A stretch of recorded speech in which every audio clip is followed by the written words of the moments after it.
But how did it happen that the materials of a preliminary investigation appeared in print, and moreover just at the moment when the shattered offensive of Kerensky was becoming a catastrophe, and the July demonstration in Petrograd was revealing the irresistible growth of the Bolsheviks?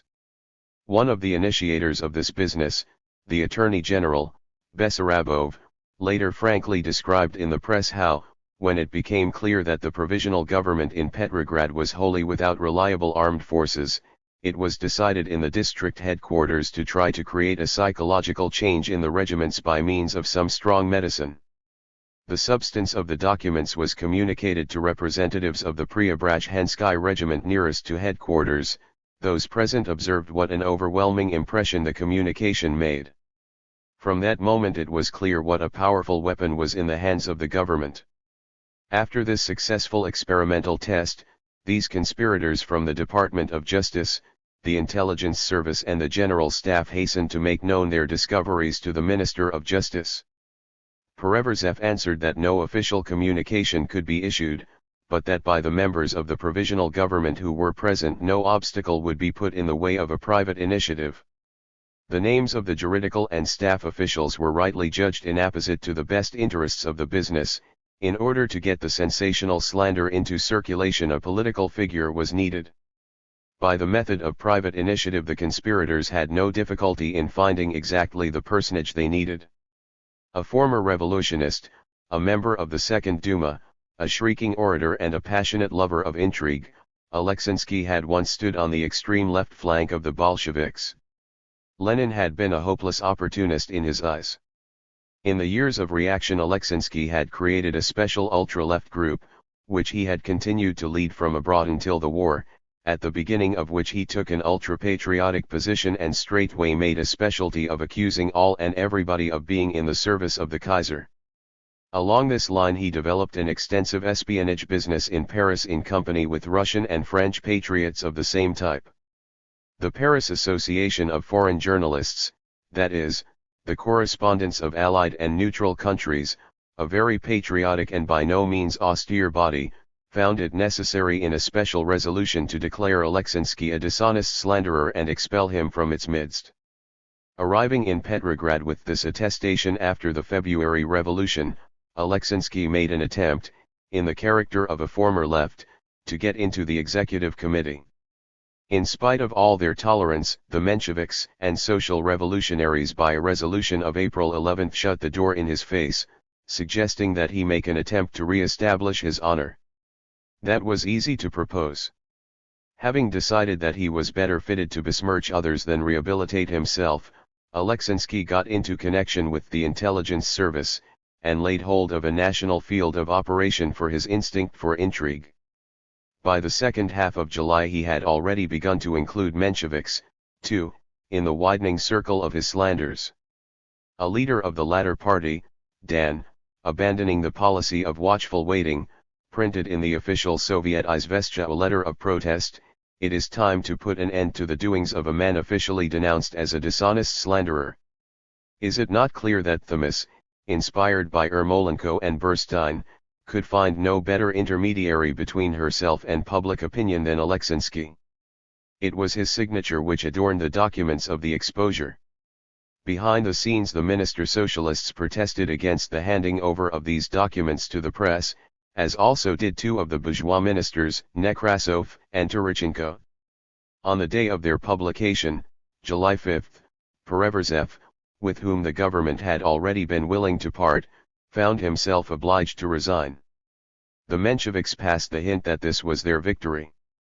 Kerensky subsequently asserted that the minister had been removed for being too hasty with the exposure, thus hindering the course of the investigation. In any case, Pereverzev, with his departure, if not with his presence in the government, gave satisfaction to everybody. On that same day Zinoviev appeared at a sitting of the Bureau of the Executive Committee, and in the name of the Central Committee of the Bolsheviks demanded that immediate measures be taken to exonerate Lenin and to prevent possible consequences of the slander. The Bureau could not refuse to appoint a commission of inquiry. Sukhanov writes, the commission itself understood that what needed investigation was not the question of Lenin selling out Russia, but only of the sources of the slander. but the commission ran into the jealous competition of the institutions of justice and the intelligence service, which had every reason not to desire outside interference in their trade. To be sure, the Soviet bodies had not up to that time had any difficulty in getting the better of the governmental bodies when they found it necessary. But the July days had produced a serious shift of power to the right, and moreover the Soviet Commission was in no hurry to fulfill a task obviously in conflict with the political interests of those who had interested it. The more serious of the compromise leaders, that is, properly speaking, only the Mensheviks, were concerned to establish a formal disconnection with the slander, but nothing more. In all cases where it was impossible to avoid making some direct answer, they would in a few words clear themselves of guilt. But they did not extend a finger to ward off the poisoned sword poised over the head of the Bolsheviks.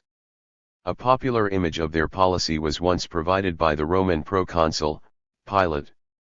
Yes, and could they behave otherwise without betraying themselves? It was only the slander against Lenin that in the July days turned away a part of the garrison from the Bolsheviks.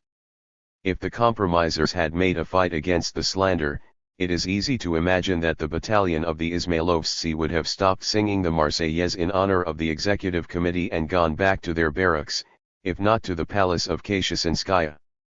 In line with the general policy of the Mensheviks, the Minister of the Interior, Trotsky, who took the responsibility for the arrest of Bolsheviks soon to follow, did indeed, under pressure from the Bolshevik faction, announce at a meeting of the executive committee that he personally did not suspect the Bolshevik leaders of espionage, but that he did accuse them of conspiracy and armed insurrection. On July 13, Lieber, in introducing a resolution which in essence outlawed the Bolshevik party, deemed it necessary to remark, "I myself consider that the accusations directed against Lenin and Zinoviev have no foundation." Such declarations were met by all in gloomy silence. To the Bolsheviks they seemed dishonorably evasive, to the patriots, superfluous or unprofitable. Speaking on the 17th at a joint session of the two executive committees, Trotsky said, "An intolerable atmosphere has been created, in which you as well as we are choking. They are throwing dirty accusations at Lenin and Zinoviev. There are in this hall, it appears, people who sympathize with these accusations. There are people here who have only sneaked into the revolution. Lenin has fought 30 years for the revolution. I have fought 20 years against the oppression of the people. And we cannot but cherish a hatred for German militarism. A suspicion against us in that direction could be expressed only by those who do not know what a revolutionist is. I have been sentenced by a German court to 8 months' imprisonment for my struggle against German militarism. This everybody knows. Let nobody in this hall say that we are hirelings of Germany, for that is not the voice of convinced revolutionists but the voice of scoundrels." Thus the episode was reported in the anti-Bolshevik publications of the day. The Bolshevik publications were already closed. It is necessary to explain, however, that the applause came from a small left sector. A part of the deputies bellowed with hatred. The majority were silent. No one, however, even of the direct agents of Kerensky, ascended the tribune to support the official version of the accusation, or even indirectly to defend it. In Moscow, where the struggle between Bolsheviks and compromisers had in general assumed a milder character, only to become so much the more cruel in October, a joint session of the two Soviets, the workers and soldiers, passed a resolution on July 10 to publish and paste up a manifesto in which it shall be declared that the accusation of espionage against the Bolshevik faction is a slander and a plot of the counter-revolution. The Petrograd Soviet, more directly dependent upon governmental combinations, took no steps whatever, awaiting the conclusions of a commission of inquiry which had not even met. On July 5, Lenin, in a conversation with Trotsky, raised the question, "Aren't they getting ready to shoot us all?" Only such an intention could explain the official stamp placed upon that monstrous slander. Lenin considered the enemy capable of carrying through to the end the scheme they had thought up, and decided not to fall into their hands. On the evening of the 6th, Kerensky arrived from the front all stuffed full of the suggestions of the generals, and demanded decisive measures against the Bolsheviks. At about 2 o'clock at night the government resolved to bring to trial all the leaders of the armed insurrection, and to disband the regiments which had taken part in the mutiny. The military detachment sent to the apartment of Lenin for purposes of search and arrest had to content itself with search, for the occupant had already left home. Lenin still remained in Petrograd, but hid in a worker's apartment, demanding that the Soviet Inquiry Commission hear him and Zinoviev in conditions precluding the danger of attack from the counter-revolution. In a declaration sent to the commission, Lenin and Zinoviev wrote, "This morning it was communicated to Kamenev from the Duma that the commission was to go at 12 o'clock to an apartment agreed upon.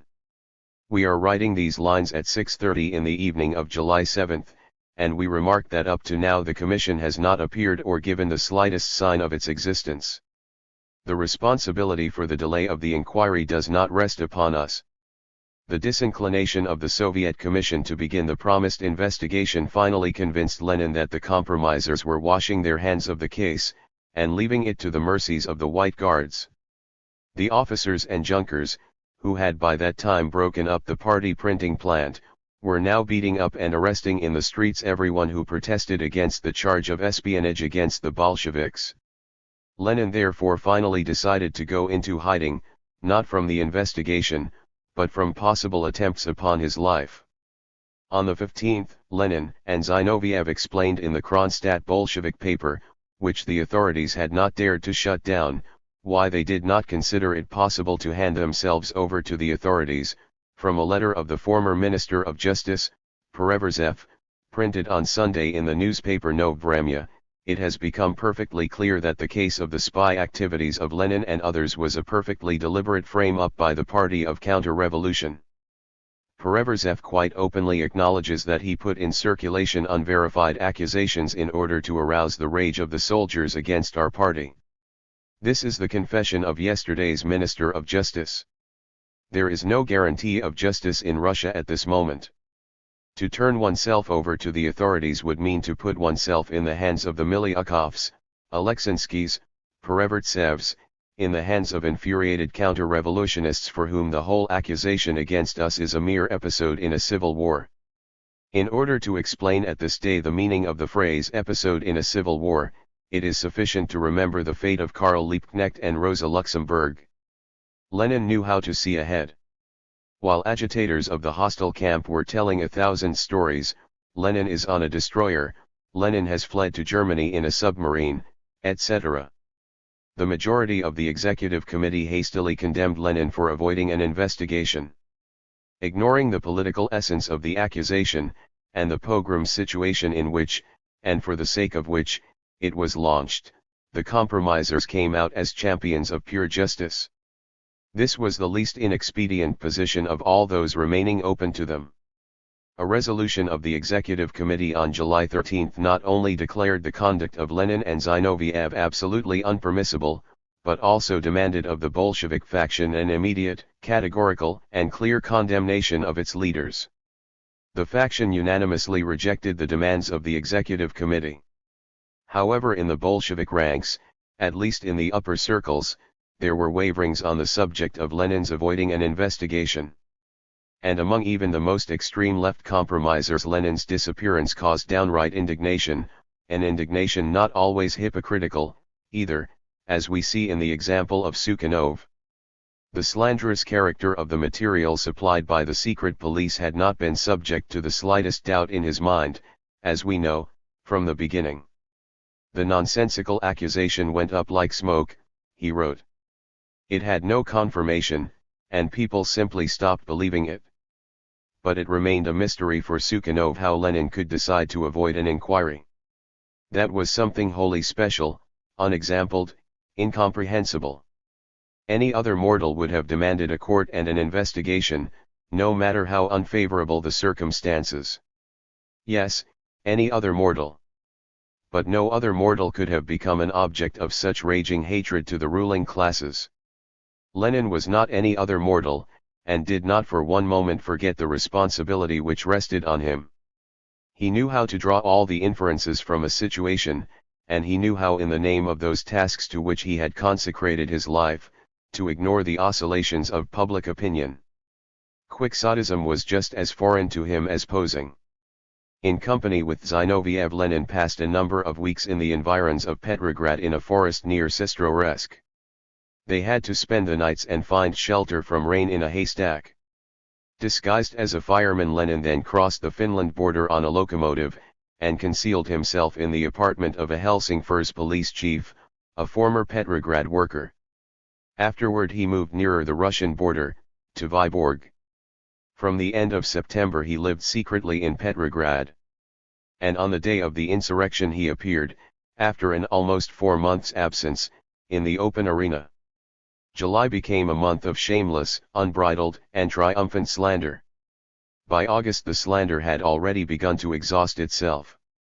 Just a month after the attack was let loose, Tsereteli, ever true to himself, deemed it necessary to repeat at a session of the Executive Committee, "On the day after the arrests I gave an oral answer to the questions of the Bolsheviks, and I said, the leaders of the Bolsheviks, under indictment for inciting to insurrection on July 3 to 5, I do not suspect of connection with the German staff." To say less than that would have been impossible, to say more would have been inexpedient. The press of the compromise parties went no farther than these words of Tsereteli, and since this press was at the same time bitterly denouncing the Bolsheviks as auxiliaries of German militarism, the voice of the compromisist papers merged politically with the outcry of all the rest of the press, which was speaking of the Bolsheviks not as auxiliaries of Ludendorff but as his hired agents. The highest notes in this chorus were sung by the cadets. Ruske Vedomosti, the paper of the liberal Moscow professors, printed a communication to the effect that in a search in the editorial offices of Pravda a German letter had been found in which a baron from Gaparanda welcomes the activities of the Bolsheviks and foresees what legitimate rejoicing this will cause in Berlin. The German baron on the Finland border well knew what letters were needed by the Russian patriots. The press of cultivated society, defending itself against Bolshevik barbarism, was filled with such communications. Did the professors and lawyers believe their own words? To admit this, at least in regard to the leaders in the capital, would be to think far too little of their political intelligence. Even if not considerations of principle, or of psychological possibility, mere business considerations alone ought to have revealed to them the vacuity of these accusations, and first of all financial considerations. The German government could obviously have helped the Bolsheviks, not with ideas, but with money. But money was just what the Bolsheviks did not have. The center of the party abroad during the war was struggling with cruel need. 100 francs was a big sum. The central organ was appearing once a month, or once in 2 months, and Lenin was carefully counting the lines in order not to exceed his budget. The expenses of the Petrograd organization during the war years amounted to a few thousand rubles, which went mostly to the printing of illegal leaflets. In 2.5 years only 300,000 copies of these leaflets were distributed in Petrograd. After the revolution the inflow of members and of means increased, of course, remarkably. The workers were wonderfully ready to tax themselves for the Soviet and for the Soviet parties. Contributions, all kinds of dues, collections and deductions in behalf of the Soviet, reported the lawyer Bramson, a Trudovik, at the first Congress of the Soviets, began on the very first day after our revolution broke out. You could see the extraordinarily touching spectacle of an uninterrupted pilgrimage to us in the Tauride Palace from early morning to late at night bringing these contributions. As time went on, the workers were still more ready to make these deductions in behalf of the Bolsheviks. However, in spite of the swift growth of the party and of money receipts, Pravda was, in physical proportions, the smallest of all the party papers. Soon after his arrival in Russia Lenin wrote to Radek in Stockholm, "Write articles for Pravda about foreign politics, extremely short and in the spirit of Pravda." In spite of the Spartan regime of economy instituted by Lenin, the party was always in need. The disbursement of 2,000 or 3,000 war-time rubles in behalf of some local organization would mean always a serious problem for the Central Committee. In order to send papers to the front, it became necessary again and again to take up special collections among the workers. And even so, the Bolshevik papers arrived in the trenches in incomparably fewer number than the papers of the compromisers and liberals. Complaints about this were continual. "We are living only on the rumor of your papers," wrote the soldiers. In April a city conference of the party appealed to the workers of Petrograd to collect in 3 days the 75,000 rubles lacking for the purchase of a printing plant. The sum was more than covered, and the party finally acquired its own printing press, the same one which the Junkers shattered to the ground in July. The influence of the Bolshevik slogans spread like a fire in the steppes, but the material instruments of their propaganda remained exceedingly scant. The personal lives of the Bolsheviks gave still less occasion for slander. What then remained? Nothing, in the last analysis, but Lenin's trip through Germany. But that very fact, advanced oftenest of all before inexperienced audiences as proof of Lenin's friendship with the German government, in reality proved the opposite. An agent would have traveled through the hostile territory concealed and without the slightest danger. Only a revolutionist confident of himself to the last degree would have dared openly to transgress the laws of patriotism in wartime.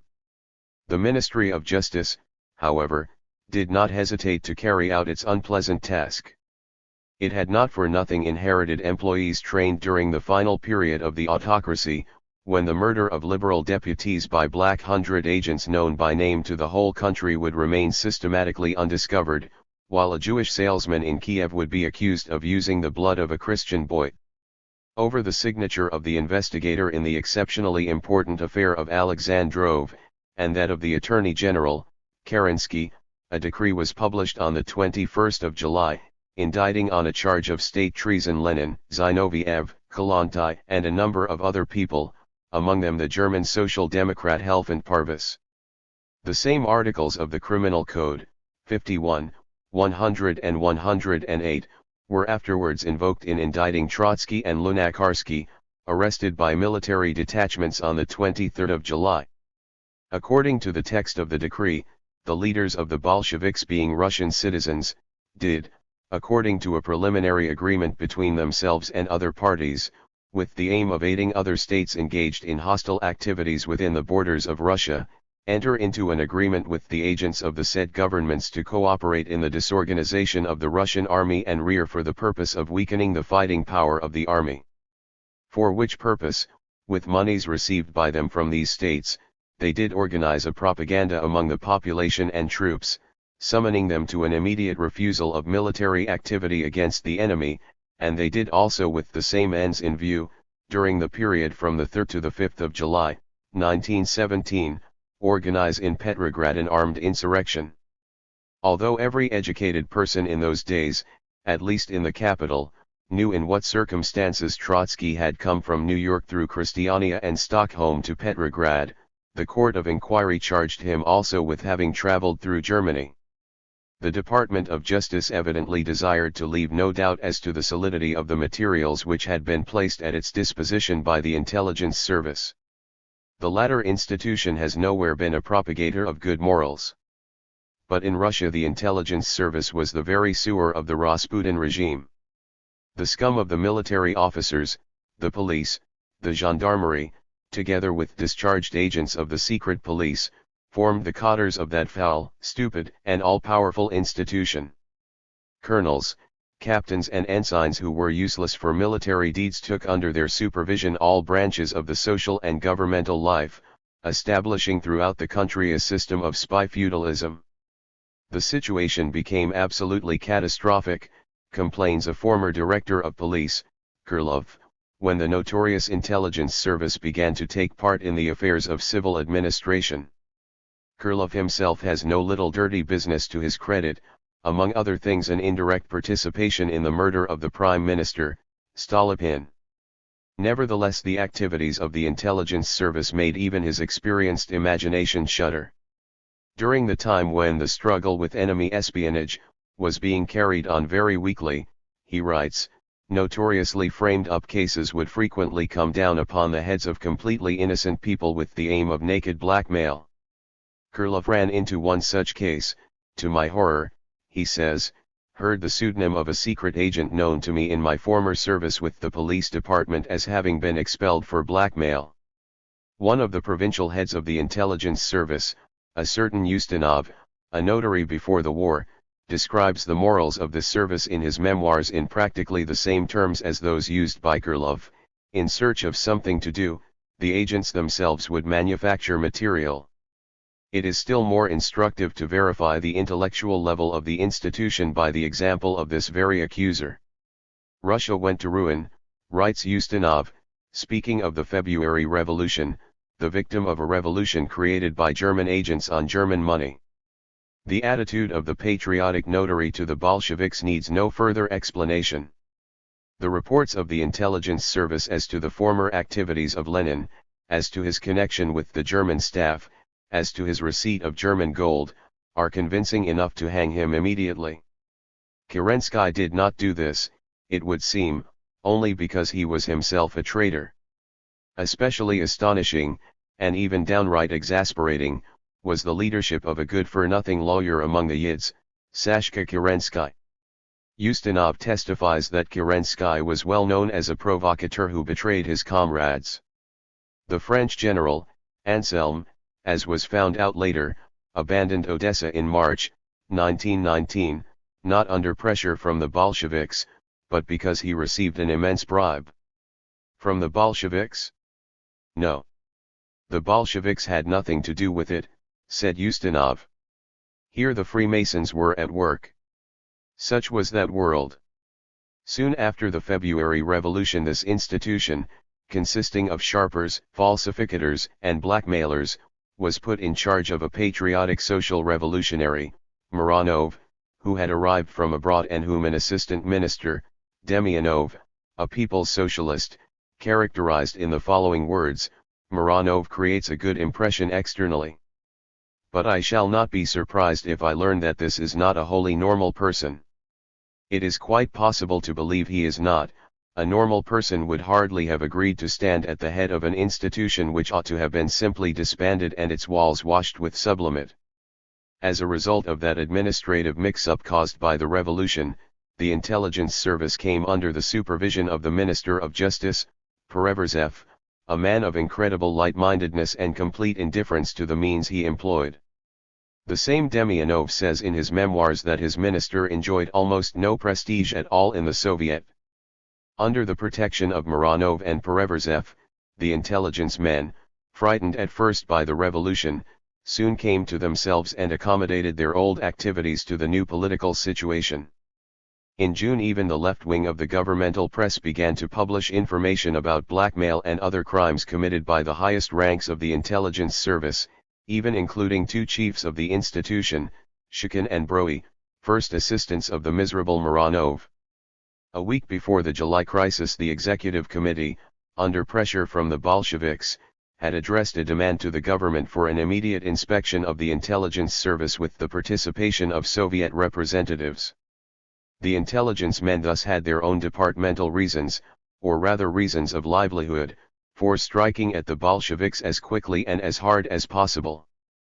Prince Lvov had signed a timely law giving the intelligence service the right to hold an arrestee under lock and key for 3 months. The character of the accusation, and of the accusers, inevitably gives rise to the question, how could people of normal mold believe, or even pretend to believe, in this notorious lie which was inept from beginning to end? The success of the intelligence service would in truth have been unthinkable, except for the general atmosphere created by war, defeat, ruin, revolution, and the embitterment of the social struggle. Since the autumn of 1914, nothing had gone well with the ruling classes of Russia. The ground was crumbling under their feet. Everything was falling from their hands. Misfortunes were coming down on them from all directions. How could they help seeking a scapegoat? The former Attorney General, Zavodsky, remembers that entirely healthy people were inclined in the alarming years of the war to suspect treachery where it apparently, and even indubitably, was not to be found. The majority of the cases of this kind prosecuted while I was Attorney General, were fanciful. These cases were initiated, not only by spiteful agents, but by ordinary Philistines who had lost their heads. But often, too, The war psychosis united with the pre-revolutionary political fever to produce even more freakish fruits. The liberals, in common with the unsuccessful generals, sought everywhere and in everybody for the hand of the Germans. The court camarilla had been considered Germanified. The whole clique of Rasputin had been believed, or at least declared by the liberals, to be under instructions from Potsdam. The Tsarina had been widely and openly accused of espionage. She had been held responsible even in court circles for the sinking by Germans of the vessel in which General Kitchener was coming to Russia. The Rights, it goes without saying, were not slow to pay back the debt. Zavodsky relates how the Assistant Minister of the Interior, Beletsky, attempted early in 1916 to bring a charge against the national liberal industrialist, Gukakov, accusing him of activities bordering upon state treason in wartime. In exposing the performances of Beletsky, Krylov, also a former Assistant Minister of the Interior, in his turn put the question to Miliukov, for what honorable work in behalf of the fatherland did he receive 200,000 rubles of Finland money, transferred to him by mail in the name of the janitor of his house? The quotation marks around Finland are supposed to show that it was really a question of German money. But nevertheless Miliukov had a well-earned reputation for Germanophobia. In governmental circles it was generally considered as proven that all the opposition parties were operating with German money. In August 1915, when disturbances were expected in connection with the dissolution of the Duma, the naval minister, Grigorovich, considered to be almost a liberal, said at a session of the government, "The Germans are conducting a reinforced propaganda and showering the anti-government organizations with money." The Octobrists and cadets, although indignant at these insinuations, nevertheless never thought of fending them off in a leftward direction. On the subject of a semi-patriotic speech of the Menshevik, Chij, at the beginning of the war, the president of the Duma, Rodchenko, wrote, "Subsequent events proved the closeness of Chij to German circles.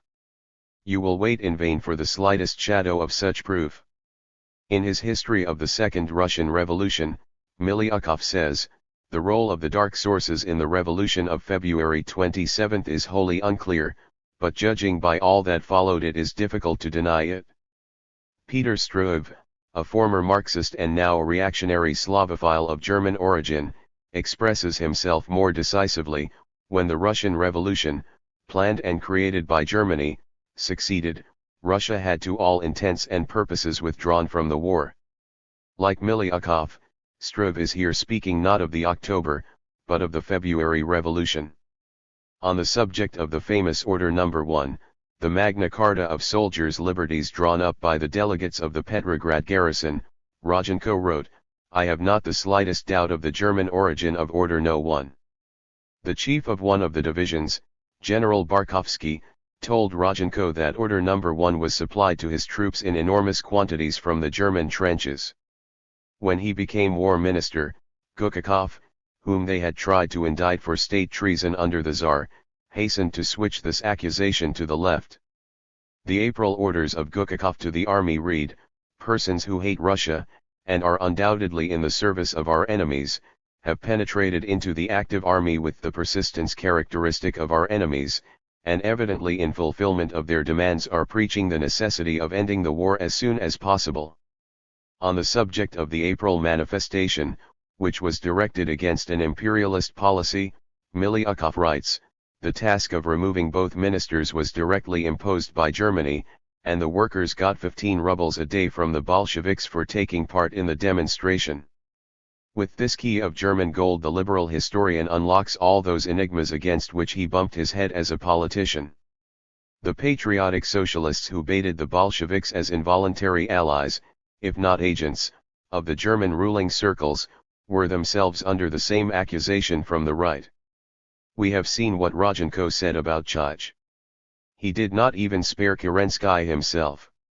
It was he, undoubtedly, who through secret sympathy for the Bolsheviks, but perhaps also because of other considerations, impelled the provisional government to admit the Bolsheviks into Russia. Other considerations can mean nothing but a partiality for German gold. In his curious memoirs, which have been translated into foreign languages, the general of gendarmes, Spiridovich, remarking upon the abundance of Jews in the ruling circles of the social revolutionaries, adds, among them Russian names also glimmered, such as the future rural minister, the German spy, Viktor Chernov. And it was by no means only this gendarme who suspected the leader of the Social Revolutionary Party. After the July pogrom of the Bolsheviks, the cadets lost no time in raising a hue and cry against the Minister of Agriculture, Chernov, a man suspected of connections with Berlin, and the unhappy patriot had to resign temporarily in order to exonerate himself. Speaking in the autumn of 1917 on the instructions given by the Patriotic Executive Committee to the Menshevik, Skobelev, for his participation in an international socialist conference, Miliukov, in the Tribune of the Pre-Parliament, demonstrated by means of a meticulous syntactical analysis of its text, the obvious German origin of the document. The style of the instructions, as indeed of all the compromisist literature, was as a fact bad. The belated democracy, without ideas, without will, glancing round affrightedly on all sides, piled up qualification after qualification in its writings, until they sounded like a bad translation from a foreign language, just as the democracy itself was, indeed, the shadow of a foreign past. Ludendorff, however, is not in the least to blame for that. The journey of Lenin through Germany offered inexhaustible possibilities for chauvinist demagogism. But as though to demonstrate beyond a doubt the purely instrumental role of patriotism in their policies, the bourgeois press, after having at first met Lenin with a hypocritical goodwill, started their licentious attack upon his Germanophilism only after his social program had become clear. Land, bread, and peace, those slogans he could only have brought from Germany. At that time there were still no revelations of Ermolenko. After Trotsky and several other emigrants, returning from America, had been arrested by the military authorities of King George in the latitude of Halifax, the British ambassador in Petrograd gave to the press an official communication in a quite inimitable Anglo-Russian language. Those Russian citizens on the steamer Christianiaford were detained in Halifax because it was communicated to the British government that they had connections with a plan subsidized by the German government to overthrow the Russian provisional government. Buchanan's communication was dated April 14. At that time neither Burstein nor Ermolenko had appeared upon the horizon. Miliukov, in his capacity of Minister of Foreign Affairs, found himself obliged, however, to request the British government through the Russian ambassador, Nabokov, to liberate Trotsky and permit him to come to Russia. Knowing of Trotsky's activities in America, writes Nabokov, the British government was perplexed, is this ill will or blindness? The Englishmen shrugged their shoulders, understood the danger, gave us warning. Lloyd George however was compelled to yield. In answer to a question put by Trotsky to the British ambassador in the Petrograd press, Buchanan took back in some embarrassment his first explanation, and this time announced, "My government detained the group of emigrants in Halifax only for the purpose of, and until, the establishment of their identity by the Russian government." That is the whole story of the detaining of the Russian emigrants. Buchanan was not only a gentleman, but also a diplomat. At a conference of members of the State Duma early in June, Miliukov, having been pushed out of the government by the April demonstration, demanded the arrest of Lenin and Trotsky, unequivocally hinting at their connections with Germany. On the following day at the Congress of the Soviets, Trotsky declared, "Until Miliukov confirms or withdraws this accusation, he wears the brand of a dishonest slanderer." Miliukov answered in the newspaper Wretch that he was in truth dissatisfied that Messrs. Lenin and Trotsky are at liberty, but that he had motivated the demand for their arrest not on the ground that they are agents of Germany, but that they have sufficiently violated the criminal code. Miliukov was a diplomat without being a gentleman. The necessity of arresting Lenin and Trotsky had been perfectly clear to him before the revelations of Ermolenko. The juridical dressings of the arrest were a mere question of technique. The leader of the liberals had been playing with the sharp blade of this accusation long before it was set in motion in a juridical form. The role of the myth of German gold becomes most obvious of all in a colorful episode described by the general administrator of the provisional government, the cadet Nabokov. In one of the sittings of the government, Miliukov, speaking on some other question, remarked, "It is no secret to anybody that German money played its role among the factors promoting the revolution." That was quite in the character of Miliukov, although the formula was obviously softened. Kerensky, according to Nabokov's report, went into a rage. He seized his portfolio and slamming it down on the table, cried out, "Since Miliukov has dared in my presence to slander the sacred cause of the great Russian Revolution, I do not wish to remain here another minute." That is wholly in the character of Kerensky, although his gestures were perhaps a little exaggerated. A Russian proverb advises us not to spit in the well from which we may have to drink. When he was offended by the October Revolution, Kerensky could think of nothing better to use against it than this myth of German gold. That which in Miliukov's mouth had been a slander against a sacred cause became for Kerensky in the mouth of Bernstein the sacred cause of slandering the Bolsheviks. The unbroken chain of suspicions of Germanophilism and espionage, extending from the Tsarina, Rasputin, and the court circles, through the ministry, the staffs, the Duma, the liberal newspapers, to Kerensky and a number of the Soviet leaders, strikes one most of all by its monotony. The political enemies seem to have firmly resolved not to overwork their imaginations, they simply switched the same old accusations about from one point to another, the movement being predominantly from right to left. The July slander against the Bolsheviks least of all fell down out of a clear sky. It was the natural fruit of panic and hate, the last link in a shameful chain, the transfer of a stereotyped slanderous formula to its new and final object, permitting a reconciliation of the accusers and the accused of yesterday. All the insults of the ruling group, all their fears, all their bitterness, were now directed against that party which stood at the extreme left and incarnated most completely the unconquerable force of the revolution. Was it in actual fact possible for the possessing classes to surrender their place to the Bolsheviks without having made a last desperate effort to trample them in the blood and filth? That tangle of slander, well snarled up from long usage, was inevitably fated to come down on the heads of the Bolsheviks. The revelations of the retired ensign from the intelligence service were only a materialization of the ravings of possessing classes who found themselves in a blind alley. For that reason the slander acquired such frightful force. The idea of German agentry was not in itself, to be sure, mere raving. The German espionage in Russia was incomparably better organized than the Russian in Germany. It is sufficient to recall the fact that the war minister, Sukh-Humlanov, was arrested even under the old regime as the trusted man of Berlin. It is also indubitable that German agents inserted themselves not only into the court and Black Hundred circles, but also among the lefts. The Austrian and German governments had flirted from the first days of the war with separatist tendencies, beginning among the Ukrainian and Caucasian emigrants. It is interesting that Ermolenko, recruited in April 1917, was sent over to struggle for the secession of the Ukraine. As early as 1914, both Lenin and Trotsky in Switzerland had demanded in print a break with those revolutionists who were getting caught on the hook of Austro-German militarism. Early in 1917 Trotsky repeated this printed warning to the left German Social Democrats, the followers of Liebknecht, with whom agents of the British Embassy were trying to establish connections.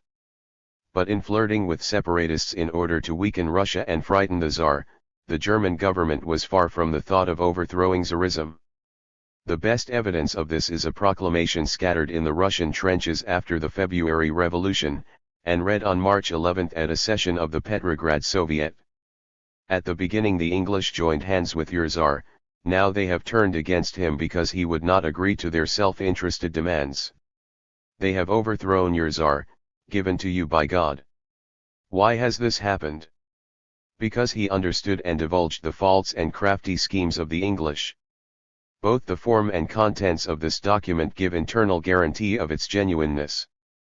Just as you cannot imitate a Prussian lieutenant, so you cannot imitate his historic philosophy. Hoffmann, a Prussian lieutenant with a general's rank, imagined that the Russian Revolution was thought up and its foundations laid in England. In that, however, there is less absurdity than in the theory of Miliukov and Struve, for Potsdam continued to the end to hope for a separate peace with Tsarskoye Selo, while in London they feared more than anything else a separate peace between them. Only when the impossibility of restoring the Tsar became wholly obvious, did the German staff transfer its hopes to the disintegrating power of the revolutionary process.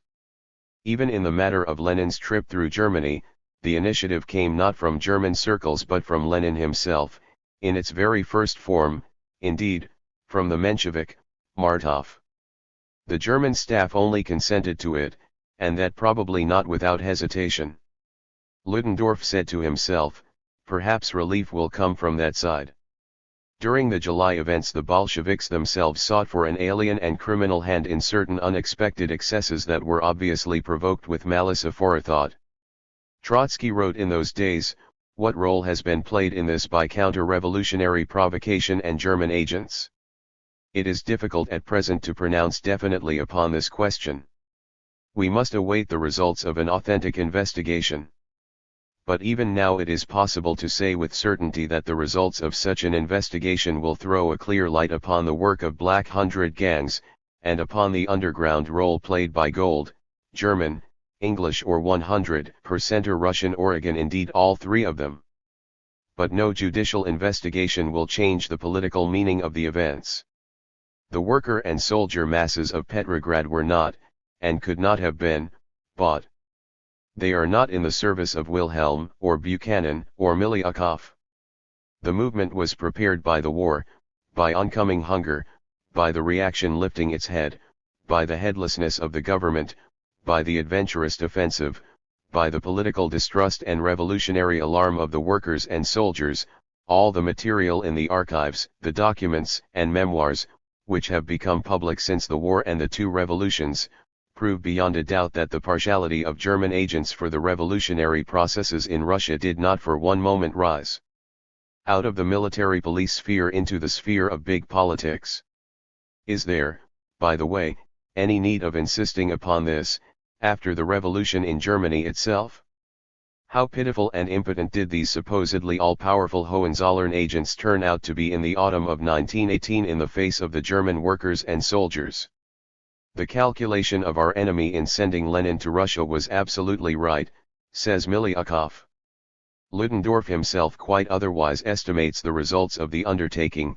I could not suppose, so he justifies himself, speaking of the Russian Revolution, that it would become the tomb of our own might. This merely means that of the two strategists, Ludendorff who permitted Lenin to go, and Lenin who accepted his permission, Lenin saw farther and better. The enemy propaganda and Bolshevism, complains Ludendorff in his memoirs, were seeking one and the same goal within the boundaries of the German state. England gave opium to China, our enemies gave us revolution. Ludendorff attributes to the Entente the same thing of which Miliukov and Kerensky were accusing Germany. Thus cruelly does the insulted reason of history avenge itself. But Ludendorff did not stop there. In February 1931, he informed the world that behind the back of the Bolsheviks stood international and especially Jewish finance capital, united in the struggle against Tsarist Russia and imperialist Germany.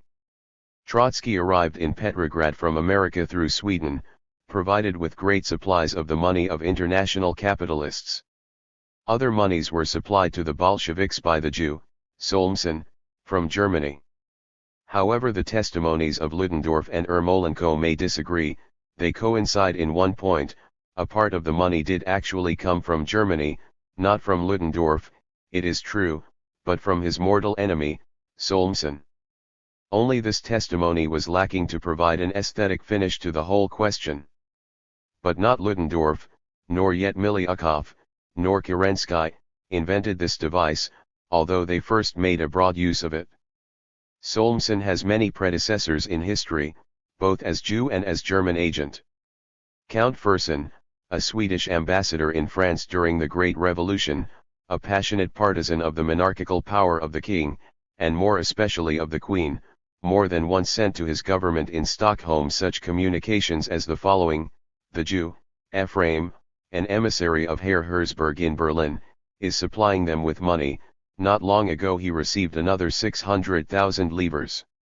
The moderate newspaper, Les Révolutions de Paris, made the supposition that during the Republican Revolution emissaries of the European diplomats, such as for instance the Jew Ephraim, an agent of the Prussian king, made their way into the volatile and fickle crowd. The same person reported, the Jacobins would have perished, but for the help of the rabble bribed by them. If the Bolsheviks paid daily wages to the participants in that demonstration, they only followed the example of the Jacobins, and moreover the money for bribing the rabble came in both cases from a source in Berlin. This similarity in the action of revolutionists in the 20th and 18th centuries would be striking, were it not outweighed by a more striking similarity in the slanders peddled by their enemies. But we need not limit ourselves to the Jacobins. The history of all revolutions and civil wars invariably testifies that a threatened or an overthrown ruling class is disposed to find the cause of its misfortunes, not in itself, but in foreign agents and emissaries. Not only Miliukov in his character as a learned historian, but even Kerensky in his character as a superficial reader of history, must be aware of this. However, in their character as politicians they were victims of their own counter-revolutionary functions. Under these theories about the revolutionary role of foreign agents, as under all typical mass misunderstandings, there lies an indirect historical foundation. Consciously or unconsciously, every nation at the critical period of its existence makes especially broad and bold borrowings from the treasury of other peoples. Not infrequently, moreover, a leading role in the progressive movement is played by people living on the border or emigrants returning to the homeland. The new ideas and institutions thus appear to the conservative strata first of all as alien, as foreign inventions. The village against the city, the backwoods against the capital, the petty bourgeois against the worker, they all defend themselves under the guise of a national force resisting foreign influence. Miliukov portrayed the Bolshevik movement as German for the same reason in the last analysis that the Russian muzhik has for 100 years regarded as a German any man dressed up in city clothes. The difference is that the muzhik was making an honest mistake. In 1918, that is, after the October Revolution, a press bureau of the American government triumphantly published a collection of documents connecting the Bolsheviks with the Germans. This crude forgery, which would not stand up under a breath of criticism, was believed in by many educated and perspicacious people, until it was discovered that the originals of the documents supposed to have been drawn up in different countries were all written on the same machine. The forgers did not stand on ceremony with their customers. They were obviously confident that the political demand for exposures of the Bolsheviks would outweigh the voice of criticism. And they made no mistake, for they were well paid for the documents. However, the American government, separated by an ocean from the scene of the struggle, was only secondarily interested in this matter. But why after all is political slander as such so poor and monotonous? Because the social mind is economical and conservative. It does not expend more efforts than are necessary for its goal. It prefers to borrow the old, when not compelled to create the new. But even when so compelled, it combines with it elements of the old. Each successive religion has created no new mythology, but has merely repersonified the superstitions of the past. In the same manner philosophical systems are created, and doctrines of law and morals. Separate individuals, even those possessed of genius, develop in the same inharmonious way as the society which nourishes them. A bold imagination lives in the same skull with a slavish adherence to trite images. Audacious flights reconcile themselves with crude prejudices. Shakespeare nourished his creative genius upon subjects handed down from the deep ages. Pascal used the theory of probability to demonstrate the existence of God. Newton discovered the law of gravitation and believed in the apocalypse. After Marconi had established a wireless station in the residence of the Pope, the Vicar of Christ distributed his mystic blessing by radio. In ordinary times these contradictions do not rise above a condition of drowsiness, but in times of catastrophe they acquire explosive force. When it comes to a threat against their material interests, The educated classes set in motion all the prejudices and confusion which humanity is dragging in its wagon train behind it. Can we too much blame the lords of old Russia, if they built the mythology of their fall out of indiscriminate borrowings from those classes which were overthrown before them? To be sure, the circumstance that Kerensky resurrects the tale of Ermolenko in his memoirs many years after the event, is, to say the least, superfluous. The slander of those years of war and revolution was striking, we remarked, in its monotony. However, it does contain a variation. From the piling up of quantity we get a new quality. The struggle of the other parties among themselves was almost like a family spat in comparison with their common baiting of the Bolsheviks. In conflict with one another they were, so to speak, only getting in training for a further conflict, a decisive one. Even in employing against each other the sharpened accusation of German connections, they never carried the thing through to the limit. July presents a different picture. In the assault upon the Bolsheviks all the ruling forces, the government, the courts, the intelligence service, the staffs, the officialdom, the municipalities, the parties of the Soviet majority, their press, their orators, constituted one colossal unit. The very disagreements among them, like the different tone qualities of the instruments in an orchestra, only strengthened the general effect. An inept invention of two contemptible creatures was elevated to the height of a factor in history. The slanders poured down like Niagara. If you take into consideration the setting, the war and the revolution, and the character of the accused, revolutionary leaders of millions who were conducting their party to the sovereign power, you can say without exaggeration that July 1917 was the month of the most gigantic slander in world history. Chapter 28. The counter-revolution lifts its head. During the first 2 months, when the power belonged formally to the government of Gukakov and Miliukov, it was as a fact wholly in the hands of the Soviet. During the following 2 months the Soviet grew weaker. A part of its influence upon the masses went over to the Bolsheviks, a part of its power the minister socialists took with them into their portfolios in the coalition government. From the outset of preparations for the offensive there began an automatic increase of the influence of the commanding staff, the organs of finance capital and the cadet party. Before shedding the blood of the soldiers, the executive committee carried out a substantial transfusion of its own blood into the arteries of the bourgeoisie. Behind the scenes the threads of all this were held in the hands of the embassies and governments of the Entente. At an inter-allied conference in London the Western friends forgot to invite the Russian ambassador. Only after he had reminded them of his existence, did they send him an invitation. It was about 10 minutes before the opening of the session, and moreover there was no place for him at the table, and he had to crowd in between the Frenchmen. This mockery of the ambassador of the provisional government and the demonstrative exit of the cadets from the government, both events happening on the 2nd of July, had the same purpose, to bring the compromisers to their knees. The armed demonstration, bursting out just after this, had an especially exasperating effect upon the Soviet leaders, because having been struck this double blow, they were at the time directing all their attention in exactly the other direction.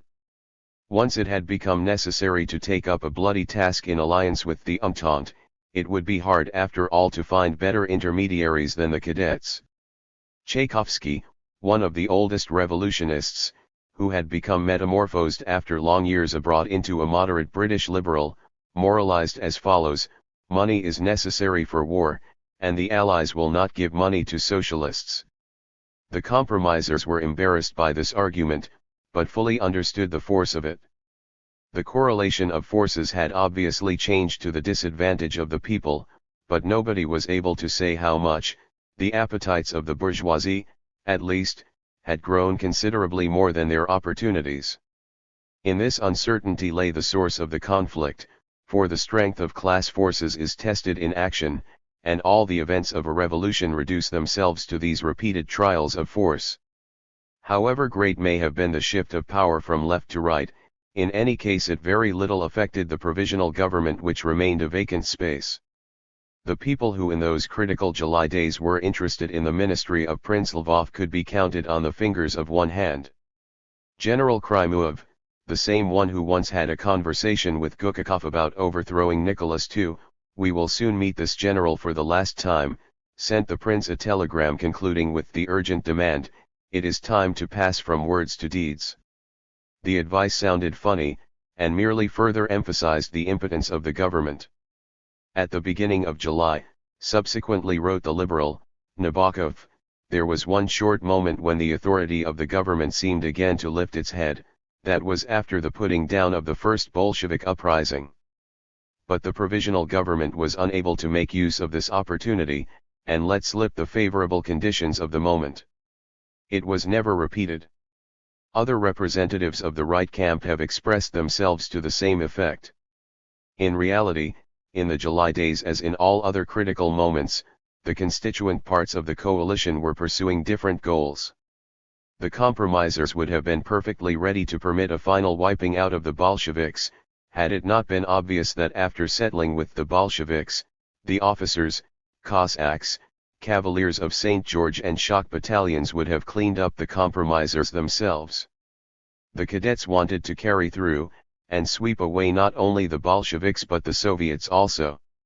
However, it was no accident that at all acute moments the cadets found themselves outside the government. In the last analysis, what pushed them out was the pressure of the masses, irresistible in spite of the buffer provided by the compromisers. Even if they had succeeded in seizing the power, the liberals could not have held it. Subsequent events conclusively proved this. The idea of a lost opportunity in July is a retrospective illusion. At any rate, the July victory did not strengthen the government, but on the contrary opened a prolonged period of crisis which was formally resolved only on the 24th of July, and was in essence an introduction to the 4 months' death agony of the February regime. The compromisers were torn between the necessity of reviving their half-friendship with the bourgeoisie, and the need of softening the hostility of the masses. Tacking became for them a form of existence. Their zigzags became a feverish tossing to and fro, but the fundamental line kept swinging sharply to the right. On the 7th of July, a whole series of repressive measures was decreed by the government. But at the same session, and so to speak by stealth, taking advantage of the absence of the old man, that is, the cadets, the Minister Socialists proposed to the government that it undertake to carry out the program of the June Congress of the Soviets. This, however, straightway led to a further disintegration of the government. The great landlord and former president of the Land Union, Prince Lvov, accused the government of undermining with its agrarian policy the popular sense of right. The landlords were worried not only lest they be deprived of their hereditary possessions, but lest the compromisers attempt to place the Constituent Assembly before the fact of a decision already arrived at. All the pillars of the monarchist reaction now became flaming partisans of pure democracy. The government decided that Kerensky should occupy the position of minister-president, retaining also the portfolios of War and Navy.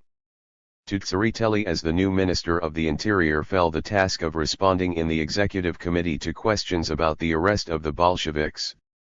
A protesting question was raised by Martov, and Tsereteli unceremoniously answered his old party comrade that he would rather deal with Lenin than Martov. With the former he knew what to do, but with the latter his hands were tied. "I take upon myself the responsibility for these arrests," the minister threw this challenge into the tensely attentive hall. In dealing blows to the left, the compromisers would justify themselves by citing a danger to the right. "Russia is threatened with a military dictatorship," declared Dan at the session of July 9. "We are obliged to snatch the bayonet from the hand of the military dictator. And this we can do only by declaring the provisional government a committee of public safety. We must give it unlimited powers, so that it may root out to the bottom anarchy on the left and counter-revolution on the right. As though in the hands of a government fighting against workers and soldiers and peasants there could be any other bayonet but the bayonet of counter-revolution." By 253 votes with 47 abstaining, the joint session adopted the following resolutions: 1. The country and the revolution are in danger. 2. The provisional government is a government of the salvation of the revolution. 3. It is endowed with unlimited powers. The resolution resounded as loud as an empty barrel. The Bolsheviks present at the session abstained from the voting, which testifies to an indubitable disconcertedness among the heads of the party at that time.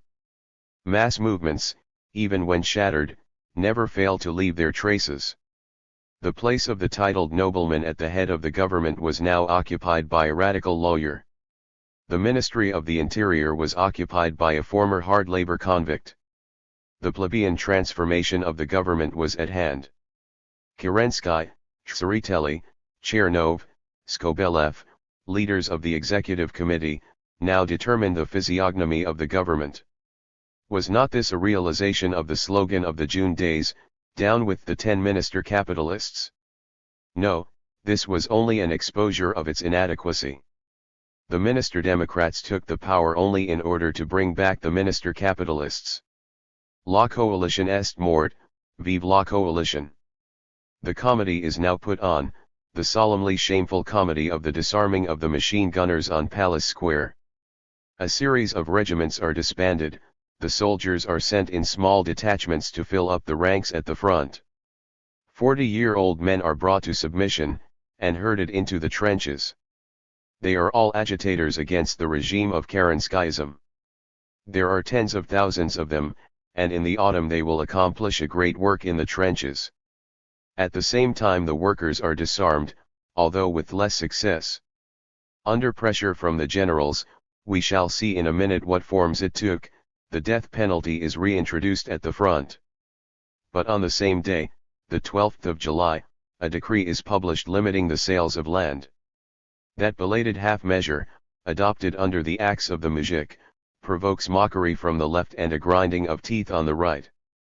While forbidding all processions in the streets, a threat to the left, Tsereteli warns of the prevalence of unlegalized arrests, an attempt to pull up the reins on the right.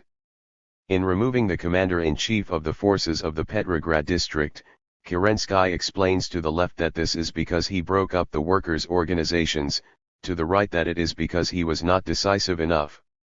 The Cossacks became the veritable heroes of bourgeois Petrograd.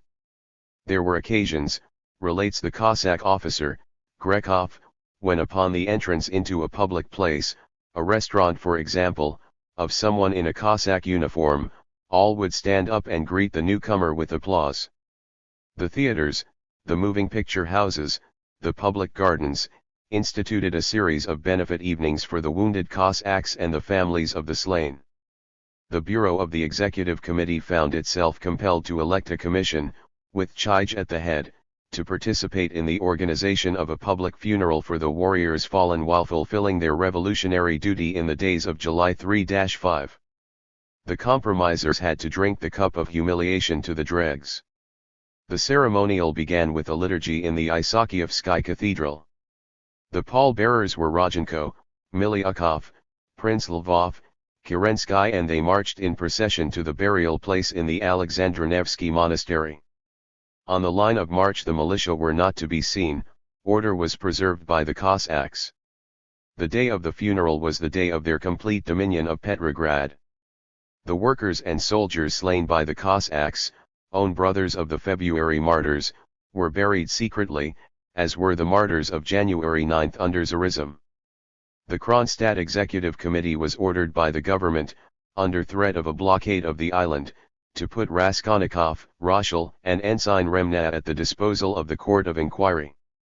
At Helsingfors, left social revolutionaries were for the first time arrested along with Bolsheviks.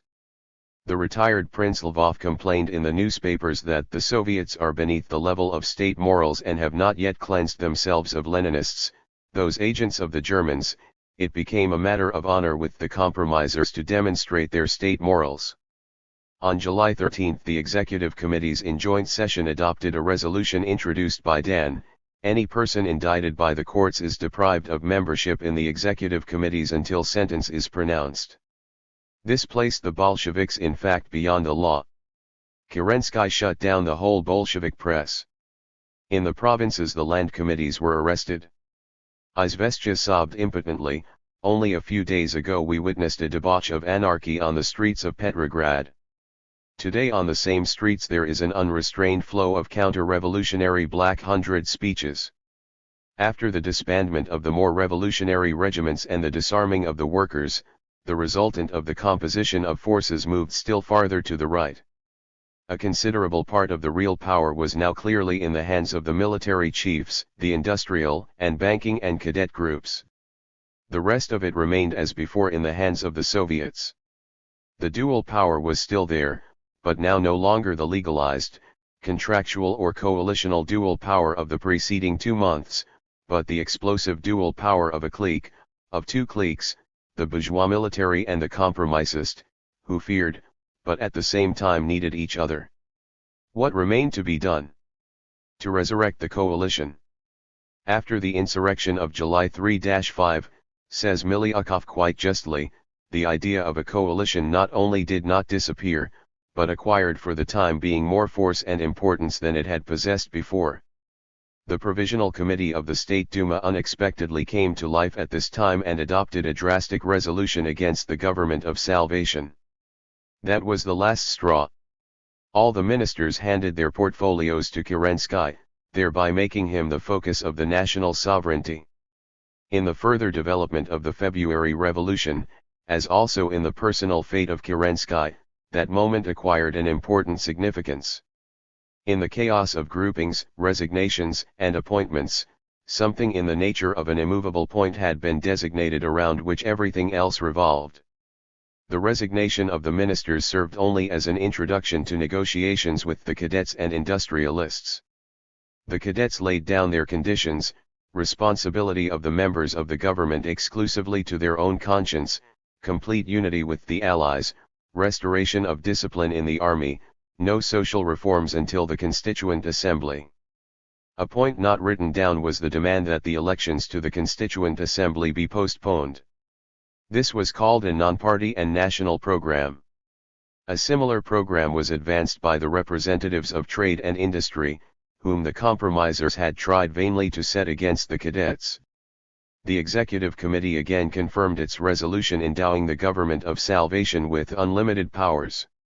That meant agreeing to the government's independence of the Soviets. On the same date, Tseretelli as Minister of the Interior sent out instructions for the taking of swift and decisive measures putting an end to all illegal activities in the matter of land relations. The Minister of Food Supply, Peshekhanov, likewise demanded an end of all violent and criminal manifestations against the landlords. The government of the Salvation of the Revolution recommended itself above all as a government of the salvation of the landlord's property. But not that alone. An industrial magnate, the engineer Palchinsky, in his threefold calling as Director of the Ministry of Trade and Industry, Plenipotentiary Administrator of Fuel and Metal, and Head of the Commission on Defense, was conducting an energetic campaign for syndicated capital. The Menshevik economist, Cheravanin, complained in the economic department of the Soviet that the noble undertakings of the democracy were going to smash against the sabotage of Palchinsky. The Minister of Agriculture, Chernov, to whose shoulders the cadets had shifted the accusation of German connections, felt obliged for purposes of rehabilitation to resign. On July 18, the government, in which socialists predominated, issued a decree dissolving the unsubmissive Finnish Sejm with its socialist majority. In a solemn note to the Allies on the third anniversary of the World War, the government not only repeated the ritual oath of loyalty, but also reported the happy putting down of an insurrection caused by agents of the enemy. A priceless documentary record of bootlicking. At the same time a fierce law was promulgated against transgressions of discipline on the railroads. After the government had thus demonstrated its statesmanly maturity, Kerensky finally made up his mind to answer the ultimatum of the Cadet Party. His answer was to the effect that the demands presented by it could not serve as an obstacle to its participation in the provisional government. This veiled capitulation was, however, not enough for the liberals. They had to bring the compromisers to their knees. The Central Committee of the Cadet Party declared that the governmental declaration issued after the breakup of the coalition on July 8, a collection of democratic commonplaces, was unacceptable to them, and broke off the negotiations. It was a concentrated attack. The cadets were acting in close union, not only with the industrialists and allied diplomats, but also with the army generals. The head committee of the League of Officers at headquarters functioned under the de facto leadership of the Cadet Party. Through the high commanding staff, the cadets brought pressure against the compromisers on their most sensitive side. On July 8, the commander-in-chief of the Southwestern Front, General Kornilov, gave orders to open fire upon retreating soldiers with machine guns and artillery. Supported by the Commissar of the Front, Savinkov, former head of a terrorist organization of social revolutionaries, Kornilov had before this demanded the introduction of the death penalty at the front, threatening otherwise to resign the command. A secret telegram had immediately appeared in the press. Kornilov was trying to get publicity for himself. The Supreme Commander-in-Chief, Brusilov, more cautious and evasive, wrote to Kerensky in pedagogical tone, "The lessons of the Great French Revolution, partially forgotten by us, nevertheless forcibly call themselves to mind. These lessons lay in the fact that the French revolutionists, after vainly trying to reorganize the army upon humane principles, afterward adopted the death penalty, and their triumphal banners filled half the world." This was all that the general had learned from the Book of Revolution. On July 12, the government restored the death penalty in wartime for certain major crimes committed by men on military duty. However, the commander-in-chief of the Northern Front, General Klembovsky, wrote 3 days later, "Experience has shown that those military units in which there have been many replacements have become utterly incapable of fighting. An army cannot be healthy if the source of its replacements is rotten." This rotten source of replacements was the Russian people. On the 16th of July, Kerensky called a conference of the older military chiefs at headquarters with the participation of Turochenko and Savinkov. Kornilov was absent. The recoil on his front was in full swing, and came to a stand only several days later when the Germans themselves called a halt on the old state frontier. The names of the conferees, Brusilov, Alexeyev, Ruska, Klembovsky, Denikin, Romanovsky, sounded like the last echo of an epoch that was disappearing in the abyss. For 4 months these high generals had been regarding themselves as half dead. They now came to life and, considering the minister-president an incarnation of the revolution which had so vexed them, spitefully pinched and slapped him with impunity. According to headquarters figures, the army on the Southwestern Front had lost between June 18 and July 6, 56,000 men. An insignificant sacrifice measured by the scale of the war. But 2 revolutions, the February and the October, cost a great deal less. What had the liberals and compromisers got out of the offensive besides death, destruction, and disaster? The social earthquakes of 1917 changed the aspect of 1/6 of the Earth's surface and opened new possibilities before humanity. The cruelties and horrors of revolution, which we have no desire either to soften or deny, do not fall from the sky. They are inseparable from the whole process of historic development. Brusilov made a report on the results of the offensive begun a month before: complete failure. Its cause lay in the fact that the officers, from the company commander to the commander-in-chief, have no power. How and why they lost it, he did not say. As for future operations, we cannot get ready for them before spring. While insisting like the rest upon repressive measures, Klembovsky expressed a doubt whether they could be real. The death penalty? But is it possible to put to death whole divisions? Court-martials? But in that case half of the army would be in Siberia. The chief of the general staff reported, 5 regiments of the Petrograd garrison disbanded, the instigators court-martialed. In all about 90,000 men will be transferred from Petrograd. This news was received with satisfaction. It did not occur to anybody to ponder the consequences of an evacuation of the Petrograd garrison. As to the committees, said Alexeyev, they must be abolished. Military history extending over thousands of years has created its laws. We tried to violate these laws, and we have had a fiasco. This man confused the laws of history with the rules of the drill master. People followed the old banners as sacred things and went to their deaths, boasted Ruska. But to what have the red banners brought us? To the surrender of armies in whole corps. The decrepit general had forgotten that he himself in August 1915 reported to the Council of Ministers, "The contemporary demands of military technique are beyond our powers, in any case we cannot keep up with the Germans." Klembovsky insisted with spiteful pleasure that the army had not really been ruined by Bolsheviks, but by other persons who had introduced a good-for-nothing military code, persons who do not understand the life and conditions of existence of an army. This was a direct slap at Kerensky. Denikin came down on the ministers more decisively: "You have trampled them in the mud, our glorious war banners, and you will lift them again if you have a conscience," and Kerensky, suspected of lacking a conscience, he humbly thanked the military boor for his frankly and justly expressed opinion. And as for the Declaration of Rights of the Soldier, if I had been minister when it was drawn up, the declaration would not have been issued. Who first put down the Siberian sharpshooters? Who first shed blood to bring the disobedient into line? My appointee. My commissar, the Minister of Foreign Affairs, Turchenko, ingratiated himself with this consoling observation: "Our offensive, even though unsuccessful, has increased the confidence in us of the Allies." The confidence of the Allies. Was it not for this that the earth rotated upon its axis? At the present time the officers are the sole bulwark of freedom and the revolution, declaimed Klembovsky. The officer is not a bourgeois, explained Brusilov, he is the most real proletarian. General Ruski added, generals also are proletarian. To abolish the committees, restore power to the old chiefs, drive politics, and that means revolution, out of the army, such was the program of these proletarians with a general's rank.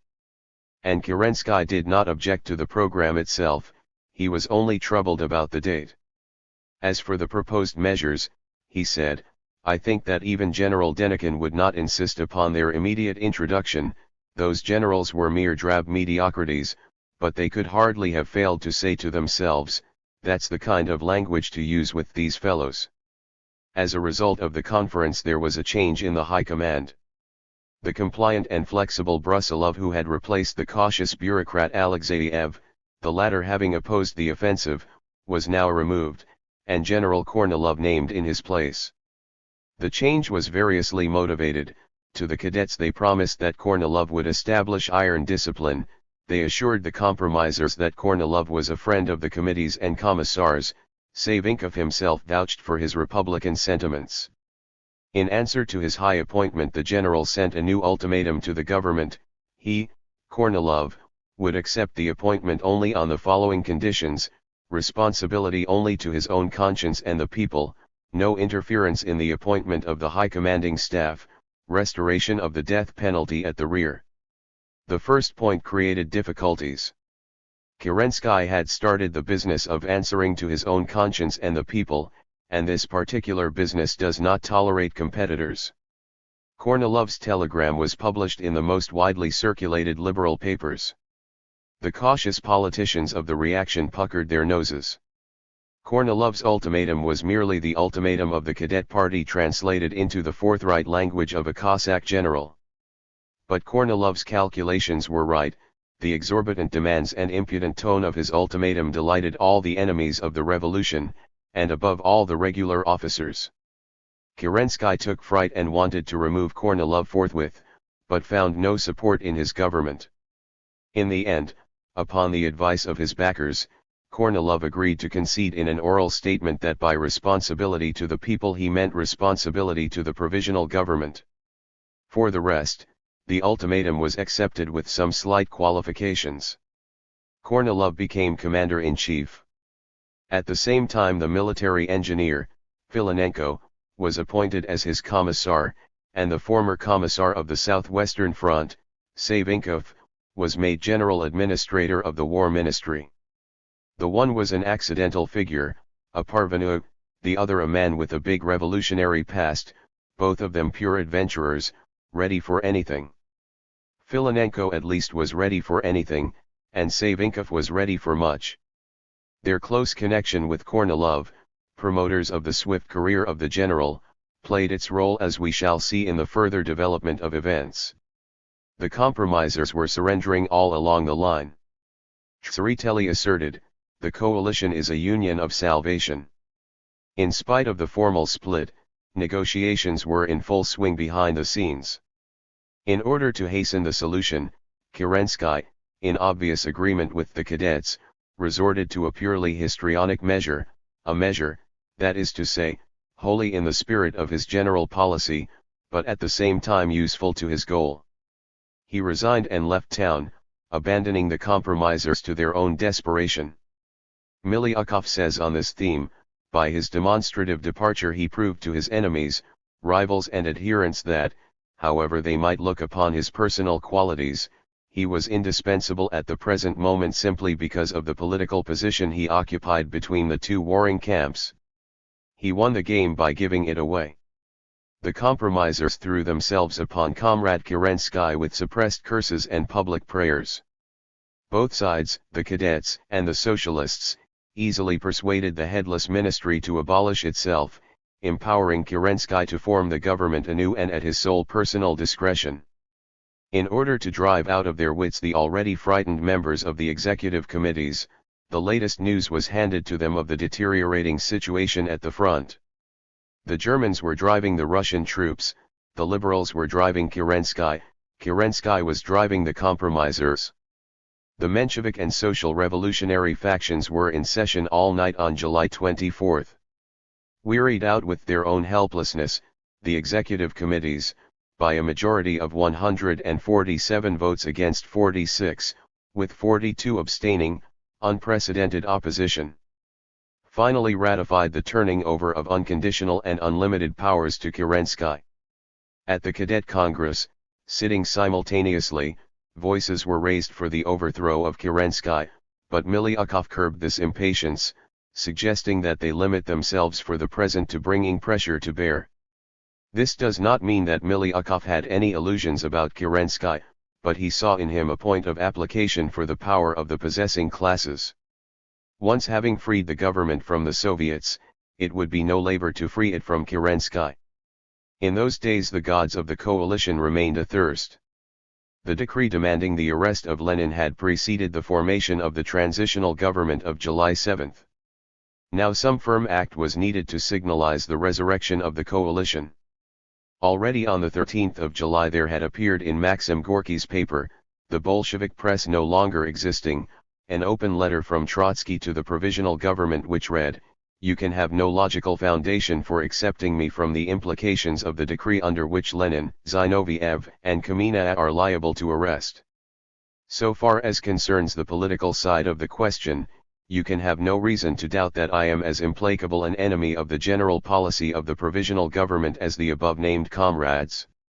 On the night when the new ministry was created, Trotsky and Lunacharsky were arrested in Petrograd, and Ensign Krylenko, the future Bolshevik commander-in-chief, on the front. The new government, having got born into the world after a 3-day crisis, had the appearance of a runt. It consisted of second- and third-rate figures selected on the basis of a choice between evils. The vice president turned out to be the engineer Nekrasov, a left cadet who on February 27 had proposed that they put down the revolution by turning over the power to one of the Tsarist generals. A writer without party and without personality, Prokopovich, a man who had been dwelling on the borderland between cadets and Mensheviks, became Minister of Trade and Industry.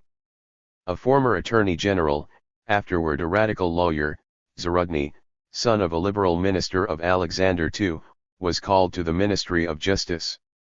The president of the Executive Committee of the Peasant Soviet, Avksentiev, received the portfolio of the Interior.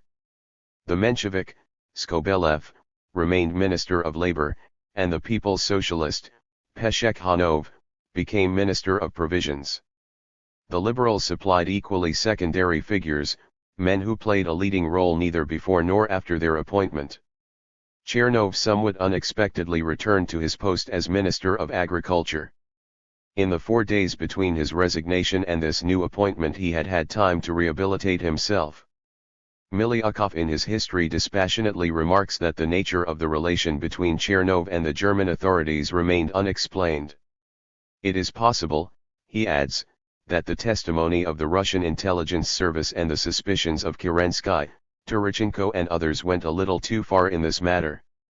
The reappointment of Chernov to the post of Minister of Agriculture was nothing more than a tribute paid to the prestige of the ruling party of the Social Revolutionaries, in which, by the way, Chernov was steadily losing influence. Finally, Tsereteli had the foresight to remain outside the ministry. In May he had thought that he would be useful to the revolution in the staff of the government, now he intended to be useful to the government in the staff of the Soviet. From this time on Tsereteli actually fulfilled the duties of a commissar of the bourgeoisie in the system of the Soviets. If the interests of the country should be transgressed by the coalition, he said at a session of the Petrograd Soviet, our duty would be to withdraw our comrades from the government. It was no longer a question then, as Dan had not long ago vouchsafed, of crowding out the liberals after using them up, it was a question of retiring in good season upon finding out that you had been used up. Tsereteli was preparing a complete surrender of power to the bourgeoisie.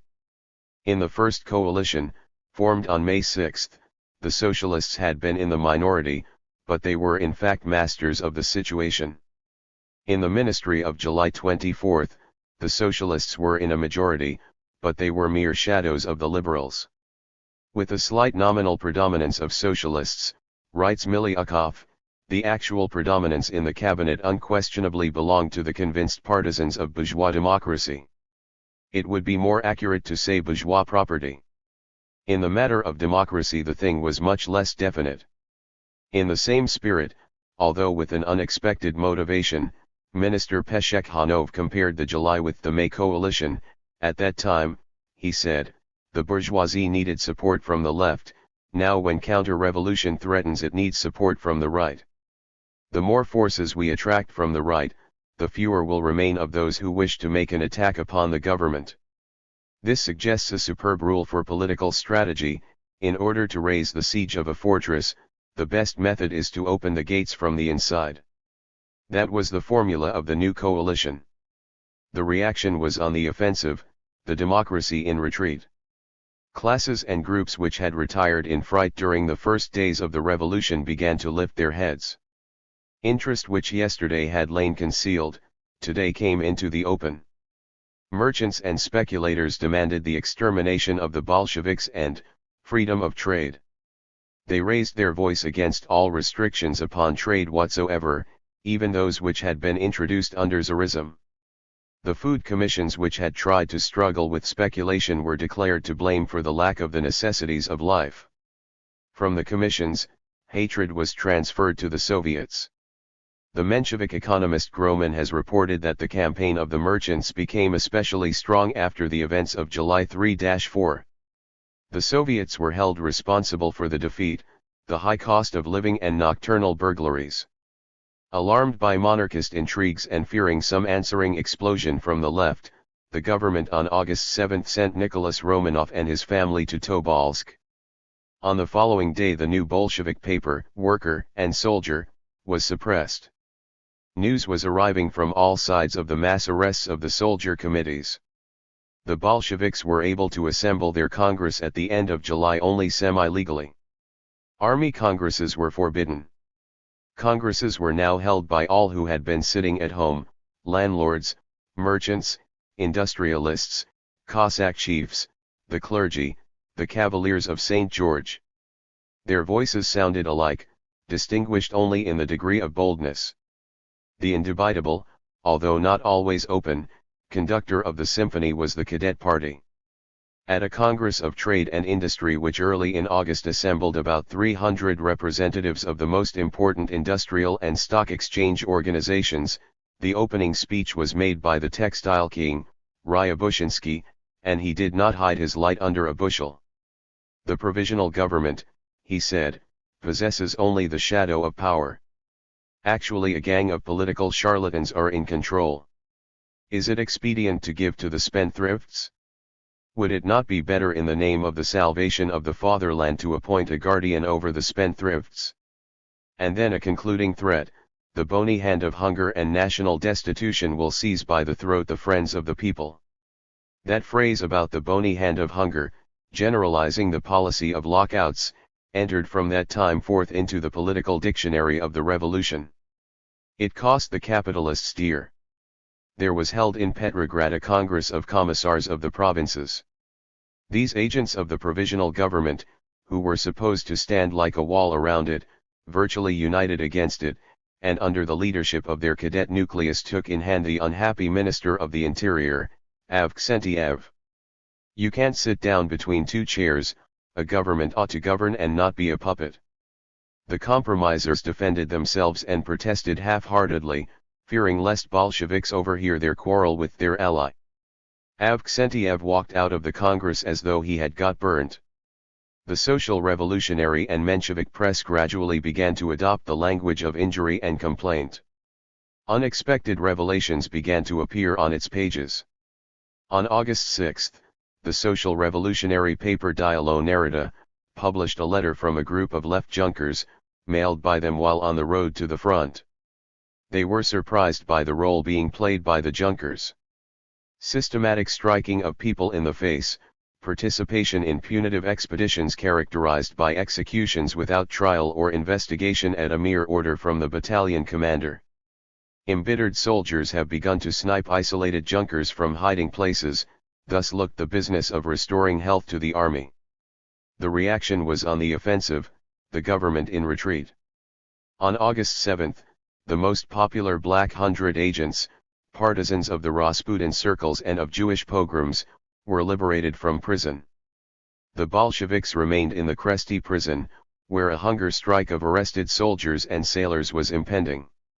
The workers' section of the Petrograd Soviet sent greetings on that day to Trotsky, Lunacharsky, Kollontai, and other prisoners. The industrialists, the commissars of the provinces, the Cossack Congress in Novokirkisk, the patriotic press, the generals, the liberals, everybody, thought it would be impossible to hold the elections for the Constituent Assembly in September, best of all to postpone them to the end of the war. To this, however, the government would not agree. A compromise was found.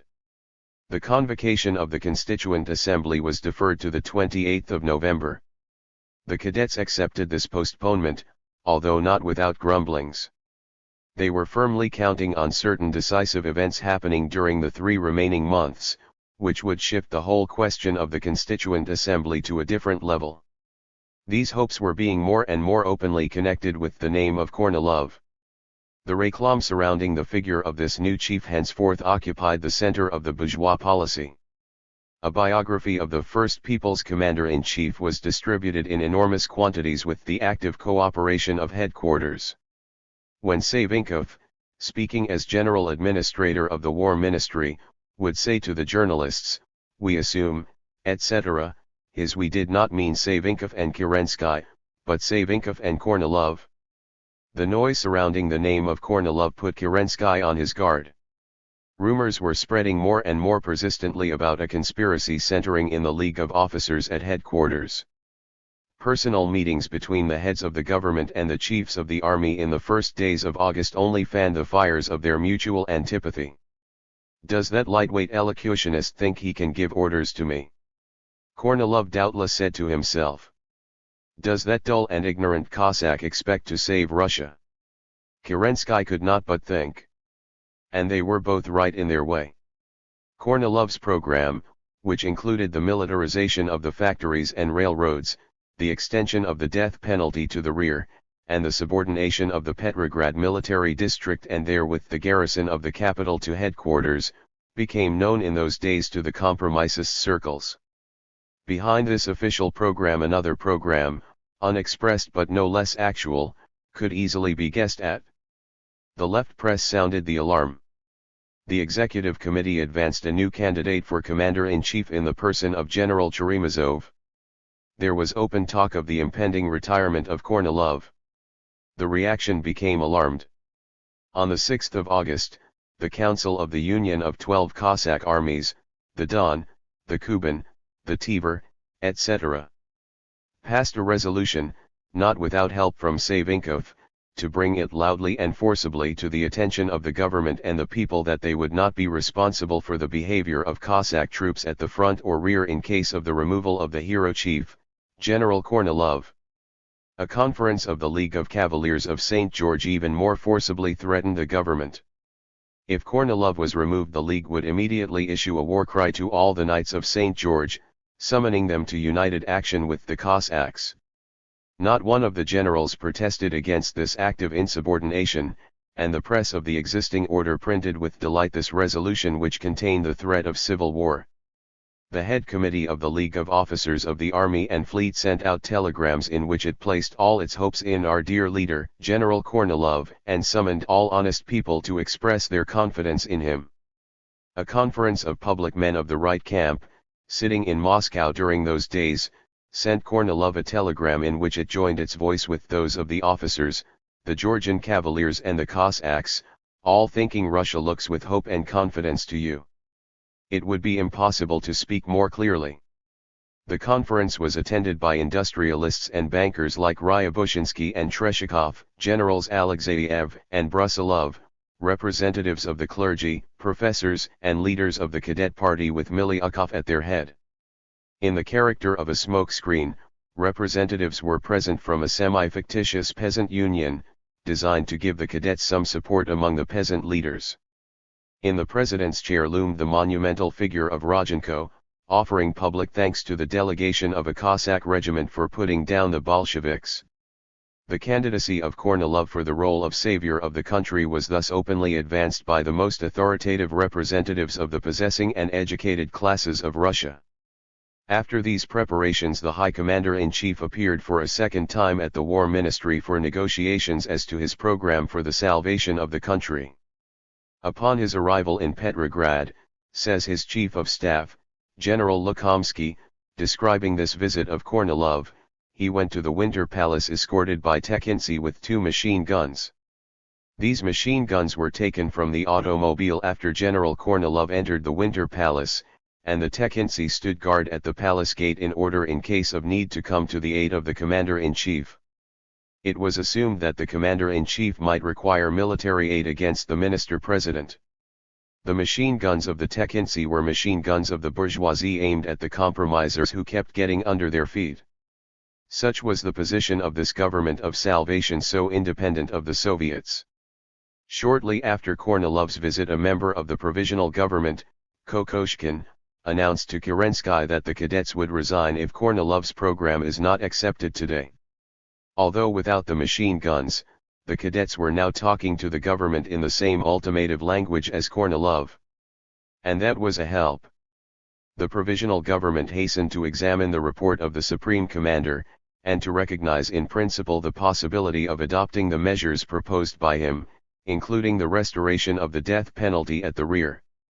In this mobilization of the forces of reaction there was naturally included the All-Russian Council of Churches, which had for its official aim to complete the emancipation of the Orthodox Church from bureaucratic activities, but whose real aim was to protect it from the revolution. With the overthrow of the monarchy, the Church had been deprived of its official head. Its relation to the state, which had been its defense and protector from time immemorial, was now left hanging in the air. To be sure, the Holy Synod, in an epistle of March 9, had hastened to extend its blessing to the accomplished revolution and summon the people to place their trust in the provisional government. However, the future contained a menace. The government had kept silent on the church question as on all others. The clergy were completely at a loss. Occasionally from some far-off region, from the city of Verny on the borders of China, a telegram would come from a local cleric assuring Prince Lvov that his policy fully corresponded to the testament of the evangelists. Although thus tuning in on the revolution, the Church had not dared to interfere in events. This was plainest of all at the front, where the influence of the clergy had evaporated along with the discipline of fear. Denikin acknowledges this, whereas the officers' corps did for a long time fight for its military authority and power to command. The voice of the pastors was silent from the first days of the revolution, and their every participation in the life of the soldiers came to an end. The congresses of the clergy at headquarters and in the staffs of the army went by without leaving a trace. The Council of Churches, although primarily a caste affair of the clergy itself, and especially of its upper tiers, nevertheless did not remain confined within the limits of the church bureaucracy. Liberal society tried with might and main to get hold of it. The Cadet Party, having found no political roots among the people, fancied that a reformed church might serve as a transmitting mechanism between it and the masses. In the preparations for the meeting of the council, an active role was played side by side with princes of the church, and even ahead of them, by temporal politicians of various tints, such as Prince Trubetskoy, Count Alsofiev, Rodchenko, Samarin, and by liberal professors and writers. The Cadet Party tried in vain to create around the council an atmosphere of church reform, stepping softly the while, lest some incautious motion might shake down the whole rotting structure. Not a word was said about the separation of church and state, either among the clergy or among the temporal reformers. The princes of the church were naturally inclined to weaken the control of the state over their inner affairs, but at the same time they desired that in the future the state should not only guarantee their privileged situation, their lands and income, but also continue to carry the lion's share of their expenses. In their turn the liberal bourgeoisie were willing to guarantee to the Orthodox Church a continuance of its dominant position, but on the condition that it learned to serve the interests of the ruling class among the masses in the new style. But just here the chief difficulties began. Denikin himself remarks with sorrow that the Russian Revolution did not create one single popular religious movement worth remarking upon. It would be truer to say that in proportion as new layers of the people were drawn into the revolution, they almost automatically turned their backs on the church, even where they had formerly been attached to it. In the country individual priests may still have had some personal influence, dependent upon their behavior in regard to the land question. In the cities it occurred to nobody, either among the workers or the petty bourgeoisie, to turn to the clergy for the solution of any problem raised by the revolution. The preparations for the Council of Churches were met with complete indifference by the people. The interests and passions of the masses were finding their expression in socialist slogans, not in theological texts. Belated Russia enacted her history in an abridged edition. She found herself obliged to step over, not only the epoch of the Reformation, but that of bourgeois parliamentarism as well. Although planned for in the months of the flood tide of the Revolution, the Church Council took place during the weeks of its ebb. This still further thickened its reactionary coloring. The constitution of the Council, the circle of problems it touched upon, even the ceremony of its opening, all testified to radical changes in the attitude of the different classes toward the Church. At the divine services in the Uspensky Cathedral, side by side with Rodchenko and the cadets, sat Kerensky and Avksentiev.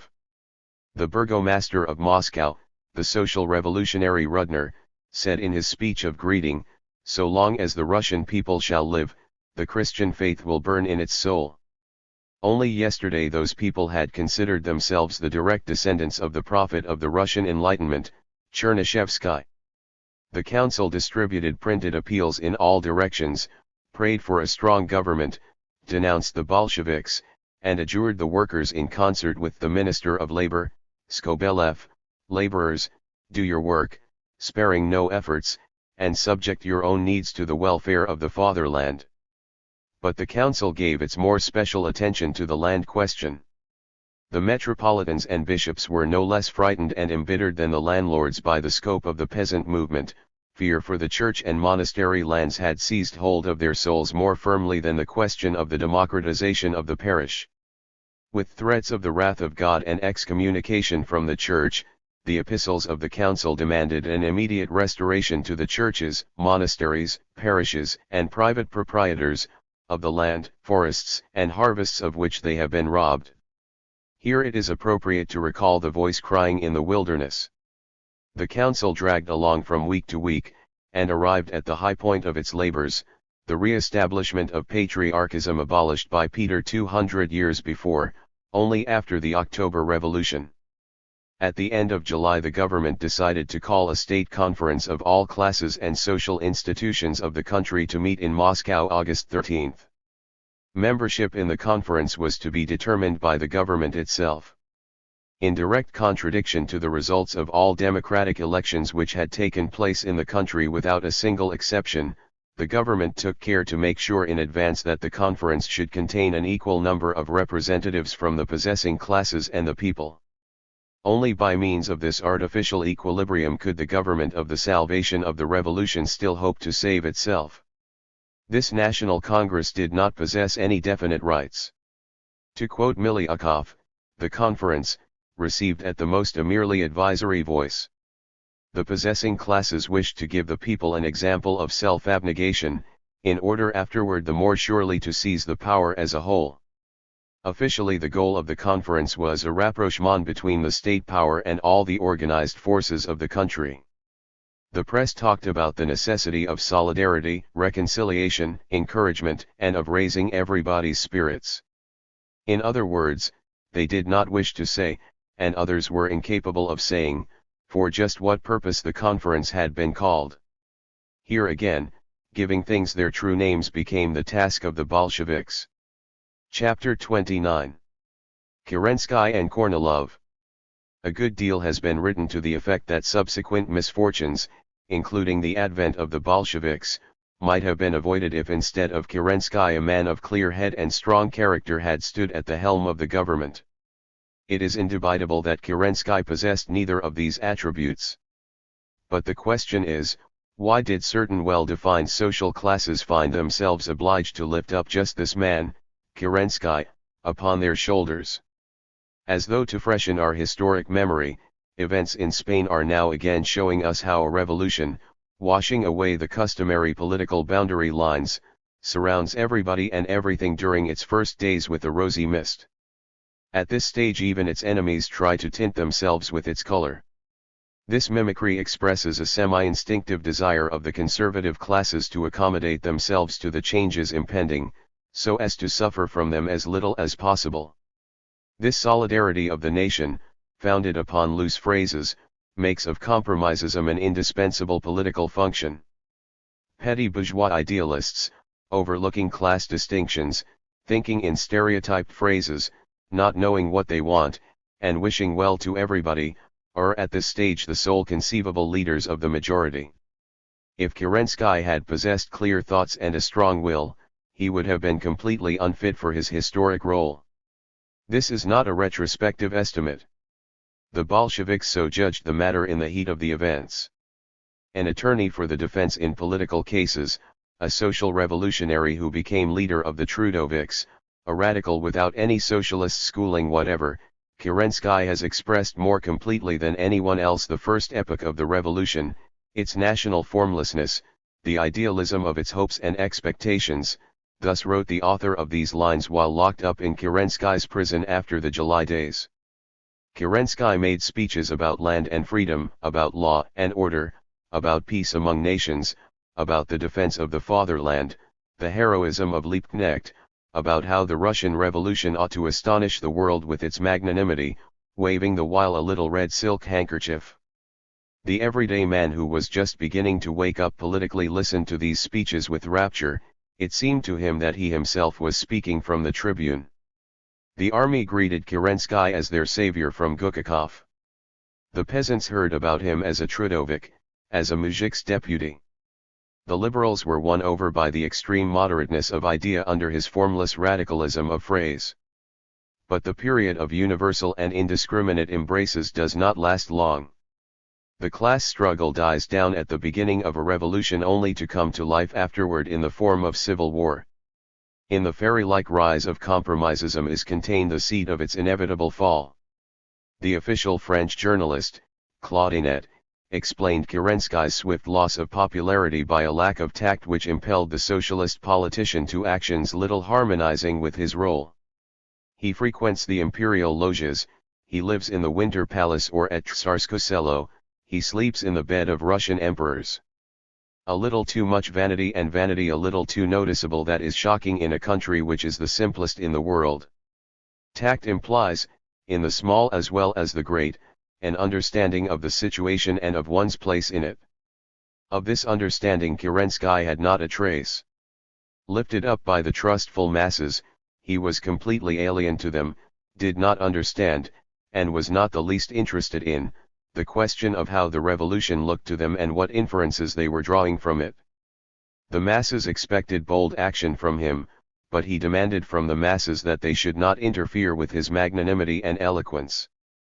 Once when Kerensky was paying a theatrical visit to the arrested family of the Tsar, the soldiers on duty around the palace said to their commandant, "We sleep on boards, we have bad food, but Nikolashka even after he is arrested has meat to throw in the pail." Those were not magnanimous words, but they expressed what the soldiers were feeling. Breaking free of their age-old chains, the people were transgressing at every step those boundaries which educated leaders wanted to lay down for them. Towards the end of April, Kerensky voiced a lament upon this subject: "Can it be that the Russian Free State is a state of slaves in revolt? I regret that I did not die 2 months ago. I should have died with the great dream," etc. etc. With this bad rhetoric he hoped to exert an influence on the workers, soldiers, sailors, and peasants. Admiral Kolchak related subsequently before a Soviet tribunal how in May the radical war minister made the rounds of the Black Sea Fleet in order to reconcile the sailors with their officers. It seemed to the orator after each speech that the goal had been attained. "There, you see, Admiral, everything is fixed," but nothing at all was fixed. The disintegration of the fleet was only beginning. As time went on, Kerensky's affectations, insolence, and braggadocio more and more keenly offended the masses. During his journey around the front he once cried out irascibly to his adjutant in the railroad car, perhaps on purpose to be heard by a general, "Kick all those damned committees to hell." Arriving on a visit to the Baltic Fleet, Kerensky ordered the Sailors' Central Committee to appear before him on the Admiral's warship. The Centrobalt, being a Soviet body, was not under the War Ministry and considered the order offensive. The president of the committee, the sailor Dybenko, answered, "If Kerensky wants to talk to the Centrobalt, let him come to us." Wasn't that an intolerable act of impudence? On the vessels where Kerensky did enter into conversation with the sailors, it went no better, especially on the warship Republic, whose mood was Bolshevik. Here they questioned the minister on the following points: why had he voted for war in the State Duma? Why had he put his signature to the imperialist note of Miliukov on the 21st of April? Why had he given the Tsarist senators a pension of 6,000 rubles a year? Kerensky refused to answer these crafty questions put to him by foes. The crew dryly declared the minister's explanations unsatisfactory. In a silence like the tomb, Kerensky withdrew from the ship. "Slaves in revolt," muttered the radical lawyer, grinding his teeth. But the sailors were experiencing an emotion of pride. "Yes, we were slaves and we have revolted." Kerensky's high-handed treatment of democratic social opinion called out at every step semi-conflicts with the Soviet leaders, who were traveling the same road but with more of a disposition to look round at the masses. Already on the 8th of March, the Executive Committee, frightened by protests from below, had warned Kerensky of the impossibility of liberating arrested policemen. A few days later the compromisers found themselves obliged to protest against the plan of the Minister of Justice to export the Tsar's family to England. Again in 2 or 3 weeks, the Executive Committee raised the general question of a regulation of their relations with Kerensky, but those relations never were and never could be regulated. The same difficulties arose about his party relations. At a social revolutionary congress early in June, Kerensky was voted down in the elections to the party's Central Committee, receiving 135 votes out of 270. And how the leaders did squirm in their effort to explain, both to right and left, that many did not vote for Comrade Kerensky because he is already overloaded with work. The fact is that, while the staff and departmental social revolutionaries adored Kerensky as the source of all good things, the old social revolutionaries bound up with the masses regarded him without confidence and without respect. But neither the Executive Committee nor the Social Revolutionary Party could get along without Kerensky. He was necessary to them as the connecting link of the coalition. In the Soviet bloc the leading role belonged to the Mensheviks. They invented the decisions, that is, the methods by which to avoid doing anything. But in the state apparatus the Narodniks clearly outbalanced the Mensheviks, a fact which was most obviously expressed in the dominating position of Kerensky. Half cadet and half social revolutionary, Kerensky was not a representative of the Soviets in the government like Tsereteli or Chernov, but a living tie between the bourgeoisie and the democracy. Tsereteli and Chernov formed one side of the coalition. Kerensky was a personal incarnation of the coalition itself. Tsereteli complained of the predominance in Kerensky of personal motives, not understanding that these were inseparable from his political function. Tsereteli himself as Minister of the Interior issued a circular to the effect that the commissars of the provinces ought to rely upon all the living forces of their locality, that is, upon the bourgeoisie and upon the Soviets, and carry out the policies of the provisional government without surrendering to party influences. That ideal commissar, rising above all hostile classes and parties in order to find his whole duty in himself and in a circular, that is Kerensky on a provincial or a county scale. As a crown to this system there was needed one independent all-Russian commissar in the Winter Palace. Without Kerensky compromisism would have been like a church steeple without a cross. The history of Kerensky's rise is full of lessons. He became Minister of Justice thanks to the February Revolution which he feared. The April demonstration of slaves in revolt made him Minister of War and Marine. The July struggle, caused by German agents, put him at the head of the government.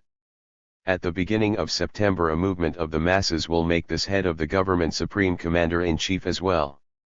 The dialectic of the compromise regime, and its malicious irony, lie in the fact that the masses had to lift Kerensky to the very highest height before they could topple him over. While contemptuously drawing away his skirts from the people who had given him power, Kerensky the more thirstily grabbed after any sign of encouragement from educated society. In the very first days of the revolution the leader of the Moscow cadets, Dr. Kishkin, said, upon returning from Petrograd, "If it were not for Kerensky, we should not have what we have." His name will be written in golden letters on the tablets of history. The praise of these liberals became one of the most important political criteria for Kerensky, but he could not, and did not wish to, lay his popularity in a simple way at the feet of the bourgeoisie. On the contrary, he more and more acquired a taste for seeing all classes at his own feet. The thought of setting off and balancing against each other the government of the bourgeoisie and the democracy, testifies Miliukov, was not foreign to Kerensky from the very beginning of the revolution. This course was the natural outcome of his whole life's journey, which had run between the functions of a liberal lawyer and the underground circles. While respectfully assuring Buchanan that the Soviet will die a natural death, Kerensky was frightening his bourgeois colleagues at every step with the wrath of the Soviet. And on those frequent occasions when the leaders of the executive committee disagreed with Kerensky, he dismayed them by mentioning the most horrible of catastrophes, the resignation of the liberals. When Kerensky reiterated that he did not wish to be the Marat of the Russian Revolution, that meant that he would refuse to take severe measures against the reaction, but not so against anarchy. Generally speaking, by the way, that is the moral of the opponents of violence in politics. They renounce violence when it comes to introducing changes in what already exists, but in defense of the existing order they will not stop at the most ruthless acts. In the period of preparation for the offensive, Kerensky became the especially beloved figure of the possessing classes. Turchenko kept telling each and everybody how highly our allies esteem the labors of Kerensky.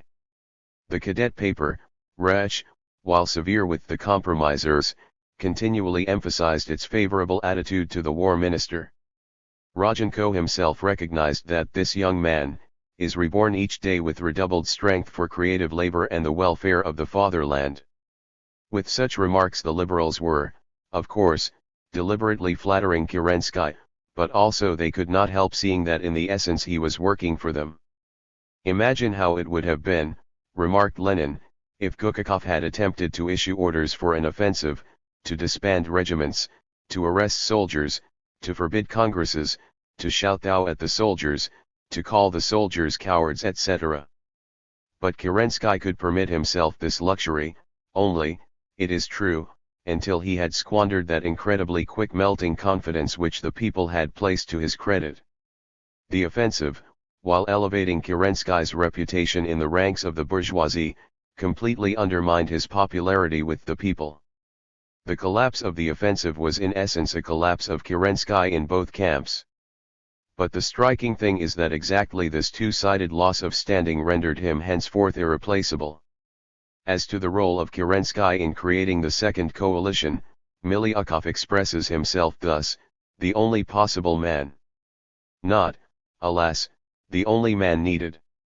This leading liberal politician, be it remarked, never took Kerensky any too seriously, and broad circles of the bourgeoisie were more and more inclined to lay the blame on him for all the blows of fate. The impatience of patriotically inclined groups impelled them, according to Miliukov, to search for a strong man. At one time Admiral Kolchak was suggested for this role. Moreover, this installing of a strong man at the helm was thought of in different terms from those of negotiation and compromise. That we may easily believe. Hopes of democracy, of the will of the people, of the Constituent Assembly, writes Stankiewicz of the Cadet Party, were already thrown overboard. The municipal elections throughout all Russia had given an overwhelming majority to the socialists, and there were beginning to be convulsive reachings out for a power which should not persuade but only command. More accurately speaking, a power which should take the revolution by the throat. In the biography of Kornilov, and in his personal attributes, it is easy to distinguish the traits which justified his candidacy for the post of national savior. General Martynov, who had been Kornilov's superior in peacetime, and in wartime had shared his captivity in an Austrian fortress, characterizes Kornilov as follows: distinguished by a sustained love of work and great self-confidence, he was in his intellectual faculties an ordinary and mediocre man, not possessed of any broad outlook. Martynov places to the credit of Kornilov two traits: personal bravery and disinterestedness. In those circles where most people were thieving and worrying about their own skin, these qualities were striking. Of strategic ability, above all the ability to estimate a situation as a whole, both in its material and moral element, Kornilov hadn't a trace. Moreover, he lacked organizing ability, says Martynov, and with his violent temper and lack of equilibrium was little fitted for planned activity. Brusilov, who observed the entire military activity of his subordinate during the World War, spoke of him with supreme contempt: the chief of a bold guerrilla band and nothing more. The official legend created around the Kornilov division was dictated by the demand of patriotic social opinion for some bright spot on the dark background of events. The 48th Division, writes Martynov, was destroyed thanks to the abominable administration of Kornilov himself, who did not know how to organize a retreat, and worst of all kept continually changing his mind and losing time. At the last moment Kornilov abandoned to their fate the division he had led into a trap, and tried himself to escape capture. However, after 4 days and nights of wandering, the unlucky general surrendered to the Austrians, and he only escaped some time later. Upon his return to Russia, Kornilov, in conversing with various newspaper correspondents, touched up the story of his escape with bright colors supplied by his own imagination. We need not pause upon the prosaic corrections which well-informed witnesses have introduced into his legend. It is evident that from that moment on Kornilov began to acquire a taste for newspaper réclame. Before the revolution Kornilov had been a monarchist of the Black Hundred tint. In captivity, when reading the papers, he would frequently remark that he would gladly hang all those Kukakovs and Miliukovs. But political ideas occupied him, as is usual with people of his mold, only insofar as they directly affected his own person. After the February Revolution, Kornilov found it easy to declare himself a Republican. He was very little acquainted, according to the report of Martynov, with the interlacing interests of the different strata of Russian society, knew nothing either of party groups or of individual political leaders. Mensheviks, social revolutionaries, and Bolsheviks constituted for him one hostile mass which hindered the officers from commanding, the landlord from enjoying his estate, the merchant from trading, and the factory owner from producing goods. Already on the 2nd of March, the Committee of the State Duma laid hold upon General Kornilov, and over the signature of Rodchenko demanded of headquarters that this valiant hero known to all Russia be appointed commander-in-chief of the troops of the Petrograd district. The Tsar, who had already ceased to be a Tsar, wrote on Rodchenko's telegram, "Carry out." Thus the revolutionary capital acquired its first Red general. In a report of the Executive Committee dated March 10, this phrase is applied to Kornilov, a general of the old stripe who wants to put an end to the revolution. In those early days, however, the general tried to put his best foot forward, and even carried out without grumbling the ritual of arresting the Tsarina. That was placed to his credit. In the memoirs of Colonel Kobylinsky, however, the commander of Tsarskoye Selo appointed by him, it becomes known that Kornilov was here playing a double game. After his presentation to the Tsarina, Kobylinsky guardedly relates, "Kornilov said to me, 'Colonel, leave us alone. Go and stand outside the door.' I went out. After about 5 minutes Kornilov called me. I entered. The Empress extended her hand. It is clear that Kornilov had recommended the colonel as a friend. Later on we shall hear of the embraces exchanged between the Tsar and his jailer Kobylinsky. As an administrator Kornilov in his new position proved unspeakably bad. His closest associates in Petrograd, writes Stankiewicz, continually complained of his incapacity to do the work or to direct it. Kornilov lingered in the capital, however, only a short time. In the April days he attempted, not without a hint from Miliukov, to inaugurate the first bloodletting of the revolution, but ran into the opposition of the Executive Committee, resigned, was given command of an army, and afterward of the Southwestern Front. Without waiting for the legal introduction of the death penalty, Kornilov here gave orders to shoot deserters and set up their corpses on the road with an inscription, threatened the peasants with severe penalties for violating the proprietary rights of landlords, created shock battalions, and on every appropriate occasion shook his fist at Petrograd. This immediately surrounded his name with a halo in the eyes of the officers and the possessing classes. But many of Kerensky's commissars, too, would say to themselves, "There is no hope left but in Kornilov." In a few weeks this gallant general with a mournful experience as commander of a division, became the supreme commander-in-chief of those disintegrating armies of millions which the Entente was trying to make wage a war to complete victory. It made Kornilov's head swim. His narrow horizon and political ignorance rendered him an easy prey for seekers of adventure. While willfully defending his personal prerogative, this man with a lion's heart and the brain of a sheep, as Kornilov was described by General Alexeyev, and after him by Verkhovsky, submitted very easily to personal influences, if only they fell in with the voice of his ambition. Miliukov, who was friendly to Kornilov, remarks in him a childish trust in people who knew how to flatter him. The closest inspirer of the supreme commander was a certain Zavoyko, who followed the modest calling of orderly, an obscure figure from among the former landlords, an oil speculator, an adventurer, who especially impressed Kornilov with his pen. Zavoyko did indeed have the brisk style of the swindler who will stop at nothing. This orderly became Kornilov's press agent, author of the People's Biography, drawer-up of reports, ultimatums, and all those documents for which there was needed, in the words of the general, a strong artistic style. To Zavoyko was added another seeker of adventure, Aladdin, a former deputy of the First Duma, who had spent some years abroad, who never removed an English pipe from his mouth, and therefore considered himself a specialist upon international affairs.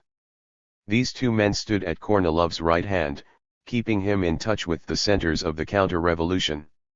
His left flank was covered by Savinkov and Filinenko, who employed every means to hold up the general's exaggerated opinion of himself, and at the same time keep him from taking any premature step which might make him impossible in the eyes of the democracy. To him came the honest and the dishonest, the sincere and the intriguing, political leaders, and military leaders, and adventurers, writes the unctuous General Denikin, and all with one voice cried, "Save us!" It would be difficult to determine the exact proportion of the honest and the dishonest. At any rate Kornilov seriously considered himself called to save, and thus became a direct rival of Kerensky. The rivals quite sincerely hated each other. Kerensky, according to Martynov, assumed a high and mighty tone in his relations with the older generals. A humble hard worker like Alexeyev, or the diplomatically inclined Brusilov, could permit this treatment. But such tactics would not go down with the self-complacent and touchy Kornilov, who, for his part looked down upon the lawyer, Kerensky. The weaker of the two was prepared to yield, and did make serious advances. At least Kornilov told Denikin towards the end of July that a proposal had come to him from governmental circles to enter the ministry. "No, sir. Those gentlemen are too bound up with the Soviets. I said to them, give me the power and then I will make a decisive fight." The ground was quaking under Kerensky's feet like a peat bog. He sought a way out, as always, in the sphere of verbal improvisations, call meetings, announce, proclaim. His personal success on the 21st of July, when he had risen above the hostile camps of the democracy and the bourgeoisie in the character of the irreplaceable, suggested to Kerensky the idea of a state conference in Moscow. That which had taken place in a closed chamber of the Winter Palace would now be brought out in the open. Let the country see with its own eyes that everything will go to pieces if Kerensky does not take in his hands the reins and the whip. According to the official list, the state conference was to include representatives of political, social, democratic, national, commercial, industrial, and cooperative organizations, leaders of the institutions of the democracy, the higher representatives of the army, scientific institutions, universities, and members of the four state dumas. About 1,500 conferees were indicated, but more than 2,500 assembled, the number having been enlarged wholly in the interests of the right wing. The Moscow Journal of the Social Revolutionaries wrote reproachfully about its own government, as against 150 representatives of labor, there are 120 representatives of trade and industry, against 100 peasant deputies, 100 representatives of the landlords have been invited, against 100 representatives of the Soviet, there will be 300 members of the State Duma. This official paper of Kerensky's party expressed a doubt as to whether such a conference would be able to give the government that support which it seeks. The compromisers went to the conference gritting their teeth. "We must make an honest effort," they were saying to each other, "to come to an agreement. But how about the Bolsheviks? We must at whatever cost prevent them from interfering in this dialogue between the democracy and the possessing classes." By a special resolution of the Executive Committee, party factions were deprived of the right to take the floor without the consent of the Presidium. The Bolsheviks decided to make a declaration in the name of the party and walk out of the conference. The Presidium, watchful of their every movement, demanded that they abandon this criminal plan. Then the Bolsheviks unhesitatingly handed back their cards of admission. They were preparing another and more significant answer. Proletarian Moscow was to speak its word. Almost from the first days of the revolution the partisans of law and order had on all possible occasions contrasted the peaceful country against tumultuous Petrograd. The convocation of the Constituent Assembly in Moscow had been one of the slogans of the bourgeoisie. The National Liberal Marxist, Patrusov, had sent curses to Petrograd for imagining itself to be a new Paris. As though the Girondists had not threatened the old Paris with thunder and lightning, had not proposed that it reduce its role to 1/83rd of what it was. A provincial Menshevik said in June at the Congress of Soviets, "Some sort of place like Novokirksk far better reflects the conditions of life in Russia than Petrograd." In the essence of the matter the compromisers like the bourgeoisie were seeking support, not in the actual moods of the country, but in consoling illusions which they themselves created. Now, when it came time to feel the actual political pulse of Moscow, a cruel disappointment awaited the initiators of the conference. Those counter-revolutionary conferences which had followed each other in Moscow from the first days of August, beginning with the Congress of Landlords and ending with the Church Council, had not only mobilized the possessing circles, but had also brought the workers and soldiers to their feet. The threats of Ryabushinsky, the appeals of Rodchenko, the fraternization of cadets with Cossack generals, all this had taken place before the eyes of the lower ranks in Moscow. All this had been interpreted by Bolshevik agitators hot on the trail of the news stories. But the danger of a counter-revolution had now taken a palpable, even a personal form. A wave of indignation ran through the shops and factories. If the Soviets are powerless, wrote the Moscow Bolshevik paper, the workers must unite round their own living organizations. In the first rank of these organizations were named the trade unions, a majority of them already under Bolshevik leadership. The mood of the factories was so hostile to the state conference that the idea of a general strike, suggested from below, was adopted almost without opposition at a meeting of representatives of all the Moscow nuclei of the Bolshevik organization. The trade unions had taken the initiative. The Moscow Soviet by a majority of 364 against 304 voted against the strike. But since at the caucus of their factions the Menshevik and Social Revolutionary workers had voted for the strike, and were now merely submitting to party discipline, this decision of a Soviet elected long ago, adopted moreover against the will of its actual majority, was far from stopping the Moscow workers. A meeting of the officers of 41 trade unions passed a resolution to call a one-day strike of protest. The district Soviets, a majority of them, came out on the side of the party and the trade unions. The factories here advanced a demand for re-elections to the Moscow Soviet, which was not only lagging behind the masses, but coming into sharp conflict with them. In the Zamoskvorodskyi District Soviet, which met jointly with the factory committees, a demand for the recall of those deputies who had gone against the will of the working class received 175 votes against 4, with 19 abstaining. The night before the strike was, nevertheless, a bad night for the Moscow Bolsheviks. The country was indeed following in the steps of Petrograd, but lagging behind. The July demonstration had been unsuccessful in Moscow. A majority, not only of the garrison, but also of the workers had feared to go into the streets against the voice of the Soviet. How would it be this time? Morning brought the answer. The counter-efforts of the compromisers did not prevent the strike from becoming a powerful demonstration of hostility to the coalition and the government. 2 days before, the newspaper of the Moscow industrialists had confidently declared, "Let the Petrograd government come soon to Moscow. Let them listen to the voice of the holy places, the bells and sacred towers of the Kremlin." Today the voice of the sacred places was drowned, by an ominous stillness. A member of the Moscow Committee of the Bolsheviks, Pyatnitsky, subsequently wrote, "The strike came off magnificently. There were no lights, no tramcars, the factories and shops were closed and the railroad yards and stations, even the waiters in the restaurants had gone on strike." Milyukov adds a sharp light to this picture. The delegates coming to the conference could not ride on the tramways, nor lunch in the restaurants.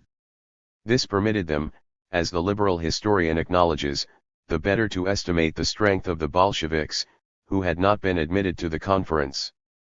The Izvestia of the Moscow Soviet adequately described the significance of this manifestation of August 12.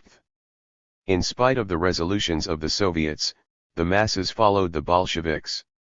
400,000 workers went on strike in Moscow and the suburbs upon the summons of a party which for 5 weeks had been under continual blows, and whose leaders were still in hiding or in prison. The new Petrograd organ of the party, the Proletarian, managed before it was shut down to put a question to the compromisers: "From Petrograd you went to Moscow, where will you go from there?" Even the masters of the situation must have put this question to themselves. In Kiev, Kostroma, Tsaritsyn, similar one-day strikes of protest occurred, general or partial. The agitation covered the whole country. Everywhere, in the remotest corners, the Bolsheviks gave warning that the state conference bore the clearly marked imprint of a counter-revolutionary conspiracy. By the end of August the meaning of this formula was disclosed before the eyes of the whole people. The delegates to the conference, as well as bourgeois Moscow, expected a coming out of the masses with arms, expected clashes, battles, August days. But for the workers to go into the street, would have meant for them to offer themselves to the blows of the cavaliers of St. George. The officer detachments, junkers, individual cavalry units, burning with the desire to take revenge for the strike. To summon the garrison to the street would have introduced a split, and tightened the task of the counter-revolution which stood ready with its hand on the trigger. The party did not summon them to the street, and the workers themselves, guided by a correct strategic sense, avoided any open encounter. The one-day strike perfectly corresponded to the situation. It could not be hid under a bushel, as was the declaration of the Bolsheviks at the conference. When the city was plunged in darkness, all Russia saw the hand of the Bolsheviks at the switchboard. No, Petrograd was not isolated. In Moscow, upon whose patriarchal humbleness so many had set their hopes, the workers' districts suddenly showed their teeth. Thus Sukhanov describes the significance of that day. In the absence of the Bolsheviks, but under the sign of the unfleshed teeth of the proletarian revolution, the coalition conferees had to take their seats. Moscowits were saying that Kerensky had come there to be crowned. But the next day Kornilov arrived from headquarters with the same purpose, and was met by innumerable delegates, among them those from the Church Council. The Tekhintsi leapt from the approaching train in their bright red long coats, with their naked curved swords, and drew up in two files on the platform. Ecstatic ladies sprinkled the hero with flowers as he reviewed this bodyguard and the deputations.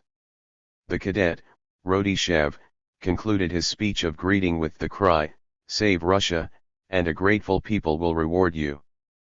Patriotic sobbings were heard. Morozova, a millionaire merchant's wife, went down on her knees. Officers carried Kornilov out to the people on their shoulders.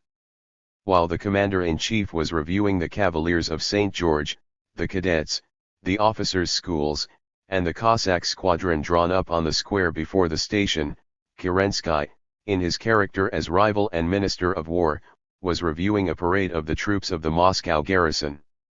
From the station Kornilov took his way, in the steps of the Tsar, to the Ivarsky shrine, where a service was held in the presence of his escort of Mussulman Tekhintsi in their gigantic fur hats. This circumstance, writes the Cossack officer Grekov, disposed believing Moscow still more favorably to Kornilov. The counter-revolution was meanwhile trying to capture the street. Kornilov's biography, together with his portrait, was generously scattered from automobiles. The walls were covered with posters summoning the people to the aid of the hero. Like a sovereign, Kornilov received in his private car statesmen, industrialists, financiers. Representatives of the banks made reports to him about the financial condition of the country. The Octoberist Shidlovsky significantly writes, "The only one of all the members of the Duma to visit Kornilov in his train was Miliukov, who had a conversation with him, the matter of which is unknown to me." We shall hear later from Miliukov as much about this conversation as he himself thinks it necessary to relate. During this time the preparations for a military insurrection were in full swing. Several days before the conference Kornilov had given orders, under pretext of going to the help of Riga, to prepare 4 cavalry divisions for a movement on Petrograd. The Orenburg Cossack regiment had been sent by headquarters to Moscow to preserve order, but at Kerensky's command it had been held up on the way. In his subsequent testimony before an inquiry commission on the Kornilov affair, Kerensky said, "We were informed that during the Moscow conference a dictatorship would be declared." Thus in those triumphant days of national unity, the war minister and the commander-in-chief were engaged in strategic counter-maneuvers.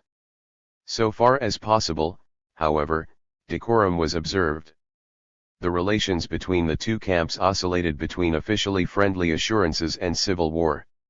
In Petrograd, notwithstanding the self-restraint of the masses, the July experience having left its lesson, rumors kept coming down from above, from the staffs and editorial offices, furiously insisting upon an impending insurrection of the Bolsheviks. The Petrograd organizations of the party warned the masses in an open manifesto against possible provocatory appeals upon the part of the enemy. The Moscow Soviet meanwhile took its own measures. A secret revolutionary committee was formed, consisting of 6 people, 2 from each of the Soviet parties, including the Bolsheviks. A secret order was issued forbidding the formation of cordons of Cavaliers of St. George, officers and junkers, along the line of march of Kornilov. The Bolsheviks, who had been forbidden entry into the barracks since the July days, were now freely admitted. Without them it was impossible to win over the soldiers. While in the open arena the Mensheviks and social revolutionaries were negotiating with the bourgeoisie for the creation of a strong power against the masses led by the Bolsheviks, behind the scenes these same Mensheviks and social revolutionaries in cooperation with the Bolsheviks, whom they would not admit to the conference, were preparing the masses for a struggle against the conspiracy of the bourgeoisie. Although yesterday they had opposed the protest strike, today they were summoning the workers and soldiers to prepare for a struggle. The contemptuous indignation of the masses did not prevent them from responding to the summons with a fighting eagerness which frightened the compromisers more than it pleased them. This arrant duplicity, almost amounting to an open treachery in two directions, would have been incomprehensible if the compromisers had still been consciously carrying out their policy. As a matter of fact they were merely suffering its consequences. Big events were clearly in the air, but apparently nobody had settled upon the days of the conference for an overturn. At any rate no confirmation of the rumors to which Kerensky subsequently referred has been found either in documents, or in the compromisist literature, or in the memoirs of the right wing. It was still merely a matter of getting ready. According to Miliukov, and his testimony coincides with the further development of events, Kornilov himself had already before the conference chosen the date for his action, August 27. This date of course was known to but few. The half-informed, however, as always in such circumstances, kept advancing the day of the great event, and rumors forerunning it poured in upon the authorities from all sides. It seemed from moment to moment as though the blow would fall. Indeed, the very mood of excitement among the bourgeois and officer circles in Moscow might have led, if not to an attempted overturn, at least to counter-revolutionary manifestations designed as a test of power. Still more probable would have been an attempt to create out of the members of the conference some sort of center for the salvation of the fatherland in competition with the Soviets. The right press had spoken openly of this. But things did not even go that far. The masses prevented it, even if perhaps some had cherished the thought of hastening the decisive hour.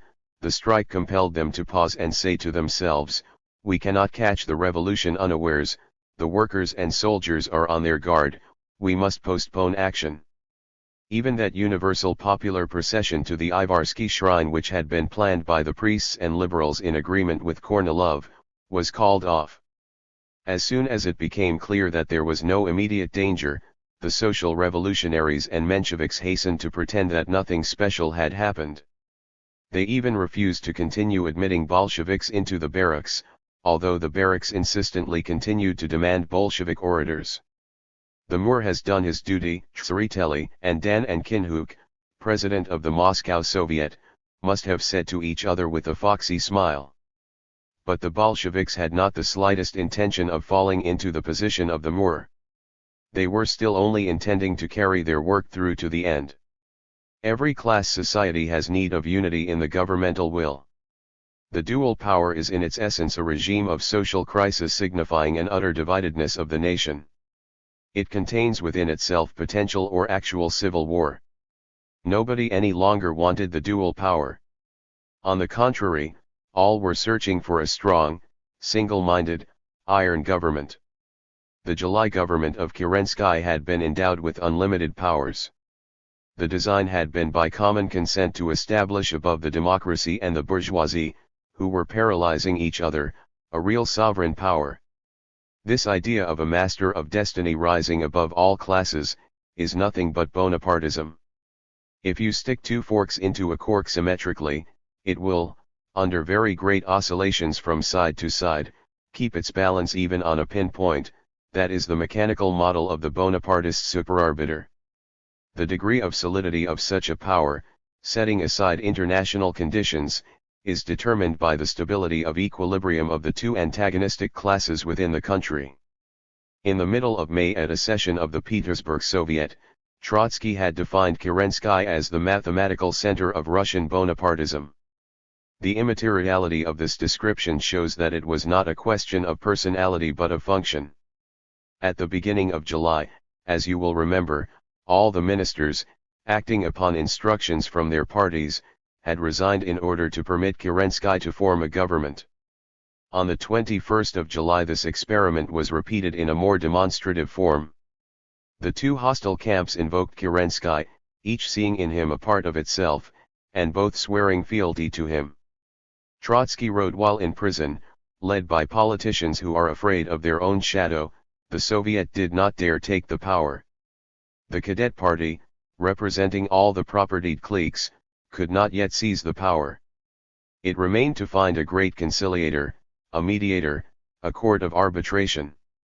In a manifesto to the people issued by Kerensky in his own name, he declared, "I, as head of the government, consider that I have no right to hesitate if the changes increase my responsibility in the matters of supreme administration."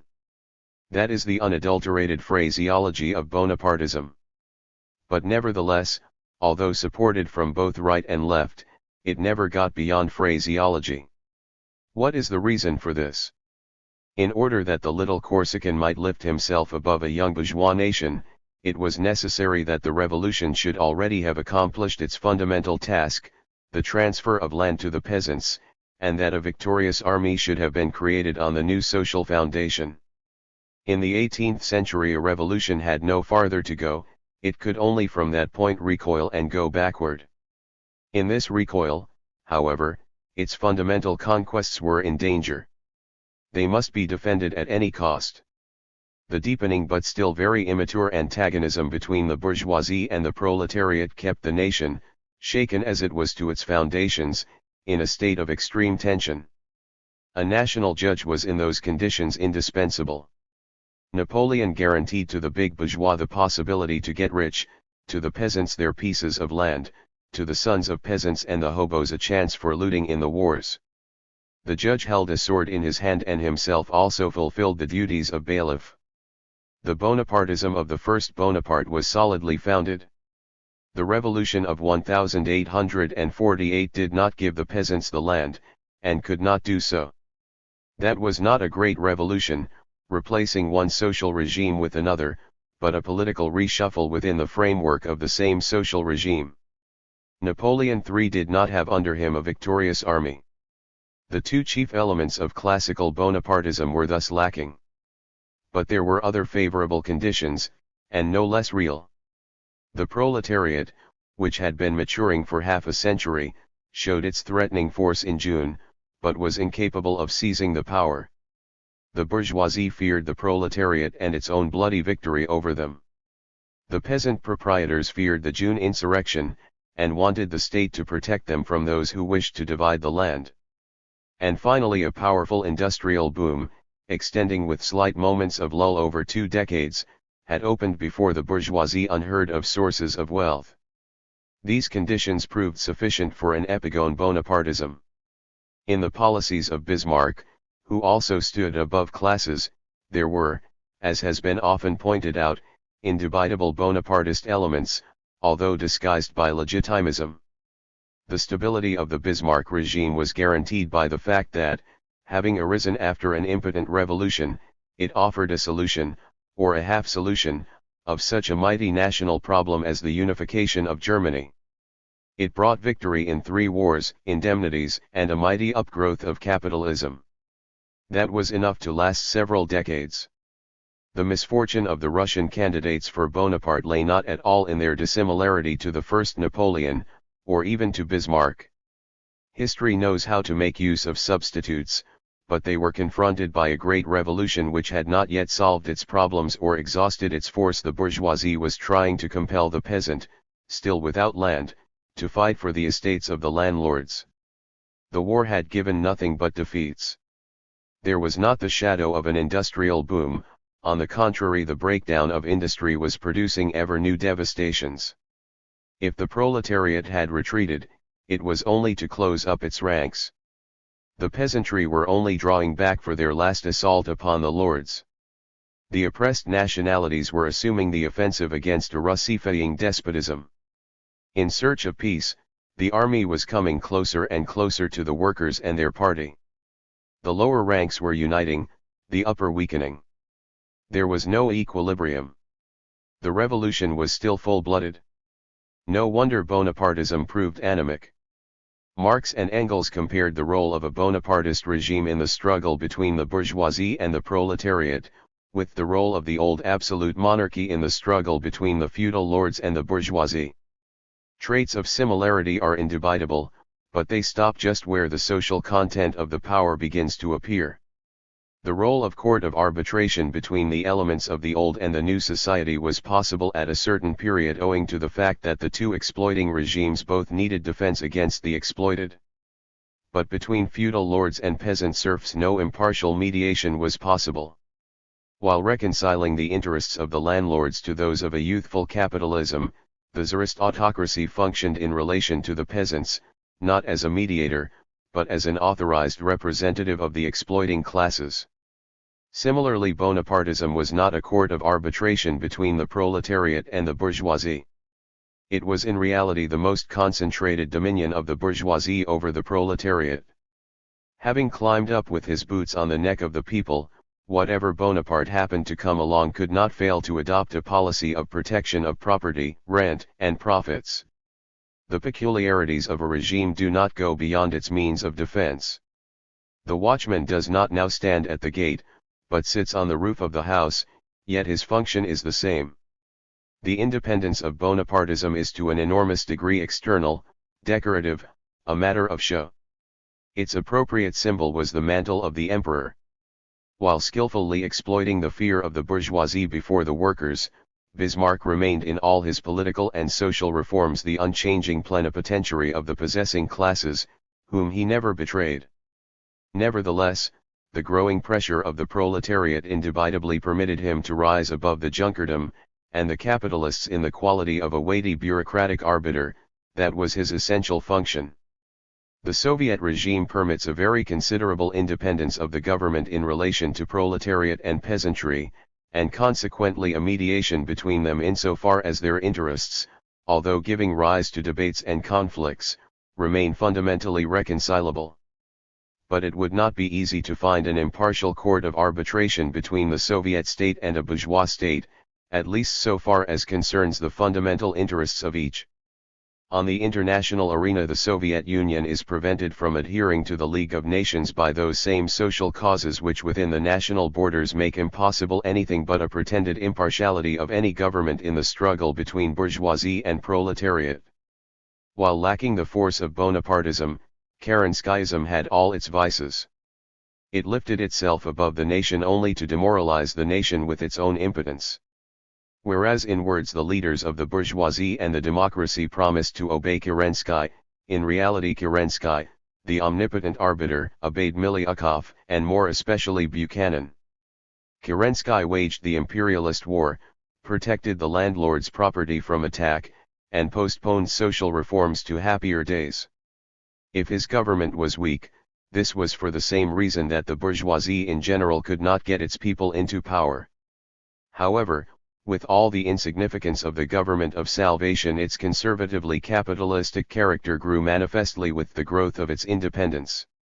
Their understanding that the regime of Kerensky was the inevitable form of bourgeois rulership for the given period, did not prevent the bourgeois politicians from being extremely dissatisfied with Kerensky, nor from preparing to get rid of him as quickly as possible.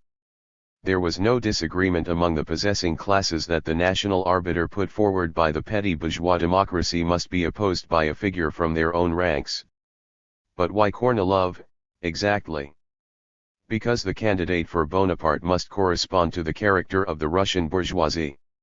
He must be backward, isolated from the people, ungifted, and on the decline. In an army which had seen almost nothing but humiliating defeats, it was not easy to find a popular general. Kornilov was arrived at by a process of elimination of other candidates still less suitable. Thus the compromisers and liberals could neither seriously unite in a coalition, nor agree upon a single candidate for savior. They were prevented from doing so by the uncompleted tasks of the revolution. The liberals did not trust the Democrats did not trust the liberals. Kerensky, it is true, opened his arms wide to the bourgeoisie, but Kornilov made it clearly understood that at the first opportunity he would twist the neck of the democracy. The clash between Kornilov and Kerensky, inevitably resulting from the preceding development, was a translation of the contradictions of the dual power into the explosive language of personal ambition. Just as in the midst of the Petrograd proletariat and garrison there was formed, toward the beginning of July, an impatient wing dissatisfied with the too cautious policy of the Bolsheviks, so among the possessing classes there accumulated, towards the beginning of August, an impatience of the watchful waiting policy of the cadet leaders. This mood expressed itself, for example, at the Cadet Congress, where demands were voiced for the overthrow of Kerensky. A still keener political impatience was to be seen outside the framework of the Cadet Party, in the military staffs where they lived in continual dread of the soldiers, in the banks where they were drowning in the waters of inflation, in the manors of the landlords where the roofs were burning over the heads of the nobility. "Long live Kornilov" became a slogan of hope, of despair, and of thirst for revenge. While agreeing throughout to the program of Kornilov, Kerensky quarreled about the date. "We cannot do everything at once." While recognizing the necessity of getting rid of Kerensky, Miliukov answered his impatient followers, "It is still, I suggest, a little too soon." Just as out of the eagerness of the Petrograd masses arose the semi-insurrection of July, so out of the impatience of the property owners arose the Kornilov insurrection of August. And just as the Bolsheviks found themselves obliged to take the side of an armed insurrection, in order if possible to guarantee its success, and in any case to prevent its extermination, so the cadets found themselves obliged, for like purposes, to take part in the Kornilov insurrection. Within these limits, there is an astonishing symmetry in the two situations. But inside this symmetrical framework there is a complete contrast of goals, methods, and results. It will develop fully in the course of the coming events. Chapter 30. The State Conference in Moscow. If a symbol is a concentrated image, then a revolution is the master builder of symbols, for it presents all phenomena and all relations in concentrated form. The trouble is that the symbolism of a revolution is too grandiose, it fits in badly with the creative work of individuals. For this reason artistic reproductions of the greatest mass dramas of humanity are so poor. The Moscow State Conference ended in the failure assured in advance. It created nothing and decided nothing. However, it has left to the historian an invaluable impression of the revolution, although a negative impression, one in which light appears as shadow, weakness parades as strength, greed as disinterestedness, treachery as the highest valor. The mightiest party of the revolution, which in only 10 weeks was to arrive at the power, was left outside the walls of the conference as a magnitude not worth noticing. At the same time the party of evolutionary socialism, unknown to anybody, was taken seriously. Kerensky stepped forth as the incarnation of force and will. The coalition, wholly exhausted in the past, was spoken of as a means of future salvation. Kornilov, hated by the soldier millions, was greeted as the beloved leader of the army and the people. Monarchists and Black Hundred men registered their love for the Constituent Assembly. All those who were about to retire from the political arena behaved as though they had agreed for one last time to play their best roles on the stage of a theater. They were all eager to shout with all their might, "Here is what we wanted to be. Here is what we would have been, if they had not prevented us." What prevented them was the workers, the soldiers, the peasants, the oppressed nationalities. Tens of millions of slaves in revolt prevented them from demonstrating their loyalty to the revolution. In Moscow where they had gone for shelter a strike followed on their heels. Harried by dark elements, by ignorance, by demagogism, these 2,500 people, having crowded into a theater, tacitly agreed together not to violate the histrionic illusion. Not a word was spoken about the strike. They tried never to mention the Bolsheviks by name. Plekhanov recalled the unhappy memory of Lenin just in passing, and as though he were talking of an enemy completely rooted. The impression thus bore the character of a negative to the last detail. In this kingdom of half-buried shades, giving themselves out for the living forces of the nation. The authentic people's leader could not possibly figure otherwise than as a political cadaver. The brilliant auditorium, writes Sukhanov, was quite sharply divided into two halves.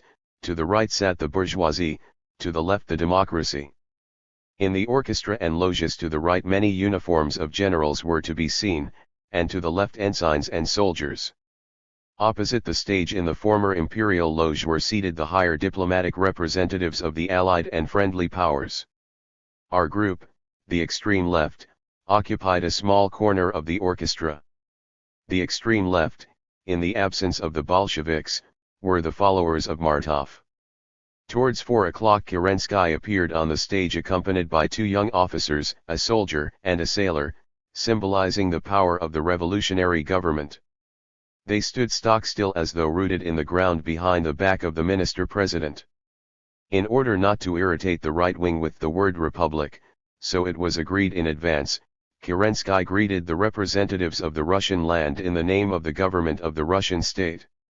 The general tone of the speech, writes our liberal historian, instead of being one of dignity and confidence, was, as a result of the influence of recent days, one of badly concealed fright, which the orator seemed to be trying to suppress within himself by adopting the high notes of a threat. Without directly naming the Bolsheviks, Kerensky began with a fist shake in their direction.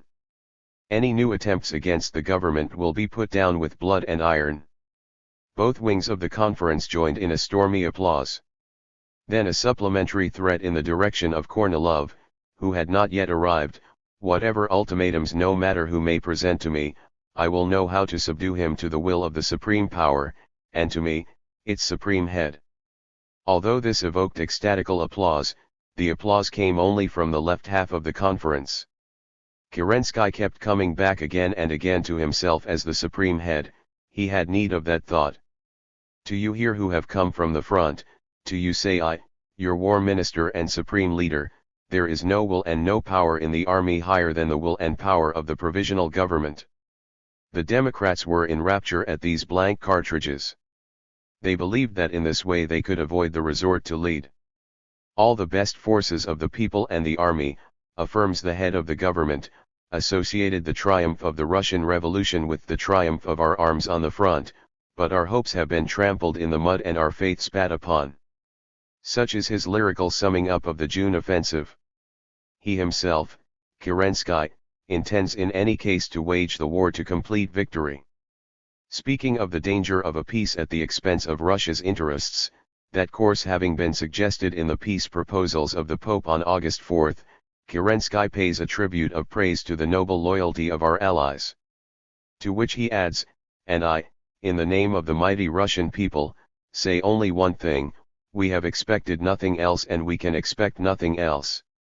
An ovation addressed to the loges of the Allied diplomats brings all to their feet except a few internationalists and those solitary Bolsheviks who have come as delegates from the trade unions. From the officers' loge somebody shouts, Martov, get up. Martov, to his honor be it said, had the force not to offer homage to the disinterestedness of the Entente. To the oppressed nationalities of Russia striving to rebuild their destiny, Kerensky offers a Sunday school lesson interwoven with threats. When languishing and dying in the chains of the Tsarist autocracy, thus he boasts of chains that others have worn, we poured out our blood in the name of the welfare of all the peoples. Out of a feeling of gratitude, he suggests to the oppressed nationalities, they ought now to endure a regime which deprives them of rights. Where lies the way out?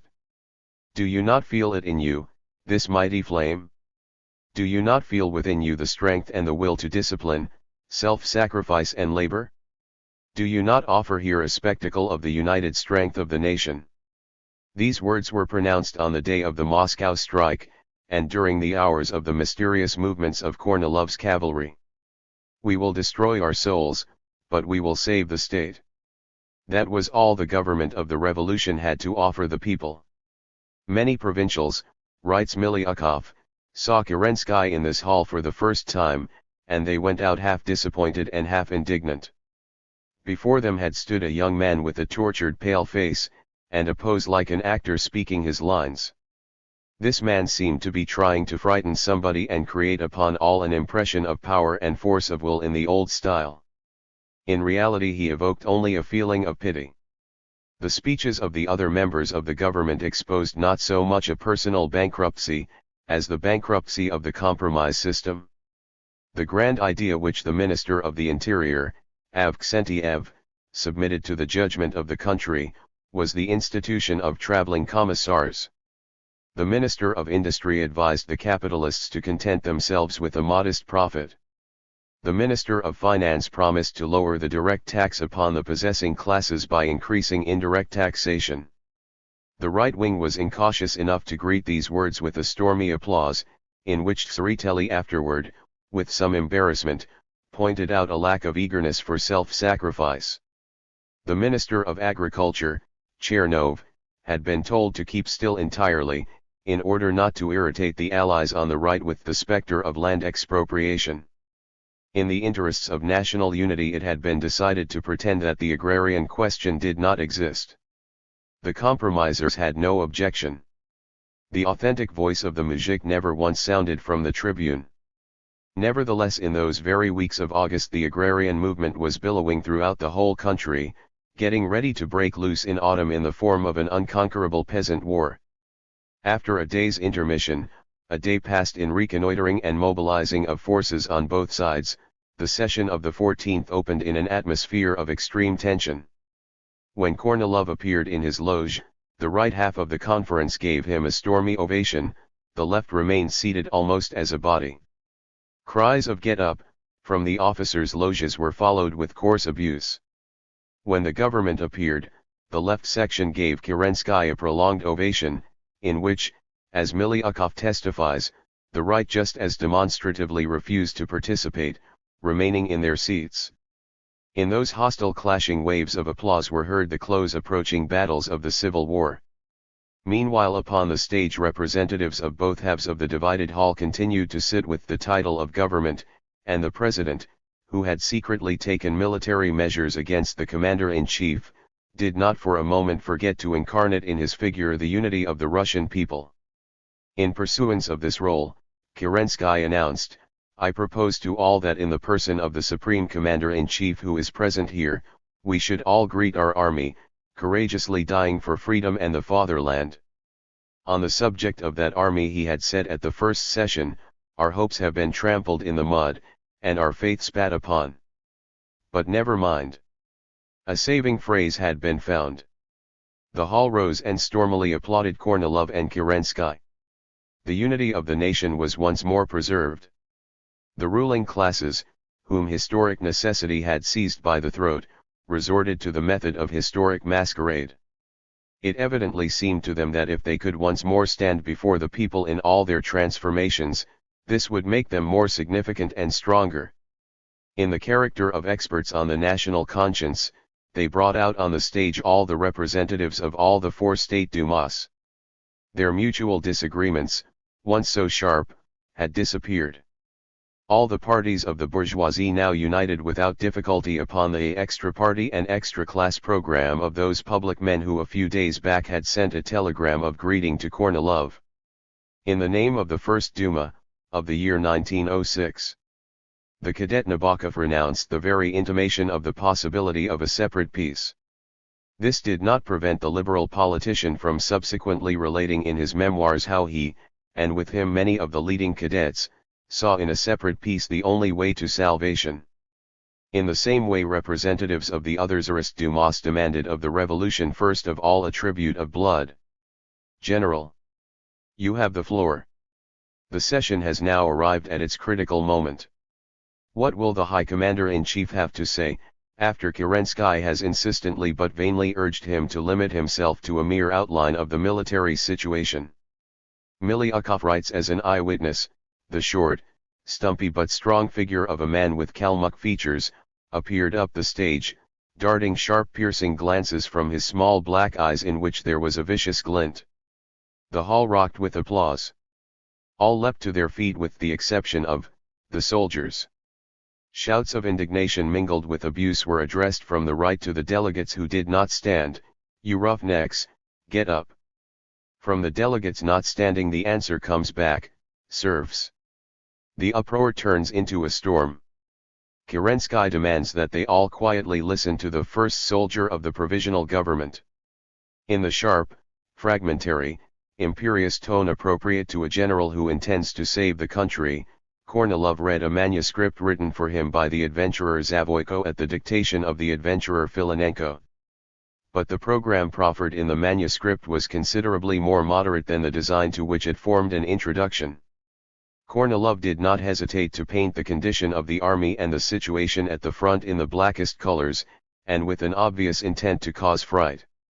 The central point in his speech was a military prognosis: the enemy is already knocking at the gates of Riga, and if the instability of our army does not make it possible to restrain him on the shores of the Gulf of Riga, then the road to Petrograd is open.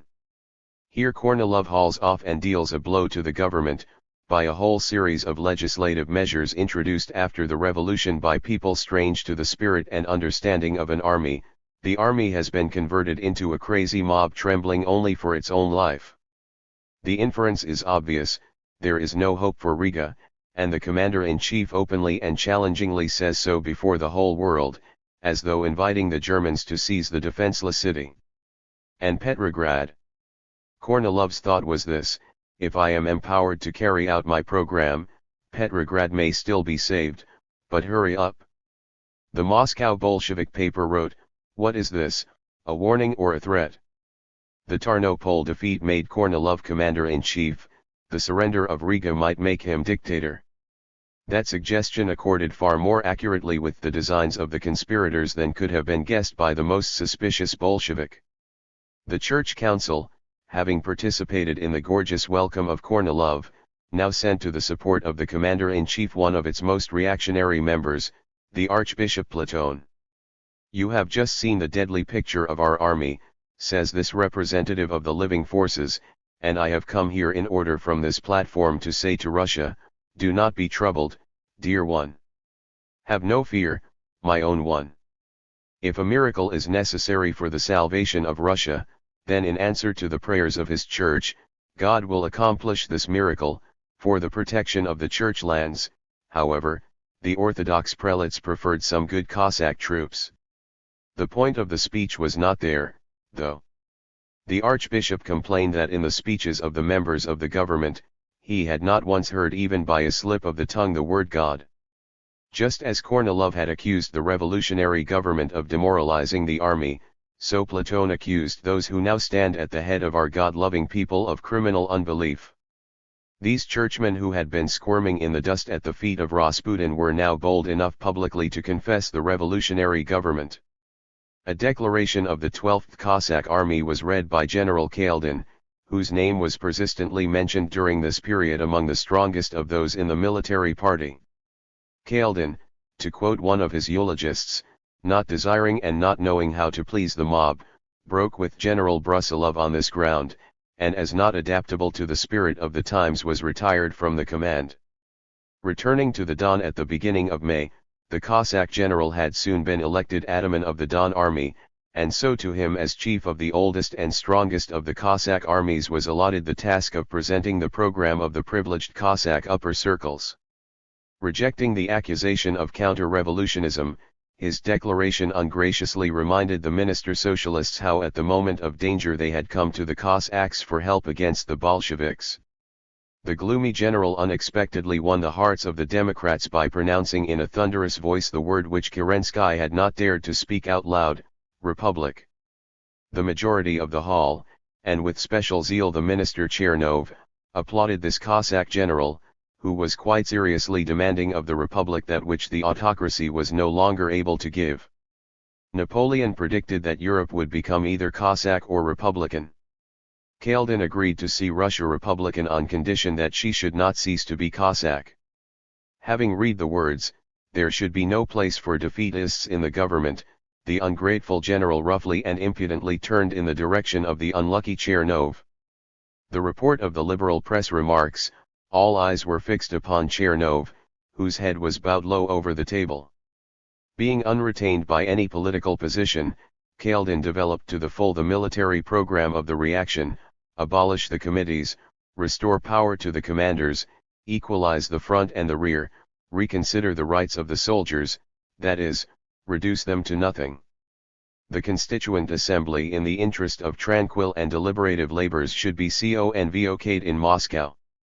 This speech, prepared in advance of the conference, was read by Kaldin the next day after a general strike which made his phrase about tranquil labors in Moscow sound like a joke. The speech of the Cossack Republican finally raised the temperature of the hall to the boiling point, and prompted Kerensky to show his authority. It is unbecoming for anybody in the present assembly to address demands to the government. But in that case, why had he summoned the conference? Purishkevich, a popular member of the Black Hundreds, shouted from his seat, "We are in the position of supers to the government." 2 months before, this organizer of pogroms had not dared show his face.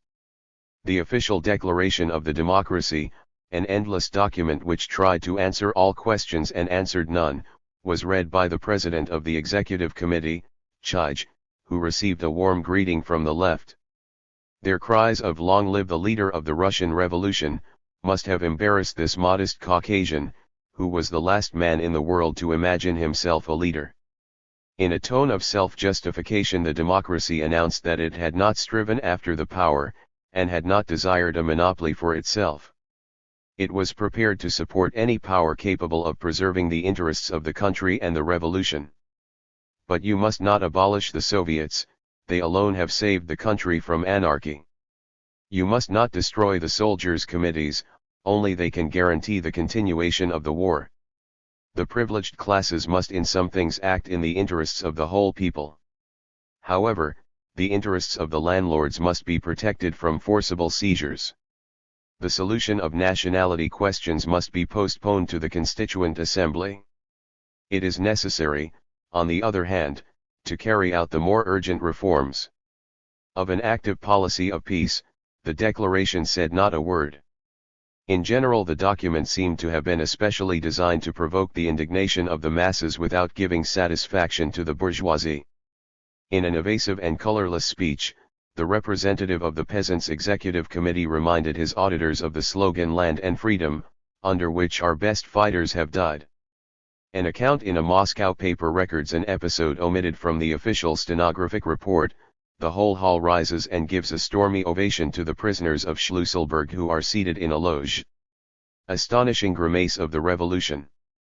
The whole hall does honor to those few of the former political hard labor convicts whom the monarchy of Alexeyev, Kornilov, Kaldin, Archbishop Platon, Rodchenko, Gukakov, and in essence also Miliukov, had not succeeded in strangling to death in its prisons. These hangmen, or colleagues of hangmen, wanted to decorate themselves with the martyr's aureole of their own victims. 15 years before that, the leaders of the right half of this hall were celebrating the 200th anniversary of the capture of Schlüsselburg Fortress by Peter I. Iskra, the journal of the revolutionary wing of the Social Democracy, wrote during those days, "What indignation awakens in the breast at the thought of this patriotic celebration on that accursed island which has been the place of execution of Minakov, Mishkin, Rogachev, Stromberg, Ulyanov, Generalov, Osipanov, Shevirev, Andriishkin, within sight of those stone cages in which Klimenko strangled himself with a rope, Grachevsky soaked himself with kerosene and set fire to his body, Sofia Ginsburg stabbed herself with a pair of scissors, under the walls within which Shchedrin, Yuvikav, Konashevik, Pakhitinov, Ignatius Ivanov, Aronchik, and Tikhanovic sank into the black night of madness, and scores of others died of exhaustion, scurvy, and tuberculosis. Abandon yourself, then, to your patriotic bacchanal, for today you are still the lords in Schlüsselburg. The motto of Iskra was a sentence from the letter of a decabrist hard labor convict to Pushkin: "The spark will kindle a flame." The flame had been kindled. It had reduced to ashes the monarchy and its Schlüsselburg hard labor prison, and now today in the hall of the state conference yesterday's jail keepers were offering an ovation to the victims torn from their clutches by the revolution. But most paradoxical of all was the fact that the jailers and their prisoners had actually united together in a feeling of common hatred for the Bolsheviks, for Lenin, the former chief editor of Iskra, for Trotsky, the author of the above quoted lines, for the rebelling workers and the unsubmissive soldiers who now filled the prisons of the Republic. The National Liberal, Gukakov, president of the Third Duma, who in his day had refused to admit the left deputies into the committees of defense, and for this was named by the compromisers first war minister of the revolution, made the most interesting speech, a speech, however, in which irony struggled vainly with despair. But why then, he said, alluding to the words of Kerensky, why have the representatives of the government come to us with mortal alarm and in mortal terror, with a sort of morbid, I would even say, hysterical, cry of despair? And why does this alarm, this terror, and this cry, why do they find in our souls a kindred piercing pain as of the anguish of those about to die? In the name of those who had lured, commanded, and pardoned, and punished, the great Moscow merchant publicly confesses to a feeling as of the anguish of those about to die. This government, he said, is the shadow of a power. Gukakov was right. But he himself, too, the former partner of Stolypin, was but a shadow of himself. On the very day of the opening of the conference, there appeared in Gorky's paper an account of how Rodchenko had got rich by supplying worthless wood for rifle stocks. This untimely revelation, due to Karakhan, the future Soviet diplomat, then still unknown to anybody, did not prevent the Lord Chamberlain from speaking at the conference with dignity in defense of the patriotic program of the manufacturers of military supplies.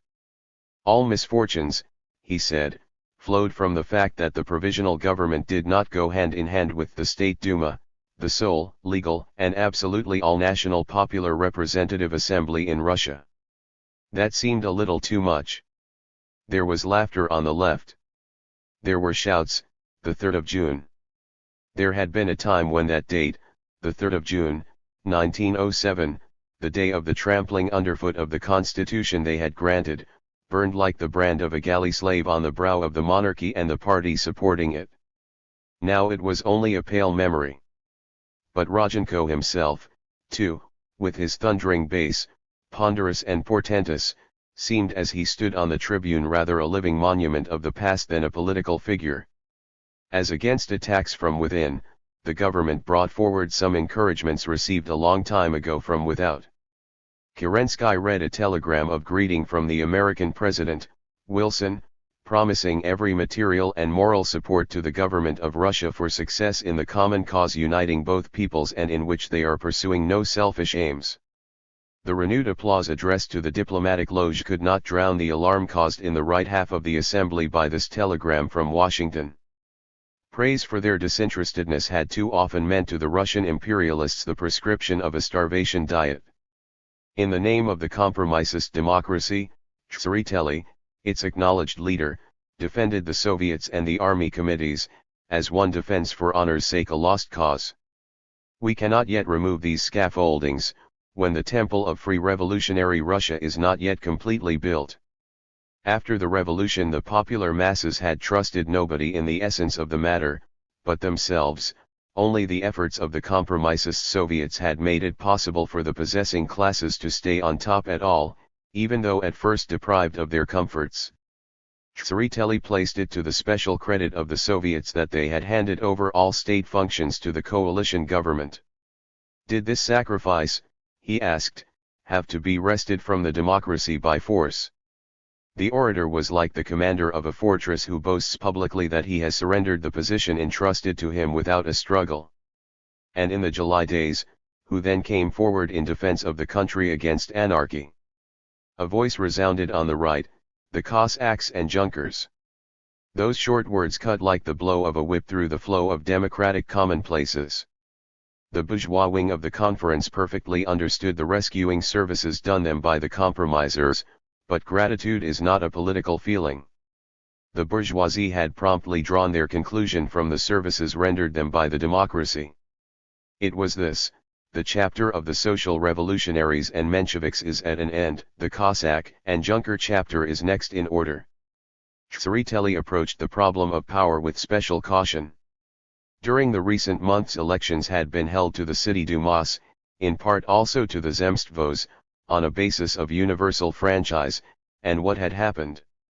The representatives of these democratic, self-governing bodies had turned up at the state conference in the left group, side by side with the Soviets, under the leadership of those same parties, the Social Revolutionaries and Mensheviks.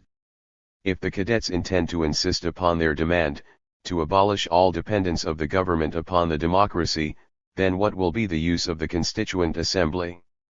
Tsereteli only just suggested the contours of this argument, for carried to its conclusion it would have condemned the policy of coalition with the cadets as standing in contradiction even with formal democracy.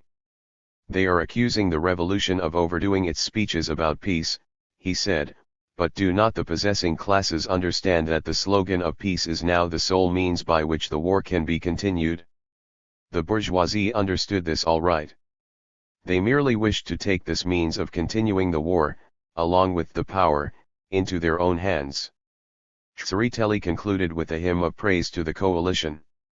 In that divided assembly which saw no way out of its problems, his compromisist commonplaces awakened for the last time a ray of hope. But Tsereteli, too, was already in essence a phantom of himself. The democracy was answered in the name of the right half of the hall by Miliukov, the hopelessly sober representative of those classes for whom history had made a sober policy impossible. In his history the leader of liberalism has expressly set forth his own speech at the state conference. Miliukov made a brief factual survey of the mistakes of the revolutionary democracy and summarized them.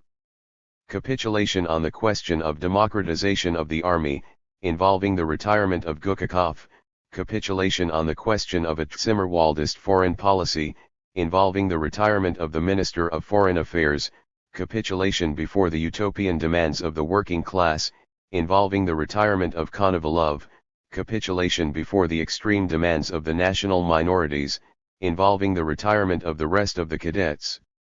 The fifth capitulation, before the tendency of the masses to direct action in the agrarian problem, had caused the retirement of the first president of the provisional government, Prince Lvov. That was no bad history of the case. When it came to suggesting a cure, however, Miliukov's wisdom did not go beyond police measures. We must strangle the Bolsheviks. Confronted by obvious facts, he reproached the compromisers.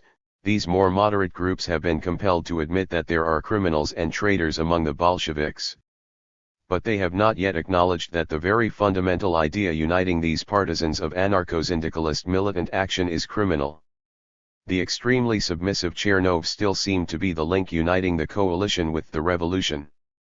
Almost all the orators of the right wing, Kaldin, the cadet Maklakov, the cadet Astrov, aimed a blow at Chernov, who had been ordered in advance to keep still, and whom no one undertook to defend. Miliukov for his part called to mind the fact that the Minister of Agriculture had himself been at Zimmerwald and Kienthal, and had there introduced the most extreme resolutions. That was a blow straight to the jaw. Before becoming a minister, the minister of an imperialist war, Chernov had actually placed his signature under certain documents of the Zimmerwald left, that is, of the faction of Lenin. Miliukov did not conceal from the conference the fact that from the very beginning he had been opposed to the coalition, considering that it would be not stronger but weaker than the government which issued from the revolution, that is, the government of Gukakov and Miliukov. And now he greatly fears that the present staff of executives cannot guarantee the safety of persons and property. But however that may be, he, Miliukov, promises to support the government, voluntarily and without any argument. The treachery of this magnanimous promise will become adequately clear in 2 weeks. At the moment his speech did not evoke any enthusiasm nor occasion any stormy protest. The orator was both greeted and dismissed with a rather dry applause.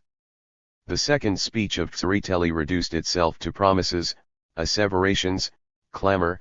Don't you understand that it is all for you, Soviets, committees, democratic programs, slogans of pacifism, all this is a protection for you? Who is more capable of setting in motion the troops of the Russian revolutionary state, the War Minister Gukakov, or the War Minister Kerensky? Tsereteli was here repeating the words of Lenin almost verbatim, although the leader of compromise regarded as a service what the leader of revolution had branded as treachery. The orator even apologized for his excessive mildness in relation to the Bolsheviks. I tell you that the revolution was inexperienced in the struggle with anarchy on the left. But after it had received its first lessons, the revolution corrected its mistake. An exceptional law has already been passed. During those very hours Moscow was in the secret control of a committee of 6, 2 Mensheviks, 2 social revolutionaries, 2 Bolsheviks, defending it against a seizure of power by those to whom the compromisers were giving this promise to shatter the Bolsheviks. The high point of the last day was the speech of General Alexeyev, in whose authority the mediocrity of the old military chancelleries stood incarnate. To the wild enthusiasm of the right, this former chief of staff of Nicholas II and organizer of defeats for the Russian army, talked about those destructive characters in whose pockets is to be heard the melodious clink of German marks. For the restoration of the army, discipline is necessary.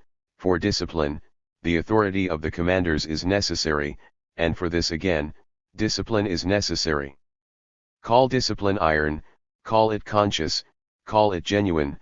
At bottom these 3 kinds of discipline are one and the same. For Alexeyev all history was comprised in the domestic service regulations. Is it so difficult, gentlemen, to sacrifice some imaginary advantage, the existence of these organizations for a certain period of time? The general urged them to give the disarmed revolution into his keeping, not forever, oh, God save us, no, but only for a certain period of time. Upon the conclusion of the war he promised to return the goods undamaged. But Alexeyev concluded with an aphorism that was not bad: we need measures and not half measures. These words were a blow at the declaration of Chij, the provisional government, the coalition, the whole February regime. Measures and not half measures. To that the Bolsheviks heartily subscribed. General Alexeyev's speech was immediately offset by the delegates of the Petrograd and Moscow left officers, who spoke in support of our Supreme Chief, the Minister of War. After him Lieutenant Kukin, an old Menshevik, spokesman of the representatives of the front at the State Conference, spoke in the name of the soldier millions, who, however, would scarcely have recognized themselves in the mirror of compromisism. We have all read the interview of General Lukomsky, printed in all the papers, where he says that if the Allies do not help us, Riga will be surrendered. Why did the high commanding staff, which has heretofore always concealed its failures and defeats, consider it necessary to lay on these black colors? Cries of "for shame" from the left were aimed at Kornilov, who had expressed the same thought at the conference the day before. Kukin here touched the possessing classes on their sorest point. The upper circles of the bourgeoisie, the commanding staff, the whole right half of the hall, were saturated with defeatist tendencies in all 3 spheres, economic, political and military. The motto of these respectable and cool-blooded patriots had become, "The worse it gets the better." But the compromisist orator hastened to abandon a theme which would have mined the ground under his own feet. "Whether we shall save the army or not, we do not know," said Kukin. "But if we fail, the commanding staff will not save it either." "It will," cried a voice from the officers' seats. Kukin: "No, it won't." A burst of applause from the left. Thus the commanders and the committees, upon whose pretended solidarity the whole program of the restoration of the army was based, shouted their hostility across the hall, and thus likewise the 2 halves of the conference, which was supposed to constitute the foundation of an honest coalition. These clashes were merely a weak, smothered, parliamentarized echo of those contradictions which were convulsing the country. Obeying their Bonapartist stage directions, the orators from left and right followed each other alternately, balancing each other off as well as possible. If the hierarchs of the Orthodox Church Council supported Kornilov, then the evangelical Christian parsons sided with the provisional government. The delegates of the Zemstvos and the City Dumas made speeches in pairs, one from the majority adhering to the declaration of Chij, the other from the minority supporting the declaration of the State Duma. The representatives of the oppressed nationalities one after another assured the government of their patriotism, but beseeched it to deceive them no longer. "In the localities we have the same officials, the same laws, the same oppression. You must not delay, no people is able to live upon mere promises. Revolutionary Russia must show that she is mother and not stepmother of all her peoples. These timid reproaches and humble adjurations found hardly a sympathetic response even from the left side of the hall. The spirit of an imperialist war is least of all compatible with an honest policy upon the question of nationalities. Up to the present time the nationalities from beyond the Caucasus have not made a single separative move, announced the Menshevik, Chenkeli, in the name of the Georgians, and they will not make one in the future. This promise, which was roundly applauded, was soon to prove false. From the moment of the October Revolution Chenkeli became one of the leaders of separatism. There was no contradiction here, however. The patriotism of Democrats does not extend beyond the framework of the bourgeois regime. Meanwhile certain more tragic specters of the past are taking their place upon the stage, the war cripples are going to lift their voices. They too are not unanimous. The handless, the legless, the blind, have also their aristocracy and their plebs. In the name of the immense and mighty League of the Cavaliers of St. George, in the name of its 128 departments in all parts of Russia, a crippled officer, outraged in his patriotic feelings, supports Kornilov. The All-Russian League of Crippled Warriors adheres through the voice of its delegate to the Declaration of Chich. The Executive Committee of the recently organized Union of Railroad Workers, destined under the abbreviated name of Vigil to play an important role, joins its voice to the Declaration of the Compromisers. The president of the Vigil, a moderate Democrat and an extreme patriot, paints a vivid picture of counter-revolutionary intrigue among the railroad lines, malicious attacks upon the workers, mass discharges, arbitrary violations of the 8-hour day, arrests and indictments. Underground forces, he says, directed from hidden but influential centers, are clearly trying to provoke the hungry railroad workers to a fight. The enemy remains undiscovered. The intelligence service is dreaming, and the prosecuting attorney's inspectors are fast asleep. And this most moderate of the moderates concludes his speech with a threat: if the hydra of counter-revolution lifts its head, we will go out and we will choke him with our own hands. Here one of the railroad magnates immediately takes the floor with counter-accusations: the clear spring of the revolution has been poisoned.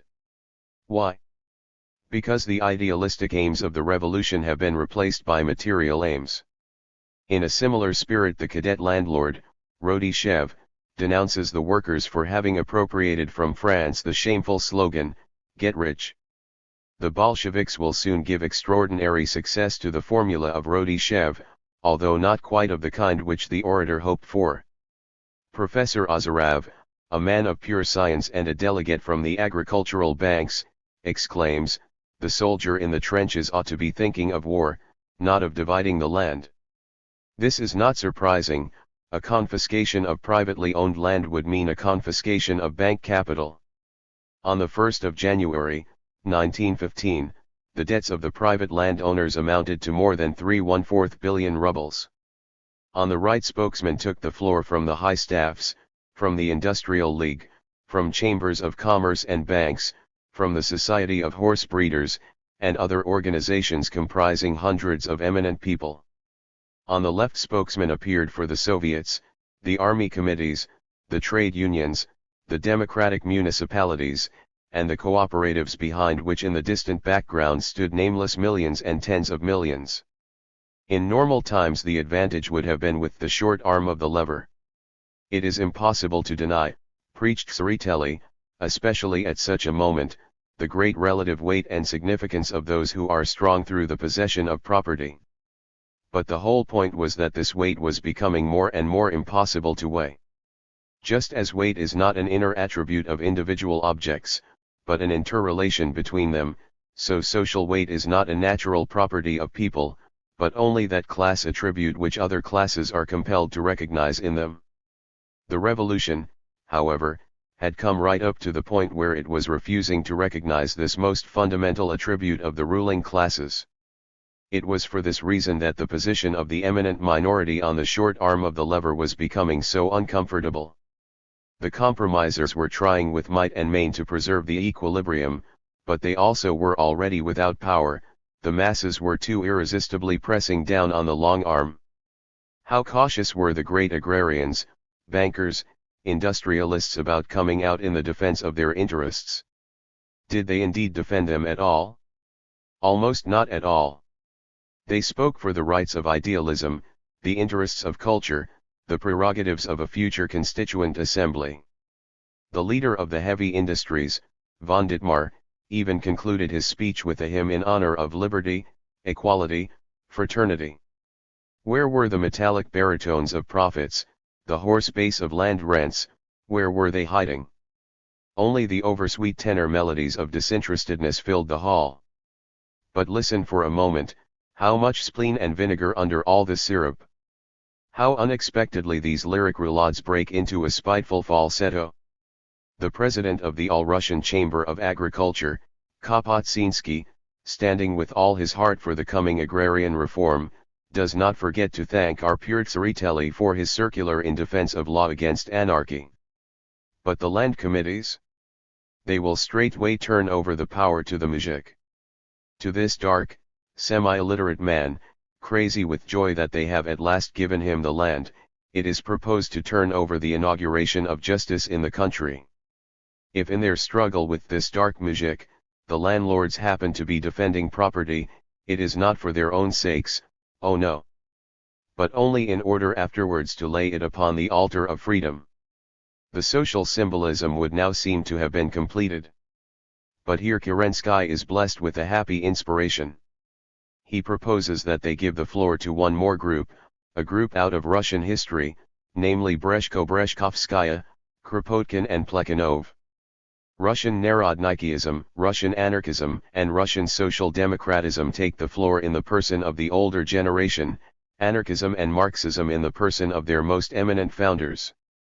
Kropotkin asked only to join his voice to those voices which are summoning the whole Russian people to break once for all with THIRD-WORLDISM. The apostle of non-government promptly gave his adherence to the right wing of the conference. A defeat threatens us, he cried, not only with the loss of vast territories and the payment of indemnities, you must know, comrades, that there is something worse than all this, that is the psychology of a defeated nation. This ancient internationalist prefers to see the psychology of a defeated nation on the other side of the border. While recalling how a conquered France had humbled herself before the Russian Tsars, he did not foresee how a conquering France would humble herself before American bankers. He exclaimed, "Are we going to live through the same thing?" Not by any means. He was applauded by the entire hall. And then what rainbow prospects, he said, are opened by the war, all are beginning to understand that we must build a new life on new socialist principles. Lloyd George is making speeches imbued with the socialist spirit. In England, in France, and in Italy, there is forming a new comprehension of life, imbued with socialism, unfortunately state socialism. If Lloyd George and Poincaré have not yet unfortunately renounced the state principle, at least Kropotkin has come over to it frankly enough. I think, he said, that we will not be depriving the Constituent Assembly of any of its rights. I fully recognize that to it belongs the sovereign decision upon such questions, if we, the Council of the Russian land, loudly express our desire that Russia should be declared a republic. Kropotkin insisted upon a confederative republic. We need a federation such as they have in the United States. That is what Bakunin's Federation of Free Communes had come down to. Let us promise each other at last, adjured Kropotkin in conclusion, that we will no longer be divided into the left and right halves of this theater. We all have one fatherland, and for her we ought all to stand together, or to lie down together if need be, both lefts and rights. Landlords, industrialists, generals, cavaliers of St. George, all those who did not recognize Zimmerwald, extended to the apostle of anarchism a well-earned ovation. The principles of liberalism can have a real existence only in conjunction with a police system. Anarchism is an attempt to cleanse liberalism of the police. But just as pure oxygen is impossible to breathe, so liberalism without the police principle means the death of society. Being a shadow caricature of liberalism, anarchism as a whole has shared its fate. Having killed liberalism, the development of class contradictions has also killed anarchism. Like every sect which founds its teaching not upon the actual development of human society, but upon the reduction to absurdity of one of its features, anarchism explodes like a soap bubble at that moment when the social contradictions arrive at the point of war or revolution. Anarchism as represented by Kropotkin was about the most spectral of all the specters at the State Conference. In Spain, the classic country of Bakuninism, the anarcho-syndicalist and so-called specific, or pure anarchists, in abstaining from politics, are really repeating the policy of the Russian Mensheviks. These bombastic deniers of the state respectfully bow down to force the moment it changes its skin. Having warned the proletariat against the temptations of power, they self-sacrificingly support the power of the left bourgeoisie.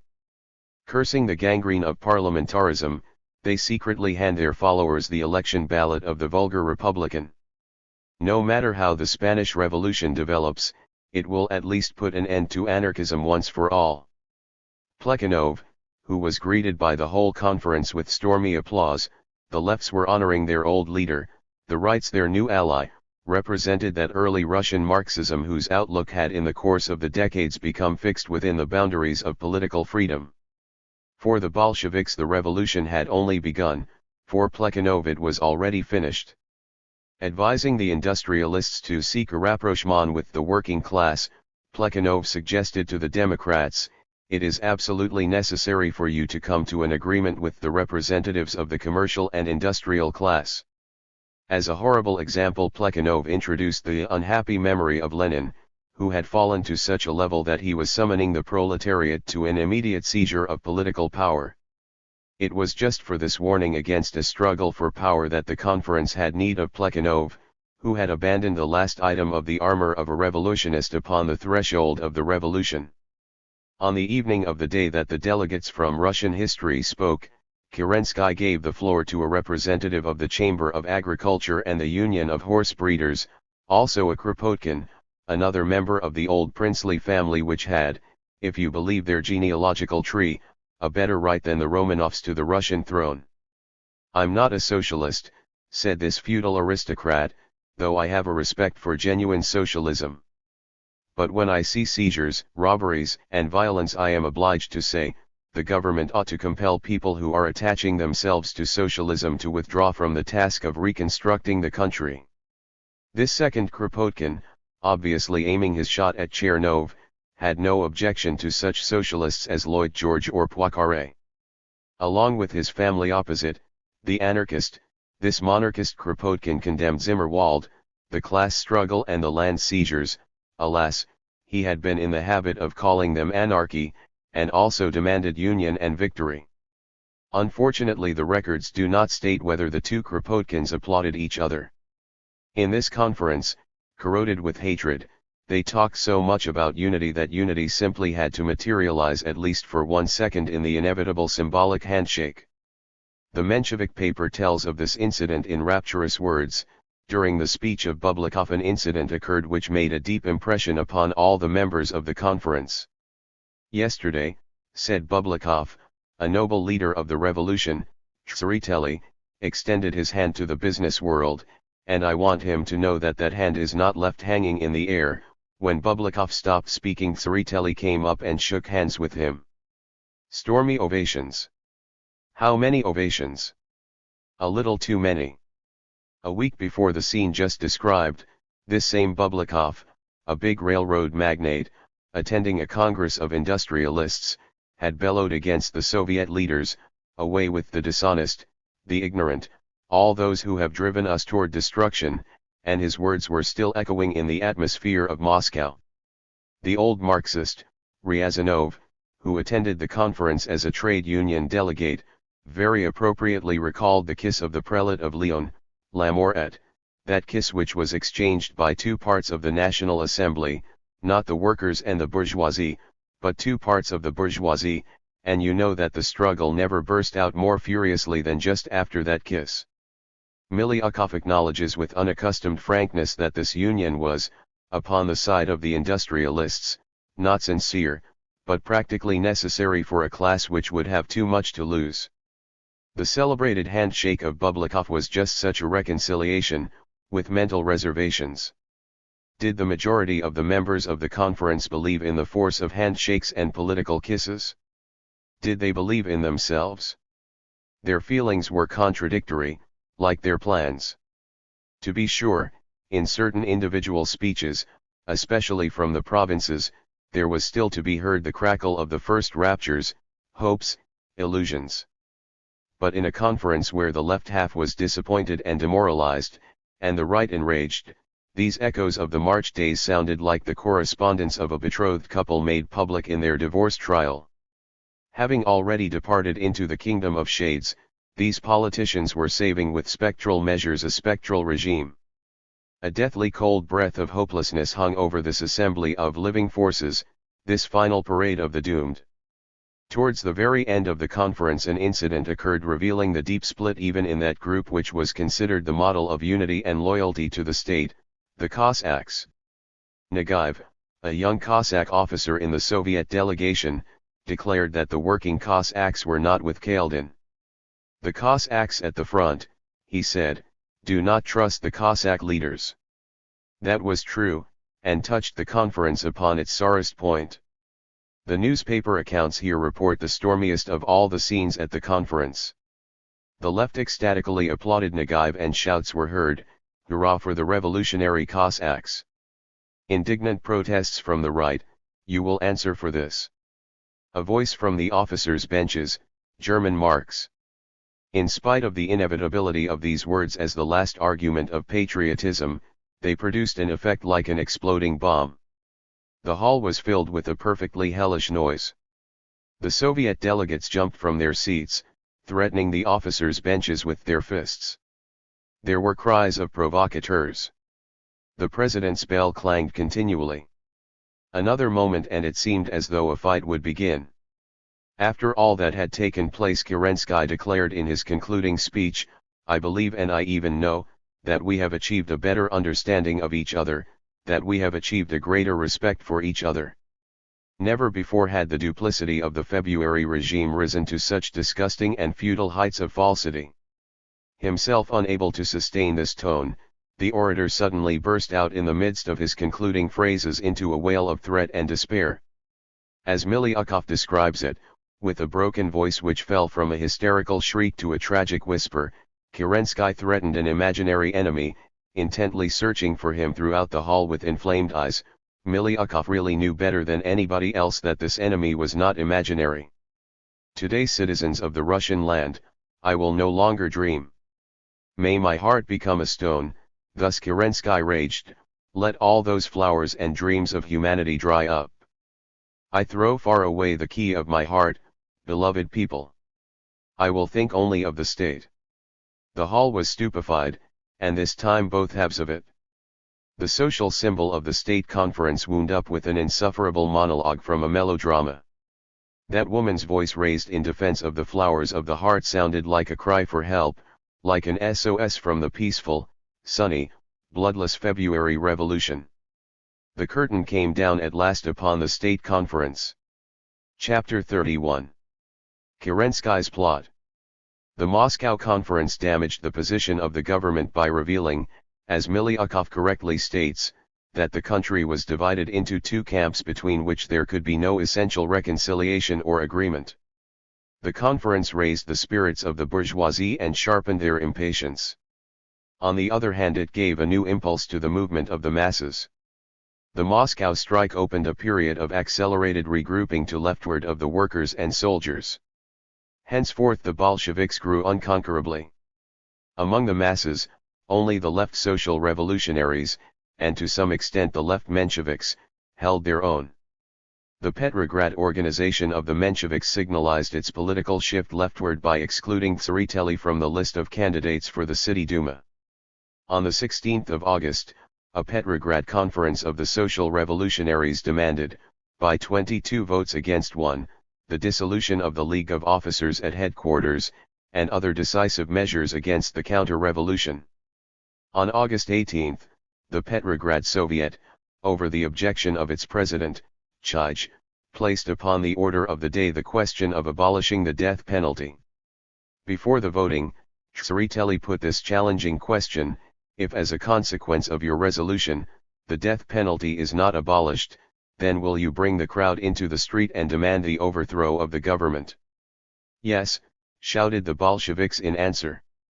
Yes, we will call out the crowd, and we will try our best to overthrow the government. You have lifted your heads high these days, said Tsereteli. The Bolsheviks had lifted their heads together with the masses. The compromisers had lowered their heads as the heads of the masses were lifted. The demand for an abolition of the death penalty was adopted by all votes, about 900, against 4. Those 4 were Tsereteli, Chij, Dan, Lieber. 4 days later, at a joint session of Mensheviks and groups surrounding them, where upon fundamental questions a resolution of Tsereteli was adopted in opposition to that of Martov, the demand for an immediate abolition of the death penalty was passed without debate. Tsereteli, no longer able to resist the pressure, remained silent. This thickening political atmosphere was pierced by events at the front. On the 19th of August, the Germans broke through the Russian line near Ikskul. On the 21st, they occupied Riga. This fulfillment of Kornilov's prediction became, as though by previous agreement, the signal for a political attack of the bourgeoisie. The press multiplied tenfold its campaign against workers who will not work and soldiers who will not fight. The revolution had to answer for everything. It had surrendered Riga, it was getting ready to surrender Petrograd. The slandering of the army, just as furious as 2.5 months ago, had now not a shadow of justification. In June the soldiers had actually refused to take the offensive. They had not wanted to stir up the front, to break the passivity of the Germans, to renew the fight. But before Riga the initiative was taken by the enemy, and the soldiers behaved quite differently. It was, moreover, the most thoroughly propagandized part of the 12th Army which proved least subject to panic. The commander of the army, General Parsky, boasted, and not without foundation, that the retreat was accomplished in model formation, and could not even be compared to the retreats from Galicia and East Prussia. Commissar Wodinsky reported, "Our troops have carried out the tasks allotted to them in the region of the breach honorably and irreproachably, but they are not in a condition long to sustain the attack of the enemy, and are retreating slowly, a step at a time, suffering enormous losses." I consider it necessary to mention the extraordinary valor of the Lettish sharpshooters, the remnant of whom, in spite of complete exhaustion, has been sent again into the battle. Still more enthusiastic was the report of the president of the Army Committee, the Menshevik Kukin. The spirit of the soldiers was astonishing. According to the testimony of members of the committee and officers, their staunchness was something never before seen. Another representative of the same army reported a few days later at a session of the Bureau of the Executive Committee, in the center of the point of attack was a Lettish brigade consisting almost exclusively of Bolsheviks. Receiving orders to advance, the brigade went forward with red banners and bands playing and fought with extraordinary courage. Stankiewicz wrote later to the same effect, although more restrainedly, even in the army headquarters which contained people notoriously ready to lay the blame upon the soldiers, they could not tell me one single concrete instance of non-fulfillment, not only of fighting orders, but of any orders whatever. The landing force of Marines engaged in the Moonsund operation, as appears in the official documents, also showed noticeable fortitude. A part was played in determining the mood of the soldiers, especially the Lettish sharpshooters and Baltic sailors, by the fact that it was a question this time of the direct defense of 2 centers of the revolution, Riga and Petrograd. The more advanced troops had already got hold of the Bolshevik idea that to stick your bayonets in the ground does not settle the question of the war, that the struggle for peace was inseparable from the struggle for power, for a new revolution. Even if certain individual commissars, frightened by the attack of the generals, exaggerated the staunchness of the army, the fact remains that the soldiers and sailors obeyed orders and died. They could not do more. But nevertheless in the essence of the matter there was no defense. Incredible as it may seem, the 12th Army was caught wholly unprepared. Everything was lacking: men, arms, military supplies, gas masks. The communications were unspeakably bad. Attacks were delayed because Japanese cartridges had been supplied for Russian rifles. Yet this was no incidental sector of the front. The significance of the loss of Riga had been no secret to the High Command. How then explain the extraordinarily miserable condition of the defense forces and supplies of the 12th Army? The Bolsheviks, writes Stankiewicz, had already begun to spread rumors that the city was surrendered to the Germans on purpose, because the officers wanted to get rid of that nest and nursery of Bolshevism. These rumors could not but win belief in the army, which knew that essentially there had been no defense or resistance. The fact is that as early as December 1916, Generals Trotsky and Brusilov had complained that Riga was the misfortune of the Northern Front, that it was a nest of propaganda, which could only be dealt with by the method of executions. To send the Riga workers and soldiers to the training school of a German military occupation, must have been the secret dream of many generals of the Northern Front. Nobody imagined, of course, that the commander-in-chief had given an order for the surrender of Riga.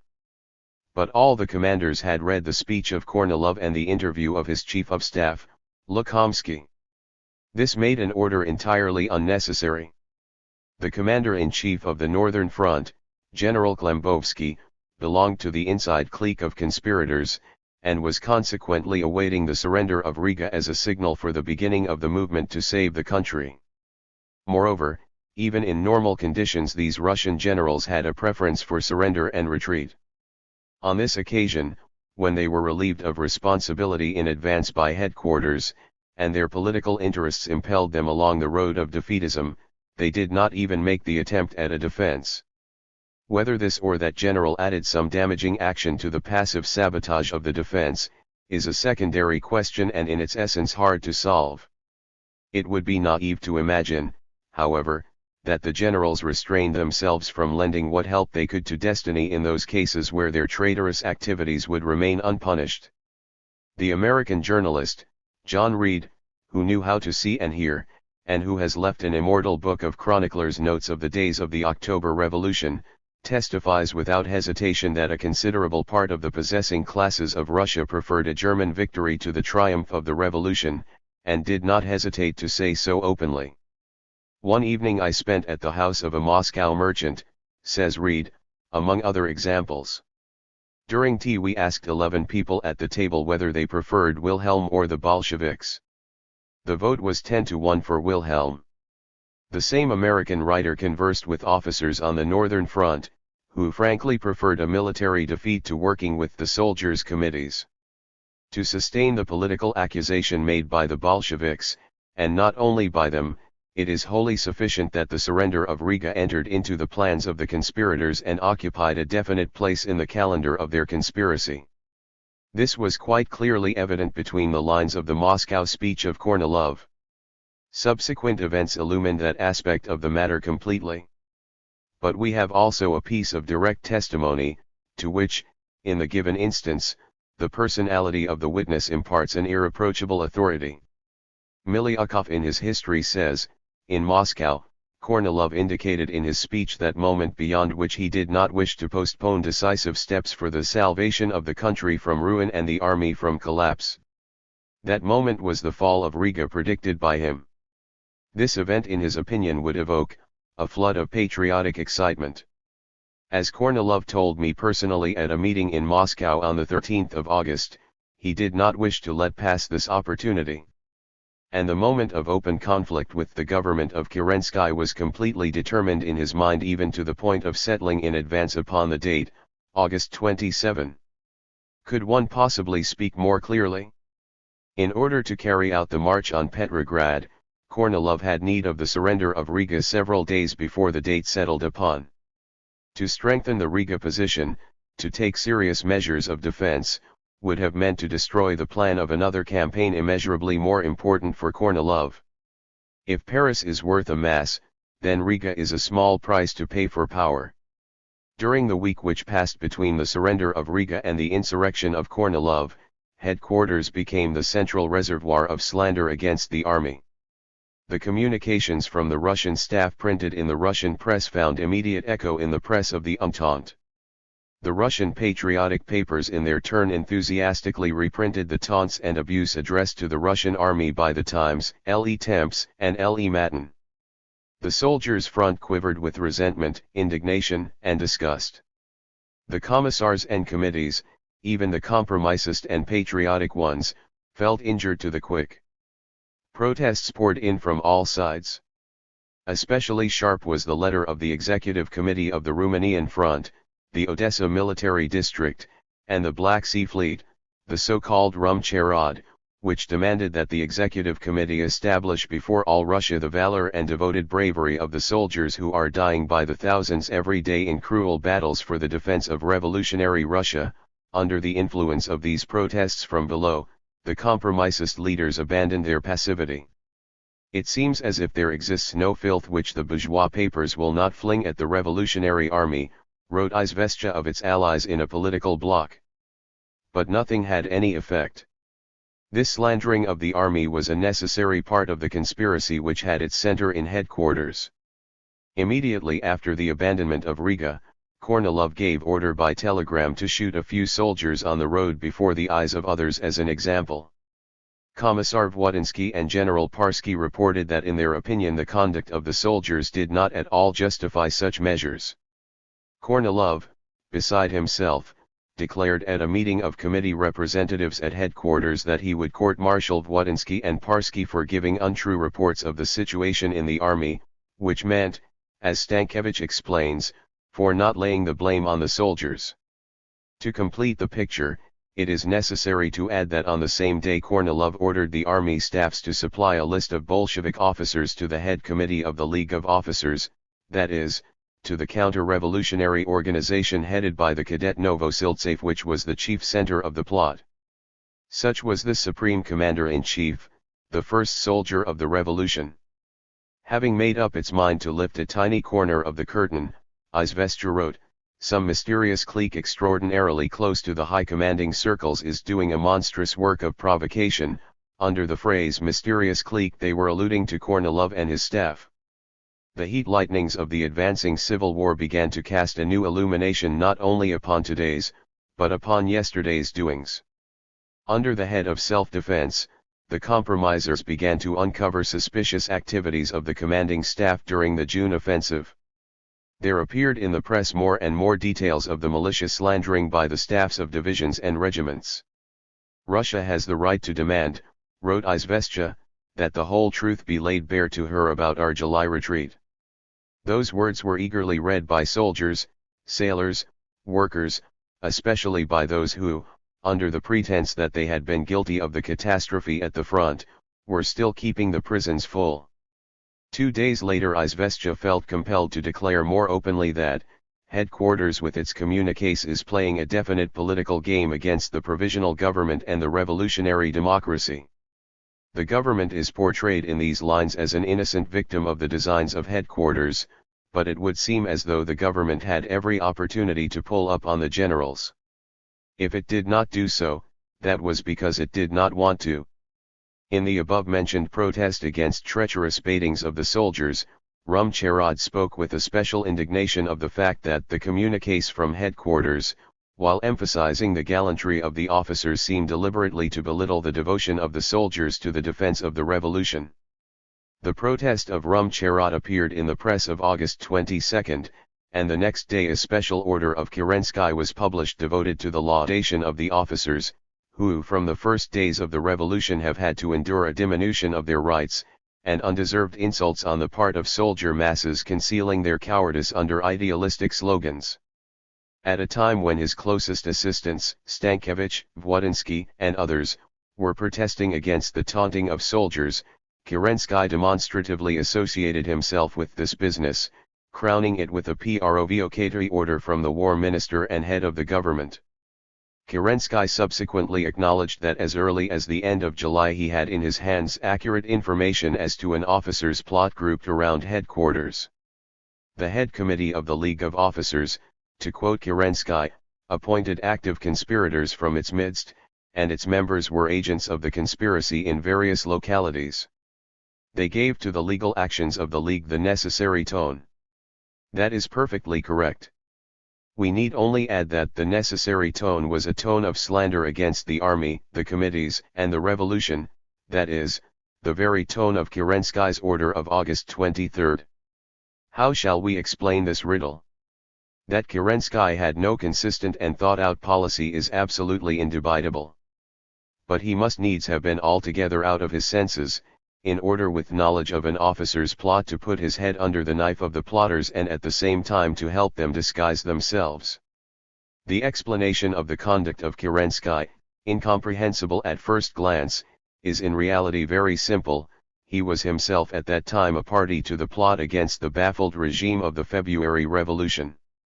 When the time came for revelations, Kerensky himself testified that from the Cossack circles, from officers, and from bourgeois politicians, proposals of a personal dictatorship had come to him more than once. But they fell upon unfertile soil. The position of Kerensky was at any rate, then, such that the leaders of counter-revolution were able without risk to exchange opinions with him about a coup d'état. The first conversations on the subject of a dictatorship, taking the form of a slight feeling out of the ground, began, according to Denikin, at the beginning of June, that is, during the preparations for the offensive. Kerensky not infrequently participated in these conversations, and in such cases it was assumed as a matter of course, especially by Kerensky himself, that he would occupy the center of the dictatorship. Sukhanov rightly says of Kerensky, he was a Kornilovist, only on the condition that he himself should stand at the head of the Kornilovists. During the collapse of the offensive, Kerensky promised Kornilov and the other generals far more than he could fulfill. During his journeys on the front, relates General Lukomsky, Kerensky would often pump up his courage and discuss with his companions the question of creating a firm power, of forming a directory, or of turning over the power to a dictator. In conformity with his character, Kerensky would introduce into these conversations an element of formlessness, a slovenly, dilettante element. The generals, on the other hand, would incline towards military precision.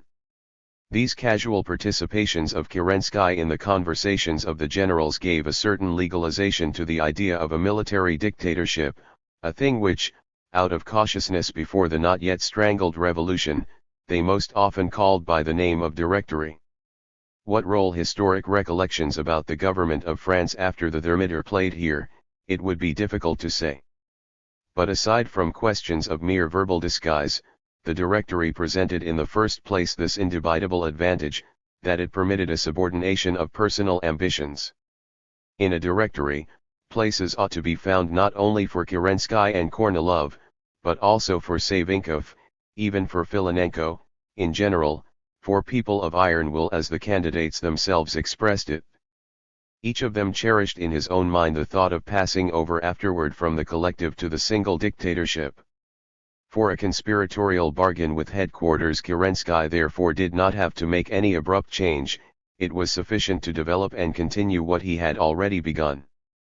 He assumed, moreover, that he could give to the conspiracy of the generals a suitable direction, bringing it down not only on the heads of the Bolsheviks, but also, within certain limits, upon his allies and tiresome guardians, the compromisers. Kerensky maneuvered in such a way that, without exposing the conspirators completely, he could adequately frighten them and involve them in his own design. In this he went to the very limit beyond which the head of a government would become an illegal conspirator. Kerensky needed an energetic pressure upon him from the right, from the capitalist cliques, the Allied embassies, and especially from headquarters, wrote Trotsky early in September, in order to enable him to get his own hands absolutely free. Kerensky wanted to use the revolt of the generals in order to reinforce his own dictatorship. The State Conference was the critical moment. Carrying home from Moscow, along with the illusion of unlimited opportunities, a humiliating sense of his personal failure, Kerensky finally decided to cast away all hesitations and show himself to them in his full stature. But whom did he mean by them? Everybody, but above all the Bolsheviks, who had placed the mine of a general strike under his gorgeous national tableau. In doing this he would also settle matters once for all with the rights, with all those Gukakovs and Miliukovs who would not take him seriously, who made fun of his gestures and considered his power the shadow of a power. And finally he would give a good reprimand to them, the compromisist tutors, the hateful Tsereteli who kept correcting and instructing him, Kerensky, the chosen of the nation, even at the state conference. Kerensky firmly and finally decided to show the whole world that he was by no means a hysteric, a juggler, a ballerina, as the Guard and Cossack officers were more and more openly calling him, but a man of iron who had closed tight the doors of his heart and thrown the key in the ocean in spite of the prayers of the beautiful unknown in the loge at the theater. Stankiewicz remarked in Kerensky in those days, a desire to speak some new word answering the universal alarm and consternation of the country. Kerensky decided to introduce disciplinary punishments into the army. Probably he was also ready to propose other decisive measures to the government. Stankiewicz knew only that part of his chief's intentions which the latter deemed it timely to communicate to him. In reality the designs of Kerensky at that time already went considerably further. He had decided at one blow to cut the ground under the feet of Kornilov by carrying out the latter's program, and thus binding the bourgeoisie to himself. Gukakov had been unable to move the troops to an offensive. He, Kerensky, had done it. Kornilov would not be able to carry out the program of Kornilov. He, Kerensky, could. The Moscow strike had reminded him, it is true, that there would be obstacles on this road, but the July days had shown that it was possible to overcome them. Now again it was only necessary to carry the job through to the end, not permitting the friends on the left to get hold of your coattails. First of all it was necessary to change completely the Petrograd garrison. The revolutionary regiments must be replaced by healthy detachments, who would not be always glancing round at the Soviets. There would be no chance to talk of this plan with the executive committee. And why indeed should that be necessary?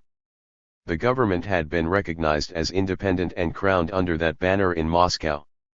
To be sure, the compromisers understood independence only in a formal sense, as a means of pacifying the liberals.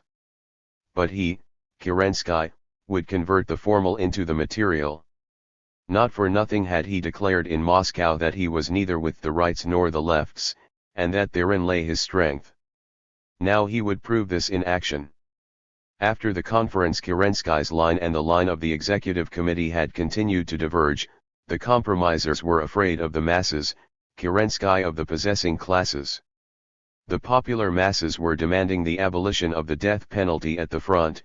Kornilov, the cadets, the embassies of the Entente, were demanding its introduction at the rear.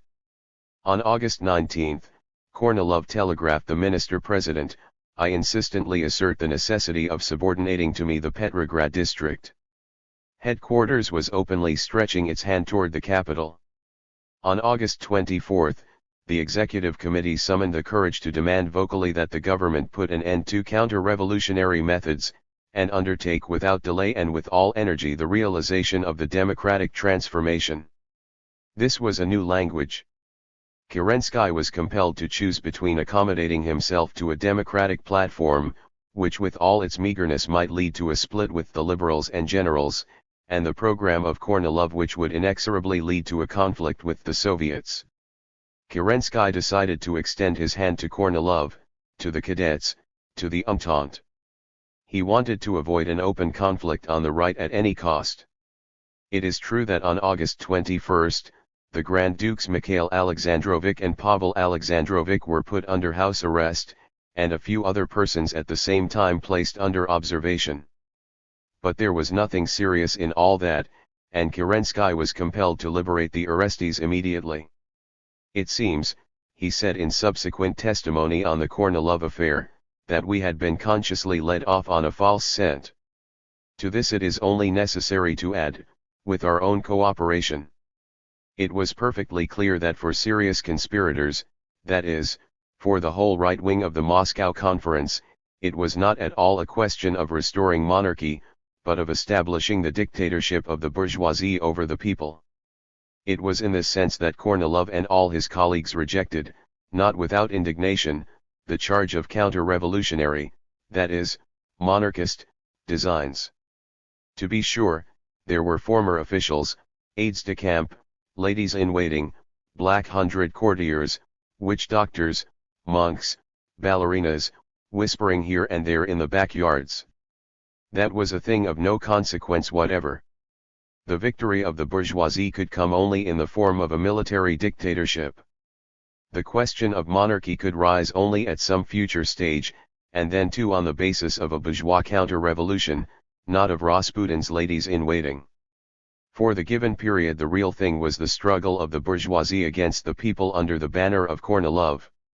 Seeking an alliance with this camp, Kerensky was all the more willing to screen himself from the suspicions of the left with a fictitious arrest of Grand Dukes. The trick was so obvious that the Moscow Bolshevik paper wrote at the time, to arrest a pair of brainless puppets from the Romanov family and leave at liberty, the military clique of the army commanders with Kornilov at the head, that is to deceive the people. The Bolsheviks were hated for this, too, that they saw everything, and talked out loud about it. Kerensky's inspiration and guide in those critical days had come to be Savinkov, a mighty seeker of adventures, a revolutionist of the sporting type, one who had acquired a scorn for the masses in the school of the individual terror, a man of talent and will, qualities which had not, however, prevented him from becoming for a number of years an instrument in the hands of the famous provocateur, a Zeph, a sceptic and a cynic, who believed, not without foundation, that he had a right to look down upon Kerensky, and while holding his right hand to his visor respectfully to lead him by the nose with his left. Savinkov imposed himself upon Kerensky as a man of action, and upon Kornilov as a genuine revolutionist with a historic name. Miliukov has a curious story of the first meeting between the Commissar and the General, as told by Savinkov. "General," said Savinkov, "I know that if conditions arise in which you ought to shoot me, you will shoot me." After a prolonged pause he added, "But if conditions arise in which I have to shoot you, I will do that too." Savinkov was fond of literature, knew Corneille and Hugo, and was inclined to the lofty genre. Kornilov intended to get rid of the revolution without regard to the formulae of pseudo-classicism and romanticism, but the general, too, was not a stranger to the charm of a strong artistic style. The words of the former terrorist must have tickled pleasantly the heroic principle buried in the breast of the former member of the Black Hundreds. In one of the later newspaper articles, obviously inspired and perhaps also written by Savinkov, his own plans were quite lucidly explained. While still a commissar, says the article, Savinkov came to the conclusion that the provisional government was incapable of getting the country out of its difficult situation. Here other forces must be brought into play. However, all the work in that direction could be done only under the banner of the provisional government, and in particular of Kerensky. It would have to be a revolutionary dictatorship established by an iron hand. That iron hand Savinkov saw in General Kornilov. Kerensky as a revolutionary screen, Kornilov as an iron hand. As to the role of the third party, the article has nothing to say, but there is no doubt that Savinkov, in reconciling the commander-in-chief with the prime minister, had some thought of crowding them both out. At one time this unspoken thought came so close to the surface that Kerensky, just on the eve of the conference and against the protest of Kornilov, compelled Savinkov to resign. However, like everything else that happened in that sphere, the resignation was not conclusive. On the 17th of August it was announced, testified Filinenko, that Savinkov and I would keep our posts, and that the minister-president had accepted in principle the program expounded in the report presented by General Kornilov, Savinkov, and me. Savinkov, to whom Kerensky on August 17, gave orders to draft a law for measures to be adopted in the rear, created to this end a commission under the presidency of General Apushkin. Although seriously fearing Savinkov, Kerensky definitely decided to use him for his own great plan, and not only kept his place for him in the War Ministry but gave him one in the Ministry of the Navy to boot. That meant, according to Miliukov, that for the government the time had come to take some definite measures even at the risk of bringing the Bolsheviks into the street. Savinkov on this subject frankly stated that with 2 regiments it would be easy to put down a Bolshevik revolt and break up the Bolshevik organizations. Both Kerensky and Savinkov perfectly understood, especially after the Moscow conference, that the compromisist Soviets would in no case accept the program of Kornilov. The Petrograd Soviet, having only yesterday demanded the abolition of the death penalty at the front, would rise with redoubled strength against the extension of the death penalty to the rear. The danger, therefore, was that the movement against the coup d'état planned by Kerensky might be led, not by the Bolsheviks, but by the Soviets. However, we must not stop for that, of course. It is a question of saving the country.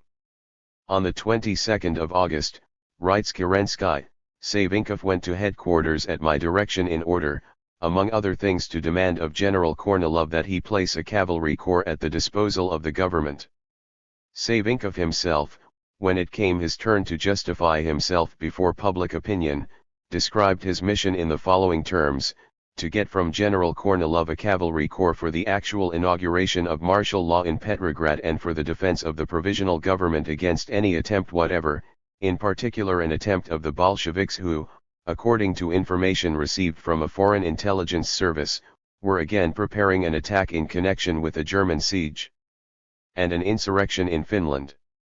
The fantastic information of the intelligence service was used simply to cover the fact that the government itself, in the words of Milyukov, was assuming the risk of bringing the Bolsheviks into the street. That is, it was ready to provoke an insurrection.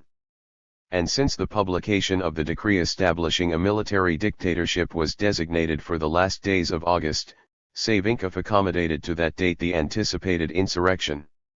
On the 25th of August, the Bolshevik organ Proletarian was suppressed without any external motive. The Worker, which came out in its place, declared that its predecessor had been closed the day after it had summoned the workers and soldiers, in connection with the breach on the Riga front, to self-restraint and tranquility. Whose hand is taking such care that the workers shall not know that the party is warning them against provocation? That question was directly to the point. The fate of the Bolshevik press was in the hands of Savinkov. The suppression of the paper gave him two advantages: it irritated the masses and it prevented the party from protecting them against a provocation which came this time from governmental high places. According to the minutes of headquarters, perhaps a little polished up, but in general fully corresponding to the situation and the persons involved, Savinkov informed Kornilov, "Your demands, Lavra Georgievich, will be satisfied in a few days. But the government fears that in connection with this, serious complications may arise in Petrograd. The publication of your demands will be a signal for a coming out of the Bolsheviks. It is not known what attitude the Soviets will take to the new law. The latter may also oppose the government. Hence I request you to give an order that the 3rd Cavalry Corps be sent to Petrograd toward the end of August and placed at the disposition of the provisional government. In case the members of the Soviets as well as the Bolsheviks come out, we shall have to take action against them." Kerensky's emissary added that the action would have to be very decisive and ruthless, to which Kornilov answered that he understands no other kind of action. Afterward, when it became necessary to justify himself, Savinkov added, "If at the moment of the insurrection of the Bolsheviks, the Soviets should be Bolshevik. But that is too crude a trick." The decree announcing the coup d'état of Kerensky was to come out in 3 or 4 days. It was thus not a question of some future Soviets, but of those in existence at the end of August. In order that there should be no misunderstanding, and the Bolsheviks should not come out before the proper moment, the following sequence of actions was agreed upon: first concentrate a cavalry corps in Petrograd, then declare the capital under martial law, and only after that publish the new laws which were to provoke a Bolshevik insurrection.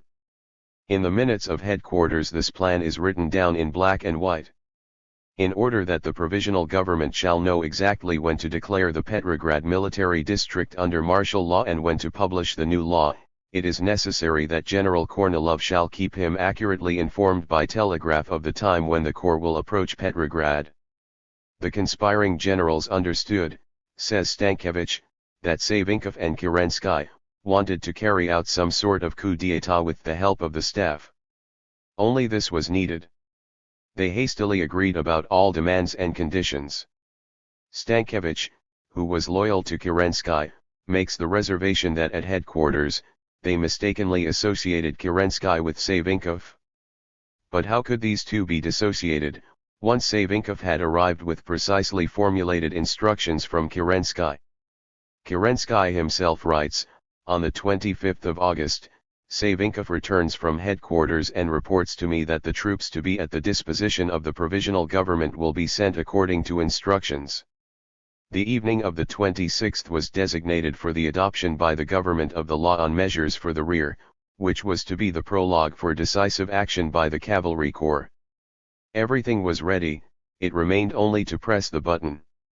The events, the documents, the testimony of the participants, and finally the confession of Kerensky himself, unanimously bear witness that the minister-president, without the knowledge of a part of his own government, behind the back of the Soviets which had given him the power, in secrecy from the party of which he considered himself a member, had entered into agreement with the highest generals of the army for a radical change in the state regime with the help of armed forces.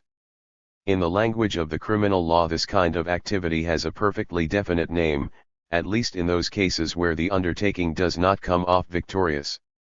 The contradiction between the democratic character of Kerensky's policy and his plan of saving the government with the help of the sword, can seem insoluble only to a superficial view. In reality, the cavalry plan flowed inevitably from the compromisist policy. In explaining the law of this process, it is possible to abstract to a considerable extent, not only from the personality of Kerensky, but even from the peculiarities of the national milieu. It is a question of the objective logic of compromisism in the conditions of revolution.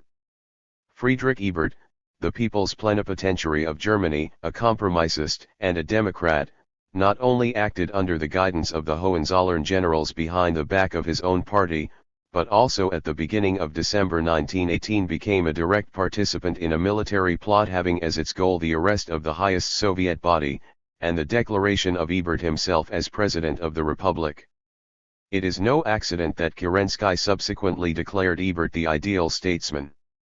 When all their schemes, those of Kerensky, Savinkov, Kornilov, had gone to smash, Kerensky, to whom fell the none too easy work of obliterating the tracks, testified as follows: after the Moscow conference it was clear to me that the next attempt against the government would be from the right and not the left.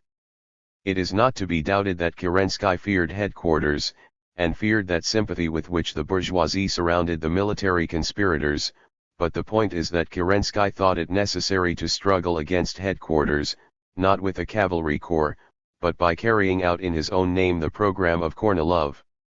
The double-faced accomplice of the Prime Minister was not merely fulfilling an ordinary mission, for that a telegram in code from the Winter Palace to Mogilev would have been enough. No, he went as an intermediary to reconcile Kornilov with Kerensky, to bring their plans, that is, into agreement, and thus guarantee that the coup d'état should proceed so far as possible legally. It was as though Kerensky said through Savinkov, "Go ahead, but within the limits of my scheme. You will thus avoid risk and get almost everything you want." Savinkov on his own part added the hint, "Do not go prematurely beyond the limits of Kerensky's plan." Such was that peculiar equation with three unknown quantities. Only in this way is it possible to understand Kerensky's appealing to headquarters through Savinkov for a cavalry corps. The conspirators were addressed by a highly placed conspirator, preserving his legality, and himself aspiring to stand at the head of the conspiracy. Among the directions given to Savinkov, only one seemed a measure actually directed against the conspirators on the right. It concerned the head committee of the League of Officers, whose dissolution had been demanded by a Petrograd conference of Kerensky's party. But here a remarkable thing is the very formulation of the order, in so far as possible to dissolve the League of Officers. Still more remarkable is the fact that Savinkov not only did not find any such possibility at all, but did not seek it. The question was simply buried as untimely. The very order had been given merely to have something on paper for justification before the lefts. The words "so far as possible" meant that the order was not to be carried out. As though to emphasize the decorative character of this order, it was placed first on the list. attempting at least to weaken a little the deadly meaning of the fact that, in expectation of a blow from the right, he had removed the revolutionary regiments from the capital, and simultaneously appealed to Kornilov for reliable troops. Kerensky later referred to the three sacramental conditions with which he had surrounded the summoning of the cavalry corps. Thus his agreement to subordinate to Kornilov the Petrograd military district Kerensky had conditioned upon the separation of the capital and its immediate suburbs from the district, so that the government would not be wholly in the hands of headquarters. For as Kerensky expressed himself among his own friends, we here would be eaten up. This condition merely shows that in his dream of subordinating the generals to his own designs, Kerensky had no weapon in his hands but impotent chicanery. Kerensky's desire not to be eaten alive can be credited without demonstration. The two other conditions amounted to nothing more. Kornilov was not to include in the expeditionary corps the so-called Savage Division consisting of Caucasian mountaineers, and was not to put General Krymov in command of the corps. So far as concerned defending the interests of the democracy, that really meant swallowing the camel and choking on the gnat. But so far as concerned disguising a blow at the revolution, Kerensky's conditions were incomparably more purposeful. To send against the Petrograd workers Caucasian mountaineers who did not speak Russian would have been too imprudent. Even the Tsar in his day never made up his mind to that. The inconvenience of appointing General Krymov, about whom the executive committee possessed some rather definite information, Savinkov convincingly explained at headquarters on the ground of their common interest. It would be undesirable, he said, in case of disturbances in Petrograd that these disturbances should be put down by General Krymov. Public opinion might perhaps connect with his name motives by which he is not guided.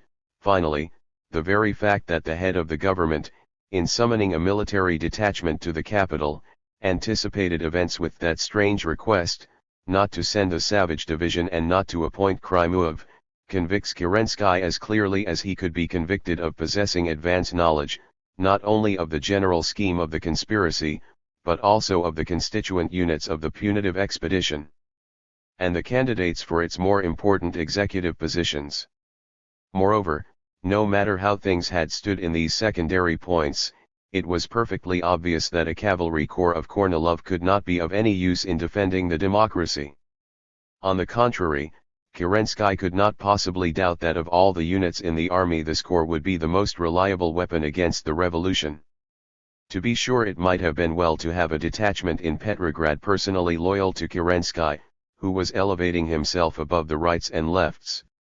However, as the whole further course of events demonstrates, no such troops existed in nature. For the struggle against the revolution there was nobody but Kornilov men, and to them Kerensky had recourse. These military preparations only supplemented the political ones. The general course of the provisional government during the not quite 2 weeks separating the Moscow conference from the insurrection of Kornilov, would have been enough in itself essentially to prove that Kerensky was getting ready, not for a struggle against the right, but for a united front with the right against the people. Ignoring the protests of the executive committee against this counter-revolutionary policy, the government on August 26 took a bold step to meet the landlords with its unexpected decree doubling the price of grain. The hatefulness of this measure, which was introduced, moreover, upon the spoken demand of Rodchenko, put the government almost in the position of consciously provoking the hungry masses. Kerensky was clearly trying to win over the extreme right flank of the Moscow conference with an immense bribe. "I am yours," he hastened to cry to the landlords on the eve of a cavalry assault upon what was left of the February Revolution. Kerensky's testimony before the commission of inquiry named by himself, was disgraceful. Although appearing in the character of a witness, the head of the government really felt himself to be the chief of the accused, and moreover, one caught red-handed. The experienced judiciary officials, who excellently well understood the mechanics of the events, pretended to take seriously the explanations of the head of the government, but all other mortals, among them the members of Kerensky's own party, quite frankly asked themselves how one and the same cavalry corps might be useful both for accomplishing a coup d'état and for preventing it. It was just a little too reckless on the part of the social revolutionary to bring into the capital a force which had been composed for the purpose of strangling it. The Trojans, to be sure, did once bring a hostile detachment into the walls of their city, but they were at least ignorant of what was inside the belly of the wooden horse. And even so, an ancient historian disputes the story of the poet. In the opinion of Pausanias, you can believe Homer only if you consider the Trojans to have been stupid men not possessed of a glimmer of reason. What would the old man have said of the testimony of Kerensky? Chapter 32. Kornilov's insurrection. As early as the beginning of August, Kornilov had ordered the transfer of the Savage Division and the 3rd Cavalry Corps from the southwestern front to the sector of the railroad triangle, Navelnovosokoniki Veliki Luki, the most advantageous base for an attack on Petrograd, this under the guise of reserves for the defense of Riga. At the same time, the commander-in-chief had concentrated one Cossack division in the region between Vyborg and Byelostrov.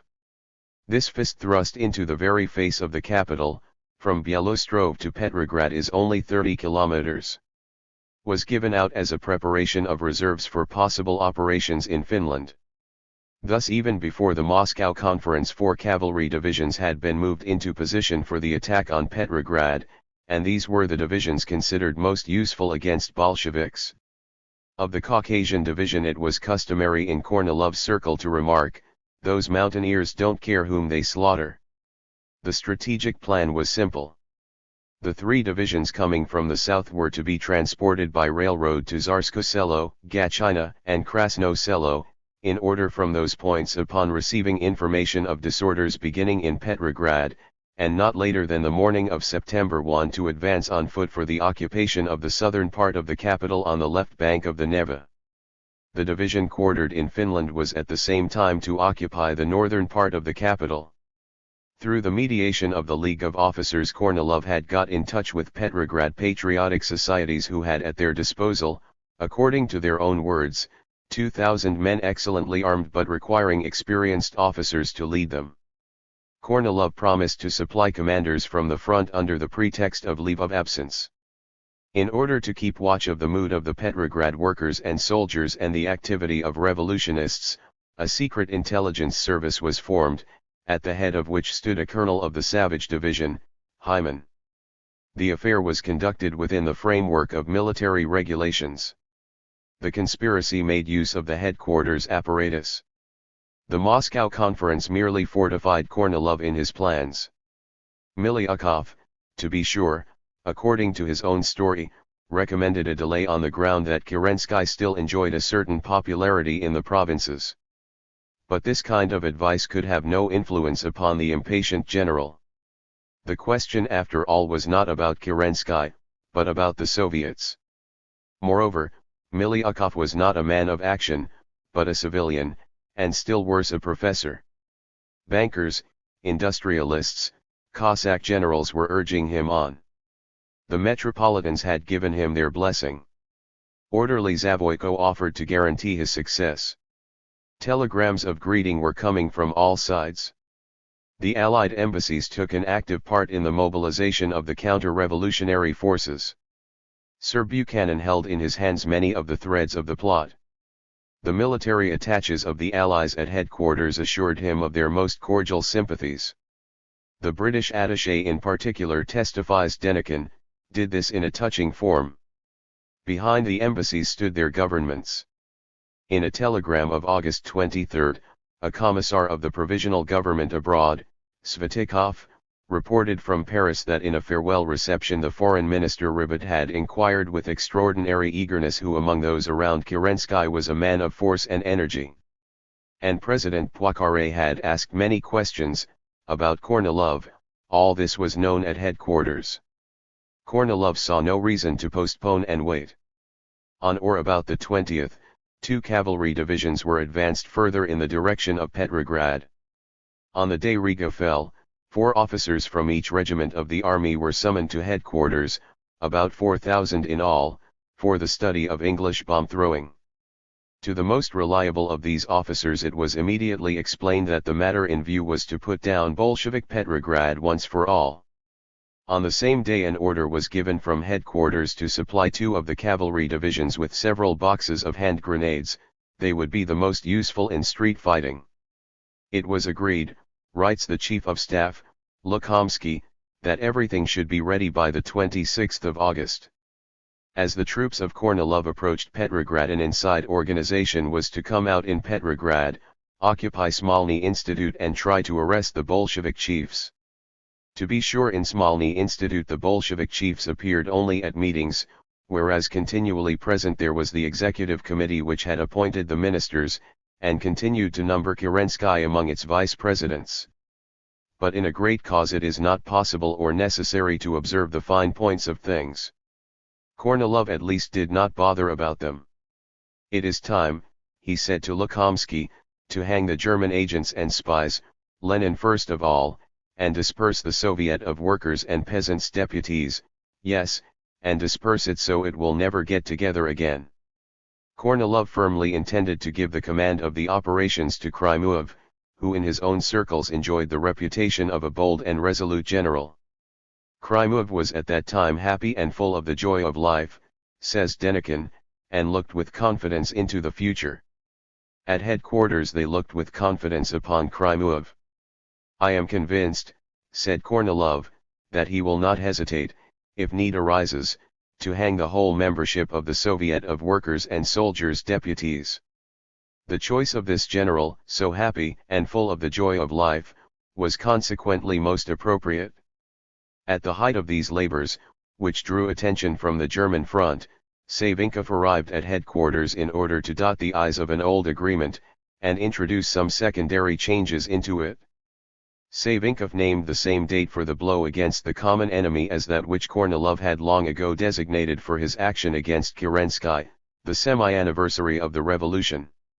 In spite of the fact that the conspiracy had split into 2 halves, both sides were trying to operate with the common elements of the plan, Kornilov for the purpose of camouflage, Kerensky in order to support his own illusions. The proposal of Savinkov played perfectly into the hands of headquarters. The government had presented its head, and Savinkov was ready to slip the noose. The generals at headquarters rubbed their hands. He's biting, they exclaimed like happy fishermen. Kornilov was quite ready to make the proposed concessions, which cost him nothing. What difference will the non-subordination of the Petrograd garrison to headquarters make, once the Kornilov troops have entered the capital? Having agreed to the other 2 conditions, Kornilov immediately violated them. The Savage division was placed in the vanguard and Krymuev at the head of the whole operation. Kornilov did not consider it necessary to choke on the gnats. The Bolsheviks debated the fundamental problems of their policy openly. A mass party cannot do otherwise. The government and headquarters could not but know that the Bolsheviks were restraining the masses, and not summoning them to action. But as the wish is father to the thought, so political needs become the basis for a prognosis. All the ruling classes were talking about an impending insurrection because they were in desperate need of one. The date of the insurrection would approach or recede a few days from time to time. In the War Ministry, that is, in the office of Savinkov, according to the press, the impending insurrection was regarded very seriously. Rech stated that the Bolshevik faction of the Petrograd Soviet was assuming the responsibility for the attack. Milyukov was to such an extent involved in this matter of the pretended insurrection of the Bolsheviks in his character of politician, that he has considered it a matter of honor to support the tale in his character of historian. In subsequently published documents of the intelligence service, he writes, new assignments of German money for Trotsky's enterprise relate to exactly this period. The learned historian, together with the Russian intelligence service, forgets that Trotsky, whom the German staff for the convenience of the Russian patriots was kind enough to mention by name, was exactly at this period, from the 23rd of July to the 4th of September, locked up in prison. The fact that the Earth's axis is merely an imaginary line does not of course prevent the Earth from rotating on its axis. In like manner the Kornilov operations rotated round an imaginary insurrection of the Bolsheviks as round its own axis. That was amply sufficient for the period of preparation. But for the denouement something a little more substantial was needed. One of the leading military conspirators, the officer Vinberg, revealing in his interesting notes what was going on behind the scenes in this business, wholly confirms the assertion of the Bolsheviks that a vast work of military provocation was in progress. Even Miliukov is obliged, under the whip of facts and documents, to admit that the suspicions of the extreme left circles were correct. Agitation in the factories was undoubtedly one of the tasks which the officers' organizations were supposed to fulfill. But even this did not help. The Bolsheviks, complains the same historian, decided not to be put upon, and the masses did not intend to go out without the Bolsheviks. However, even this obstacle had been taken into consideration in the plan, and paralyzed as it were in advance. The Republican Center, as the leading body of the conspirators in Petrograd was called, decided simply to replace the Bolsheviks. The business of imitating a revolutionary insurrection was assigned to the Cossack colonel, Tyutov. In January 1918, Tyutov, to a question from his political friends, what was to have happened on the 28th of August, 1917, answered as follows: between the 28th of August and the 2nd of September I was to take action in the form of a Bolshevik insurrection. Everything had been foreseen. This plan had not been labored over by the officers of the General Staff for nothing. Kerensky, on his side, after the return of Savinkov from Mogilev, was inclined to think that all misunderstandings had been removed, and that headquarters was entirely drawn into his plan. There were times, writes Stankiewicz, when all those active not only believed they were all acting in the same direction, but that they had a like conception of the very methods of action. Those happy moments did not last long. An accident occurred, which like all historic accidents opened the sluice gates of necessity. To Kerensky came the Octoberist, Lvov, a member of the first provisional government, that same Lvov who as the expansive procurer of the Holy Synod had reported that this institution was filled with idiots and scoundrels. Fate had allotted to Lvov the task of discovering that under the appearance of a single plan there were in reality two plans, one of which was directed in a hostile manner against the other. In his character as an unemployed but word-loving politician, Lvov had taken part in endless conversations about the transformation of the government and the salvation of the country, now at headquarters, now in the Winter Palace. This time he appeared with a proposal that he be permitted to mediate in the transformation of the cabinet along national lines, incidentally frightening Kerensky in a friendly manner with the thunders and lightnings of a discontented headquarters.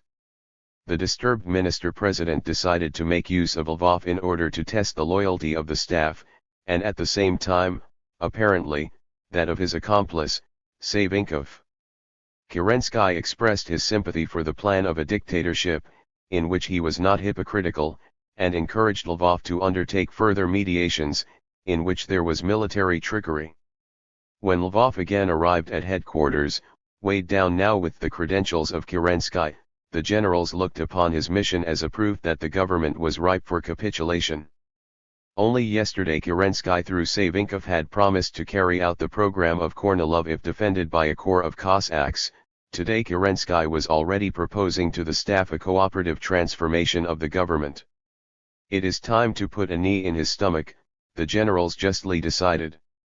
Kornilov accordingly explained to Lvov that since the forthcoming insurrection of the Bolsheviks has as its aim the overthrow of the provisional government, peace with Germany, and the surrender to her by the Bolsheviks of the Baltic Fleet, there remains no other way out but the immediate transfer of power by the provisional government into the hands of the Supreme Commander-in-Chief.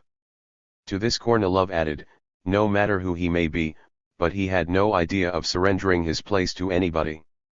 His position had been fortified in advance by the oath of the Cavaliers of St. George, the League of Officers and the Council of the Cossack Army. In order to make sure of the safety of Kerensky and Savinkov from the hands of the Bolsheviks, Kornilov urgently requested them to come to headquarters and place themselves under his personal protection. The orderly, Zavoyko, gave Lvov an unequivocal hint as to just what this protection would consist of. Returning to Moscow, Lvov fervently urged Kerensky, as a friend, to agree to the proposal of Kornilov in order to save the lives of the members of the provisional government, and above all his own life.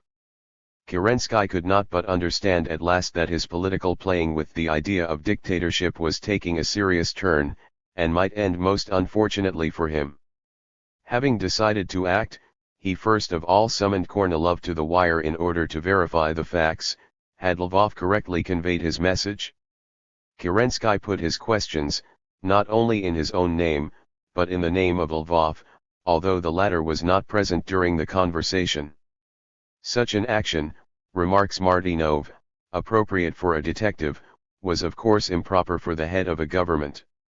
Kerensky spoke of his arrival at headquarters the next day as a thing already decided upon. This whole dialogue on the direct wire seems incredible. The Democratic head of the government and the Republican general converse about yielding the power the one to the other, as though they were discussing a berth in a sleeping car. Miliukov is entirely right when he sees in the demand of Kornilov that the power be transferred to him, merely a continuation of all those conversations openly begun long ago about a dictatorship, a reorganization of the government, etc. But Miliukov goes too far when he tries upon this basis to present the thing as though there had been in essence no conspiracy at headquarters. It is indubitable that Kornilov could not have presented his demand through Lvov, if he had not formerly been in a conspiracy with Kerensky. But this does not alter the fact that with one conspiracy, the common one, Kornilov was covering up another, his own private one. At the same time that Kerensky and Savinkov were intending to clean up the Bolsheviks, and in part the Soviets, Kornilov was intending also to clean up the provisional government. It was just this that Kerensky did not want. For several hours on the evening of the 26th, headquarters was actually in a position to believe that the government was going to capitulate without a struggle. But that does not mean that there was no conspiracy, it merely means that the conspiracy seemed about to succeed. A victorious conspiracy always finds ways of legalizing itself. I saw General Kornilov after this conversation, says Trubetskoy, a diplomat who represented the Ministry of Foreign Affairs at headquarters. A sigh of relief lifted his breast, and to my question, "This means that the government is coming to meet you all along the line," he answered, "Yes." Kornilov was mistaken.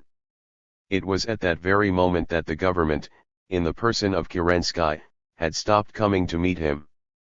Then headquarters has its own plans. Then it is not a question of dictatorship in general, but of a Kornilov dictatorship. To him, to Kerensky, they are offering as if in mockery the post of Minister of Justice. Kornilov had actually been so imprudent as to make this suggestion through Lvov. Confusing himself with the revolution, Kerensky shouted out to the Minister of Finance, Nekrasov, "I won't hand over the revolution to them." And the disinterested friend, Lvov, was immediately arrested and spent a sleepless night in the Winter Palace with 2 sentries at his feet, listening through the wall with a grinding of his teeth to the triumphant Kerensky in the next room, the room of Alexander III, happy at the successful progress of his affairs and endlessly singing a roulade from an opera. During those hours Kerensky experienced an extraordinary afflux of energy. Petrograd in those days was living in a twofold state of alarm. The political tension, purposely exaggerated by the press, contained the material of an explosion. The fall of Riga had brought the front nearer. The question of evacuating the capital, raised by the events of the war long before the fall of the monarchy, now came up with new force.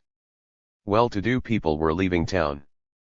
The flight of the bourgeoisie was caused far more by fear of a new insurrection than by the advance of the enemy. On August 26 the Central Committee of the Bolsheviks repeated its warning: "A provocational agitation is being carried on by unknown persons supposedly in the name of our party." The leading organs of the Petrograd Soviet, the trade unions, and the shop and factory committees, announced on the same day that not one workers' organization, and not one political party, was calling for any kind of demonstration. Nevertheless, rumors of an overthrow of the government to occur on the following day did not cease for 1 minute. In government circles, stated the press, they are talking of a unanimously adopted decision that all attempted manifestations shall be put down. And measures had been taken to call out the manifestation before putting it down. In the morning papers of the 27th there was not only no news of the insurrectionary intentions of headquarters, but, on the contrary, an interview with Savinkov declared that General Kornilov enjoys the absolute confidence of the provisional government. On the whole, the semi-anniversary began in unusual tranquility. The workers and soldiers avoided anything which might look like a demonstration, the bourgeoisie, fearing disorders, stayed at home, the streets stood empty, the tomb of the February martyrs on Mars Field seemed abandoned. On the morning of that long-expected day which was to bring the salvation of the country, the Supreme Commander-in-Chief received a telegraphic command from the Minister-President, to turn over his duties to the Chief of Staff, and come immediately to Petrograd. This was a totally unexpected turn of affairs. The general understood, to quote his own words, that here a double game was being played. He might have said with more truth that his own double game had been discovered. Kornilov decided not to surrender. Savinkov's urgings over the direct wire made no difference. Finding myself compelled to act openly, with this manifesto the Commander-in-Chief appealed to the people, I, General Kornilov, declare that the provisional government, under pressure from the Bolshevik majority of the Soviets, is acting in full accord with the plans of the German General Staff, and simultaneously with the impending descent of hostile forces upon the Riga coastline is murdering the army and unsettling the country from within. Not wishing to surrender the power to the enemy, he, Kornilov, prefers to die upon the field of honor and battle. Of the author of this manifesto Miliukov subsequently wrote, with a tinge of admiration, resolute, scornful of juridical refinements, and accustomed to go directly toward the goal which he has once decided is right. A commander-in-chief who withdraws troops from the enemy front in order to overthrow his own government certainly cannot be accused of a partiality for juridical refinements. Kerensky removed Kornilov upon his sole personal authority. The provisional government had by that time ceased to exist. On the evening of the 26th the ministers had resigned, an act which, by a happy conjuncture of events, corresponded to the desires of all sides. Several days before the break between headquarters and the government, General Lukomsky had already suggested to Lvov through Aladdin, that it would not be a bad idea to warn the cadets that they should withdraw from the government before the 27th of August, so as to place the government in a difficult situation and themselves avoid any unpleasantness. The cadets did not fail to take cognizance of this suggestion. On the other side, Kerensky himself announced to the government that he considered it possible to struggle with the revolt of Kornilov only on condition that the whole power be conferred upon him personally. The rest of the ministers, it seemed, were only waiting for some such happy occasion to take their turn at resigning. Thus the coalition received one more test. The ministers from the cadet party, writes Miliukov, announced that they would resign for the given moment, without prejudicing the question of their future participation in the provisional government. True to their traditions, the cadets wanted to stay on the sidelines until the struggle was over, so that their decision might be guided by its outcome. They had no doubt that the compromisers would keep their seats inviolable for them. Having thus relieved themselves of responsibility, the cadets, along with all the other retired ministers, took part thereafter in a series of conferences of the government, conferences of a private character. The two camps who were preparing for a civil war grouped themselves, in a private manner, around the head of the government, who was endowed with all possible authorizations but no real power. Upon a telegram from Kerensky received at headquarters reading, "Hold up all echelons moving towards Petrograd and its districts, and return them to their last stopping point," Kornilov wrote, "Do not carry out this order. Move the troops towards Petrograd." The military insurrection was thus firmly set in motion. This must be understood literally. 3 cavalry divisions, in railroad echelons, were advancing on the capital. Kerensky's order to the soldiers of Petrograd read, "General Kornilov, having announced his patriotism and loyalty to the people, has withdrawn regiments from the front, and sent them against Petrograd." Kerensky wisely omitted to remark that the regiments were withdrawn from the front, not only with his knowledge, but at his direct command, in order to clean up that same garrison before whom he was now disclosing the treachery of Kornilov. The rebellious commander of course was not slow with his answer. "The traitors are not among us," his telegram reads, "but they're in Petrograd, where for German money, with the criminal connivance of the government, they have been selling Russia." Thus the slander set in motion against the Bolsheviks found ever new roads. That exalted nocturnal mood in which the president of the Council of Retired Ministers was singing arias from the opera, very quickly passed. The struggle with Kornilov, whatever turn it took, threatened dire consequences. On the first night of the revolt of headquarters, writes Kerensky, in the soldier and worker circles of Petrograd a persistent rumor went round associating Savinkov with the movement of General Kornilov. The rumor named Kerensky in the next breath after Savinkov, and the rumor was not wrong. Extremely dangerous revelations were to be feared in the future. Late at night on the 26th of August, relates Kerensky, the general administrator of the War Ministry entered my office in a great state of excitement. "Mr. Minister," Savinkov addressed me, standing at attention, "I ask you to arrest me immediately as an accomplice of General Kornilov. If, however, you trust me, I ask you to give me the opportunity to demonstrate to the people in action that I have nothing in common with the revoltees." In answer to this announcement, continued Kerensky, I immediately appointed Savinkov temporary Governor-General of Petersburg, endowing him with ample authority for the defense of Petersburg from the troops of General Kornilov. Not content with that, at the request of Savinkov, Kerensky appointed Filinenko his assistant. The business of revolting and the business of putting down the revolt were thus concentrated within the narrow circle of the Directory. This so hasty naming of Savinkov Governor-General was dictated to Kerensky by his struggle for political self-preservation. If Kerensky had betrayed Savinkov to the Soviets, Savinkov would have immediately betrayed Kerensky.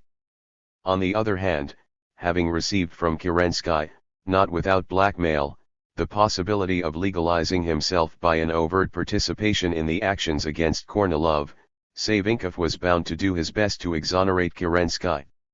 The Governor-General was needed not so much for the struggle against counter-revolution, as for covering up the tracks of the conspiracy. The friendly labors of the accomplices in this direction began immediately. At 4 o'clock on the morning of August 28th, testifies Savinkov, I returned to the Winter Palace, summoned by Kerensky, and there found General Alexeyev and Turchenko. We all four agreed that the ultimatum of Lvov had been nothing more than a misunderstanding. The role of mediator in this early morning conference belonged to the new Governor-General. Milyukov was directing it all from behind the scenes. During the course of the day he will come out openly upon the stage. Alexeyev, although he had called Kornilov a sheep's brain, belonged to the same camp with him. The conspirators and their seconds made a last attempt to declare the whole business a misunderstanding, that is, to join hands in deceiving public opinion, in order to save what they could of the common plan. The Savage Division, General Krymuev, the Cossack echelons, the refusal of Kornilov to retire, the march on the capital, all these things were the mere details of a misunderstanding. Frightened by the ominous tangle of circumstances, Kerensky was no longer shouting, I will not hand over the revolution to them. Immediately after the conference with Alexeyev he went to the journalists' room in the Winter Palace and demanded that they withdraw from the papers his manifesto declaring Kornilov a traitor. When in answer the journalists had made it clear that this was a physical impossibility, Kerensky exclaimed, "That's too bad." This miserable episode, described in the newspapers of the following day, illumines with marvelous clarity the figure of the now hopelessly entangled superarbiter of the nation. Kerensky had so perfectly embodied in himself both the democracy and the bourgeoisie, that he had now turned out to be at the same time the supreme incarnation of governmental power and a criminal conspirator against it. By the morning of the 28th, the split between the government and the commander-in-chief had become an accomplished fact before the eyes of the whole country. The stock exchange immediately took a hand in the matter. Whereas it had reacted to the Moscow speech of Kornilov threatening the surrender of Riga with a fall in the value of Russian stocks, it reacted to the news of an open insurrection of the general with the rise of all values. With this annihilating appraisal of the February regime, the stock exchange gave unerring expression to the moods and hopes of the possessing classes who had no doubt of Kornilov's victory. The chief of staff, Lukomsky, whom Kerensky the day before had ordered to take upon himself the temporary command, answered, "I do not consider it possible to take the command from General Kornilov, for that will be followed by an explosion in the army which will ruin Russia." With the exception of the commander-in-chief in the Caucasus, who after some delay declared his loyalty to the provisional government, the rest of the commanders in various tones of voice supported the demands of Kornilov.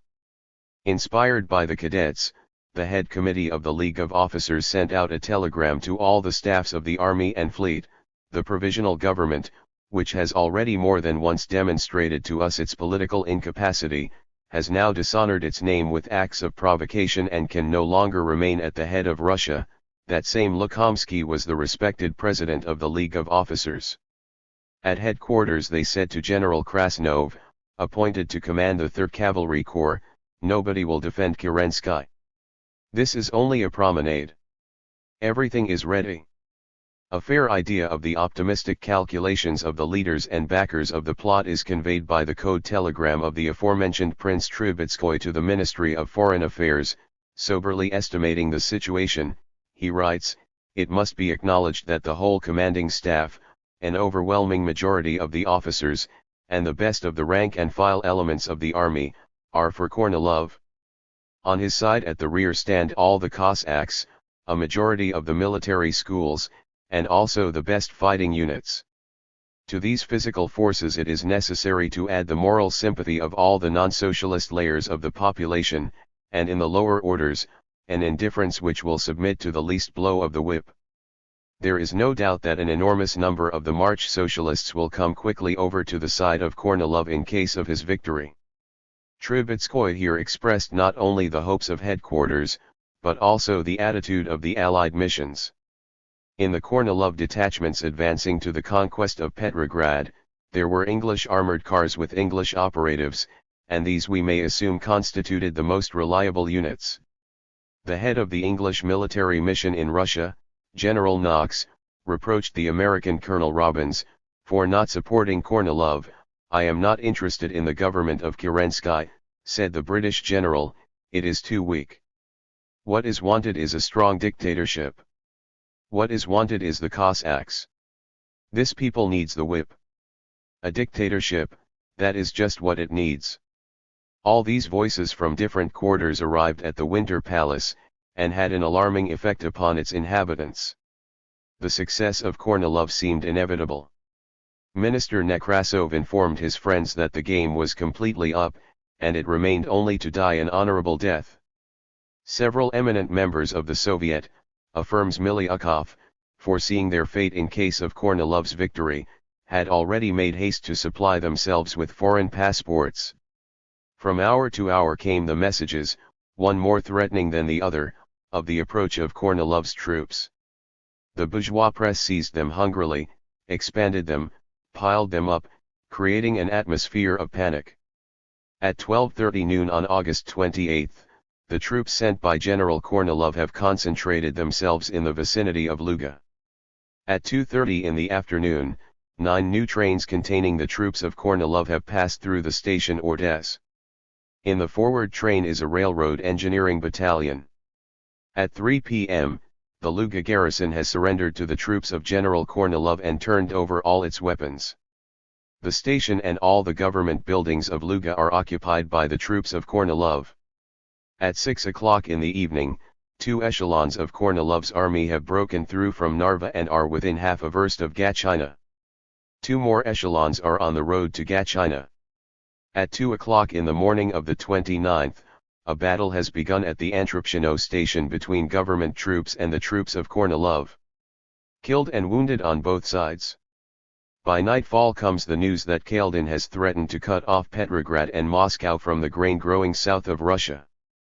Headquarters, Commanders-in-Chief at the front, British mission, officers, echelons, railroad battalions, Cossacks, Kaledin, all these words sounded in the Malachite hall of the Winter Palace like the trumpets of the Last Judgment.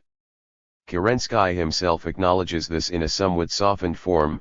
August 28 was the day of the greatest wavering, he writes, the greatest doubt as to the strength of the enemy, Kornilov, the greatest nervousness among the democracy.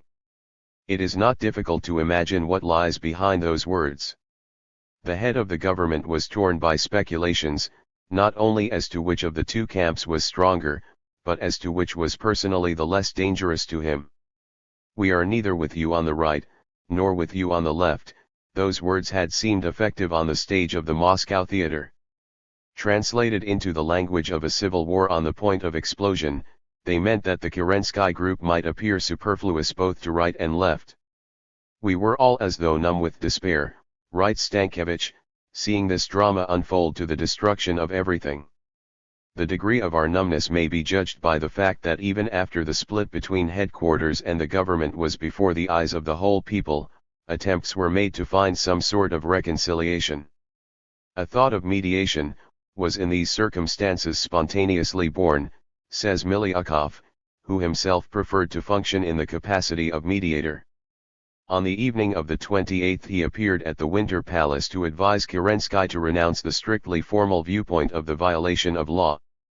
The liberal leader, who understood that it is necessary to distinguish the kernel of a nut from the shell, was at that moment a most suitable person for the task of loyal intermediary.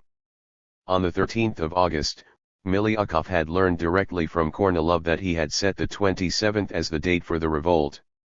On the following day, the 14th, Miliukov had demanded in his speech at the conference that the immediate adoption of the measures designated by the Supreme Commander-in-Chief should not serve as a pretext for suspicions, verbal threats, or even removals from office. Up to the 27th Kornilov was to remain above suspicion. At the same time Miliukov promised Kerensky his support, voluntarily and without any argument. That would have been a good time to remember the hangman's noose, which also, as they say, supports without argument.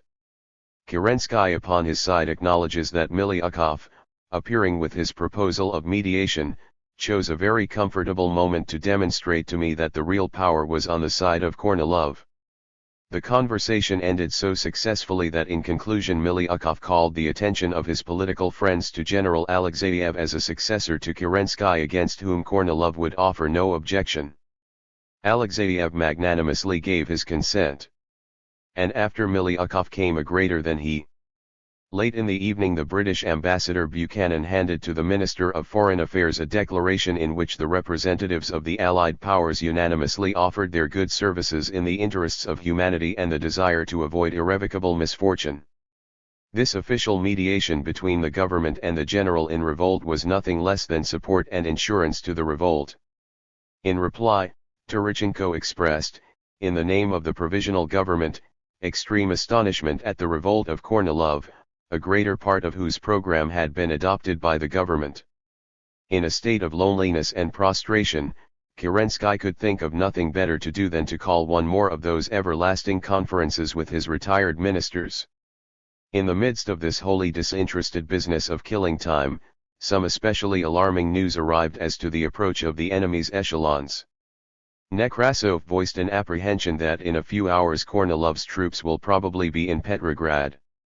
The former ministers began to guess how in those circumstances the governmental power would have to be formed. The thought of a directory again swam to the surface. The idea of including General Alexeyev in the staff of the directory found sympathy both right and left. The cadet Kokoshkin thought that Alexeyev ought to be placed at the head of the government. According to some accounts, the proposal to tender the power to some other was made by Kerensky himself, with a direct reference to his conversation with Miliukov. Nobody objected. The candidacy of Alexeyev reconciled them all. Miliukov's plan seemed very, very near to realization. But just here, as is proper at the moment of highest tension, resounds a dramatic knock on the door. In the next room a deputation is waiting from the Committee of Struggle Against the Counter-Revolution. It was a most timely arrival. One of the most dangerous nests of counter-revolution was this pitiful, cowardly, and treacherous conference of Kornilovists, intermediaries, and capitulators in the hall of the Winter Palace. This new Soviet body, the Committee of Struggle Against Counter-Revolution, had been created at a joint session of both executive committees, the worker soldiers and the peasants.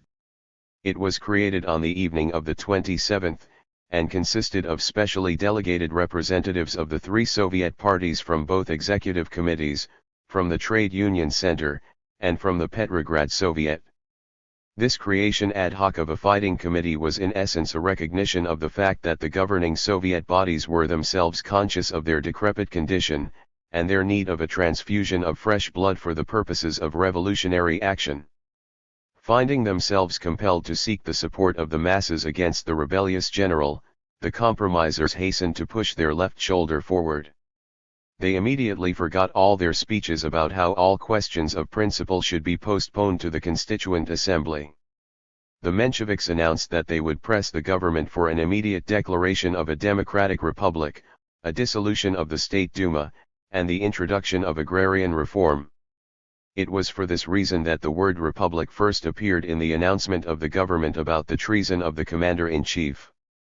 On the question of power, the executive committees considered it necessary for the time being to leave the government in its former shape, replacing the retired cadets with democratic elements, and for a final solution of the problem to summon in the near future a congress of all those organizations which had united in Moscow on the platform of Chaj. After midnight negotiations it became known, however, that Kerensky resolutely rejected the idea of a democratic control of the government. Feeling that the ground was slipping under him both to left and right, he was holding out with all his might for the idea of a directory, in which there was still room for his not yet dead dreams of a strong power. After renewed fruitless and wearisome debates in Smolny, it was decided to appeal again to the irreplaceable and one and only Kerensky, with the request that he agree to the preliminary project of the executive committees. At 7:30 in the morning Tsereteli returned with the information that Kerensky would make no concession, that he demanded unconditional support, but that he agreed to employ all the powers of the state in the struggle against the counter-revolution. Wearied out with their night's vigil, the executive committee surrendered at last to that idea of a directory which was as empty as a knothole.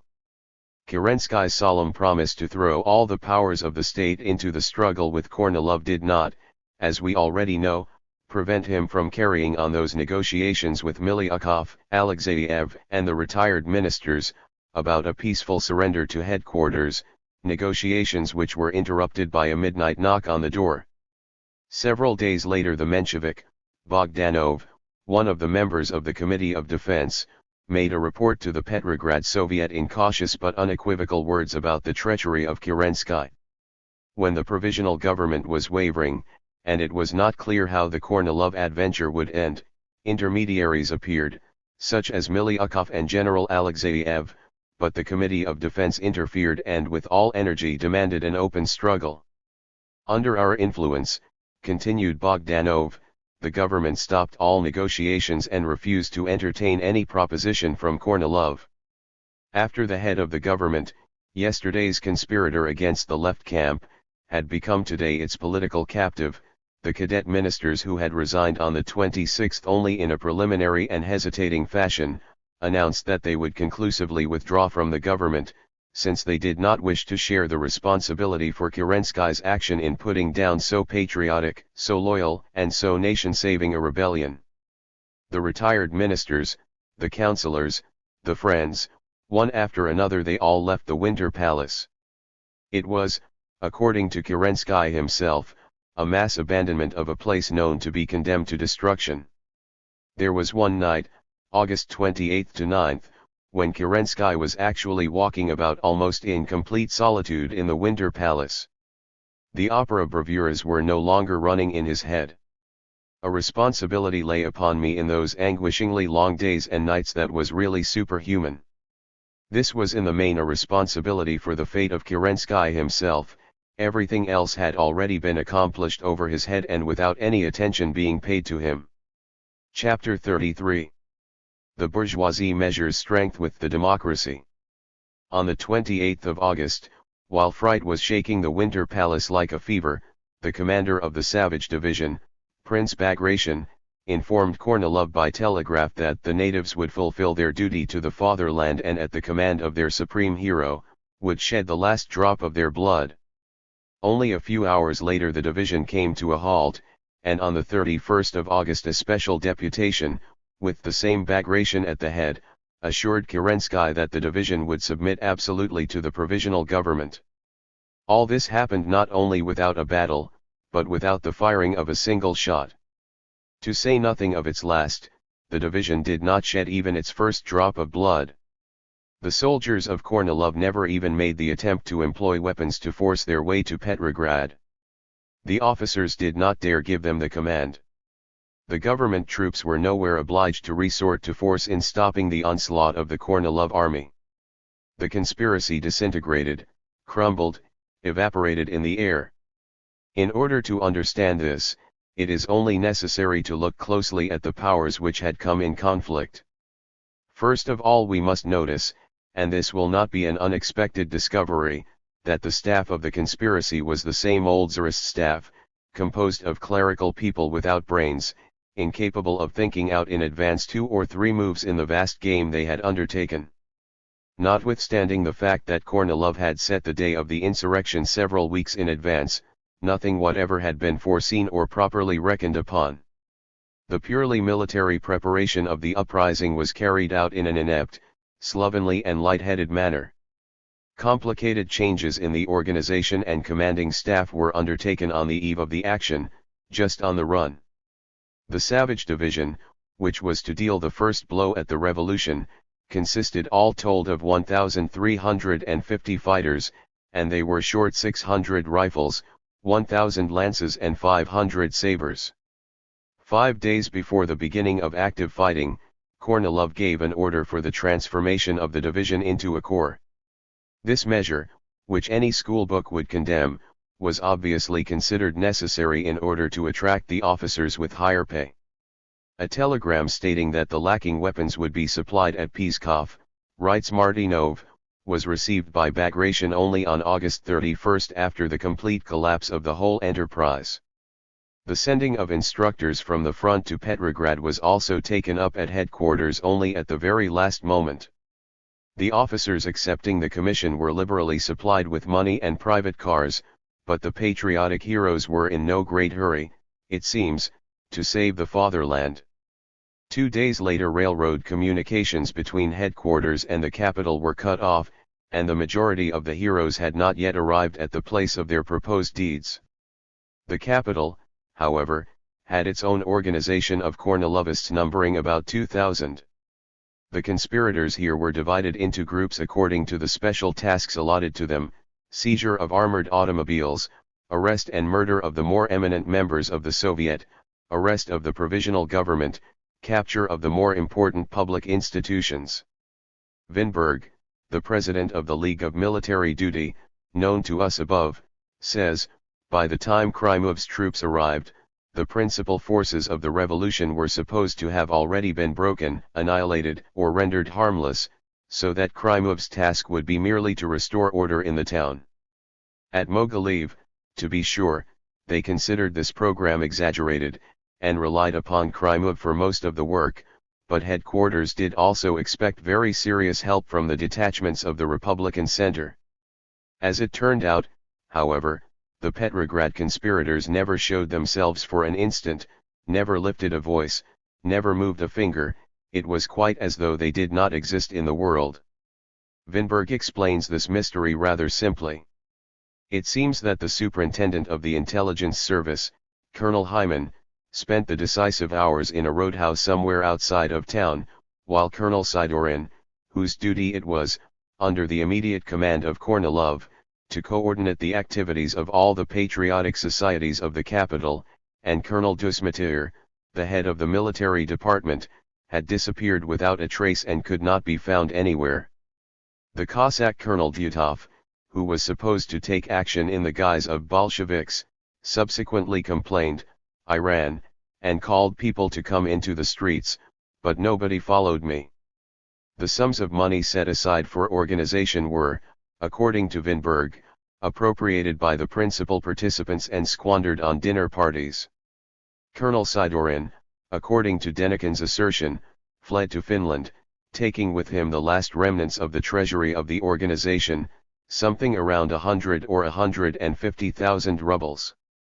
Lvov, whom we last saw under arrest in the Winter Palace, subsequently told about one of the secret contributors who was to deliver to some officers a considerable sum of money, but upon arriving at the designated place found the conspirators in such a state of inebriation that he could not deliver the goods.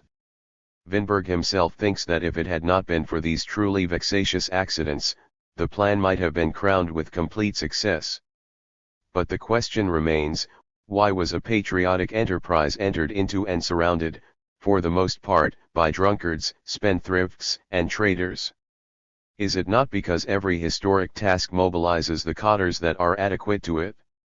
As regards personnel, the conspiracy was in a bad case, beginning from the very top. General Kornilov, according to the Right Cadet, Izgoyev, was the most popular general, among the peaceful population, but not among the soldiers, at least not among those in the rear whom I had an opportunity to observe. By peaceful population, Izgoyev means the people of the Nevsky Prospect. To the popular masses, both front and rear, Kornilov was alien, hostile, hateful. The general appointed to command the 3rd Cavalry Corps, Krasnov, a monarchist who soon after tried to become a vassal of Wilhelm II, expressed his surprise that Kornilov conceived such a great undertaking, but himself remained at Mogilev in a palace surrounded by Turcoman and shock troops, as though he did not believe in his own success. To a question from the French journalist, Claudinet, why Kornilov himself did not go to Petrograd at the decisive moment, the chief of the conspiracy answered, "I was sick. I had a serious attack of malaria, and was not in possession of my usual energy." There were too many of these unfortunate accidents. It is always so when a thing is condemned to failure in advance. The moods of the conspirators oscillated between drunken top-loftiness, when the ocean only came up to their knees, and complete prostration before the first real obstacle. The difficulty was not Kornilov's malaria, but a far deeper, more fatal, and incurable disease paralyzing the will of the possessing classes. The cadets have seriously denied any counter-revolutionary intentions upon the part of Kornilov, understanding by that the restoration of the Romanov monarchy. As though that were the matter in question.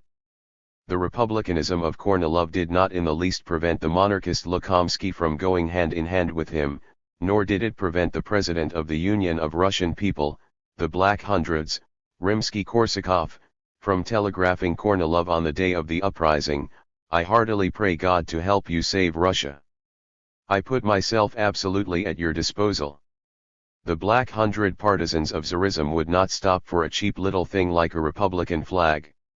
They understood that Kornilov's program was to be found in himself, in his past, in the Cossack stripes on his trousers, in his connections and sources of financial support, and above all in his unlimited readiness to cut the throat of the revolution. Designating himself in his manifestos as the son of a peasant, Kornilov based the plan of his uprising wholly upon the Cossacks and the mountaineers. There was not a single infantry detachment among the troops deployed against Petrograd. The general had no access to the muzhik and did not even try to discover any.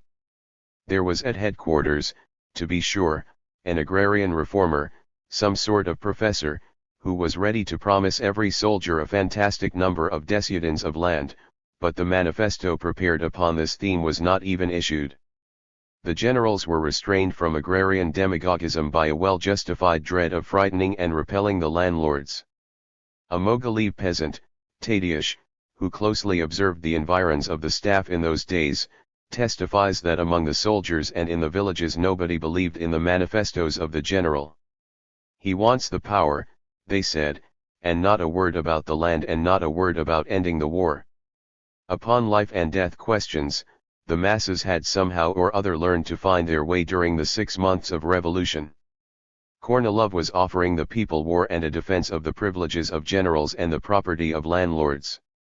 He could give them nothing more, and they expected nothing else from him. In his inability to rely upon the peasant infantry, evident in advance to the conspirators themselves, to say nothing of relying upon the workers, is expressed the socially outcast position of Kornilov's clique. The picture of political forces traced by the headquarters diplomat, Prince Trubetskoy, was correct in many things, but mistaken in one. Of that indifference of the people which made them ready to submit to the least blow of the whip, there was not a trace. On the contrary, the masses were as if only awaiting a blow of the whip in order to show what sources of energy and self-sacrifice were to be found in their depths. This mistake in estimating the mood of the masses brought all their other calculations to the dust. The conspiracy was conducted by those circles who were not accustomed to know how to do anything without the lower ranks, without labor forces, without cannon fodder, without orderlies, servants, clerks, chauffeurs, messengers, cooks, laundresses, switchmen, telegraphers, stablemen, cab drivers.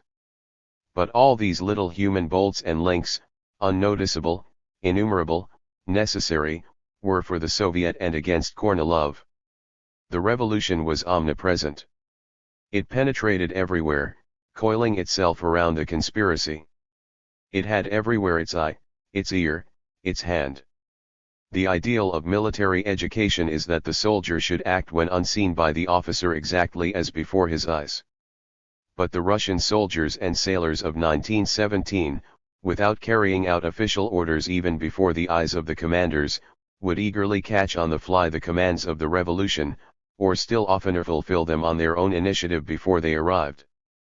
The innumerable servants of the revolution, its agents, its intelligence men, its fighters, had no need either of spurs or of supervision.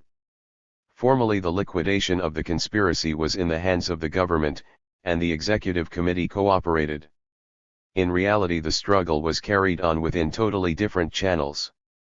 While Kerensky, bending under the weight of a more than human responsibility, was measuring the floors of the Winter Palace in solitude, the Committee of Defense, also called the Military Revolutionary Committee, was taking action on a vast scale.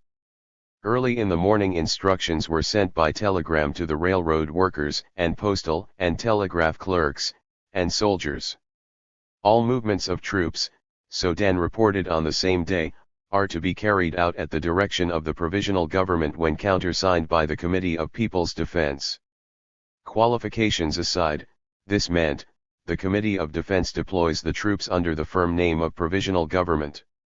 At the same time steps were taken for the destruction of Kornilovist nests in Petrograd itself. Searches and arrests were carried out in the military schools and officers' organizations. The hand of the committee was felt everywhere. There was little or no interest in the Governor-General. The lower Soviet organizations in their turn did not await any summons from above. The principal effort was concentrated in the workers' districts. During the hours of greatest vacillation in the government, and of wearisome negotiations between the executive committee and Kerensky, the district Soviets were drawing more closely together and passing resolutions, to declare the interdistrict conferences continuous, to place their representatives in the staff organized by the executive committee, to form a workers' militia, to establish the control of the district Soviets over the government commissars, to organize flying brigades for the detention of counter-revolutionary agitators. In the total, these resolutions meant an appropriation not only of very considerable governmental functions, but also of the functions of the Petrograd Soviet. The logic of the situation compelled the Soviet institutions to draw in their skirts and make room for the lower ranks. The entrance of the Petrograd districts into the arena of the struggle instantly changed both its scope and its direction. Again the inexhaustible vitality of the Soviet form of organization was revealed. Although paralyzed above by the leadership of the compromisers, the Soviets were reborn again from below at the critical moment under pressure from the masses. To the Bolshevik leaders of the districts, Kornilov's uprising had not been in the least unexpected. They had foreseen and forewarned, and they were the first to appear at their posts. At the joint session of the executive committees, on August 27, Sokhonikov announced that the Bolshevik Party had taken all measures available to it in order to inform the people of the danger and prepare for defense. The Bolsheviks announced their readiness to coordinate their military work with the organs of the executive committee.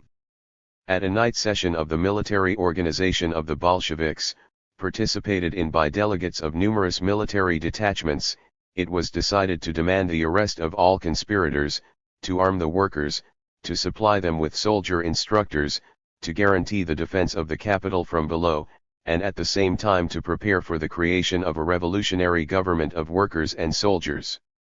The military organization held meetings throughout the garrison. The soldiers were urged to remain under arms in order to come out at the first alarm. Notwithstanding the fact that they were in a minority, writes Sukhanov, it was quite clear that in the Military Revolutionary Committee the leadership belonged to the Bolsheviks. He explains this as follows: if the committee wanted to act seriously, it was compelled to act in a revolutionary manner, and for revolutionary action only the Bolsheviks had genuine resources, for the masses were with them. Intensity in the struggle has everywhere and always brought forth the more active and bolder elements. This automatic selection inevitably elevated the Bolsheviks, strengthened their influence, concentrated the initiative in their hands, giving them de facto leadership even in those organizations where they were in a minority. The nearer you came to the district, to the factory, to the barrack, the more complete and indubitable was the leadership of the Bolsheviks. All the nuclei of the party were on their toes. The big factories organized a system of guard duty by Bolsheviks. In the district committees of the party, representatives of small plants were put on duty. A tie was formed from below, from the shop, leading through the districts, to the central committee of the party. Under direct pressure from the Bolsheviks and the organizations led by them, the Committee of Defense recognized the desirability of arming individual groups of workers for the defense of the workers' quarters, the shops, and factories. It was only the sanction that the masses lacked. In the districts, according to the workers' press, there immediately appeared whole queues of people eager to join the ranks of the Red Guard. Drilling began in marksmanship and the handling of weapons. Experienced soldiers were brought in as teachers. By the 29th, guards had been formed in almost all the districts. The Red Guard announced its readiness to put in the field a force of 40,000 rifles. The unarmed workers formed companies for trench digging, sheet metal fortification, barbed wire fencing. The new Governor-General Palchinsky, who replaced Savinkov, Kerensky, could not keep his accomplice longer than 3 days, was compelled to recognize in a special announcement that when the need arose for the work of sappers in the defense of the capital, thousands of workers, by their irreplaceable, personal labor, achieved in the course of a few hours a colossal task which without their help would have required several days. This did not prevent Palchinsky, following the example of Savinkov, from suppressing the Bolshevik paper, the sole paper which the workers considered their own. The giant Putilov factory became the center of resistance in the Peterhof district. Here fighting companies were hastily formed, the work of the factory continued day and night, there was a sorting out of new cannon for the formation of proletarian artillery divisions. The worker, Menishev, says, in those days we worked 16 hours a day. We got together about 100 cannon. The newly formed Viktual received a prompt baptism of war. The railroad workers had a special reason to dread the victory of Kornilov, who had incorporated in his program the inauguration of martial law on the railroads. And here, too, the lower ranks far outdistanced their leaders. The railroad workers tore up and barricaded the tracks in order to hold back Kornilov's army. War experiences came in handy. Measures were also taken to isolate the center of the conspiracy, Mogilev, preventing movements both towards and away from headquarters. The postal and telegraph clerks began to hold up and send to the committee telegrams and orders from headquarters, or copies of them. The generals had been accustomed during the years of war to think of transport and communications as technical questions. They found out now that these were political questions. The trade unions, least of all inclined toward political neutrality, did not await any special invitation before occupying military positions. The Railroad Workers' Union armed its members, and sent them along the lines for inspection, and for tearing up railroads, guarding bridges, etc. The workers in their enthusiasm and resolution pushed ahead of the more bureaucratic and moderate Viktual. The Metal Workers Union put its innumerable office workers at the disposal of the Committee of Defense, and also a large sum of money for expenses. The Chauffeurs Union put in charge of the committee its technical and transportation facilities. The Printers Union arranged in a few hours for the issue of Monday's papers, so as to keep the population in touch with events, and at the same time availed themselves of the most effective of all possible means of controlling the press. The rebel general had stamped his foot, and legions rose up from the ground, but they were the legions of the enemy. All around Petrograd, in the neighboring garrisons, in the great railroad stations, in the fleet, work was going on night and day. They were inspecting their own ranks, arming the workers, sending out detachments as patrols along the tracks, establishing communications with neighboring points, and with Smolny. The task of the Committee of Defense was not so much to keep watch over and summon the workers, as merely to register and direct them. Its plans were always anticipated. The defense against the rebellion of the generals turned into a popular roundup of the conspirators. In Helsingfors, a general congress of all the Soviet organizations created a revolutionary committee which sent its commissars to the offices of the governor-general, the commandant, the intelligence service, and other important institutions. Thenceforth no order was valid without its signature. The telegraphs and telephones were taken under control. The official representatives of a Cossack regiment quartered in Helsingfors, chiefly officers, tried to declare themselves neutral. They were secret Kornilovists. On the second day, a rank-and-file Cossack appeared before the committee with the announcement that the whole regiment was against Kornilov. Cossack representatives were for the first time introduced into the Soviet. In this case as in others, a sharp conflict of classes was pushing the officers to the right and the rank-and-file to the left. The Kronstadt Soviet, which had completely recovered from the July wounds, sent a telegraphic declaration: "The Kronstadt garrison is ready as one man at the first word from the executive committee to come to the defense of the revolution." The Kronstadters did not know in those days to what extent the defense of the revolution meant the defense of themselves against annihilation. At that time they could still only guess this. Soon after the July days it had been decided by the provisional government to vacate the Kronstadt fortress as a nest of Bolshevism. This measure, adopted in agreement with Kornilov, was officially explained as due to strategic motives. Sensing some dirty work, the sailors had resisted. The legend of treachery at headquarters, wrote Kerensky after he himself had accused Kornilov of treachery, was so deeply rooted in Kronstadt that every attempt to remove the artillery evoked actual ferocity from the crowd there. The task of devising a way to liquidate Kronstadt was laid by the government upon Kornilov. Kornilov devised a way. Immediately after the conquest of the city, Krymov was to dispatch a brigade with artillery to Oranienbaum and, under threat of bombardment from the shores, demand that the Kronstadt garrison disarm the fortress and transfer themselves to the mainland, where the sailors were to undergo mass executions. But while Krymov was entering upon his task of saving the government found itself obliged to ask the Kronstadters to save it from Krymov. The executive committee sent telephonograms to Kronstadt and Vyborg asking for the dispatch of considerable detachments of troops to Petrograd. On the morning of the 29th, the troops began to arrive. These were chiefly Bolshevik units. In order that the summons of the executive committee should become operative, it had to be confirmed by the Central Committee of the Bolsheviks. A little earlier, at midday of the 28th, upon an order from Kerensky which sounded very much like a humble request, sailors from the cruiser Aurora had undertaken the defense of the Winter Palace. A part of the same crew were still imprisoned in Kresty for participation in the July demonstration.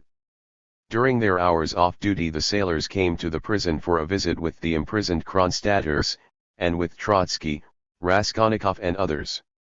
"Isn't it time to arrest the government?" asked the visitors. "No, not yet," was the answer. "Use Kerensky as a gun rest to shoot Kornilov. Afterward we will settle with Kerensky." In June and July these sailors had not been inclined to pay much attention to revolutionary strategy, but they had learned much in a short 2 months. They raised this question of the arrest of the government rather to test themselves and clear their own consciences. They themselves were beginning to grasp the inexorable consecutiveness of events.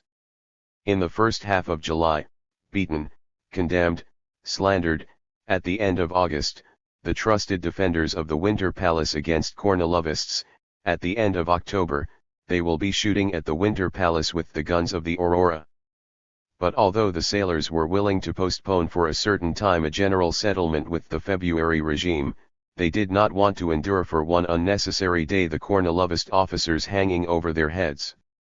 The commanding staff which had been imposed upon them by the government since the July days was almost solidly on the side of the conspirators. The Kronstadt Soviet immediately removed the government commander of the fortress and installed their own. The compromisers had now ceased to shout about the secession of the Kronstadt Republic. However, the thing did not everywhere stop at mere removals from office. It came to bloody encounters in several places.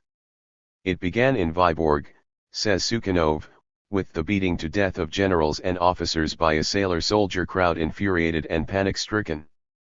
No, these crowds were not infuriated, and it would not be possible to speak in this instance of panic. On the morning of the 29th, Centroflot sent a telegram to the commandant at Vyborg, General Oranovsky, for communication to the garrison, informing them of the mutiny at headquarters. The commandant held up the telegram for a whole day, and to questions about what was happening, answered that he had received no information. In the course of a search instituted by the sailors, the telegram was found.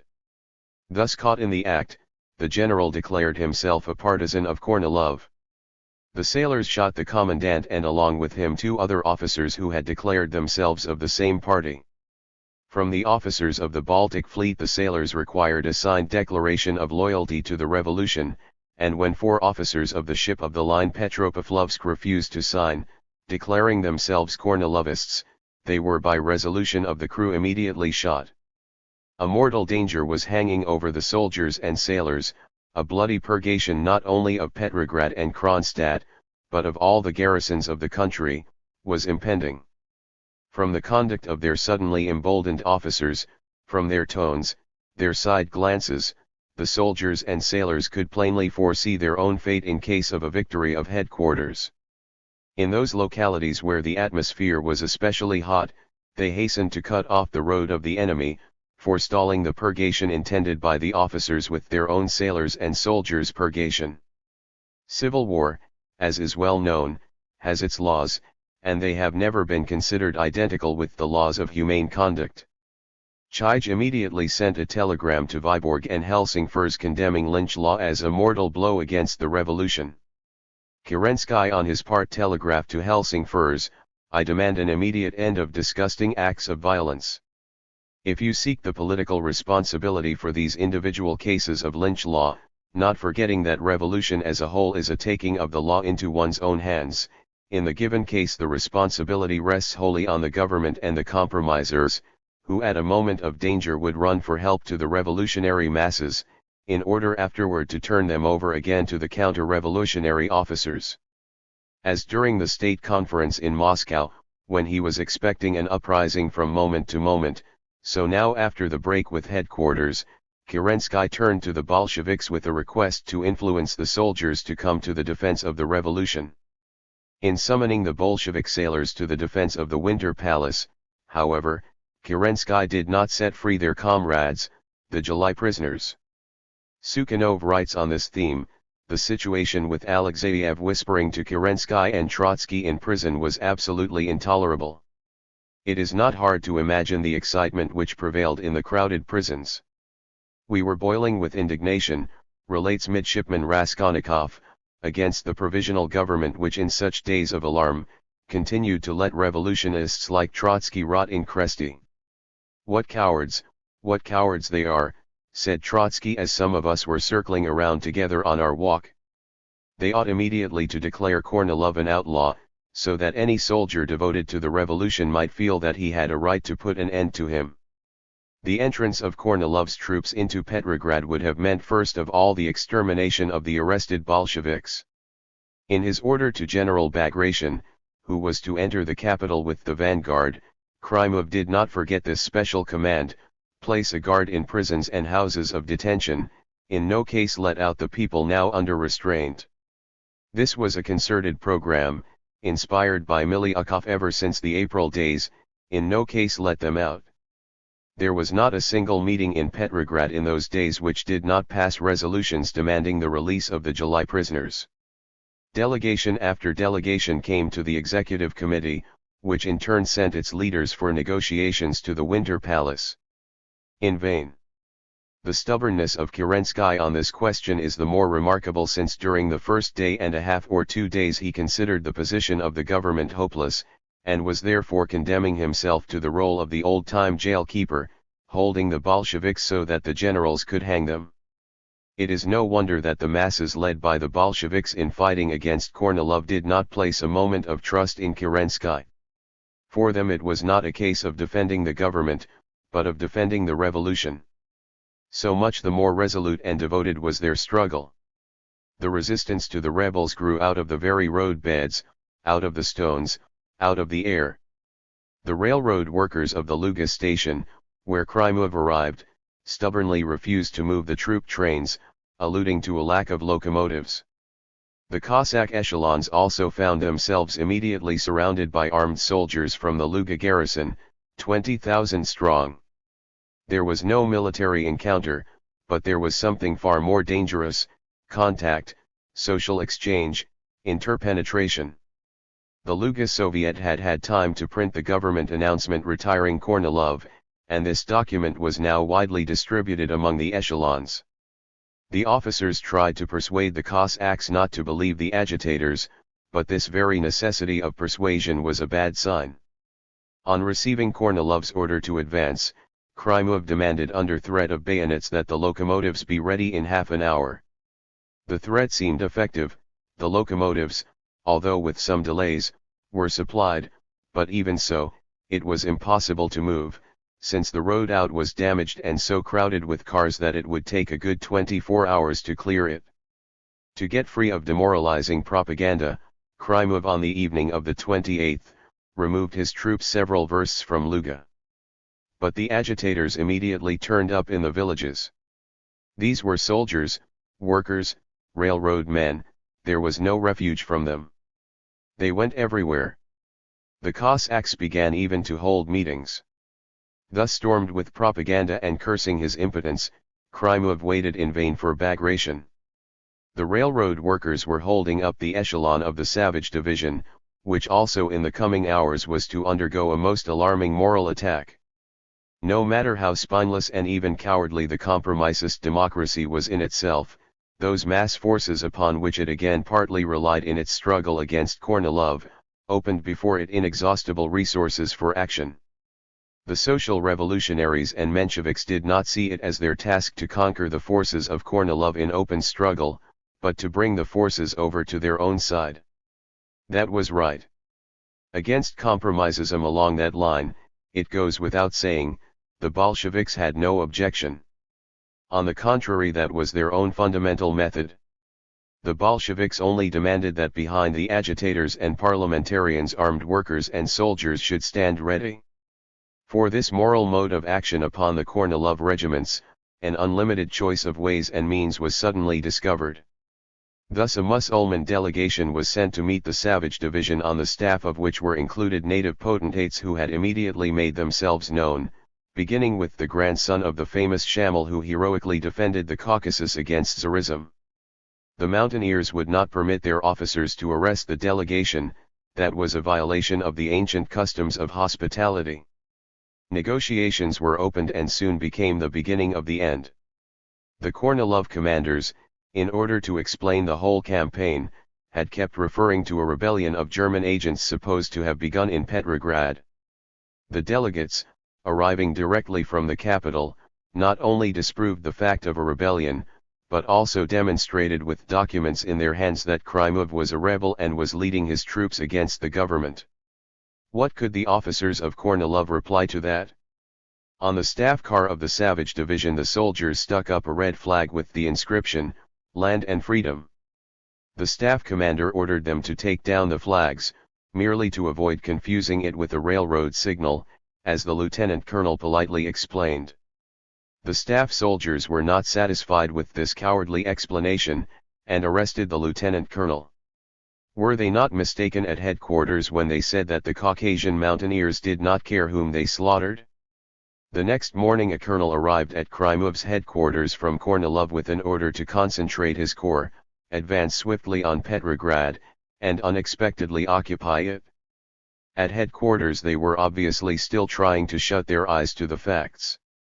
Krymov replied that the different units of the corps were scattered on various railroads and in some places were detraining, that he had at his disposition only 8 Cossack squadrons, that the railroads were damaged, overloaded, barricaded, and that it was possible to move farther only on foot, and that finally there could be no talk of an unexpected occupation of Petrograd, now that the workers and soldiers had been placed under arms in the capital and its environs.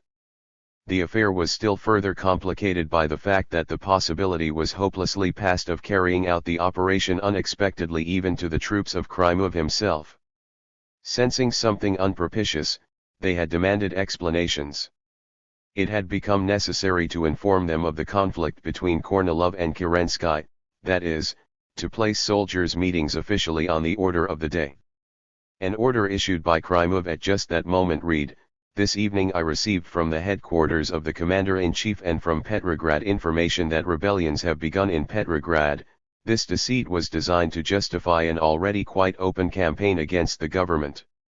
An order of Kornilov himself on the 29th of August, had read, "The intelligence service from Holland reports, in a few days a simultaneous attack upon the whole front is to begin, with the aim of routing and putting to flight our disintegrating army. An insurrection is under preparation in Finland, explosions are to be expected of bridges on the Dnieper and the Volga, an insurrection of Bolsheviks is being organized in Petrograd." This was that same information to which Savinkov had already referred on the 23rd. Holland is mentioned here merely to distract attention. According to all evidence the document was fabricated in the French war mission or with its participation. Kerensky on the same day telegraphed Krymov, "There is complete tranquility in Petrograd. No demonstrations are expected. Your corps is not needed." The demonstrations were to have been evoked by the military edicts of Kerensky himself. Since it had been necessary to postpone this governmental act of provocation, Kerensky was entirely justified in concluding that no demonstrations are expected. Seeing no way out, Krymov made an awkward attempt to advance upon Petrograd with his 8 Cossack squadrons. This was little but a gesture to clear his own conscience, and nothing of course came of it. Meeting a force on patrol duty a few versts from Luga, Krymov turned back without even trying to give battle. On the theme of this single and completely fictitious operation, Krasnov, the commander of the 3rd Cavalry Corps, wrote later, "We should have struck Petrograd with a force of 86 cavalry and Cossack squadrons, and we struck with 1 brigade and 8 weak squadrons, half of them without officers. Instead of striking with our fist, we struck with our little finger. It pained the finger, and those we struck at were insensible of the blow. In the essence of the matter there was no blow even from a finger. Nobody felt any pain at all. The railroad workers in those days did their duty. In a mysterious way echelons would find themselves moving on the wrong roads, regiments would arrive in the wrong division, artillery would be sent up a blind alley, staffs would get out of communication with their units. All the big stations had their own Soviets, their railroad workers and their military committees. The telegraphers kept them informed of all events, all movements, all changes. The telegraphers also held up the orders of Kornilov. Information unfavorable to the Kornilovists was immediately multiplied, distributed, pasted up, passed from mouth to mouth. The machinists, the switchmen, the oilers, became agitators. It was in this atmosphere that the Kornilov echelons advanced, or what was worse, stood still. The commanding staff, soon sensing the hopelessness of the situation, obviously did not hasten to move forward, and with their passivity promoted the work of the counter-conspirators of the transport system. Parts of the army of Krymov were in this way scattered about in the stations, sidings, and branch lines, of 8 different railroads. If you follow on the map the fate of the Kornilov echelons, you get the impression that the conspirators were playing at blind man's buff on the railroad lines. Almost everywhere, says General Krasnov, writing his observations made on the night of August 30th, we saw one and the same picture. On the tracks or in the cars, or in the saddles of their black or bay horses, who would turn from time to gaze at them, dragoons would be sitting or standing, and in the midst of them some lively personality in a soldier's long coat. The name of this lively personality soon became Legion. From the direction of Petrograd innumerable delegations continued to arrive from regiments sent out to oppose the Kornilovists. Before fighting they wanted to talk things over. The revolutionary troops were confidently hopeful that the thing could be settled without fighting. This hope was confirmed, the Cossacks readily came to meet them.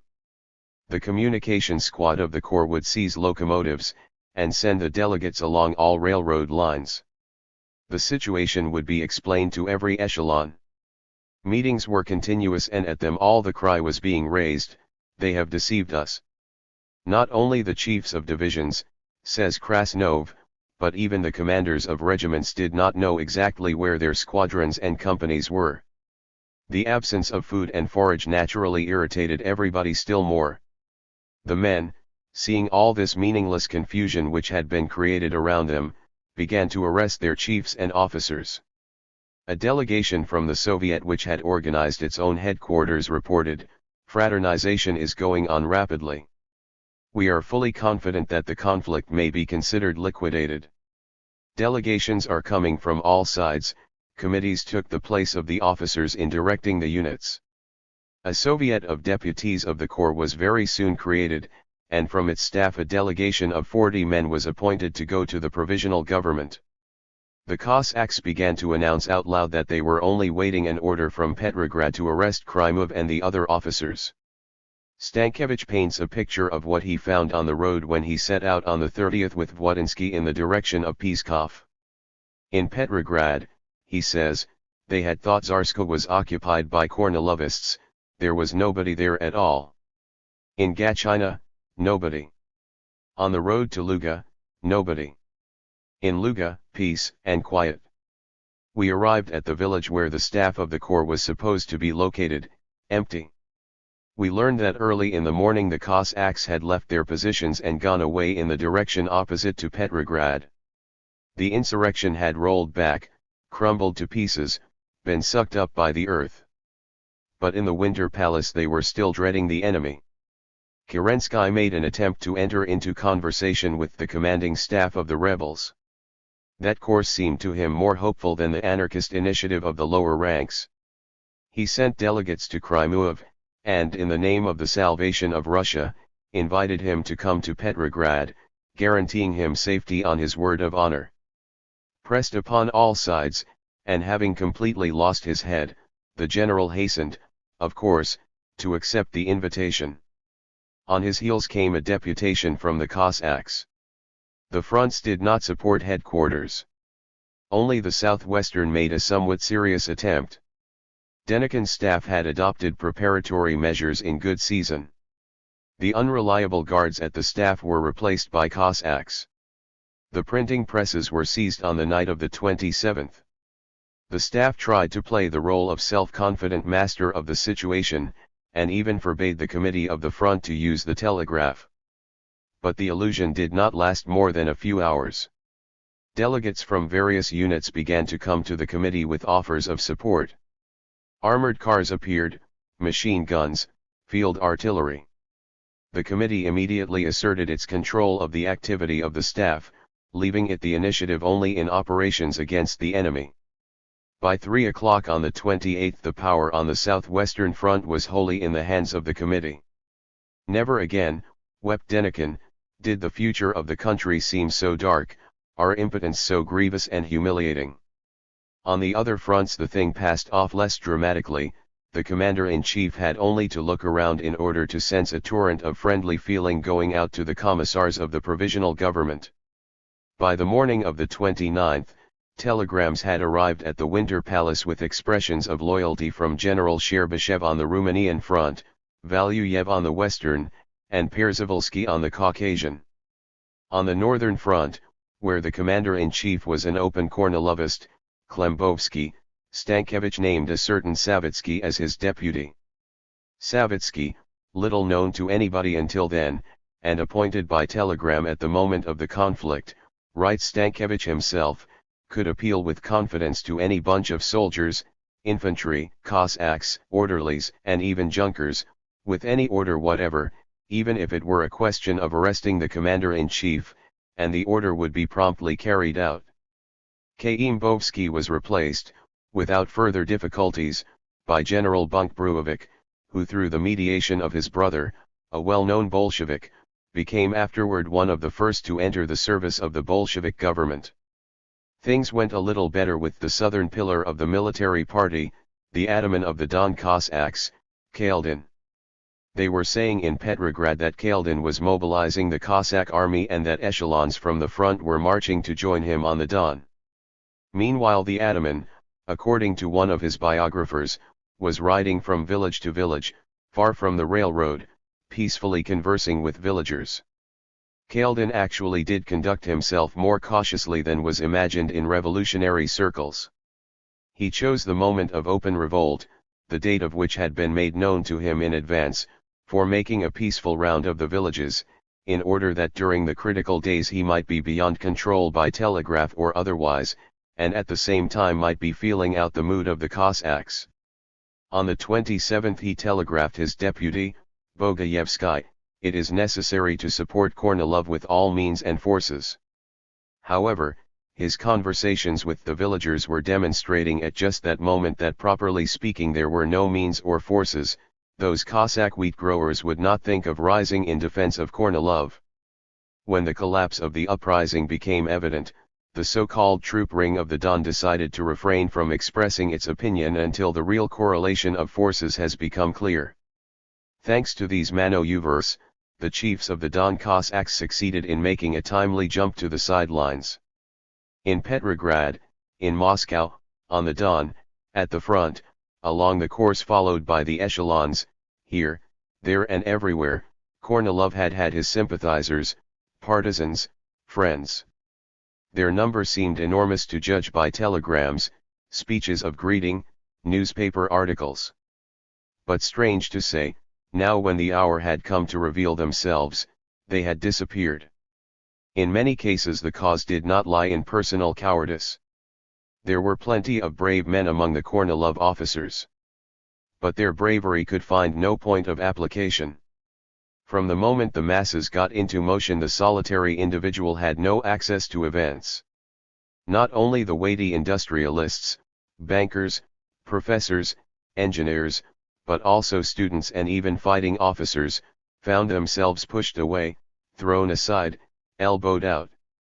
They watched the events developing before them as though from a balcony.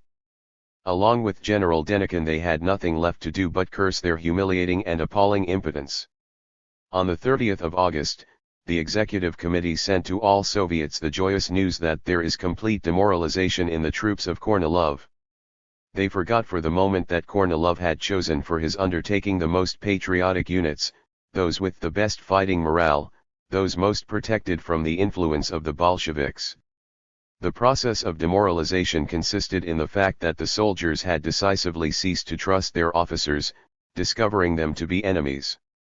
The struggle for the revolution against Kornilov meant a deepening of the demoralization of the army.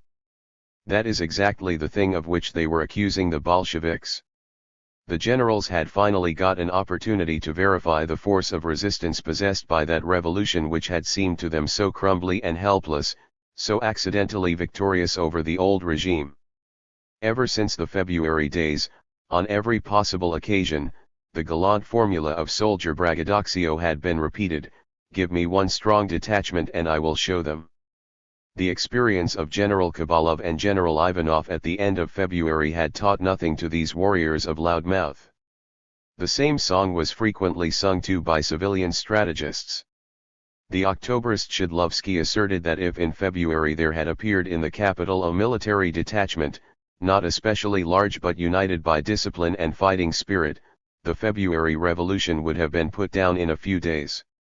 The notorious railway magnate, Bublikov, wrote, "One disciplined division from the front would have been enough to crush the insurrection to the bottom."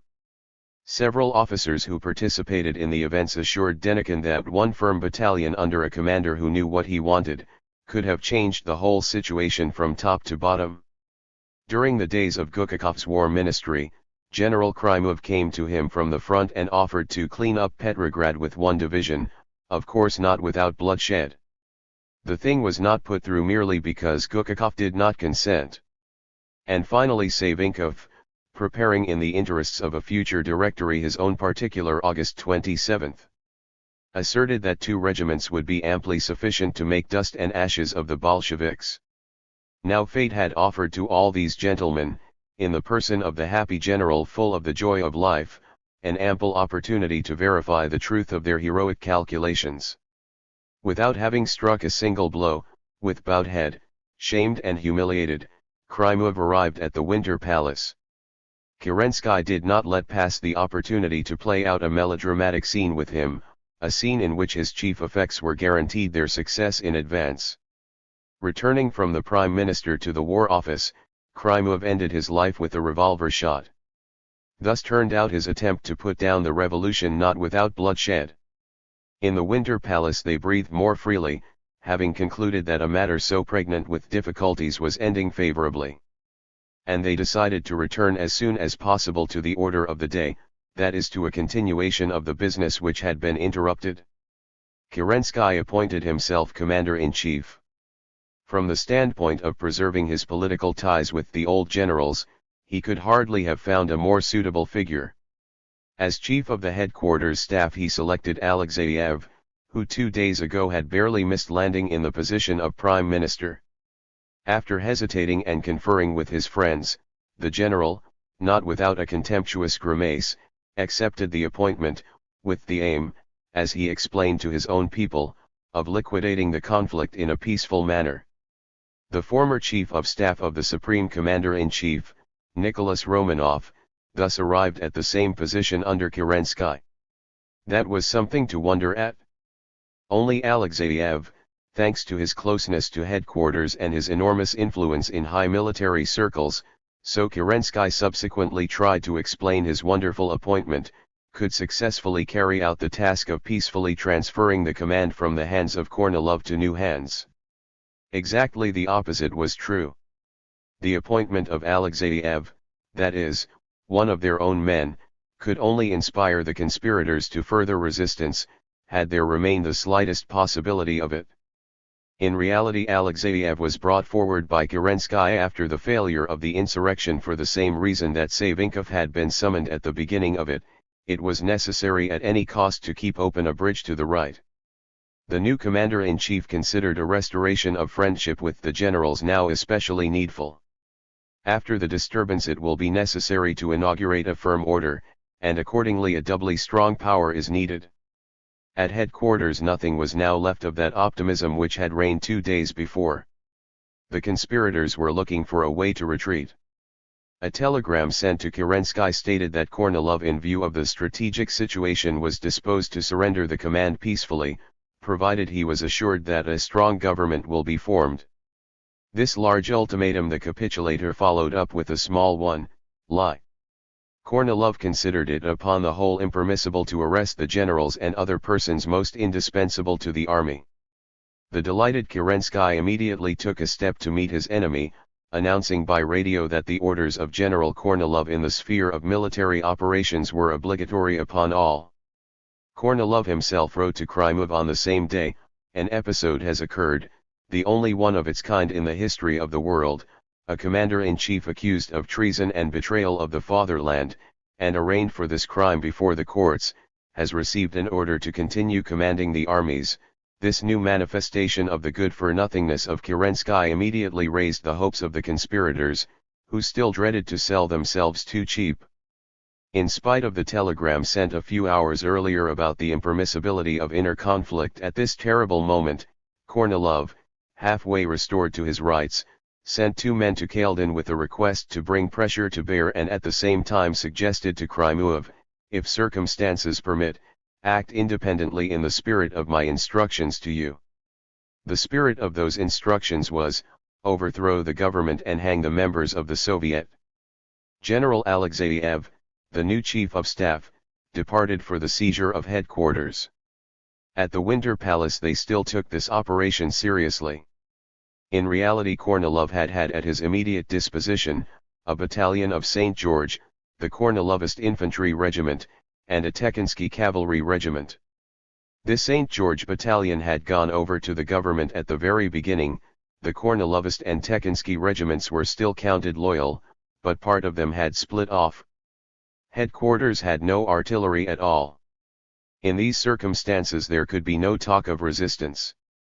Alexeyev began his mission by paying ceremonial visits to Kornilov and Lukomsky, visits during which we can only imagine both sides unanimously squandering the soldierly vocabulary on the subject of Kerensky, the new commander-in-chief.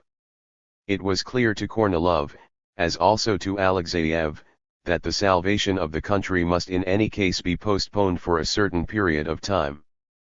But while at headquarters peace without victors or vanquished was being so happily concluded, the atmosphere in Petrograd was getting extraordinarily hot, and in the Winter Palace they were impatiently awaiting some reassuring news from Mogilev which might be offered to the people. They kept nudging Alexeyev with inquiries. Colonel Baranovsky, one of Kerensky's trusted men, complained over the direct wire, the Soviets are raging, the atmosphere can be discharged only by a demonstration of power, and the arrest of Kornilov and others. This did not at all correspond to the intentions of Alexeyev. I remark with deep regret, answers the general, that my fear lest at present we have fallen completely into the tenacious paws of the Soviet has become an indubitable fact. By the familiar pronoun we is implied the group of Kerensky, in which Alexeyev, in order to soften the sting, conditionally includes himself. Colonel Baranovsky replies in the same tone, God grant that we shall get out of the tenacious paws of the Soviet into which we have fallen. Hardly had the masses saved Kerensky from the paws of Kornilov, when the leader of the democracy hastened to get into agreement with Alexeyev against the masses, we shall get out of the tenacious paws of the Soviet. Alexeyev was nevertheless compelled to submit to necessity, and carry out the ritual of arresting the principal conspirators. Kornilov offered no objection to sitting quietly under house arrest 4 days after he had announced to the people, I prefer death to my removal from the post of commander-in-chief. The Extraordinary Commission of Inquiry, when it arrived at Mogilev, also arrested the Vice Minister of Communications, several officers of the General Staff, the unarrived diplomat Aladdin, and also the whole personnel of the head committee of the League of Officers. During the first hours after the victory the compromisers gesticulated ferociously. Even Avksentiev gave out flashes of lightning. For 3 whole days the rebels had left the front without any command. Death to the traitors, cried the members of the executive committee. Avksentiev welcomed these voices. Yes, the death penalty was introduced at the demand of Kornilov and his followers, so much the more decisively will it be applied to them. Stormy and prolonged applause. The Moscow Church Council, which had 2 weeks ago bowed its head before Kornilov as the restorer of the death penalty, now beseeched the government by telegraph in the name of God and the Christ-like love of the neighbor to preserve the life of the erring general. Other levers also were brought into operation. But the government had no idea at all of making a bloody settlement. When a delegation from the Savage Division came to Kerensky in the Winter Palace, and one of the soldiers in answer to some general phrases of the new commander, said that the traitor commanders ought to be ruthlessly punished, Kerensky interrupted him with the words, "Your business now is to obey your commander and we ourselves will do all that is necessary." Apparently this man thought that the masses ought to appear on the scene when he stamped with his left foot, and disappear again when he stamped with his right. We ourselves will do all that is necessary. But all that they did seemed to the masses unnecessary, if not indeed suspicious and disastrous. The masses were not wrong. The upper circles were most of all occupied with restoring that very situation out of which the Kornilov campaign had arisen. After the first few questions put by the members of the inquiry commission, relates Lukomsky, it became clear that they were all in the highest degree friendly toward us. They were in essence accomplices and accessories. The military prosecutor Shablovsky gave the accused a consultation on the question how to evade justice. The organizations of the front sent protests. The generals and their accomplices are not being held as criminals before the state and the people. The rebels have complete freedom of communication with the outside world. Lukomsky confirms this. The staff of the commander-in-chief kept us informed about all matters of interest to us. The indignant soldiers more than once felt an impulse to try the generals in their own courts, and the arrestees were saved from summary execution only by a counter-revolutionary Polish division sent to Bychów where they were detained. On the 12th of September, General Alexeyev wrote to Miliukov from headquarters a letter which reflected the legitimate indignation of the conspirators at the conduct of the big bourgeoisie, which had first pushed them on, but after the defeat left them to their fate. You are to a certain degree aware, wrote the general, not without poison in his pen, that certain circles of our society not only knew about it all, not only sympathized intellectually, but even to the extent that they were able helped Kornilov. In the name of the League of Officers, Alexeyev demanded of Vishnegradsky, Putilov, and other big capitalists, who had turned their backs to the vanquished, that they should collect 300,000 rubles for the benefit of the hungry families of those with whom they had been united by common ideas and preparations. The letter ended in an open threat: if the honest press does not immediately begin an energetic explanation of the situation, General Kornilov will be compelled to make a broad exposure before the court of all the preparatory activities, all conversations with persons and circles, the parts they played, etc. As to the practical results of this tearful ultimatum, Denikin reports, only towards the end of October did they bring to Kornilov from Moscow about 40,000 rubles. Miliukov during this period was in a general way absent from the political arena. According to the official cadet version, he had gone to the Crimea for arrest. After all these violent agitations, the liberal leader was, to be sure, in need of rest. The comedy of the inquiry commission dragged along until the Bolshevik insurrection, after which Kornilov and his accomplices were not only set free, but supplied by Kerensky's headquarters with all necessary documents. These escaped generals laid the foundation of the civil war. In the name of the sacred aims which had united Kornilov with the liberal Miliukov and the Black Hundredist, Rimsky-Korsakov, hundreds of thousands of people were buried, the south and east of Russia were pillaged and laid waste, the industry of the country was almost completely destroyed, and the Red Terror imposed upon the revolution. Kornilov, after successfully emerging from Kerensky's courts of justice, soon fell on the civil war front from a Bolshevik shell. Kaldin's fate was not very different. The troop ring of the Don demanded, not only a revocation of the order for Kaldin's arrest, but also his restoration to the position of ataman.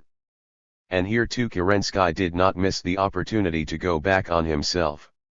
Skobelev was sent to Novokirkisk to apologize to the troop ring. The democratic minister was subjected to refined mockeries conducted by Kaldin himself. The triumph of the Cossack general was not, however, long-lasting. Pressed from all sides by the Bolshevik revolution breaking out on the Don, Kaldin in a few months ended his own life.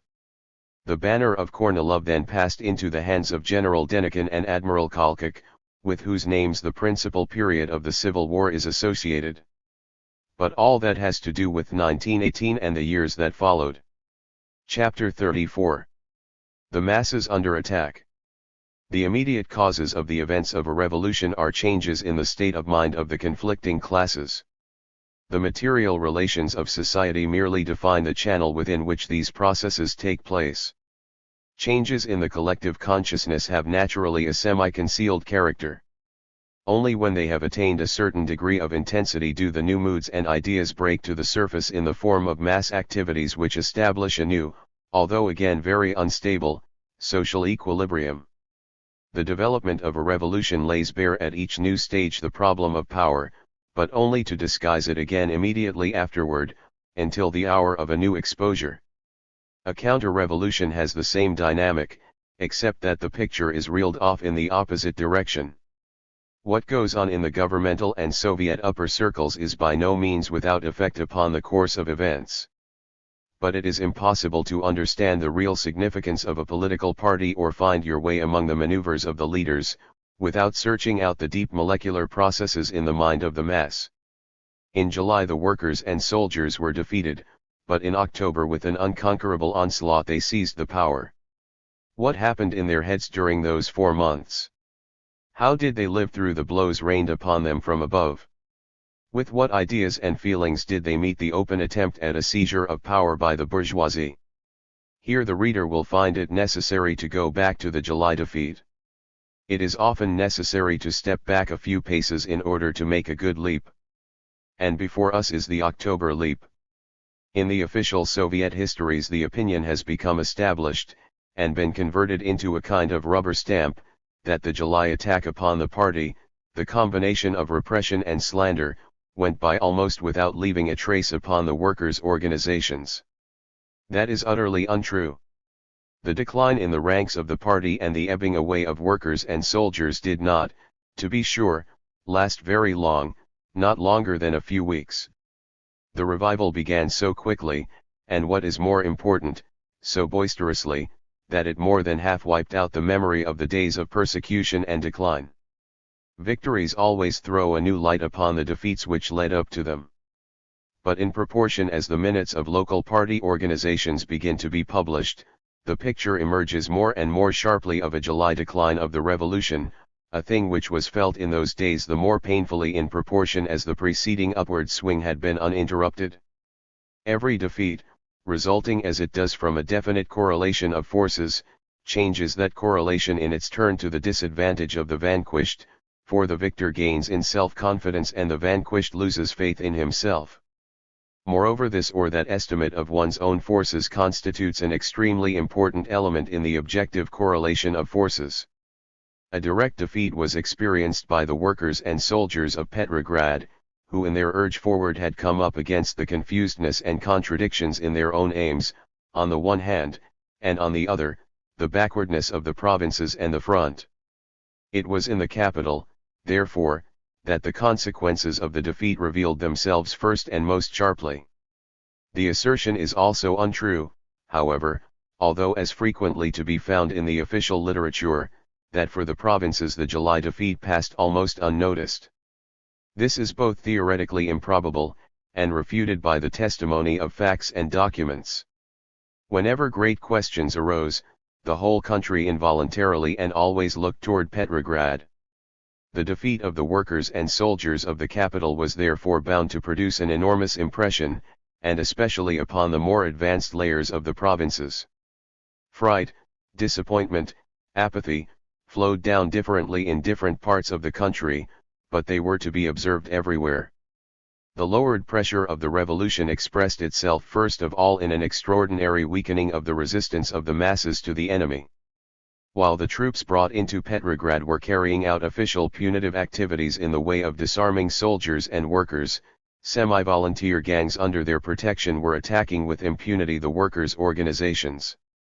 After the raid on the editorial rooms of Pravda and the printing plant of the Bolsheviks, the headquarters of the Metal Workers' Union was raided.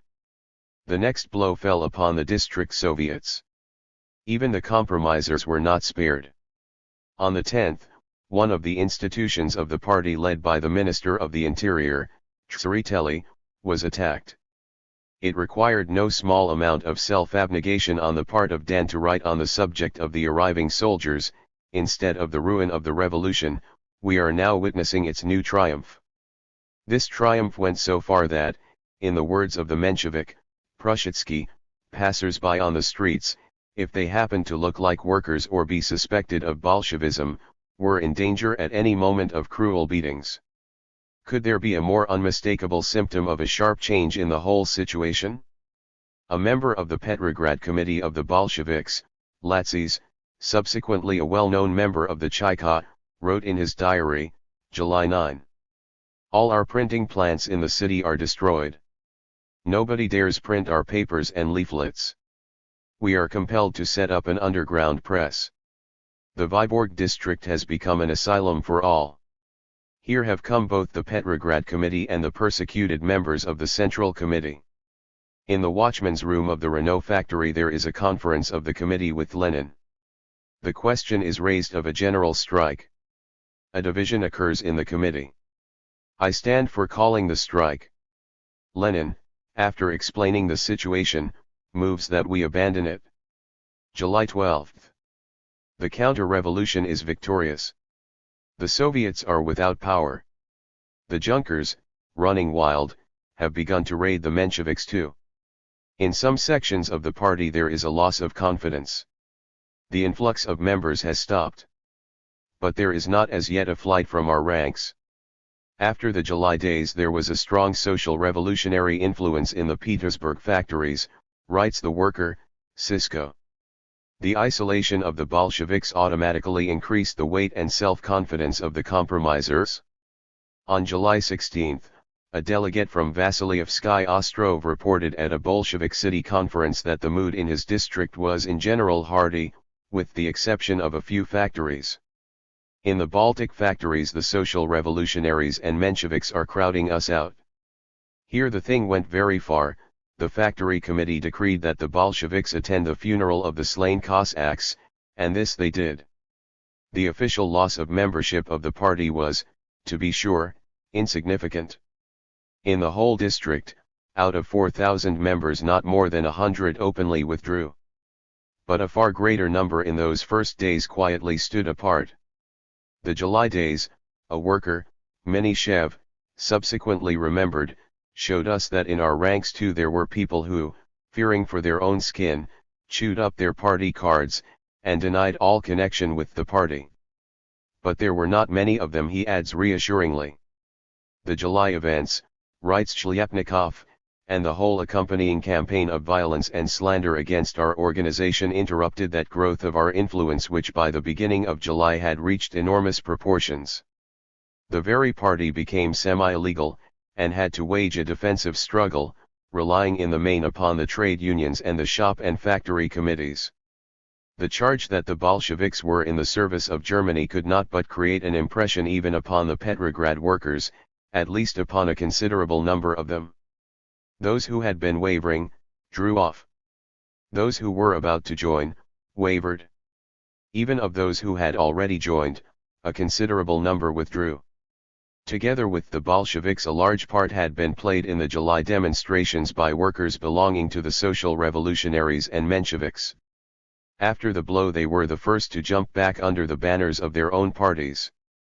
It now seemed to them that in violating party discipline they had really made a mistake.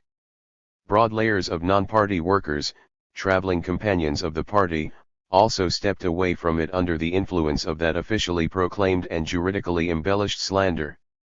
In this changed political atmosphere the repressive blows produced a redoubled effect. Olga Ravik, one of the old and active workers of the party, a member of the Petrograd Committee, subsequently stated in a report, the July days brought such a break-up of the organization that for the first 3 weeks afterward there could be no talk of any kind of activities. Ravik here has in view, for the most part, public activities of the party. For a long time it was impossible to arrange for the issue of the party paper, there were no printing plants which would agree to serve the Bolsheviks. The resistance here did not always come from the owners, either. In one printing plant the workers threatened to stop work if Bolshevik papers were printed, and the proprietor tore up a contract already concluded. For a certain period of time Petrograd was supplied by the Kronstadt paper. The extreme left wing upon the open arena during those weeks was the group called Menshevik Internationalists. The workers eagerly listened to the speeches of Martov, whose fighting instinct woke up in this period of retreat when it was not necessary to lay out new roads for the revolution, but only to fight for what remained of its conquests. Martov's courage was the courage of pessimism. He said at a session of the executive committee, "It seems as though they had put a full stop to the revolution. If it has got so that, there is no place in the Russian Revolution for the voice of the peasantry and the workers, then let us make our exit honorably. Let us accept this challenge not with silent renunciation, but with honest fighting." This proposal to make their exit with honest fighting, Martov made to those party comrades of his, such as Dan and Tseretelli, who regarded the victory of the generals and Cossacks over the workers and soldiers as a victory of the revolution over anarchy. On a background of unrestrained Bolshevik baiting and continuous belly-crawling by the compromisers before Cossack trouser stripes, the conduct of Martov raised him high during those weeks in the eyes of the workers. The July crisis struck an especially damaging blow at the Petrograd garrison. The soldiers were far behind the workers politically. The soldiers section of the Soviet remained a bulwark of compromisism after the workers had gone over to the Bolsheviks. This is not in the least contradicted by the fact that the soldiers showed a remarkable readiness to get out their guns. In demonstrations they would play a far more aggressive role than the workers, but under blows they would retreat much farther. The wave of hostility against Bolshevism swept up very high in the Petrograd garrison. After the defeat, says the former soldier, Mitrevich, I did not show up in my regiment, as I might have been killed there before the squall passed. It was exactly in those more revolutionary regiments which had marched in the front rank in the July days, and therefore received the most furious blows, that the influence of the party fell lowest. It fell so low that even 3 months later it was impossible to revive the organization. It was as though these units had been morally disintegrated by too strong a shock. The military organization was compelled to draw in very decidedly.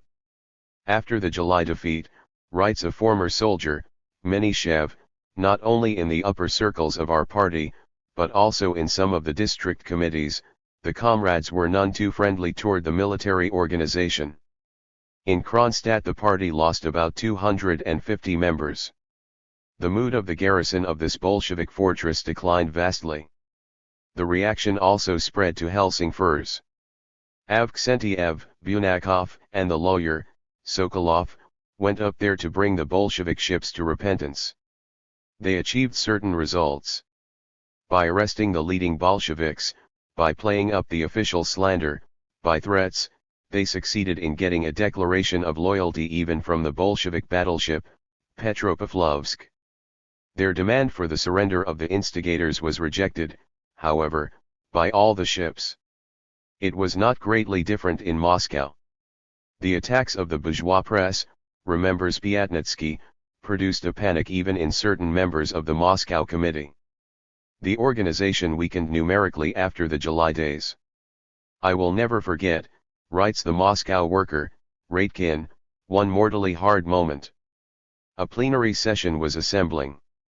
I saw there were none too many of our comrade Bolsheviks. Steklov, one of the energetic comrades, came right up close to me and, barely enunciating the words, asked, "Is it true they brought Lenin and Zinoviev in a sealed train? Is it true they are working on German money?" My heart sank with pain when I heard those questions.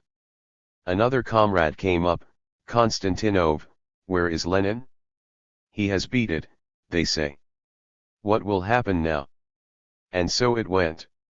This living picture introduces us correctly to the experience of the advanced workers of that time. The appearance of the documents published by Alexinsky, writes the Moscow artillerist, Davidovsky, produced a terrible confusion in the brigade.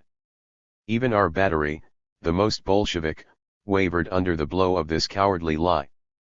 It seemed as though we had lost all faith.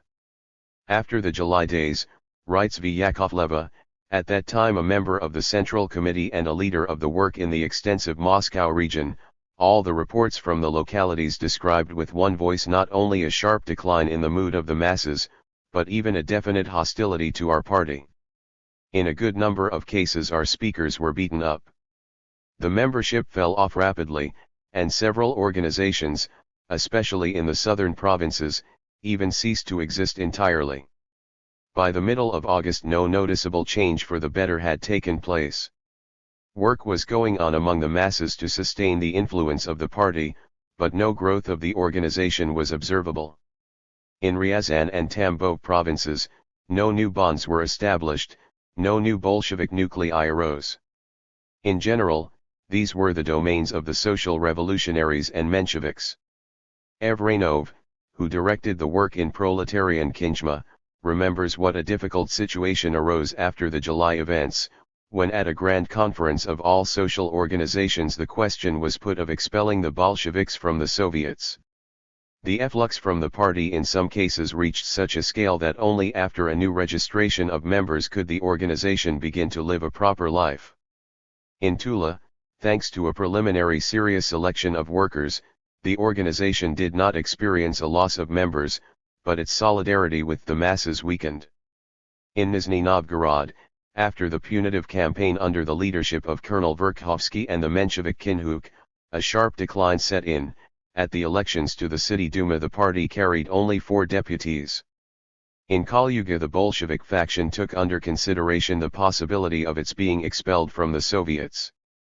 At certain points in the Moscow region the Bolsheviks were obliged to withdraw not only from the Soviets, but also from the trade unions.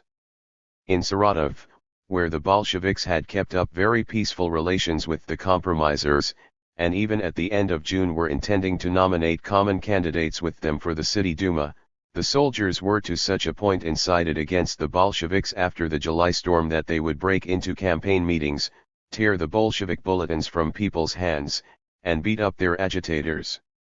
It became difficult, writes Lebedev, to speak at election meetings.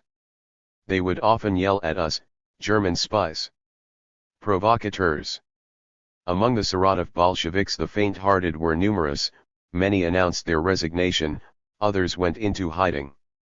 In Kiev, which had long been famous as a Black Hundred center, the baiting of Bolsheviks took on an especially unbridled character, soon even including Mensheviks and social revolutionaries. The decline of the revolutionary movement was here felt especially. At the elections to the local Duma the Bolsheviks received only 6% of the votes. At a city conference the speakers complained that apathy and inactivity were to be felt everywhere. The party paper was compelled to abandon daily for weekly publication. The disbandment and transfer of the more revolutionary regiments must in itself not only have lowered the political level of the garrisons, but also grievously affected the local workers, who had felt firmer when friendly troops were standing behind their backs. Thus the removal from Tver of the 57th Regiment abruptly changed the political situation both among the soldiers and the workers. Even among the trade unions the influence of the Bolsheviks became negligible. This was still more evident in Tiflis, where the Mensheviks, working hand in hand with the staff, replaced the Bolshevik units with wholly colorless regiments. At certain points, owing to the constitution of the garrison, the level of the local workers, and other causes accidentally intervening, the political reaction took a paradoxical form. In Yaroslavl, for example, the Bolsheviks were almost completely crowded out of the Workers' Soviet in July, but kept their predominant influence in the Soviet of Soldiers' Deputies. In certain individual localities, moreover, the July events did seem to pass without effect, not stopping the growth of the party. So far as we can judge, this occurred in those cases where an arrival upon the revolutionary arena of new backward strata coincided with the general retreat. Thus in certain textile districts a considerable influx of women workers into the organization was to be observed in July. But these cases do not alter the general fact of the decline. The indubitable and even exaggerated acuteness of this reaction to a partial defeat, was in some sense a payment made by the workers, and yet more the soldiers, for their too smooth, too rapid, too uninterrupted flow to the Bolsheviks during the preceding months. This sharp turn in the mood of the masses produced an automatic, and moreover an unerring, selection within the cadres of the party. Those who did not tremble in those days could be relied on absolutely in what was to come. They constituted a nucleus in the shops, in the factories, in the districts. On the eve of October, in making appointments and allotting tasks, the organizers would glance round many a time, calling to mind who bore himself how in the July days. On the front, where all relations are more naked, the July reaction was especially fierce. The staff made use of the events chiefly in order to create special units of duty to the free fatherland. Each regiment would organize its own shock companies. I often saw these shock companies, Denikin relates, and they were always tense and gloomy. The attitude of the rest of the regiment to them was aloof or even hostile. The soldiers rightly saw in these divisions of duty the nuclei of a Praetorian Guard. The reaction went fast, relates the social revolutionary, Degtyarev, who subsequently joined the Bolsheviks. He is speaking of the backward Romanian front. Many soldiers were arrested as deserters. The officers lifted their chins and began to ignore the army committees. In some places the officers tried to restore the salute. The commissars carried out a purgation of the army. Almost every division, writes Stankiewicz, had its Bolshevik with his name better known in the army than that of the chief of the division. We gradually removed one celebrity after another. The unsubmissive units were disarmed simultaneously throughout the entire front. In this operation the commanders and commissars relied upon the Cossacks and upon those special companies so hateful to the soldiers. On the day Riga fell, a conference of the commissars of the Northern Front with representatives of the army organizations, declared necessary a more systematic application of severe measures of repression. Some soldiers were shot for fraternizing with the Germans. Many of the commissars, pumping up their nerve with hazy recollections of the French Revolution, tried to show the iron fist. They did not understand that the Jacobin commissars were relying upon the lower ranks. They were not sparing the aristocrats and the bourgeoisie. Only the authority of a plebeian ruthlessness nerved them to the introduction of severe discipline in the army. These commissars of Kerensky had no popular support under them, no moral halo about their heads. In the eyes of the soldiers they were agents of the bourgeoisie, cattle drivers of the Entente, and nothing more. They could frighten the army for a time, this indeed to a certain extent they actually did, but they were powerless to resurrect it.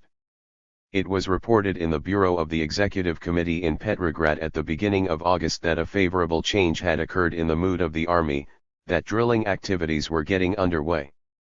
But on the other hand, an increasing tyranny was observable, increasing acts of despotism and oppression.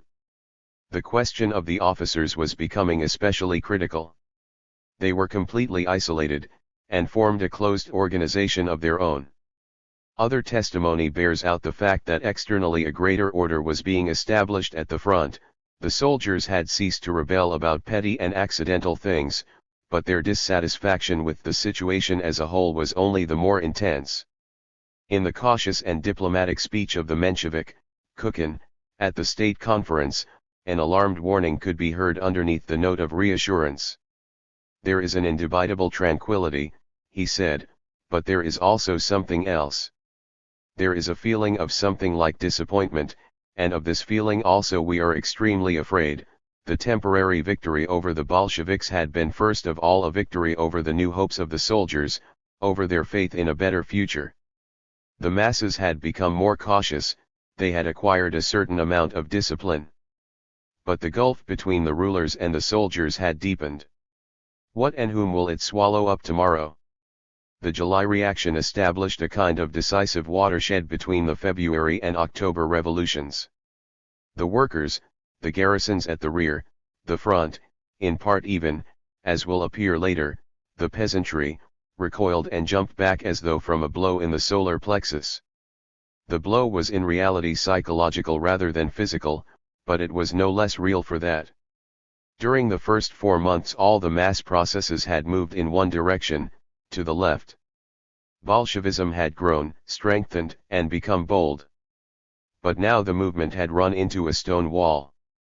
In reality it had only become clear that further progress along the road of the February Revolution was impossible. Many thought that the revolution in general had exhausted itself. The February Revolution had indeed exhausted itself to the bottom.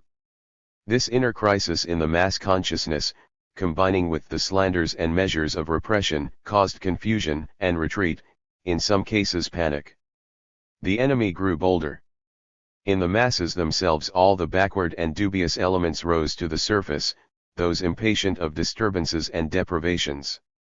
These receding waves in the flood of the revolution developed an overwhelming force. It seemed as though they were obeying the fundamental laws of social hydrodynamics. You cannot conquer such a wave head-on, it is necessary to give way to it, not let it swamp you. Hold out until the wave of reaction has exhausted itself, preparing in the meantime points of support for a new advance. Observing certain individual regiments which on July 3 had marched under Bolshevik banners and a week later were calling down awful punishments upon the agents of the Kaiser, educated skeptics might have exulted, it would seem, in a complete victory. Such are your masses, such is their stability and comprehension. But that is a cheap skepticism. If the masses really did change their feelings and thoughts under the influence of accidental circumstances, then that mighty obedience to natural law which characterizes the development of great revolutions would be inexplicable. The deeper the popular millions are caught up by a revolution, and the more regular therefore is its development, the more confidently can you predict the sequence of its further stages. Only in doing this you must remember that the political development of the masses proceeds not in a direct line, but in a complicated curve. And is not this, after all, the essential movement of every material process? Objective conditions were powerfully impelling the workers, soldiers, and peasants toward the banners of the Bolsheviks, but the masses were entering upon this path in a state of struggle with their own past, with their yesterday's beliefs, and partly also with their beliefs of today. At a difficult turn, at a moment of failure and disappointment, the old prejudices not yet burnt out would flare up, and the enemy would naturally seize upon these as upon an anchor of salvation. Everything about the Bolsheviks which was unclear, unusual, puzzling, the novelty of their thoughts, their audacity, their contempt for all old and new authorities, all this now suddenly acquired one simple explanation, convincing in its very absurdity: they are German spies. In advancing this accusation against the Bolsheviks, the enemy were really staking their game upon the enslaved past of the people, upon the relics among them of darkness, barbarism, superstition. And it was no fatuous game to play. That gigantic patriotic lie remained throughout July and August a political factor of primary importance, playing its accompaniment to all the questions of the day. The ripples of slander spread out over the whole country, carried by the cadet press, swallowing up the provinces, the frontiers, penetrating even into the remotest backwoods. At the end of July the Ivanovo-Voznesensk organization of the Bolsheviks was still demanding a more energetic campaign against slander. The question of the relative weight of slander in a political struggle in civilized society still awaits its sociologist. And yet the reaction among the workers and soldiers, although nervous and impetuous, was neither deep nor lasting. The more advanced factories in Petrograd began to recover in the very next days after the raids. They protested against arrests and slanders, they came knocking on the doors of the executive committee, they restored their lines of communication. At the Sestroresk arms factory, which had been stormed and disarmed, the workers soon had the helm again in their hands. A general meeting on July 20 resolved that the workers must be paid for the days of the demonstration, and that the pay should be used entirely in supplying literature to the front. The open agitational work of the Bolsheviks in Petrograd began again, according to the testimony of Olga Ravik, between the 20th and 30th of July. At meetings comprising no more than 200 or 300 people, 3 men began to appear in different parts of the city: Slutsky, later killed by the Whites in the Crimea, Volodarsky, killed by the social revolutionaries in Petrograd, and Yevdokimov, a Petrograd metal worker, one of the ablest orators of the revolution. In August the educational work of the party acquired a broader scope. According to the notes of Raskolnikov, Trotsky, when arrested on the 23rd of July, gave those in prison the following picture of the situation in the city: the Mensheviks and social revolutionaries are continuing their insane baiting of the Bolsheviks. The arrests of our comrades continue, but there is no gloom in party circles. On the contrary, everybody is looking to the future with hope, calculating that the repressions will only strengthen the popularity of the party. In the workers' districts no loss of spirit is to be observed. And it is true that a meeting of the workers of 27 plants in the Peterhof district passed soon after that a resolution of protest against the irresponsible government and its counter-revolutionary policy. The proletarian districts were fast coming to life. During those very days when up on top, in the Winter Palace or the Tauride, they were creating new coalitions, tearing them up, and then pasting them together again, in those same days, and even hours, of the 21st and 22nd of July, a gigantic event was taking place in Petrograd, an event hardly noticed in the official sphere, but which signified the formation of another, more solid coalition, a coalition of the Petrograd workers with the soldiers of the active army. Delegates from the front had begun to arrive in the capital with protests from their regiments against the strangling of the revolution at the front. For some days these delegates had been knocking in vain at the doors of the executive committee. The committee did not admit them. It turned them away and recoiled from them. Meanwhile new delegates had been arriving, and following the same course. All these repulsed soldiers would run into each other in the corridors and reception rooms, would complain, abuse the committee, and then seek some common way out. In this they would be helped by the Bolsheviks. The delegates would decide to exchange thoughts with the workers of the capital, with the soldiers and sailors. And these would meet them with open arms, give them shelter and feed them. At a conference which nobody summoned from above but which grew up spontaneously from below, representatives were present from 29 regiments at the front, from 90 Petrograd factories, from the Kronstadt sailors, and from the surrounding garrisons. At the focus of the conference stood the trench delegates, among them a number of young officers. The Petersburg workers listened to the men from the front eagerly, trying not to let fall a word of their own. The latter told how the offensive and its consequences had devoured the revolution. Those grey soldiers, not in any sense agitators, painted in unstudied words the workaday life of the front. The details were disturbing, they demonstrated so nakedly how everything was crawling back to the old, hateful, pre-revolutionary regime. The contrast between the hopes of yesterday and today's reality struck home to every man there and brought them all to one mood. Although social revolutionaries obviously predominated among the men from the front, a drastic Bolshevik resolution was passed almost unanimously, only 3 men abstained from the voting. That resolution will not remain a dead letter. The dispersing delegates will tell the truth about how the compromise leaders repulsed them, and how the workers received them. And the trenches will believe their delegates. These men would not deceive them.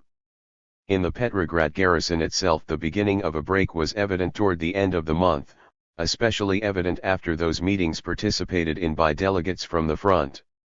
Of course the more heavily stricken regiments could not so soon recover from their apathy. But on the other hand in those units which had preserved longest the patriotic attitude, submitting to discipline throughout the first months of the revolution, the influence of the party was noticeably growing. The military organization, which had suffered especially from the persecution, began to get on its feet. As always after a defeat, they looked unfavorably in party circles on the leaders of the military work, laying up against them both actual and imaginary mistakes and deviations. The Central Committee drew the military organization closer under its wing, established a more direct control over it through Sverdlov and Dzerzhinsky, and the work got underway again, more slowly than before but more reliably. By the end of July the position of the Bolsheviks in the Petrograd factories was already restored. The workers were united under the same banners, but they were now different workers, more mature, that is, more cautious but at the same time more resolute. "We have a colossal, an unlimited influence in the factories," reported Volodarsky to a Congress of the Bolsheviks on July 27. "The party work is carried out chiefly by the workers themselves. The organization has grown from below, and we have every reason to believe therefore that it will not disintegrate." The Union of Youth had at that time 50,000 members, and was coming continually more and more under the influence of the Bolsheviks. On August 7 the workers' section of the Soviet adopted a resolution demanding the abolition of the death penalty.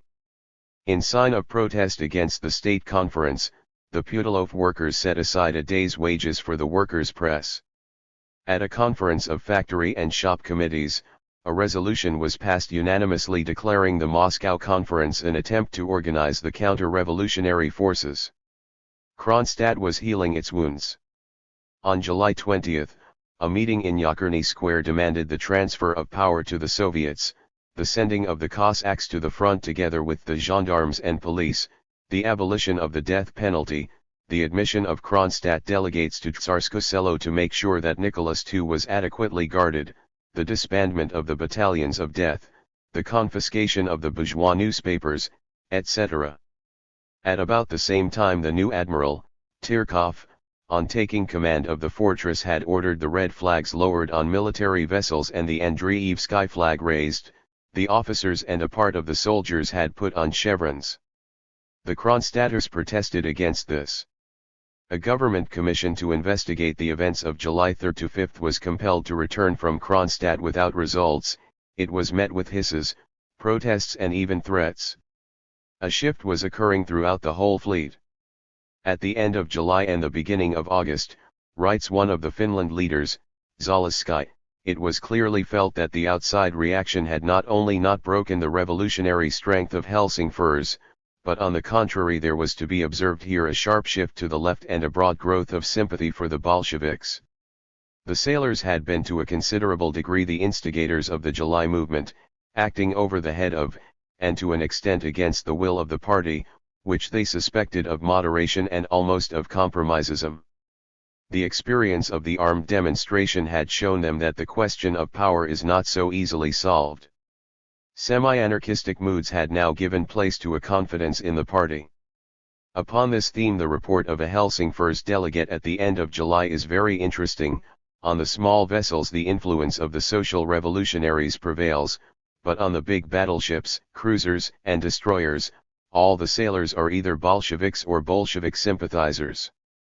This was the attitude of the sailors on the Petropavlovsk and the Republic, but since July 3rd to 5th there have come over to us the Ganget, the Sebastopol, the Rurik, the Andrei Pervozvana, the Diana, the Gromoboy, and the India.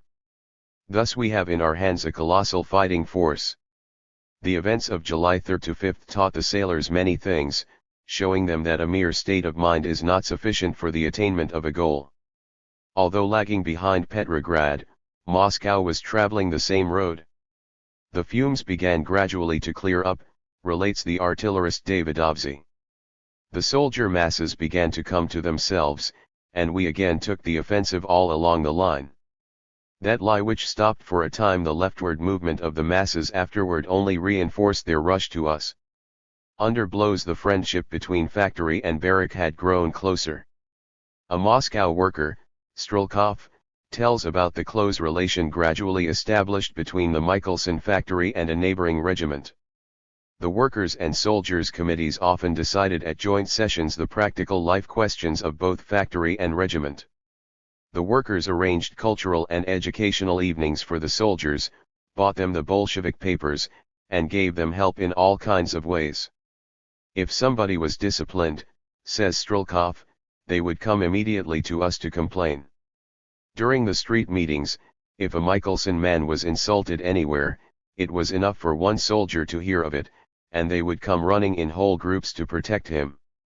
And there were many insults in those days. They baited us with talk of German gold, treason, and the whole vile compromisist lie. The Moscow Conference of Factory and Shop Committees at the end of July opened on a moderate note, but swung strongly to the left during the week of its labors, and towards the end adopted a resolution quite obviously tinged with Bolshevism. In those same days a Moscow delegate, Podbolsky, reported to a party conference, 6 district Soviets out of 10 are in our hands.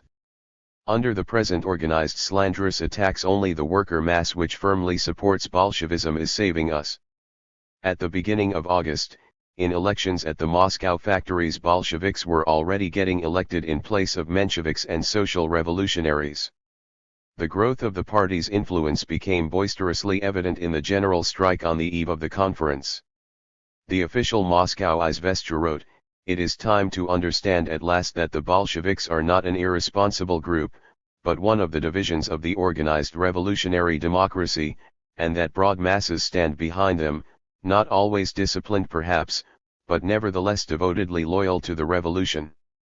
The July weakening of the position of the proletariat gave courage to the industrialists.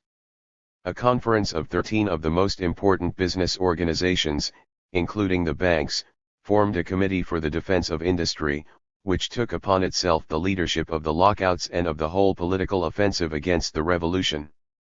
The workers put up a resistance. A wave of big strikes and other conflicts swept over the whole country. While the more experienced ranks of the proletariat moved cautiously, the new and fresh layers went the more resolutely into the fight. The metal workers were waiting and getting ready, but the textile workers and the workers of the rubber, leather, and paper industries were rushing into the arena. The most backward and submissive strata of the laboring population were beginning to rise. Kiev was disturbed by a riotous strike of the night watchmen and janitors. Making the rounds of the houses, the strikers put out lights, removed keys from elevators, opened street doors, etc., etc. Every conflict, no matter upon what theme it arose, showed a tendency to spread to the whole given branch of industry and become a struggle about principles. With the support of labor throughout the whole country, the leather workers of Moscow started in August a long and stubborn fight for the right of the factory committees to employ and discharge men. In many instances, especially in the provinces, the strikes were very dramatic, going even to the point of arrests by the strikers of the managers and executives. The government preached self-restraint to the workers, formed a coalition with the capitalists, sent the Cossacks to the Don Basin, and doubled the prices of bread and of military supplies. While raising the indignation of the workers to white heat, this policy did not satisfy the capitalists. The commissars of labor in the localities, complains Auerbach, one of the captains of heavy industry, had not yet seen the light which had come to Skobelev. In the ministry itself, they did not trust their own provincial agents. They would summon representatives of the workers to Petrograd and in the Marble Palace scold them and try to persuade and reconcile them with the industrialists and engineers. But all this came to nothing. The laboring masses were by this time steadily falling under the influence of the more resolute leaders and those unashamed in their demagogism. Economic defeatism became the chief weapon of the industrialists against the dual power in the factories. At a conference of factory and shop committees during the first half of August, the sabotage policy of the industrialists aiming at a disorganization and stoppage of production was exposed in detail. Aside from financial machinations, there was a general resort to the concealment of raw materials, the closing of tool and repair shops, etc. An illuminating testimony as to the sabotage of the capitalists is given by John Reed, who had access as an American correspondent to the most heterogeneous circles, having credentials from the diplomatic agents of the Entente, and who listened to frank confessions from the Russian bourgeois politicians. The secretary of the Petrograd branch of the Cadet Party, writes Reed, told me that the breakdown of the country's economic life was part of a campaign to discredit the revolution. An Allied diplomat, whose name I promised not to mention, confirmed this from his own knowledge. I know of certain coal mines near Kharkov which were fired and flooded by the owners, of textile factories at Moscow whose engineers put the machinery out of order when they left, of railroad officials caught by the workers in the act of crippling the locomotives. Such was the cruel economic reality. It corresponded not to the compromisist illusions, not to the politics of the coalition, but to the preparation of the Kornilov uprising. At the front the Sacred Union got along about as badly as at the rear. Arrests of individual Bolsheviks, complains Stankiewicz, did not settle the question. Criminality was in the air, its contours were not sharply defined because the whole mass was infected with it. If the soldiers had become more restrained, it was only because they had learned to a certain extent to discipline their hatred. When the dams broke, their feelings were only the more clearly revealed. One of the companies of the Dubensky regiment, when ordered to disband for refusing to recognize a newly appointed company commander, induced several other companies and finally the whole regiment to mutiny, and when the regiment commander made an attempt to restore order by force of arms, they killed him with the butts of their rifles. That happened on July 31st. If it did not go so far as that in other regiments, the commanding staffs nevertheless felt inwardly that it might do so at any moment. In the middle of August, General Sherbyshev reported to headquarters, "The mood of the infantry, with the exception of the battalions of death, is very unstable. Sometimes in the course of a few days the attitude of certain infantry units will swing sharply to its diametric opposite. Many of the commissars were beginning to understand that the July methods would solve nothing. On August 22, the Commissar Yamand reported, "The practice of military revolutionary court-martial on the Western Front is causing a dreadful disaccord between the commanding staff and the mass of the population, discrediting the very idea of these courts." The Kornilov program of salvation had already, before the revolt of headquarters, been sufficiently tried out, and had led into the same blind alley. What the possessing classes feared most of all was the specter of a disintegration of the Cossacks. Here the last bulwark threatened to give way. In February the Cossack regiments in Petrograd had surrendered the monarchy without resistance. In their own country, to be sure, in Novokirksk, the Cossack authorities had tried to conceal the telegram about the revolution, and had carried out with the usual solemnity the March 1st Mass in memory of Alexander II. But in the long run the Cossacks were willing to get along without the Tsar, and had even managed to dig up republican traditions in their own past. But farther than this they would not go. From the beginning the Cossacks refused to send their deputies to the Petrograd Soviet in order not to put themselves on a level with the workers and soldiers, and they formed a Soviet of the Cossack armies which brought together all the 12 Cossackdoms in the person of their rear commanders. The bourgeoisie tried, and not without success, to base upon the Cossacks their plans against the workers and peasants. The political role of these Cossacks was determined by their special situation in the state. The Cossacks had from long ago been a unique privileged caste of a lower order. The Cossacks paid no taxes and enjoyed a considerably larger land allotment than the peasant. In the three neighboring territories, Don, Kuban, and Tver, the Cossack population of 3 million owned 23 million desiatins of land, while the 4.3 million peasants in the same territories owned only 6 million desiatins. The Cossacks owned on the average, that is, 5 times as much per capita as the peasants. Among the Cossacks themselves the land was divided, to be sure, very unequally.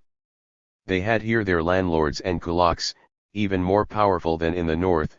They had also their poor. Every Cossack was obliged to present himself at the demand of the state on his own horse and with his own equipment.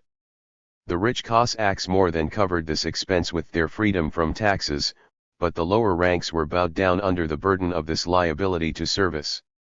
These fundamental data sufficiently explain the self-contradictory position of the Cossackdom as a whole. In its lower strata it came in close contact with the peasantry, in its upper, with the landlords. At the same time the upper and lower strata were united by a consciousness of their special situation, their position as a chosen people, and were accustomed to look down not only upon the worker but also upon the peasant. This was what made the Middle Cossack so useful for putting down revolts.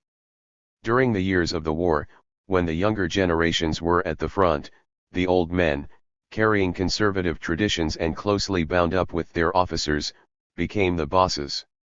Under the pretext of a resurrection of Cossack democracy, the Cossack landlords during the first months of the revolution summoned the so-called troop rings which elected atamans, presidents of a kind, and under them troop governments. The official commissars and Soviets of the non-Cossack population had no power in the Cossack territories, for the Cossacks were stronger, richer, and better armed. The social revolutionaries tried to form common Soviets of peasant and Cossack deputies, but the Cossacks would not consent, since they feared, rightly enough, that an agrarian revolution would take away a part of their land. It was no empty phrase that Chernov let fall as Minister of Agriculture: "It will be necessary for the Cossacks to make a little room on their lands." Still more important was the fact that the local peasants and infantry soldiers were themselves oftener and oftener addressing such remarks as this to the Cossacks: "We will get at your land, you have bossed things long enough." That was the aspect of affairs at the rear, in the Cossack villages, partly also in the Petrograd garrison, the political focus. And that explains the conduct of the Cossack regiments in the July demonstration. On the front the situation was essentially different. In the summer of 1917 there were 162 regiments in the active Cossack army, and 171 separate squadrons. Torn away from their village connections, the Cossacks at the front shared the experiences of the war with the whole army, and they passed through, although somewhat belatedly, the same evolution as the infantry, lost faith in the victory, became embittered at the insane confusion, grumbled against the command, got to longing for peace and for home. As many as 45 regiments and 65 squadrons were gradually drawn away for police duty at the front and in the rear. The Cossacks had again been turned into gendarmes.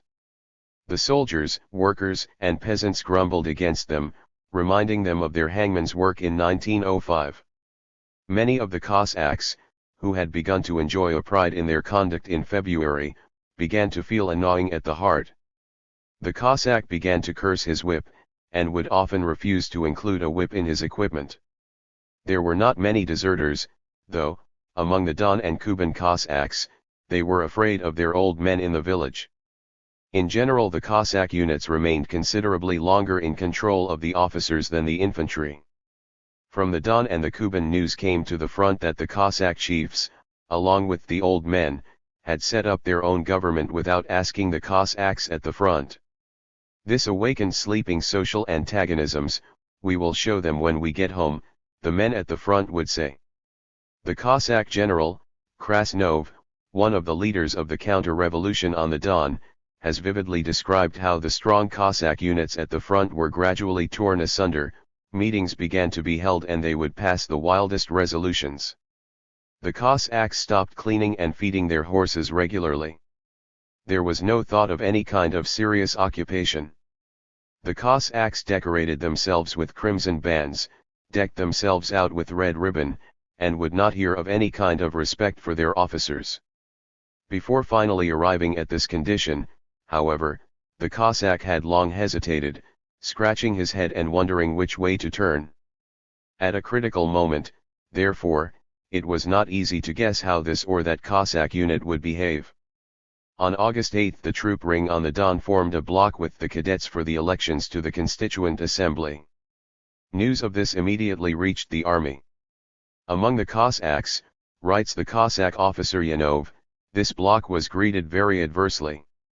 The cadet party had no roots in the army. As a matter of fact, the army hated the cadets, identifying them with everything that was strangling the popular masses. "The old folks have sold you out to the cadets," the soldiers would tease them. "We will show them," the Cossacks would reply.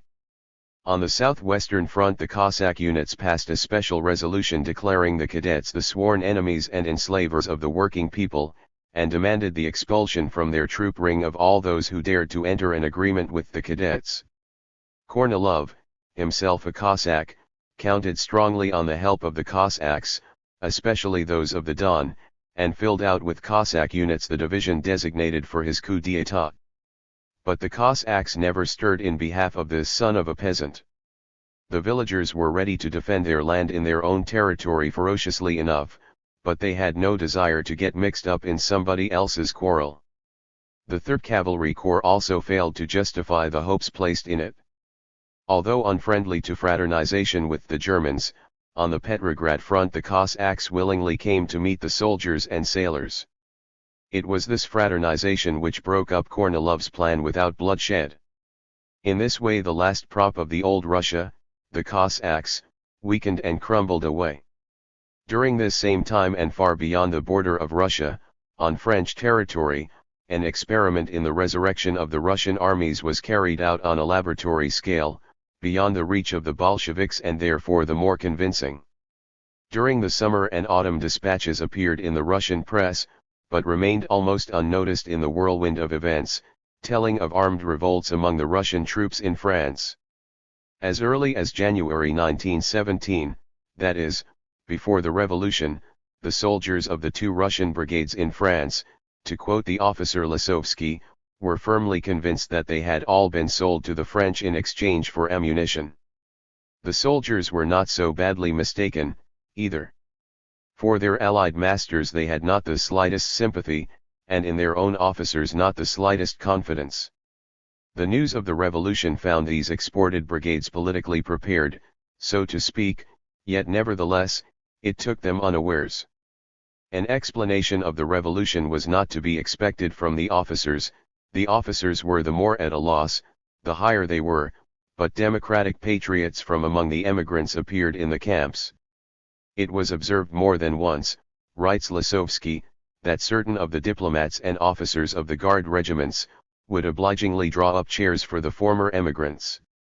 Elective institutions were formed among the regiments, and at the head of the committee would soon arrive a Lettish soldier. Here, too, then, they had their foreign elements.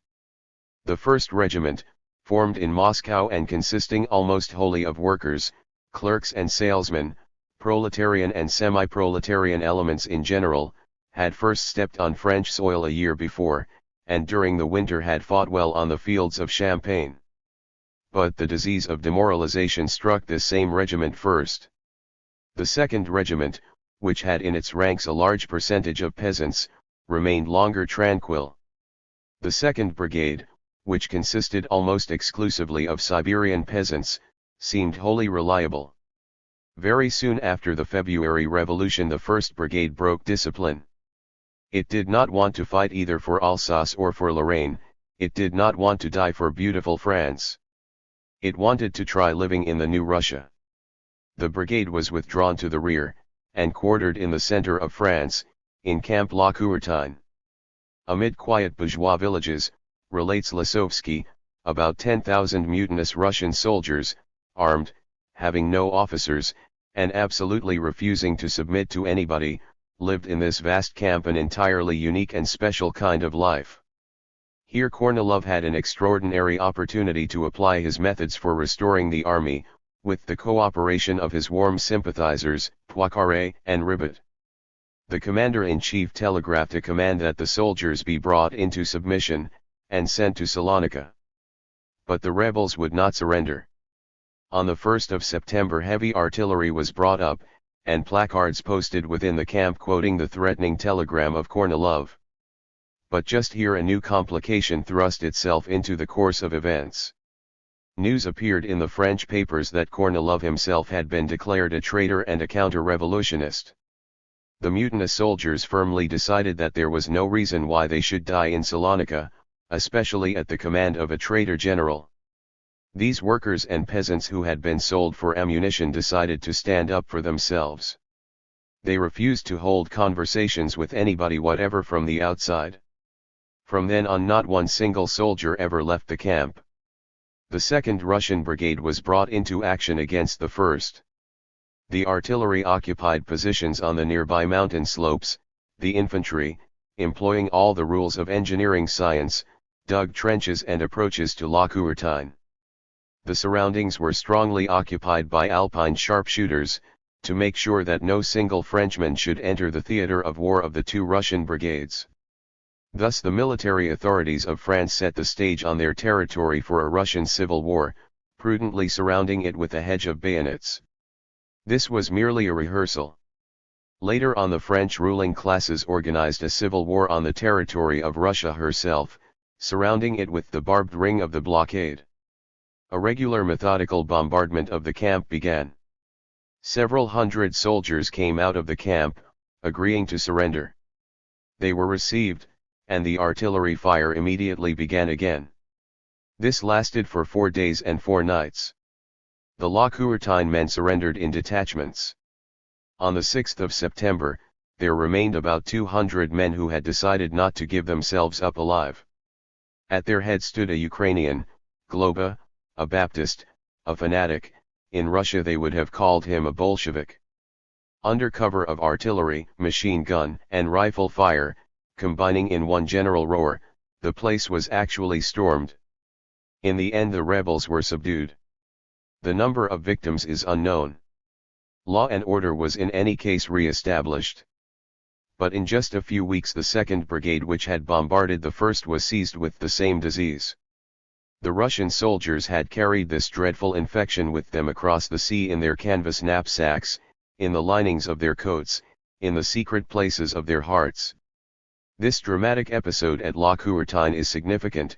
It was a kind of consciously arranged ideal experiment, almost as though under a bell glass, for testing out those inner processes in the Russian army, the foundation for which had been laid by the whole past history of the country.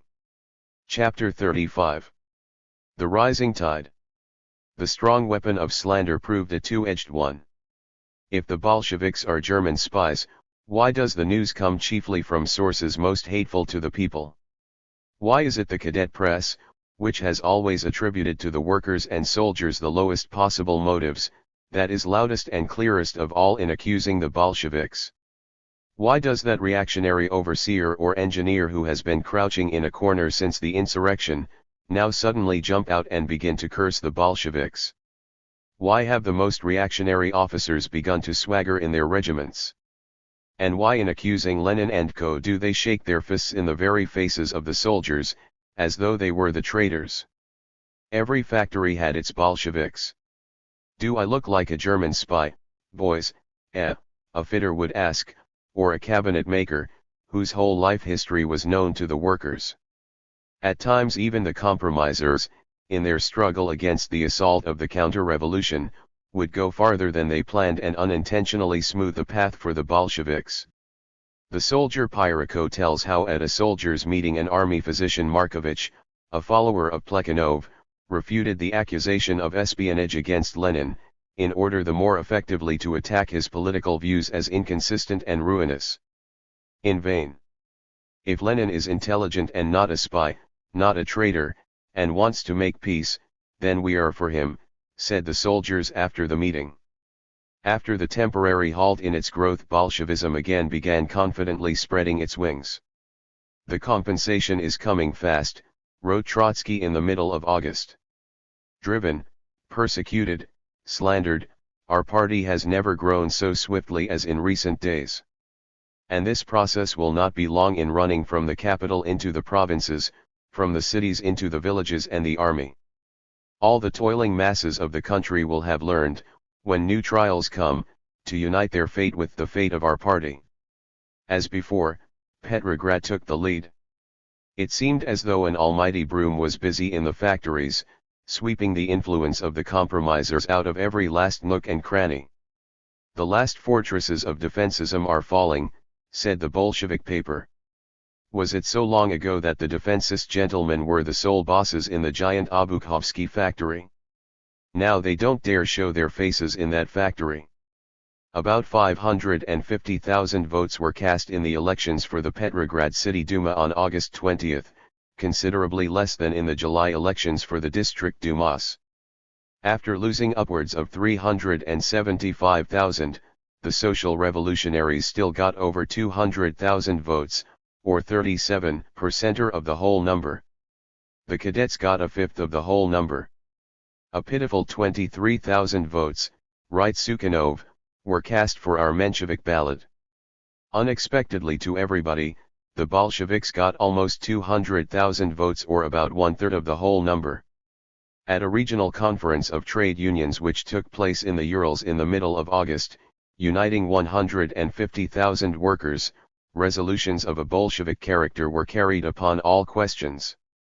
In Kiev at a conference of the factory and shop committees on the 20th of August, the Bolshevik resolution was carried by a majority of 161 votes against 35, with 13 abstaining. At the democratic elections for the City Duma of Ivanovo-Voznesensk, which coincided exactly with the Kornilov revolt, the Bolsheviks got 58 seats out of 102, the Social Revolutionaries 24, the Mensheviks 4. In Kronstadt a Bolshevik, Brekman, was elected president of the Soviet, and a Bolshevik, Pokrovsky, burgomaster. It was far from being so obvious everywhere, and in some places there was a decline. But during August Bolshevism was growing almost throughout the whole breadth of the land. The revolt of Kornilov gave a powerful impetus to the radicalization of the masses. Slutsky has recalled upon this theme a word of Marx: a revolution needs from time to time the whip of the counter-revolution. The danger had awakened not only energy, but penetration. The collective thought was working at a higher tension. There was no lack of data from which to draw conclusions. A coalition had been declared necessary for the defense of the revolution, and meanwhile the ally in the coalition had turned up on the side of the counter-revolution. The Moscow Conference had been declared a review of the national unity. Only the Central Committee of the Bolsheviks had given warning: the conference will inevitably turn into the instrument of a counter-revolutionary conspiracy. Events had verified this. And now Kerensky was declaring, the Moscow Conference, this was a prologue to the 27th of August. Here was carried out an estimate of forces. Here the future dictator, Kornilov, was first introduced to Russia, as though Kerensky had not been the initiator, organizer, and president of this conference, and as though it were not he who had introduced Kornilov as the first soldier of the revolution. As though it had not been the provisional government which armed Kornilov with the death penalty against the soldier, and as though the warnings of the Bolsheviks had not been denounced as demagogism. The Petrograd garrison remembered, moreover, that 2 days before the uprising of Kornilov, the Bolsheviks had voiced the suspicion at a meeting of the soldiers' section that the progressive regiments were being removed from the capital with counter-revolutionary aims. To this the representatives of the Mensheviks and social revolutionaries had replied with a threatening demand: do not venture upon a discussion of the military orders of General Kornilov. A resolution had been introduced and carried in that spirit. The Bolsheviks, it seems, were not talking through their hats. That is what the non-party worker and soldier must be saying to himself now. If the conspiring generals were guilty, according to the belated accusation of the compromisers themselves, not only of surrendering Riga but also of the July breach, then why bait the Bolsheviks and execute the soldiers? If military provocateurs attempted to bring the workers and soldiers into the streets on the 27th of August, did they not play their role also in the bloody encounters of July 4th? Moreover, what is the position of Kerensky in all this history? Against whom did he summon the 3rd Cavalry Corps? Why did he name Savinkov governor-general, and Filanenko his assistant? And who is this Filanenko, this candidate for the Directory? An unexpected answer came from the Armored Car Division. Filanenko, who had served with them as a lieutenant, had inflicted the worst kinds of taunts and humiliations upon the soldiers. Where did this shady performer, Zavoyko, come from? What, in general, does this selection of swindlers for the highest positions signify? The facts were simple, remembered by many, accessible to all, irrefutable and deadly. The echelons of the Savage Division, the torn-up rails, the mutual accusations between the Winter Palace and headquarters, the testimonies of Savinkov and Kerensky, all spoke for themselves. What an irrefutable indictment of the compromisers and their regime. The meaning of the baiting of Bolsheviks had become utterly clear. It had been an indispensable element in the preparation for a coup d'état. The workers and soldiers, as they began to see all this, were seized with a sharp feeling of shame. Lenin is in hiding, then, merely because they have vilely slandered him. The others are in jail, then, to please the cadets, the generals, the bankers, the diplomats of the Entente. The Bolsheviks, then, are not office-seekers, and they are hated up above exactly because they do not want to join that stock company which they call a coalition. This was the understanding arrived at by the hard workers, by the simple people, by the oppressed. And out of these moods, together with a feeling of guilt before the Bolsheviks, grew an unconquerable loyalty to the party and confidence in its leaders. The old soldiers, the standing elements of the army, the artillerymen, the staff of non-commissioned officers, resisted up to the very last days, with all their power. They did not want to set a cross against all their fighting labors, their sacrifices, their deeds of heroism. Can it be that all that was squandered for nothing? But when the last prop was knocked out from under them, they turned sharply, left about face to the Bolsheviks. Now they had utterly come over to the revolution, their non-commissioned officer chevrons, their soldier wills tempered in battle, their bulging jaw muscles, and all. They had got fooled on the war, but this time they would carry the thing through to the end. In the reports of local authorities, both military and civil, Bolshevism had become in these days a synonym for every kind of mass activity, every decisive demand, every resistance against exploitation, every forward motion, in a word, it had become another name for revolution. Does that mean that all these things are Bolshevism? The strikers would ask themselves, and the protesting sailors, and the dissatisfied soldiers' wives, and the mujiks in revolt. The masses were, so to speak, compelled from above to identify their intimate thoughts and demands with the slogans of Bolshevism. Thus the revolution turned to its own use as a weapon directed against it. In history not only does the reasonable become nonsensical, but also, when the course of evolution requires it, the nonsensical becomes reasonable. The change in the political atmosphere revealed itself very clearly in the joint session of the executive committees of August 30, when delegates from Kronstadt demanded that they receive seats in that high body. Could it be possible that, where these unbridled Kronstadters had been subjected only to condemnations and excommunications, their representatives were now to take seats? But how refuse them? Only yesterday the Kronstadt sailors and soldiers had come to the defense of Petrograd. Sailors from the Aurora were even now guarding the Winter Palace. After whispering among themselves, the leaders offered the Kronstadters 4 seats with a voice but not a vote. The concession was accepted dryly, without expressions of gratitude. After the attempt of Kornilov, relates Chinanov, a soldier of the Moscow garrison, all the troops acquired a Bolshevik color. All were struck by the way in which the statement came true, that General Kornilov would soon be at the gates of Petrograd. Mitrevich, a soldier of the Armored Car Division, recalls the heroic legends which passed from mouth to mouth after the victory over the rebellious generals. They were nothing but stories of bravery and of great deeds, and of how, well, if there is such bravery, we can fight the whole world. Here the Bolsheviks came into their own. Antonov Ovzhenko, liberated from prison on the day of the Kornilov campaign, went immediately to Helsingfors. An immense change had occurred in the masses, he says. At the regional congress of the Finland Soviets the right social revolutionaries were in a tiny minority. The Bolsheviks, in coalition with the left social revolutionaries, had taken the lead. As president of the regional committee of the Soviet they elected Smilga, who in spite of his extreme youth was a member of the Central Committee of the Bolsheviks, a man with a strong urge leftward, and who had already in the April days revealed an inclination to shake down the provisional government. As president of the Helsingfors Soviet, which rested upon the garrison and the Russian workers, they elected Scheinemann, a Bolshevik, the future director of the Soviet State Bank, a man of cautious and bureaucratic mold, but who at that time was marching abreast with the other leaders. The provisional government had forbidden the Finlanders to convoke the Sejm, dissolved by it. The regional committee suggested that the Sejm assemble, and volunteered to defend it. The committee refused to fulfill the orders of the provisional government withdrawing various military units from Finland.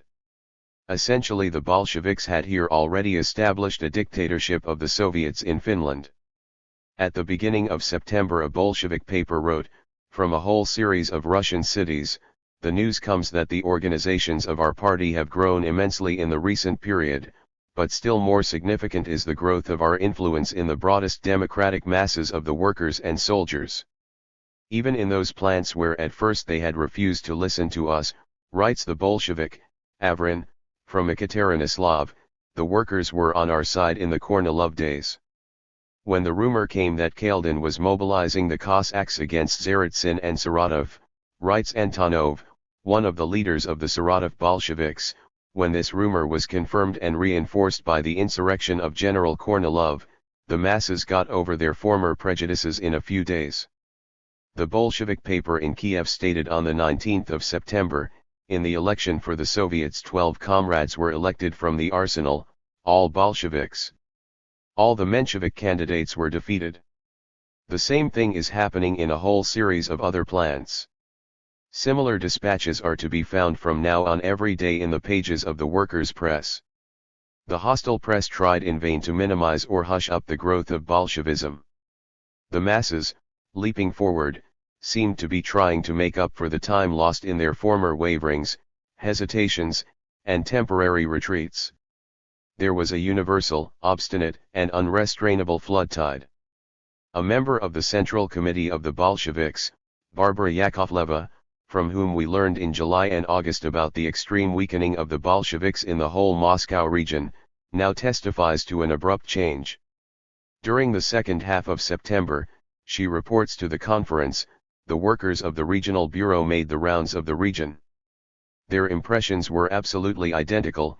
Everywhere, in all the provinces, the process was underway of general Bolshevization of the masses, and everyone observed likewise that the villages were demanding Bolsheviks in those localities where after the July days the organizations of the party had disintegrated. They were now reborn and were growing rapidly. In the districts into which Bolsheviks had not been admitted, party nuclei were now spontaneously arising. Even in the backward provinces of Tambovsk and Ryazan, in those bulwarks of the social revolutionaries and Mensheviks, which formerly in making their rounds the Bolsheviks had passed by through sheer hopelessness, a veritable revolution was now occurring. The influence of the Bolsheviks was growing by leaps and bounds, and the compromisist organizations were dissolving. The reports of the delegates to the Bolshevik Conference of the Moscow region, a month after the Kornilov uprising and a month before the insurrection of the Bolsheviks, are filled with confidence and enthusiasm. In Nizhny Novgorod, after a 2 months decline, the party is again living a full life. Social revolutionary workers are coming over to the Bolsheviks by the hundreds. In Tver abroad party work has developed only since the Kornilov days. The compromisers are going to pieces, nobody listens to them, they are being chased out. In Vladimir province the Bolsheviks have grown so strong that at a provincial congress of the Soviets only 5 Mensheviks are to be found and only 3 social revolutionaries. In Ivanovo-Voznesensk, the Russian Manchester, the whole work in the Soviets, the Duma and the Zemstvo has been turned over to the Bolsheviks as the semi-sovereign masters. The organizations of the party are growing, but its force of attraction is growing incomparably faster. The lack of correspondence between the technical resources of the Bolsheviks and their relative political weight finds its expression in the small number of members of the party compared to the colossal growth of its influence. Events are sweeping the masses so powerfully and swiftly into their whirlpool, that the workers and soldiers have no time to organize themselves in a party. They have no time even to understand the necessity of any special party organization. They drink up the Bolshevik slogans just as naturally as they breathe the air. That the party is a complicated laboratory in which these slogans have been worked out on the basis of collective experience, is still not clear to their minds. There are over 20 million people represented in the Soviets. The party, which had on the very eve of the October Revolution only 240,000 members, was more and more confidently leading these millions, through the medium of the trade unions, the factory and shop committees, and the Soviets. Throughout this vast country, shaken to its depths and with an inexhaustible variety of local conditions and political levels of development, some sort of elections were going on every day, to the Dumas, the Zemstvos, the Soviets, the factory and shop committees, the trade unions, the army or land committees. And throughout all these elections there appears like a red thread one unchanging fact, the growth of the Bolsheviks. The elections to the District Dumas of Moscow astonished the country especially with the sharp change they indicated in the mood of the masses. The great party of the social revolutionaries retained at the end of September only 54,000 of the 375,000 votes it had counted in June. The Mensheviks had fallen from 76,000 to 16,000. The cadets kept 101,000, having lost only 8,000. The Bolsheviks, on the other hand, had risen from 75,000 to 198,000. Whereas in June the social revolutionaries had 58% of the votes, in September the Bolsheviks had approximately 52%. The garrison voted 90% for the Bolsheviks, in some detachments over 95%. In the shops of the heavy artillery, the Bolsheviks got 2,286 out of 2,347 votes. A considerable lowering of the number of voters was due to the fact that many small-town people, who in the vapor of their first illusions had joined the compromisers, fell back soon after into political non-existence. The Mensheviks were melting away completely. The social revolutionaries received half as many votes as the cadets received half as many as the Bolsheviks. Those September votes for the Bolsheviks were won in a bitter struggle with all the other parties. They were strong votes. They were to be relied on. The wiping out of intermediate groups, the significant stability of the bourgeois camp, the gigantic growth of the most hated and persecuted proletarian party, these were unmistakable symptoms of a revolutionary crisis. Yes, the Bolsheviks worked zealously and unceasingly, writes Sukhanov, who himself belonged to the shattered party of the Mensheviks. They were among the masses, in the factories, every day and all the time. They became the party of the masses because they were always there, guiding both in great things and small the whole life of the factories and barracks. The masses lived and breathed together with the Bolsheviks. They were wholly in the hands of the party of Lenin and Trotsky. On the front the political picture was more variegated. There were regiments and divisions which had never yet heard or seen a Bolshevik. Many of them were sincerely astounded when they were themselves accused of Bolshevism. On the other hand, divisions were to be found which took their own anarchistic moods, mingled with a dash of Black Hundredism, for pure Bolshevism. The mood of the front was leveling out in one direction, but in that colossal political flood which took the trenches for its channels there occurred many whirlpools and backwashes, and there was no little turbidity. In September the Bolsheviks broke through the cordon and got access to the front, from which they had been cut off in dead earnest for the last 2 months. Even now the official veto was not removed. The compromisist committees did everything to keep the Bolsheviks out of their units, but all efforts were vain. The soldiers had heard so much about their own Bolshevism that they were all, without exception, dying to see and hear a live Bolshevik. The formal obstacles, delays, and complications thought up by the committee men were wiped away by the insistence of the soldiers as soon as the news came that a Bolshevik had arrived. The old revolutionist, Evgenia Bosch, who did a great work in the Ukraine, has left brilliant memoirs of her bold excursions into the primitive soldier jungle. The frightened warnings of her friends, both sincere and insincere, were everywhere refuted. In those divisions which had been described as bitterly hostile to the Bolsheviks, the orator, approaching her theme very cautiously, would soon find out that the listeners were with her. There was no coughing, or hawking, or nose-blowing, those first indications of boredom in a soldier audience. The silence and order were complete. The meetings would end in stormy ovations in honor of that bold agitator. In general, the whole journey of Evgenia Bosch along the front was a kind of triumphal procession. Less heroic, less effective, but essentially the same, was the experience of agitators of less distinguished caliber. New ideas, or ideas convincing in a new way, new slogans, new generalizations, were bursting into the stagnant life of the trenches. The millions of soldier brains were grinding over the events, casting the balance of their political experience. Dear comrade workers and soldiers, writes a soldier at the front to the editor of the party paper, do not give free rein to that bad letter K which has sold the whole world into bloody slaughter.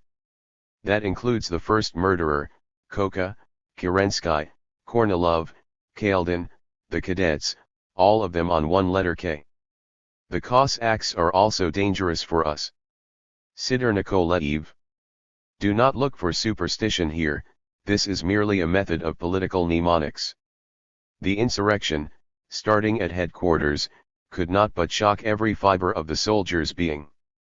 That external discipline, the effort to restore which had cost so many victims, was again going to pieces on all sides. The military commissar of the Western Front, Zdanov, reported, the general mood is nervous, suspicious of officers, waiting, refusal to obey orders is explained on the ground that they are Kornilov orders, and should not be obeyed. Stankiewicz, who replaced Filinenko in the position of head commissar, writes to the same effect, the soldier masses, felt themselves surrounded on all sides by treason. Anyone who tried to dissuade them from this seemed also a traitor. For the ranking officers, the collapse of Kornilov's adventure meant the collapse of their last hope. Even before that, the self-confidence of the commanding staff had been none too brilliant. We observed during the last days of August the military conspirators in Petrograd, drunk, boastful and weak-willed. The officers now felt utterly despised and rejected. That hatred, that baiting, writes one of them, that complete inactivity, and eternal expecting of arrest and shameful death, drove the officers into the roadhouses, the private dining rooms, the hotels. In this drunken vapor the officers were drowned. In contrast to this, the soldiers and sailors were more sober than ever before. They were caught up by a new hope.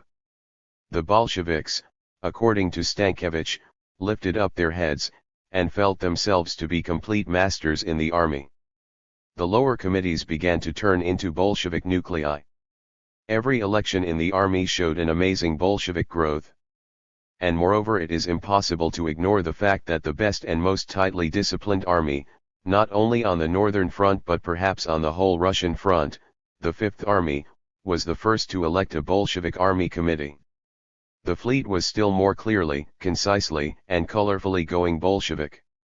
On September 8, the Baltic sailors raised the battle flags on all ships as an expression of their readiness to fight for the transfer of power to the proletariat and peasantry. The fleet demanded an immediate armistice on all fronts, the transfer of land to the peasant committees, and the establishment of workers' control of production. 3 days later the Central Committee of the Black Sea Fleet, less advanced and more moderate, supported the Baltic sailors, adopting the slogan of power to the Soviets. The same slogan was adopted in the middle of September by 23 Siberian and Lettish infantry regiments of the 12th Army. Other divisions followed steadily. The demand for power to the Soviets never again disappeared from the order of the day in the army or the fleet. The sailors' meetings, says Stankiewicz, 9/10 of them, consisted of Bolsheviks only. The new head commissar happened to be defending the provisional government before the sailors at Reval. He felt the futility of the attempt from the very first words. At the mere word government the audience drew together with hostility, a wave of indignation, hatred, and distrust instantly seized the whole crowd. It was clear, strong, passionate, irresistible, and poured out in one unanimous shout, "Down with it!" We cannot withhold a word of praise from this storyteller who does not forget to see beauty in the attack of a crowd mortally hostile to him. The question of peace, driven underground for these 2 months, now emerges with tenfold strength. At a meeting of the Petersburg Soviet, the officer Dubasov, arriving from the front, declares, "Whatever you may say here, the soldiers will not fight any more." Voices reply, "Even the Bolsheviks don't say that." But the officer, not a Bolshevik, comes back, "I tell you what I know, and what the soldiers directed me to tell you." Another man from the front, a gloomy soldier in a long coat soaked with the filth and stink of the trenches, declared to the Petrograd Soviet in those same September days that the soldiers needed peace, any kind of peace, even some sort of an indecent peace. Those harsh soldier words gave the Soviet a fright. That is how far things had gone then. The soldiers at the front were not little children. They excellently understood that with the present war map, the peace could only be an oppressor's peace. And for this understanding of his, the trench delegate purposely chose the crudest words possible, expressing the whole force of his disgust for a Hohenzollern peace. But with this very nakedness of his mind the soldier compelled his hearers to understand that there was no other road, that the war had unwound the spirit of the army, that an immediate peace was necessary no matter what it cost.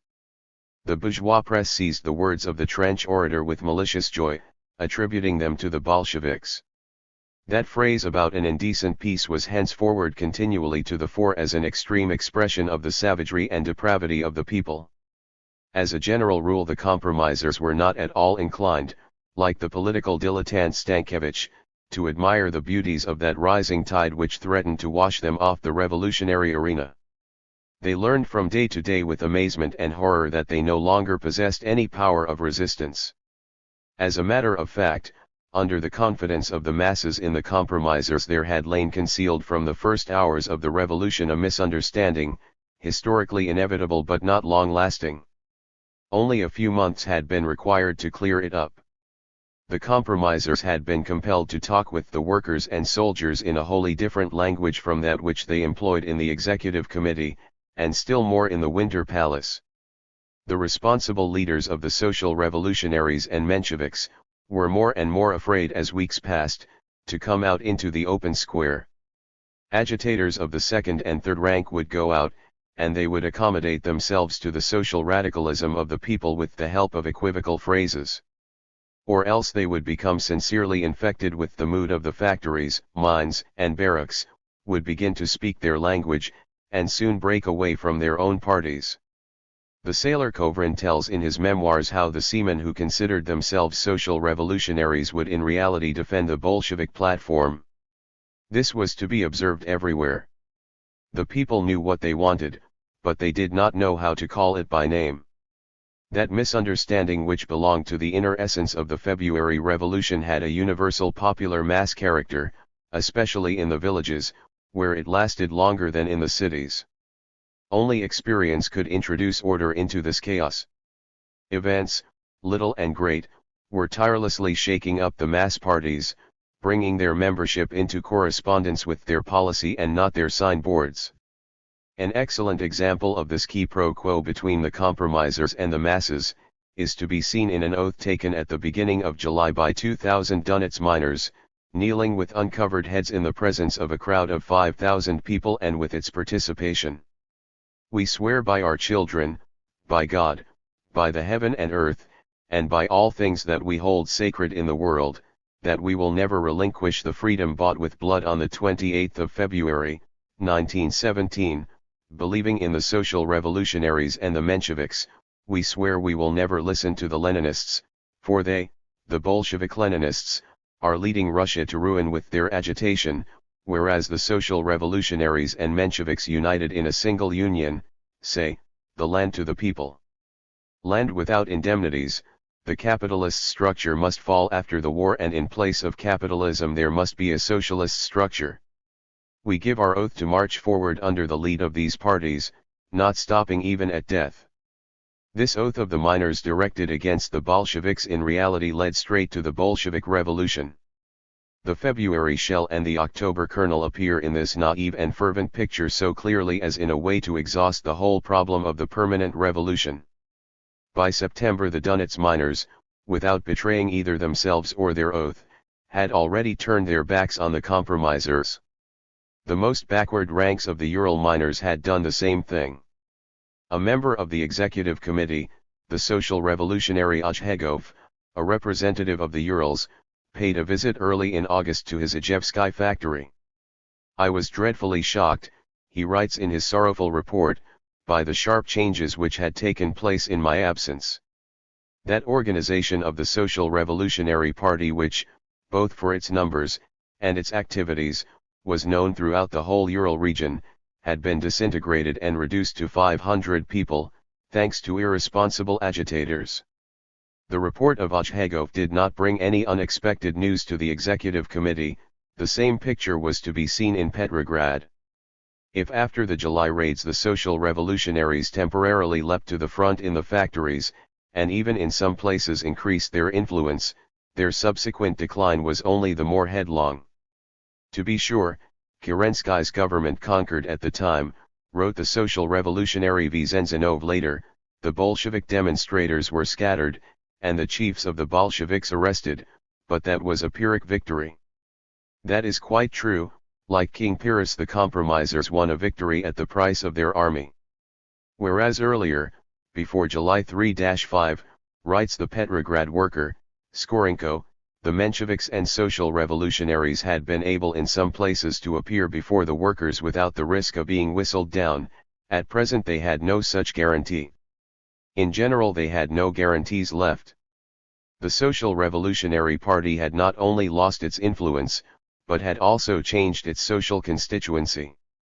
The revolutionary workers had already either gone over to the Bolsheviks or, in taking flight, were going through an inner crisis. On the other hand, the sons of shopkeepers, kulaks, and petty officials who had been hiding in the factories during the war, had had time to find out that the perfect place for them was the Social Revolutionary Party. In September, however, even they were afraid to call themselves social revolutionaries any longer, at least in Petrograd. The workers, the soldiers, and in some provinces already even the peasants, had abandoned that party. There remained in it only the conservative, bureaucratic, and Philistine strata. When the masses, awakened by the revolution, gave their confidence to the social revolutionaries and Mensheviks, both these parties were tireless in praising the lofty intelligence of the people. When those same masses, having passed through the school of events, began to turn sharply toward the Bolsheviks, the compromisers laid the blame for their own collapse upon the ignorance of the people. But the masses would not agree that they had become more ignorant. On the contrary, it seemed to them that they now understood what they had not understood before. The Social Revolutionary Party, as it withered and weakened, also began to split along a social seam, in this process throwing its members over into hostile camps.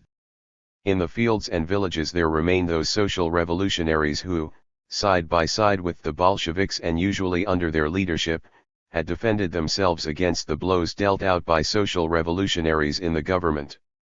The sharpening struggle between the two wings brought to life an intermediate group. Under the leadership of Chernov, this group tried to preserve a unity between the persecutors and the persecuted, became tangled up, arrived in hopeless and often ludicrous contradictions, and still further compromised the party. In order to make it possible for them to appear at mass meetings, the social revolutionary orators were compelled insistently to recommend themselves as lefts, as internationalists, having nothing in common with the clique of March social revolutionaries. After the July days, the left social revolutionaries came out in open opposition, still not breaking formally with the party, but belatedly catching up the arguments and slogans of the Bolsheviks. On the 21st of September, Trotsky, not without a hidden pedagogical intention, declared at a session of the Petrograd Soviet that it was becoming easier and easier for the Bolsheviks to come to an understanding with the left social revolutionaries. In the end, these people split off in the form of an independent party, to inscribe in the Book of Revolution one of its most fantastic pages. This was the last flare-up of self-sufficient intellectual radicalism, and a few months after October there remained nothing of it but a small heap of ashes. There was a deep differentiation also among the Mensheviks. Their Petrograd organization came into sharp conflict with their Central Committee. Their central nucleus, led by Tsereteli, having no peasant reserve such as the social revolutionaries possessed, melted even more rapidly than they did.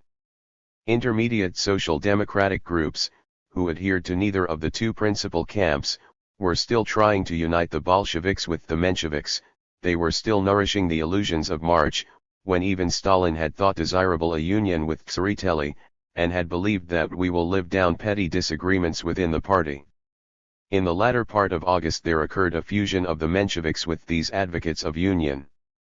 At their joint session the right wing had a decided preponderance, and the resolution of Tsereteli favoring war and a coalition with the bourgeoisie got 117 votes against 79. Tsereteli's victory in the party hastened the defeat of the party in the working class. The Petrograd organization of worker Mensheviks, extremely few in number, followed Martov, pushing him along, irritated by his indecisiveness and getting ready to go over to the Bolsheviks. In the middle of September the organization of the Vasily Island district joined the Bolshevik party almost as a unit. That hastened the agitation in other districts and in the provinces. The leaders of the different trends of Menshevism furiously accused each other in joint sessions of destroying the party.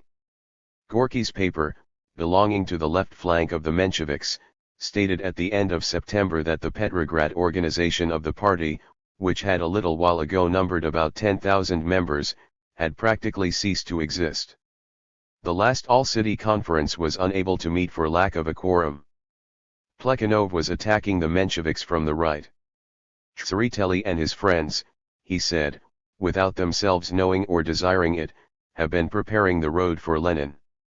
The political condition of Tsereteli himself in the days of the September tide, is clearly depicted in the memoirs of the cadet, Nabokov.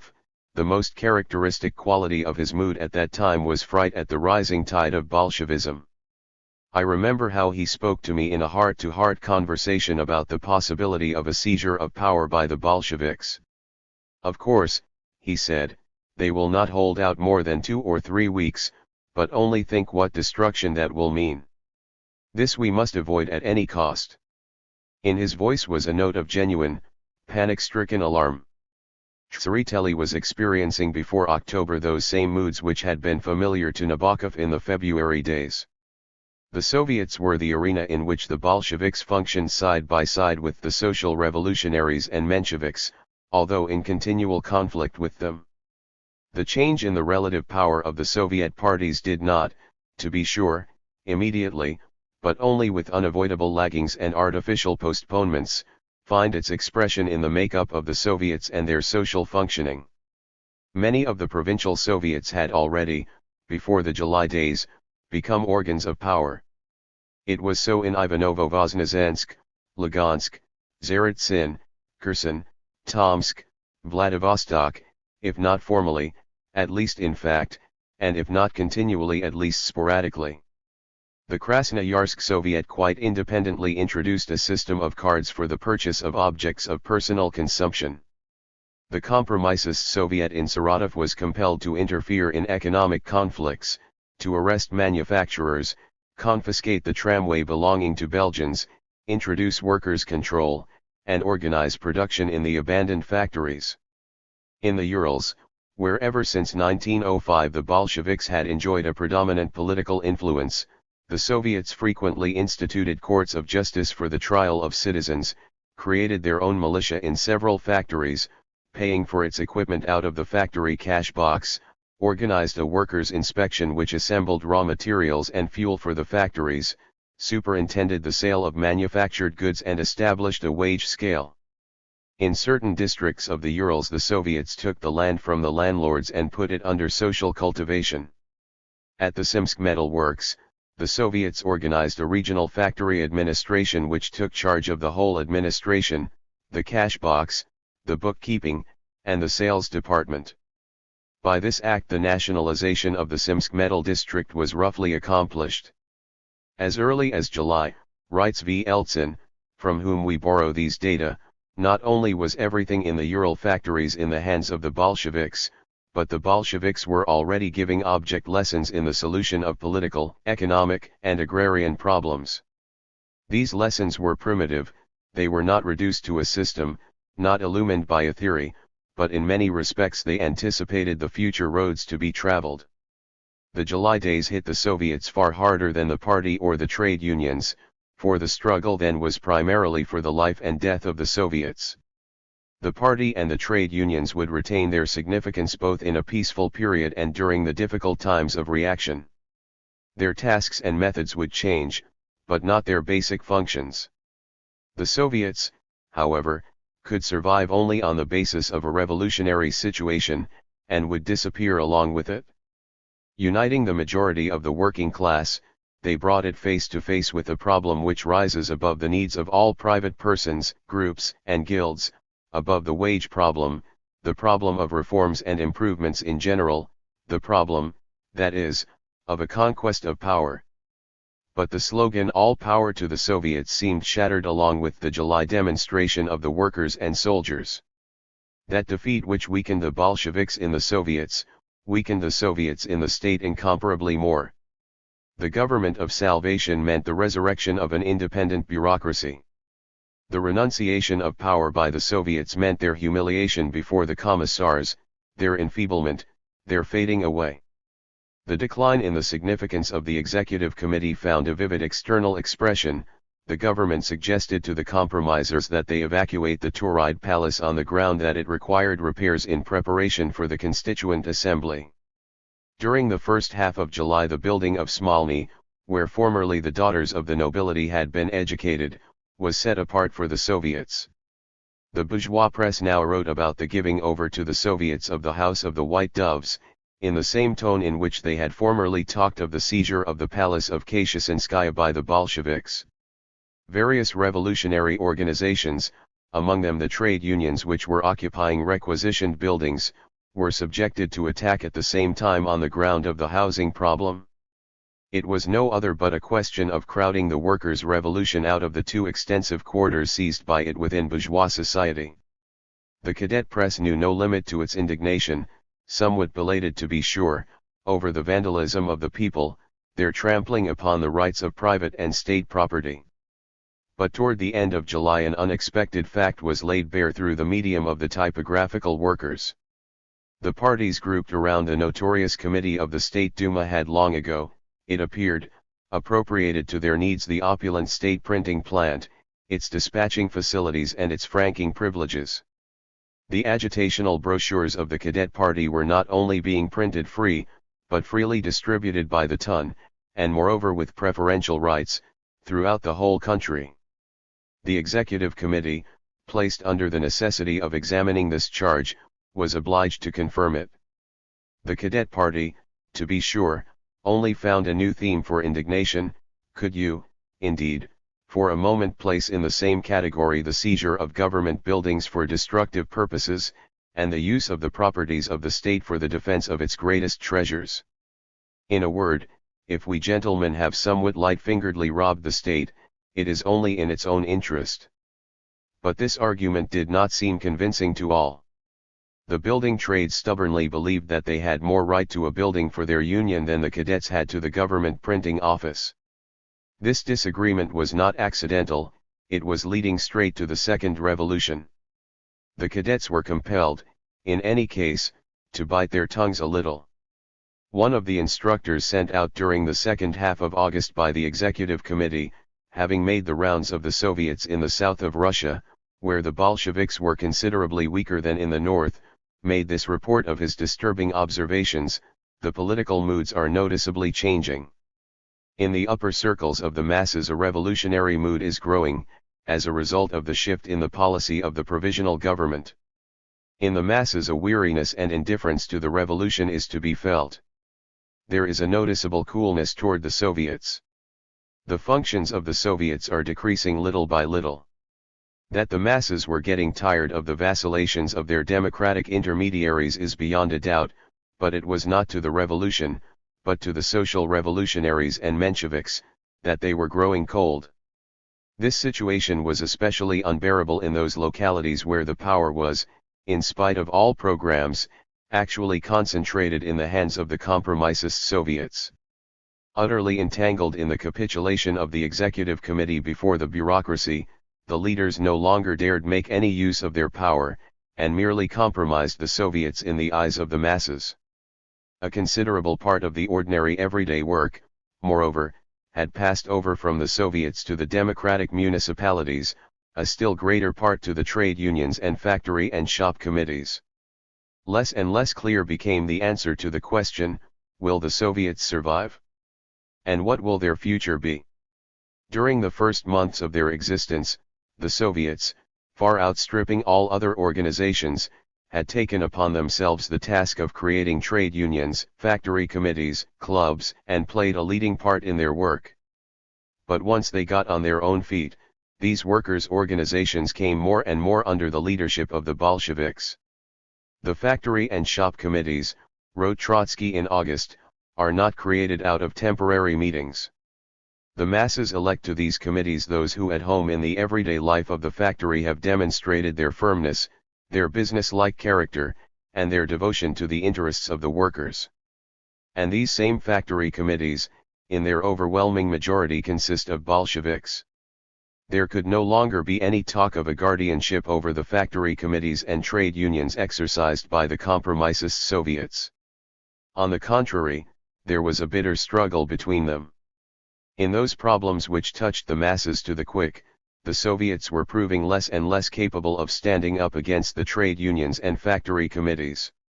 Thus, for instance, the Moscow unions carried out a general strike in opposition to the decision of the Soviets.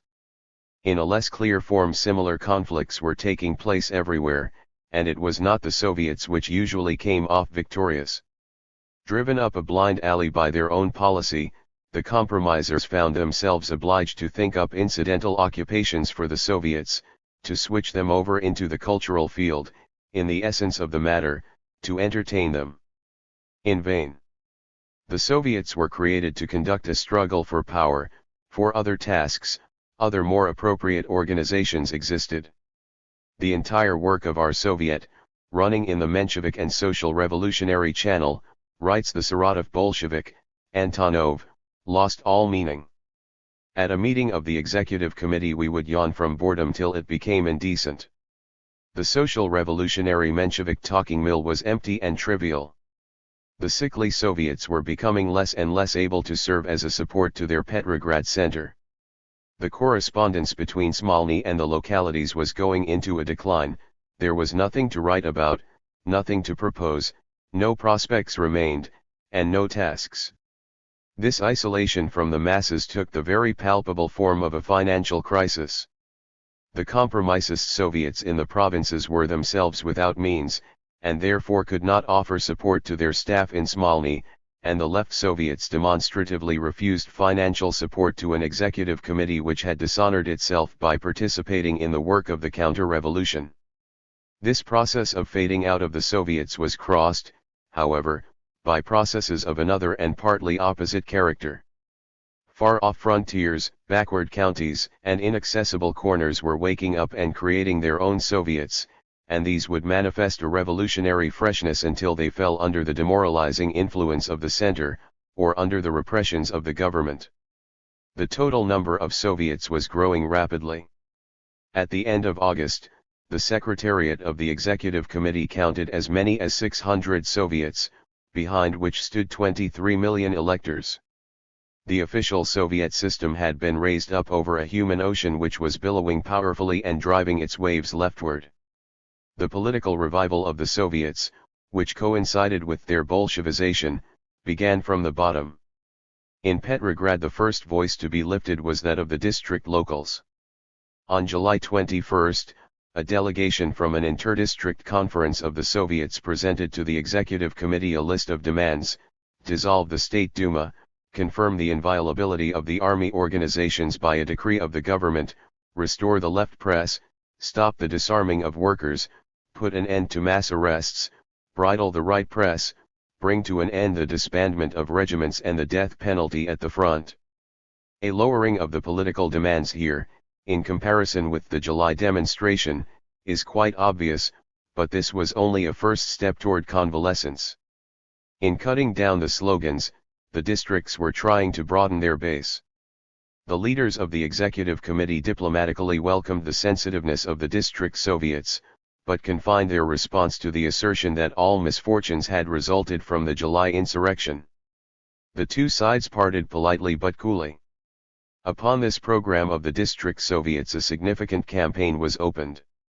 Izvestia printed from day-to-day resolutions of Soviets, trade unions, factories, battleships, army units, demanding the dissolution of the State Duma, an end of repressions against the Bolsheviks and indulgences to the counter-revolution.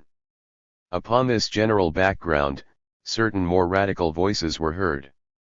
On the 22nd of July the Soviet of Moscow province, considerably in advance of the Soviet of Moscow itself, passed a resolution in favor of the transfer of power to the Soviets. On July 26 the Ivanovo-Voznesensk Soviet branded with contempt the method of struggle employed against the party of the Bolsheviks, and sent a greeting to Lenin, the glorious leader of the revolutionary proletariat. Elections held at the end of July and during the first half of August at many points in the country brought about as a general rule a strengthening of the Bolshevik factions in the Soviets. In Kronstadt, raided and made notorious throughout Russia, the new Soviet contained 100 Bolsheviks, 75 left social revolutionaries, 12 Menshevik internationalists, 7 anarchists, and over 90 non-party men of whom not one dared openly acknowledge his sympathy for the compromisers. At a regional congress of the Soviets of the Urals, opening on August 18, there were 86 Bolsheviks, 40 social revolutionaries, 23 Mensheviks. Tsaritsyn became an object of special hatred to the bourgeois press, for here not only had the Soviet become Bolshevik, but the leader of the local Bolsheviks, Minin, was elected burgomaster. Kerensky sent a punitive expedition against Tsaritsyn, a city which was a red rag to the Don Cossack Ataman Kaldin, without any serious pretext and with the sole aim of destroying a revolutionary nest. In Petrograd, Moscow, and all the industrial districts, more and more hands were being raised every day for the Bolshevik proposals. The events at the end of August subjected the Soviets to a test. Under the shadow of danger, an inner regrouping took place very swiftly. It took place everywhere, and with comparatively little debate. In the provinces as in Petrograd, the Bolsheviks, stepchildren of the official Soviet system, were advanced to the front rank. But also in the staff of the Compromise Party, the March Socialists, the politicians of ministerial and official waiting rooms, were temporarily crowded back by more militant elements tempered in the underground movement. For this new grouping of forces a new organizational form was needed. The leadership of the revolutionary defense was nowhere concentrated in the hands of the executive committees. They were of little use in the form in which Kornilov's insurrection found them for fighting action. Everywhere there were formed special committees of defense, revolutionary committees, staffs. They relied upon the Soviets, made reports to them, but represented a new selection of elements, a new method of action corresponding to the revolutionary nature of the task. The Moscow Soviet created, as in the days of the State Conference, a fighting group of 6, which alone should have the right to deploy armed forces and make arrests. The Regional Congress of Kiev, which met at the end of August, advised its local Soviets not to hesitate to replace unreliable representatives of the power, both military and civil, and take measures for the immediate arrest of counter-revolutionists and the arming of the workers. In Vyatka the Soviet Committee assumed extraordinary rights, including the disposition of the armed forces. In Tsaritsyn the whole power went over to the Soviet staff. In Nizhny Novgorod the Revolutionary Committee established its sentries at the post and telegraph offices. The Krasnoyarsk Soviet concentrated both the civil and military power in its hands. With various qualifications, at times substantial, this same picture was reproduced almost everywhere. And it was by no means a mere imitation of Petrograd. The mass constitution of the Soviets gave the character of a general law to their inner evolution, making them all react in like manner to any great event. While the two parts of the coalition were divided by a civil war front, the Soviets had actually gathered around themselves all the living forces of the nation. Running into this wall, the offensive of the generals had crumbled into dust. A more instructive lesson could not possibly be demanded. In spite of all efforts of the authorities to crowd out the Soviets and deprive them of power, says the declaration of the Bolsheviks on this theme, the Soviets manifested during the putting down of the Kornilov revolt the irrepressible might and initiative of the popular mass. After this new experience, which nothing will ever drive out of the consciousness of the workers, soldiers, and peasants, the cry raised at the very beginning of the revolution by our party, "All power to the Soviets," has become the voice of the whole revolutionary country. The City Dumas, which had made an effort to compete with the Soviets, died down in the days of danger and vanished. The Petrograd Duma humbly sent its delegation to the Soviet for an explanation of the general situation and the establishment of contact. It would seem as though the Soviets, elected by a part of the city's population, should have had less power and influence than the Dumas, elected by the whole population. But the dialectic of the revolutionary process has demonstrated that in certain historic conditions the part is incomparably greater than the whole. As in the government, so in the Duma, the compromisers formed a bloc with the cadets against the Bolsheviks, and that bloc paralyzed the Duma as it had the government. The Soviet, on the other hand, proved the natural form of defensive cooperation between the compromisers and the Bolsheviks against the attack of the bourgeoisie. After the Kornilov days a new chapter opened for the Soviets. Although the compromisers still retained a considerable number of bad spots, especially in the garrison, the Petrograd Soviet showed such a sharp careen in the direction of the Bolsheviks as to astonish both camps, both right and left. On the night of September 1, while still under the presidency of Chij, the Soviet voted for a government of workers and peasants. The rank-and-file members of the compromisist factions almost solidly supported the resolution of the Bolsheviks. The rival proposal of Tsereteli got only about 15 votes. The compromisist presidium could not believe their eyes. The right demanded a roll call, and this dragged on until 3 o'clock in the morning. To avoid openly voting against their parties, many of the delegates went home. But even so, and in spite of all methods of pressure, the resolution of the Bolsheviks received in the final vote 279 votes against 115. That was a big fact. That was the beginning of the end. The presidium, stunned, announced that they would resign. On September 2 at a joint session of the Russian Soviet institutions of Finland, a resolution was adopted by 700 votes against 13, with 36 abstaining, favoring a government of Soviets. On the 5th, the Moscow Soviet followed in the steps of the Petrograd. By 355 votes against 254, it not only expressed its want of confidence in the provisional government, declaring it a weapon of counter-revolution, but also condemned the coalition policy of the Executive Committee. The Presidium, headed by Kinhuk, announced they would resign. A Congress of the Soviets of Central Siberia, meeting at Krasnoyarsk on September 5, followed the Bolshevik leadership throughout. On the 8th, the Bolshevik resolution was adopted in the Kiev Soviet of Workers' Deputies by a majority of 130 against 66, although there were only 95 deputies in the official Bolshevik faction. At the Finland Congress of the Soviets, which met on the 10th, 150,000 sailors, soldiers and Russian workers were represented by 69 Bolsheviks, 48 left social revolutionaries, and a few non-party men. The Soviet of Peasants Deputies of Petrograd Province elected the Bolshevik, Sergeyev, as delegate to the Democratic Conference. Here again it was revealed that in those cases where the party is able through the mediation of workers or soldiers to get into immediate contact with the villages, the peasantry eagerly flocked to its banner. The dominance of the Bolshevik Party in the Petrograd Soviet was dramatically certified at the historic session of September 9. All the factions had diligently rounded up their members. It is a question of the fate of the Soviets. About 1,000 workers and soldiers deputies assembled. Had the vote of September 1 been a mere episode caused by the accidental constitution of the session, or did it mean a complete change in the policy of the Soviet? Thus the question was posed. Fearing lest they could not assemble a majority against the Presidium, of which all the compromise leaders were members, Chij, Tsereteli, Chernov, Gotz, Dan, Skobelev, the Bolshevik faction made a motion that the Presidium be elected on a proportional basis.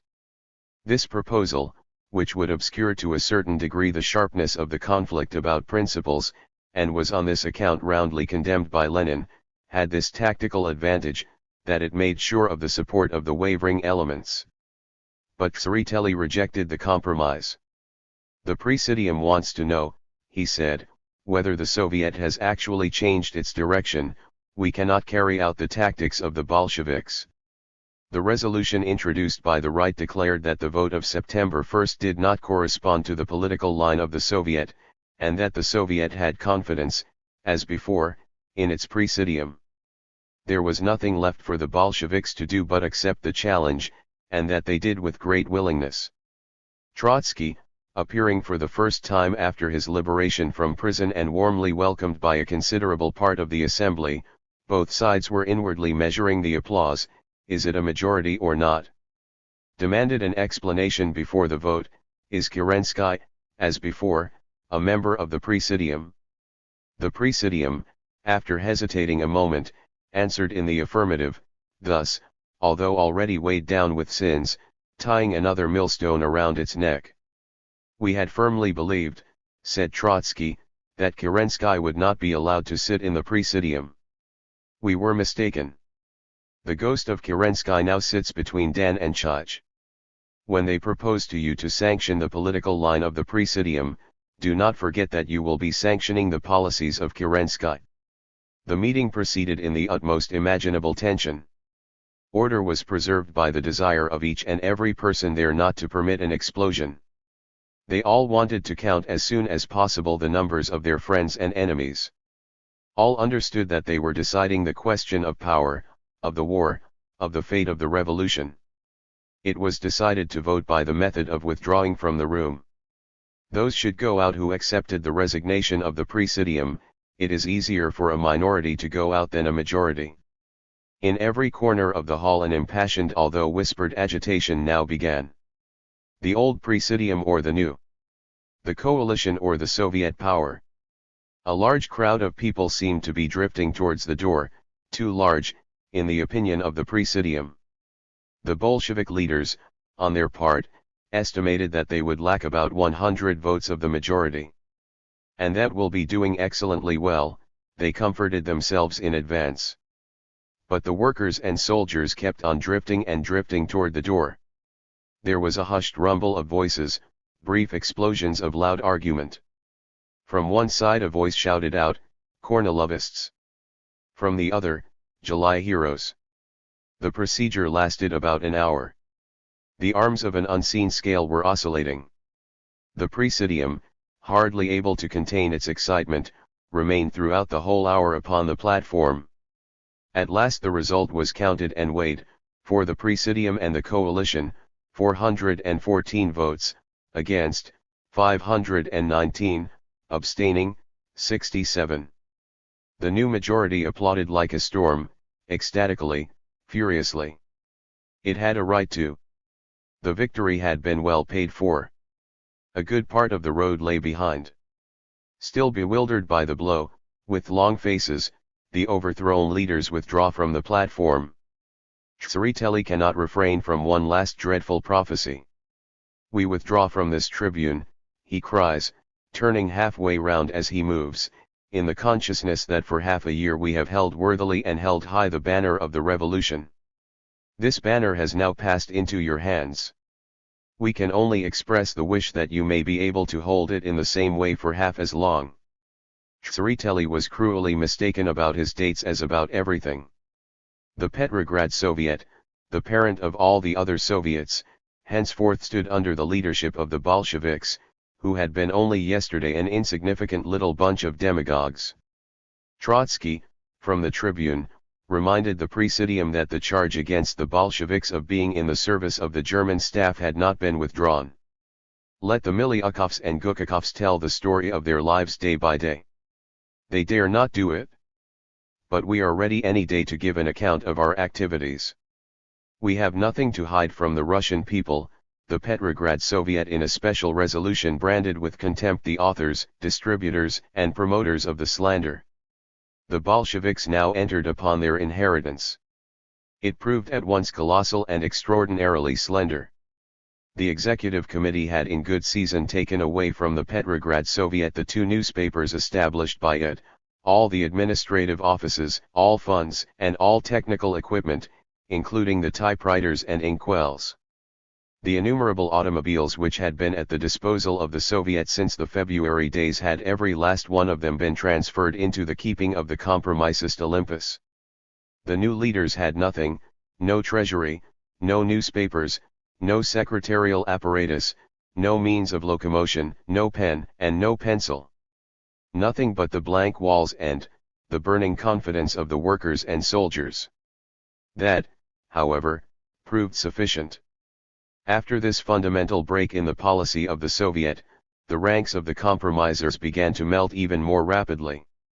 On the 11th of September, when Dan defended the coalition before the Petrograd Soviet and Trotsky spoke for a Soviet government, the coalition was rejected by all votes against 10, with 7 abstaining. On the same day the Moscow Soviet by a unanimous vote condemned the repressions against the Bolsheviks. The compromisers soon found themselves pushed away into a narrow sector on the right, such as that which the Bolsheviks had occupied on the left at the beginning of the revolution. But with what a difference! The Bolsheviks had always been stronger among the masses than in the Soviets. The compromisers, on the contrary, still had a larger place in the Soviets than among the masses. The Bolsheviks in their period of weakness had a future. The compromisers had nothing left but a past, and one of which they had no reason to be proud. Together with its change of course, the Petrograd Soviet changed its external aspect. The compromise leaders completely disappeared from the horizon, digging themselves in the executive committee. In the Soviet they were displaced by stars of the second and third magnitude. With the disappearance of Tsereteli, Chernov, of Kstenev, Skobelev, the friends and admirers of these democratic ministers also ceased to appear, the radical-minded officers and ladies, the semi-socialistic writers, the people of culture and celebrity. The Soviet became more homogeneous, grayer, darker, more serious. Chapter 36. The Bolsheviks and the Soviets. Upon a close examination, the means and implements of the Bolshevik agitation seem not only completely out of proportion to the political influence of Bolshevism, but simply amazing in their insignificance. Up to the July days the party had 41 publications counting weeklies and monthlies, with a total circulation, counting everything, of 320,000. After the July raids the circulation dwindled by half. At the end of August the central organ of the party was printing 50,000 copies. In the days when the party was winning over the Petrograd and Moscow Soviets, the cash in the treasury of the Central Committee amounted to only 30,000 paper rubles. The intelligentsia hardly came into the Bolshevik party at all. A broad layer of so-called old Bolsheviks, from among the students who had associated themselves with the revolution of 1905, had since turned into extraordinarily successful engineers, physicians, government officials, and they now unceremoniously showed the party the hostile aspect of their backs. Even in Petrograd there was felt at every step a lack of journalists, speakers, agitators, and the provinces were wholly deprived of what few they had had. There are no leaders, there are no politically literate people who can explain to the masses what the Bolsheviks want. This cry came from hundreds of remote corners, and especially from the front. In the villages there were almost no Bolshevik nuclei at all. Postal communications were in complete disorder.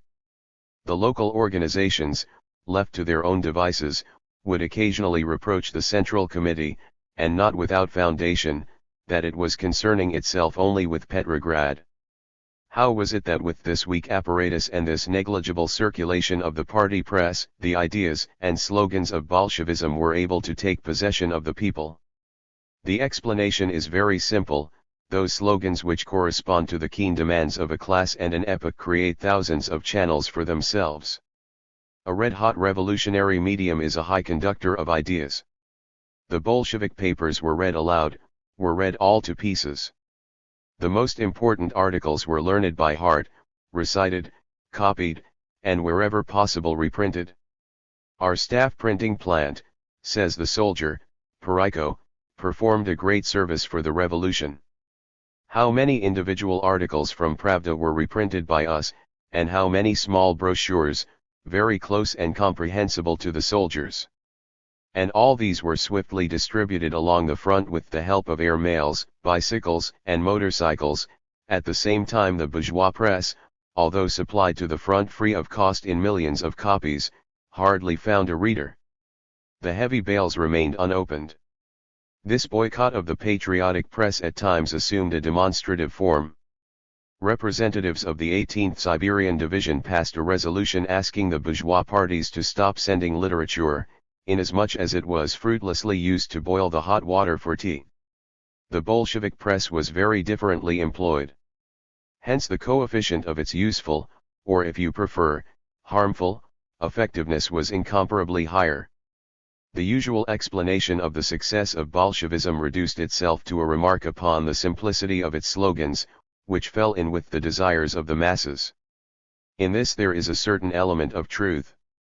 The wholeness of the Bolshevik policy was due to the fact that, in contrast to the democratic parties, the Bolsheviks were free from unexpressed or semi-expressed gospels, reducing themselves in the last analysis to a defense of private property. However, that distinction alone does not exhaust the matter. While on the right the democracy was competing with the Bolsheviks, on the left too there were the anarchists, the maximalists, the left social revolutionaries, trying to crowd them out. But these groups too, none of them ever emerged from its impotent state. What distinguished Bolshevism was that it subordinated the subjective goal, the defense of the interests of the popular masses, to the laws of revolution as an objectively conditioned process. The scientific discovery of these laws, and first of all those which govern the movement of popular masses, constituted the basis of the Bolshevik strategy. The toilers are guided in their struggle not only by their demands, not only by their needs, but by their life experiences. Bolshevism had absolutely no taint of any aristocratic scorn for the independent experience of the masses. On the contrary, the Bolsheviks took this for their point of departure and built upon it. That was one of their great points of superiority. Revolutions are always verbose, and the Bolsheviks did not escape from this law.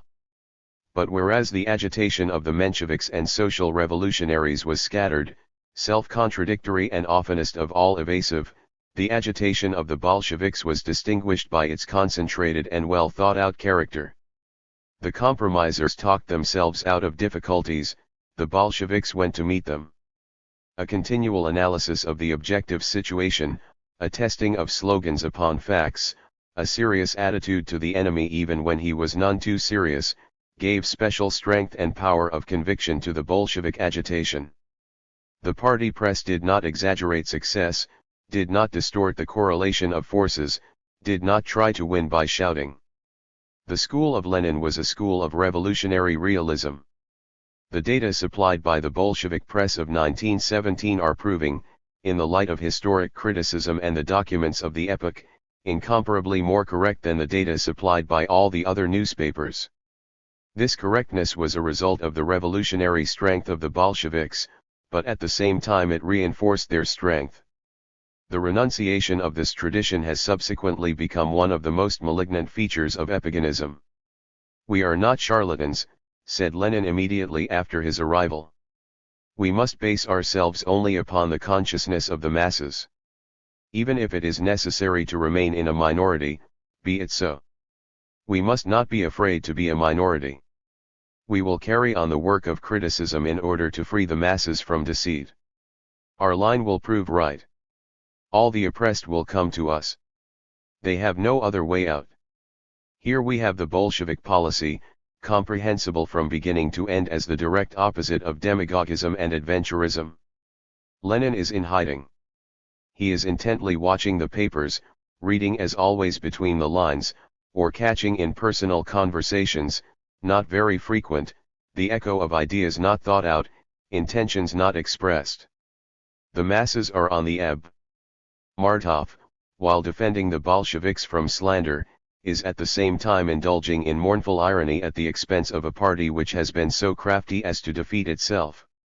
Lenin guesses, and direct rumors of this will soon reach him, that even some of the Bolsheviks, too, are not free from a note of repentance, that the impressionable Lunacharsky is not alone. Lenin writes about the whimpering of the petty bourgeois, and about the renegadism of those Bolsheviks who show a disposition to respond to this whimpering.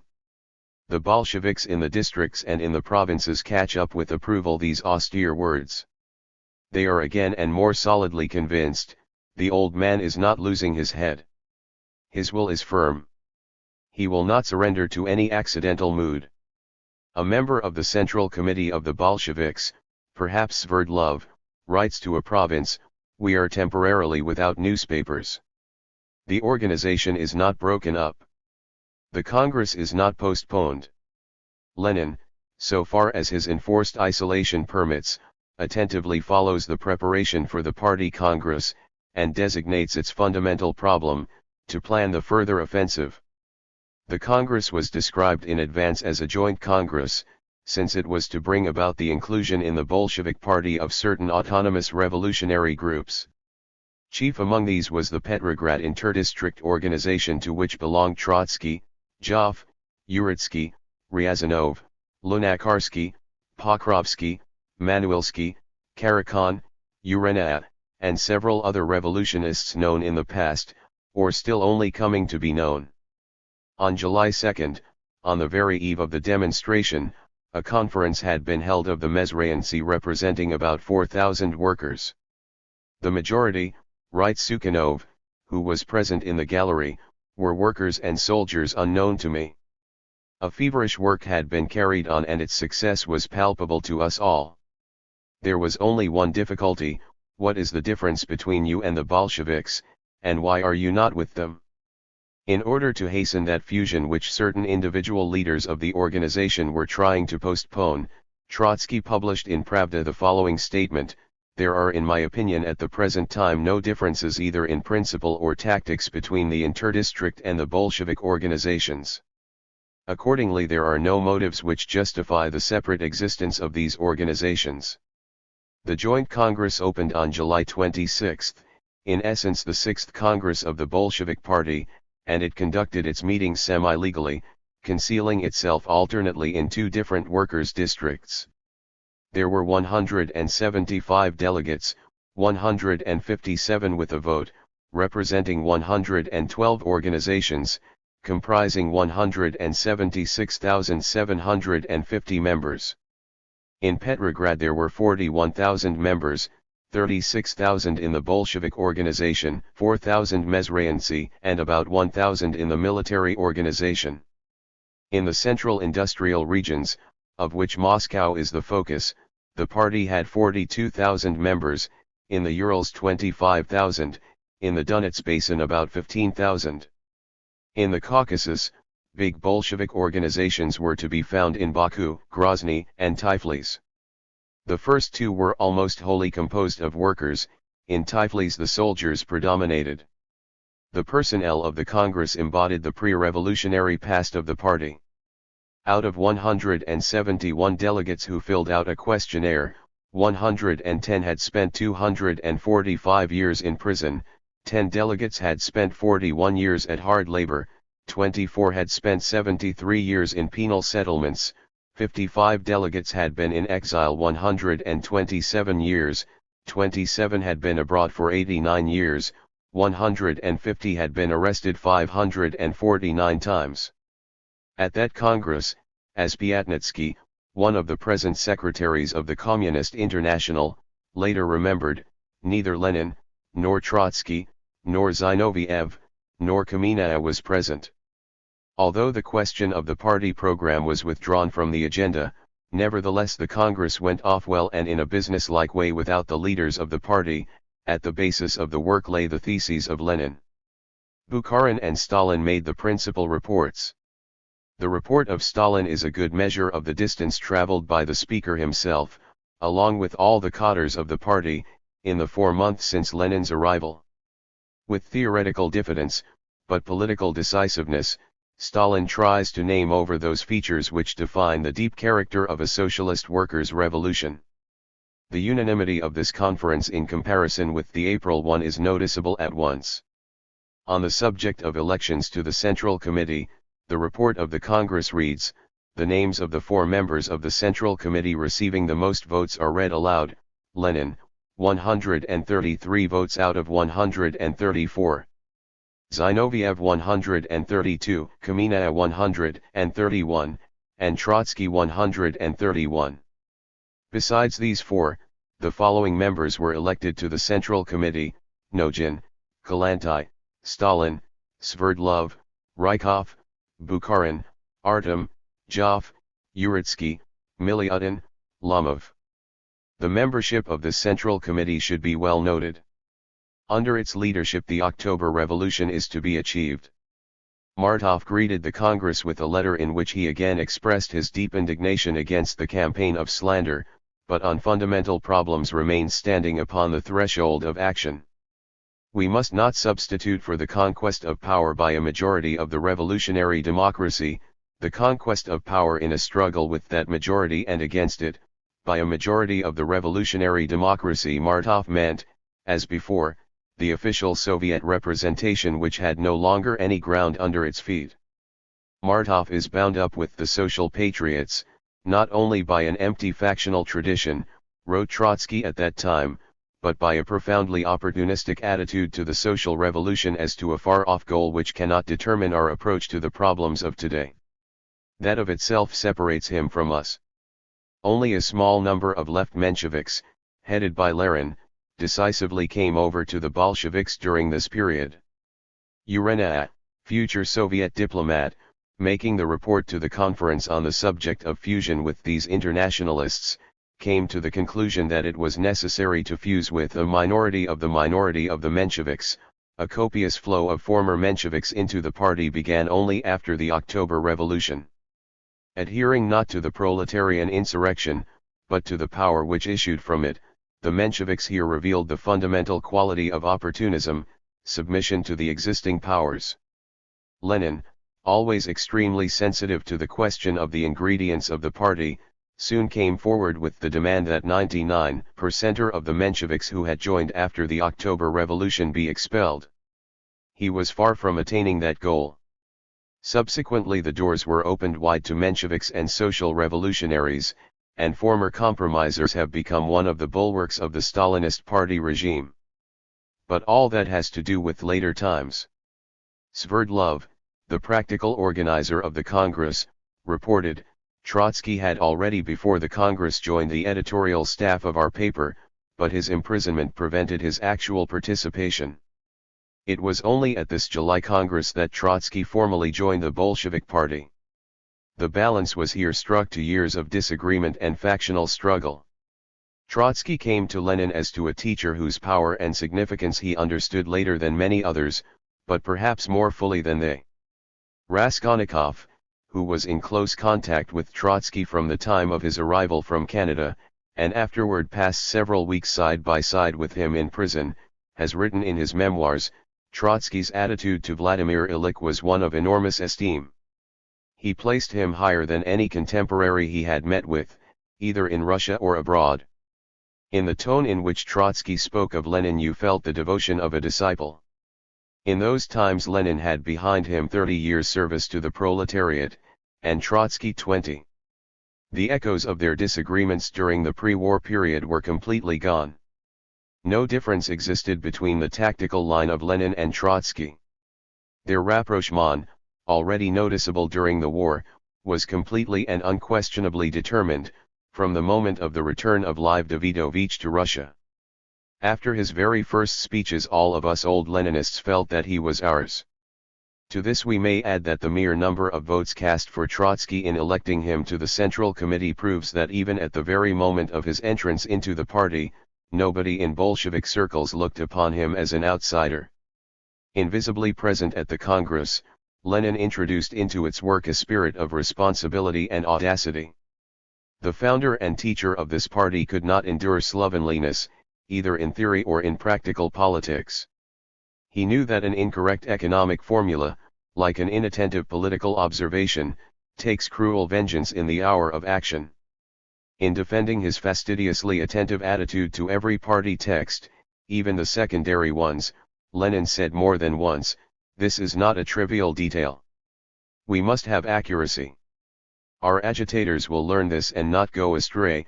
We have a good party," he would add, having in view just this serious, meticulous attitude of the rank-and-file agitator upon the question what to say and how to say it. The audacity of the Bolshevik slogans more than once produced a fantastic impression. Lenin's April theses were greeted in this way. In reality, the fantastic thing in a revolutionary epoch is nearsightedness. Realism at such times is unthinkable without a policy of long aim. It is not enough to say that anything fantastic was wholly alien to Bolshevism. The fact is that the party of Lenin was the sole party of political realism in the revolution. In June and early July the worker Bolsheviks complained more than once that they were often compelled to play the role of fire hose in relation to the masses, and this, too, not always successfully. July brought, along with its defeat, a lesson dearly paid for. The masses became far more attentive to the warnings of the party, more understanding of its tactical calculations. The July Congress of the party ratified those warnings. The proletariat must not yield to the provocations of the bourgeoisie, who at the present time would be only too glad to incite us to a premature battle. The whole of August, and especially the latter half, was marked by continual warnings from the party to the workers and soldiers, do not go into the street. The Bolshevik leaders themselves often joked about the similarity of their warnings to the political leitmotif of the German social democracy, which has invariably restrained the masses from every serious struggle by referring to the danger of provocateurs and the necessity of accumulating strength. In reality, the similarity was imaginary.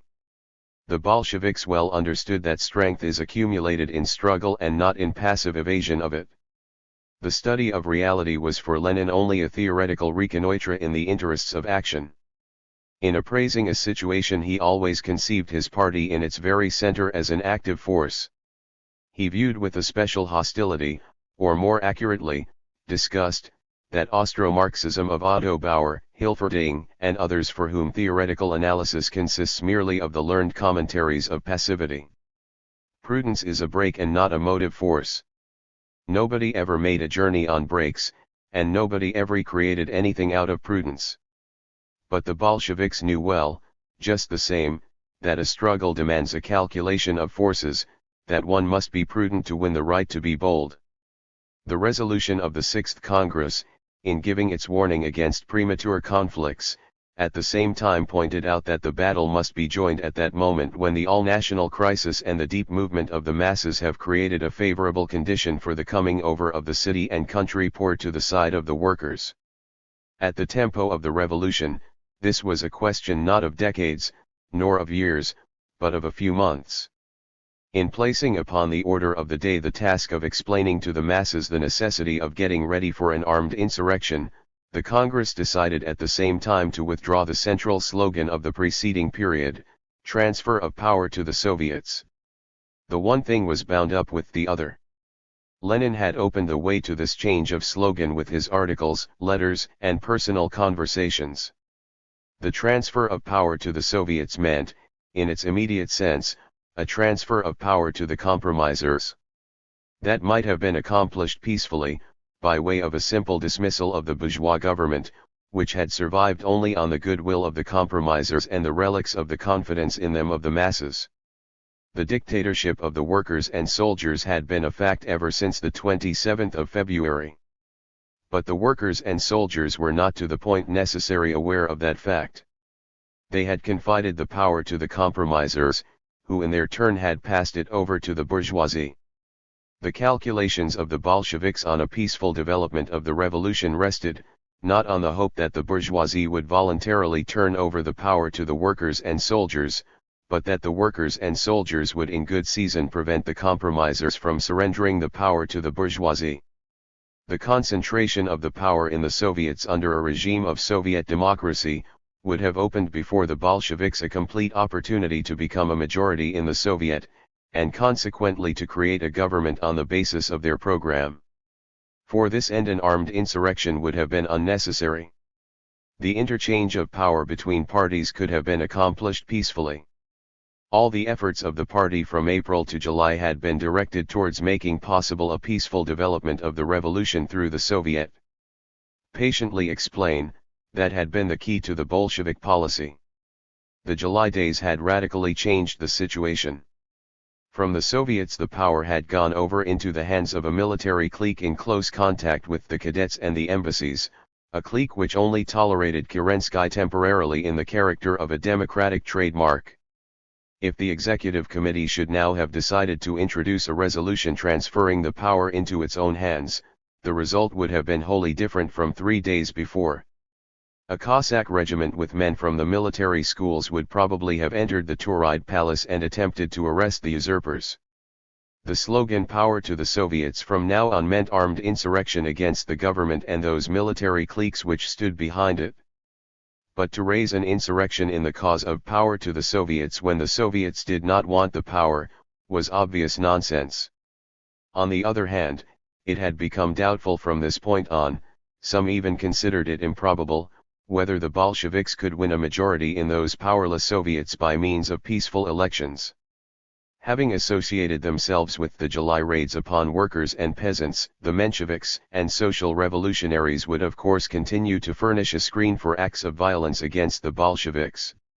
Remaining compromisist, the Soviets would turn into a spineless opposition under a counter-revolutionary government, and then soon come to an end altogether.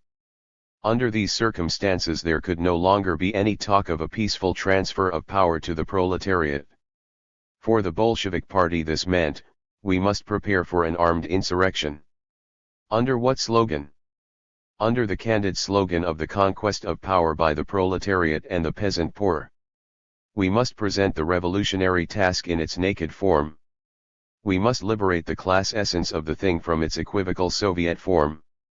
This was not a renunciation of the Soviets as such. After winning the power, the proletariat would have to organize the state upon the Soviet type. But those would be other Soviets, fulfilling a historic work directly opposite to the defensive function of the compromisist Soviets. The slogan of the transfer of power to the Soviets, wrote Lenin, under the first volleys of slander and attack, would now sound like quixotism or like a joke.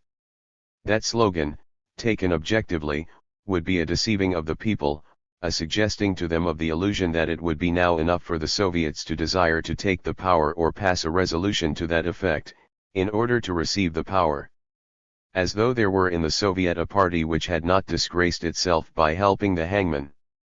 As though we could make what has been as though it had not been.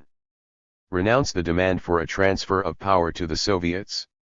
At the first blush this idea shocked the party, or rather it shocked the agitatorial cadres, who for the preceding 3 months had so much lived with this popular slogan, that they had almost come to identify it with the whole content of the revolution. A discussion began in the party circles. Many eminent party workers, such as Manuelsky, Urena and others, argued that withdrawing the slogan "power to the Soviets" would create a danger of isolating the proletariat from the peasantry. This argument substituted institutions for classes. The fetishism of organizational forms, strange as it may seem at a first glance, is an especially common disease among revolutionary circles. Insofar as we remain within the membership of these Soviets, wrote Trotsky, we will try to bring it about that the Soviets, reflecting the past days of the revolution, may be able to raise themselves to the height of the future task.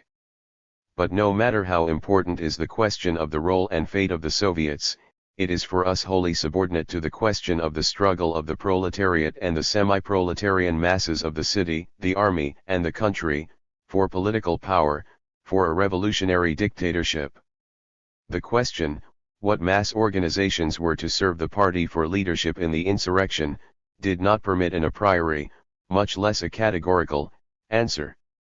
The instruments of the insurrection might have been the factory committees and trade unions, already under the leadership of the Bolsheviks, and at the same time in individual cases certain Soviets that had broken free from the yoke of the compromisers. Lenin, for example, said to Orджоникидзе, we must swing over the center of gravity to the factory and shop committees. The factory and shop committees must become the organs of insurrection. After the masses had come into conflict with the Soviets in July, finding them at first passive opponents and then active enemies, this change of slogan found in their consciousness a prepared soil. Just here lay the everlasting preoccupation of Lenin, to express with the utmost simplicity that which on the one hand flowed from the objective conditions, and on the other formulated the subjective experience of the masses. It is not to Tsereteli's Soviets that we must now offer the power, so the advanced workers and soldiers felt. We must now take it in our own hands. The Moscow strike demonstration against the State Conference not only came about against the will of the Soviets, but did not put forward the demand for a Soviet power. The masses had succeeded in learning the lesson offered by events and interpreted by Lenin. At the same time the Moscow Bolsheviks did not for a moment hesitate to occupy fighting positions as soon as a danger arose that the counter-revolution would attempt to strangle the compromisist Soviets. The Bolshevik policy always united revolutionary implacableness with the greatest flexibility, and in just this combination lay the whole secret of its power. Events in the theater of the war soon subjected the policy of the party, so far as concerns its internationalism, to a very severe test. After the fall of Riga the question of the fate of Petrograd touched the workers and soldiers to the quick. At a meeting of the factory and shop committees in Smolny, the Menshevik Mazurenko, an officer who had recently taken the lead in disarming the Petrograd workers, made a speech about the danger threatening Petrograd, and raised practical questions concerning defense. "What are you trying to say to us?" cried one of the Bolshevik orators. "Our leaders are in prison and you ask us to take up questions connected with the defense of the capital." As industrial workers, as citizens of a bourgeois republic, the proletarians of the Vyborg district had no intention of sabotaging the defense of the revolutionary capital, but as Bolsheviks, as members of the party, they did not for a minute intend to share with the ruling groups the responsibility before the Russian people and the people of other countries for the war. Fearing that defensive moods would turn into a defensist policy, Lenin wrote, "We will become defensists only after the transfer of power to the proletariat. Neither the capture of Riga nor the capture of Petersburg will make us defensists. Up to that moment we are for the proletarian revolution. We are against the war. We are not defensists." "The fall of Riga," wrote Trotsky from prison, "is a cruel blow. The fall of Petersburg would be a misfortune. But the fall of the international policy of the Russian proletariat would be ruinous." Was this the doctrinarism of fanatics? During the very days while Bolshevik sharpshooters and sailors were dying under the walls of Riga, the government was withdrawing troops for the purpose of raiding the Bolsheviks, and the Supreme Commander-in-Chief was making ready to wage war on the government. For this policy, whether at the front or rear, whether for defense or offense, the Bolsheviks could not and would not bear a shadow of responsibility. Had they behaved otherwise, they would not have been Bolsheviks. Kerensky and Kornilov were two variants of one and the same danger. But those two variants, the one chronic and the other acute, came into conflict with each other towards the end of August. It was necessary to ward off the acute danger first, in order afterwards to settle with the chronic one. The Bolsheviks not only entered the Committee of Defense, although condemned there to the position of a small minority, but they announced that in the struggle with Kornilov they were prepared to form a military technical union even with the Directory. On this theme Sukhanov writes, "The Bolsheviks revealed extraordinary tact and political wisdom.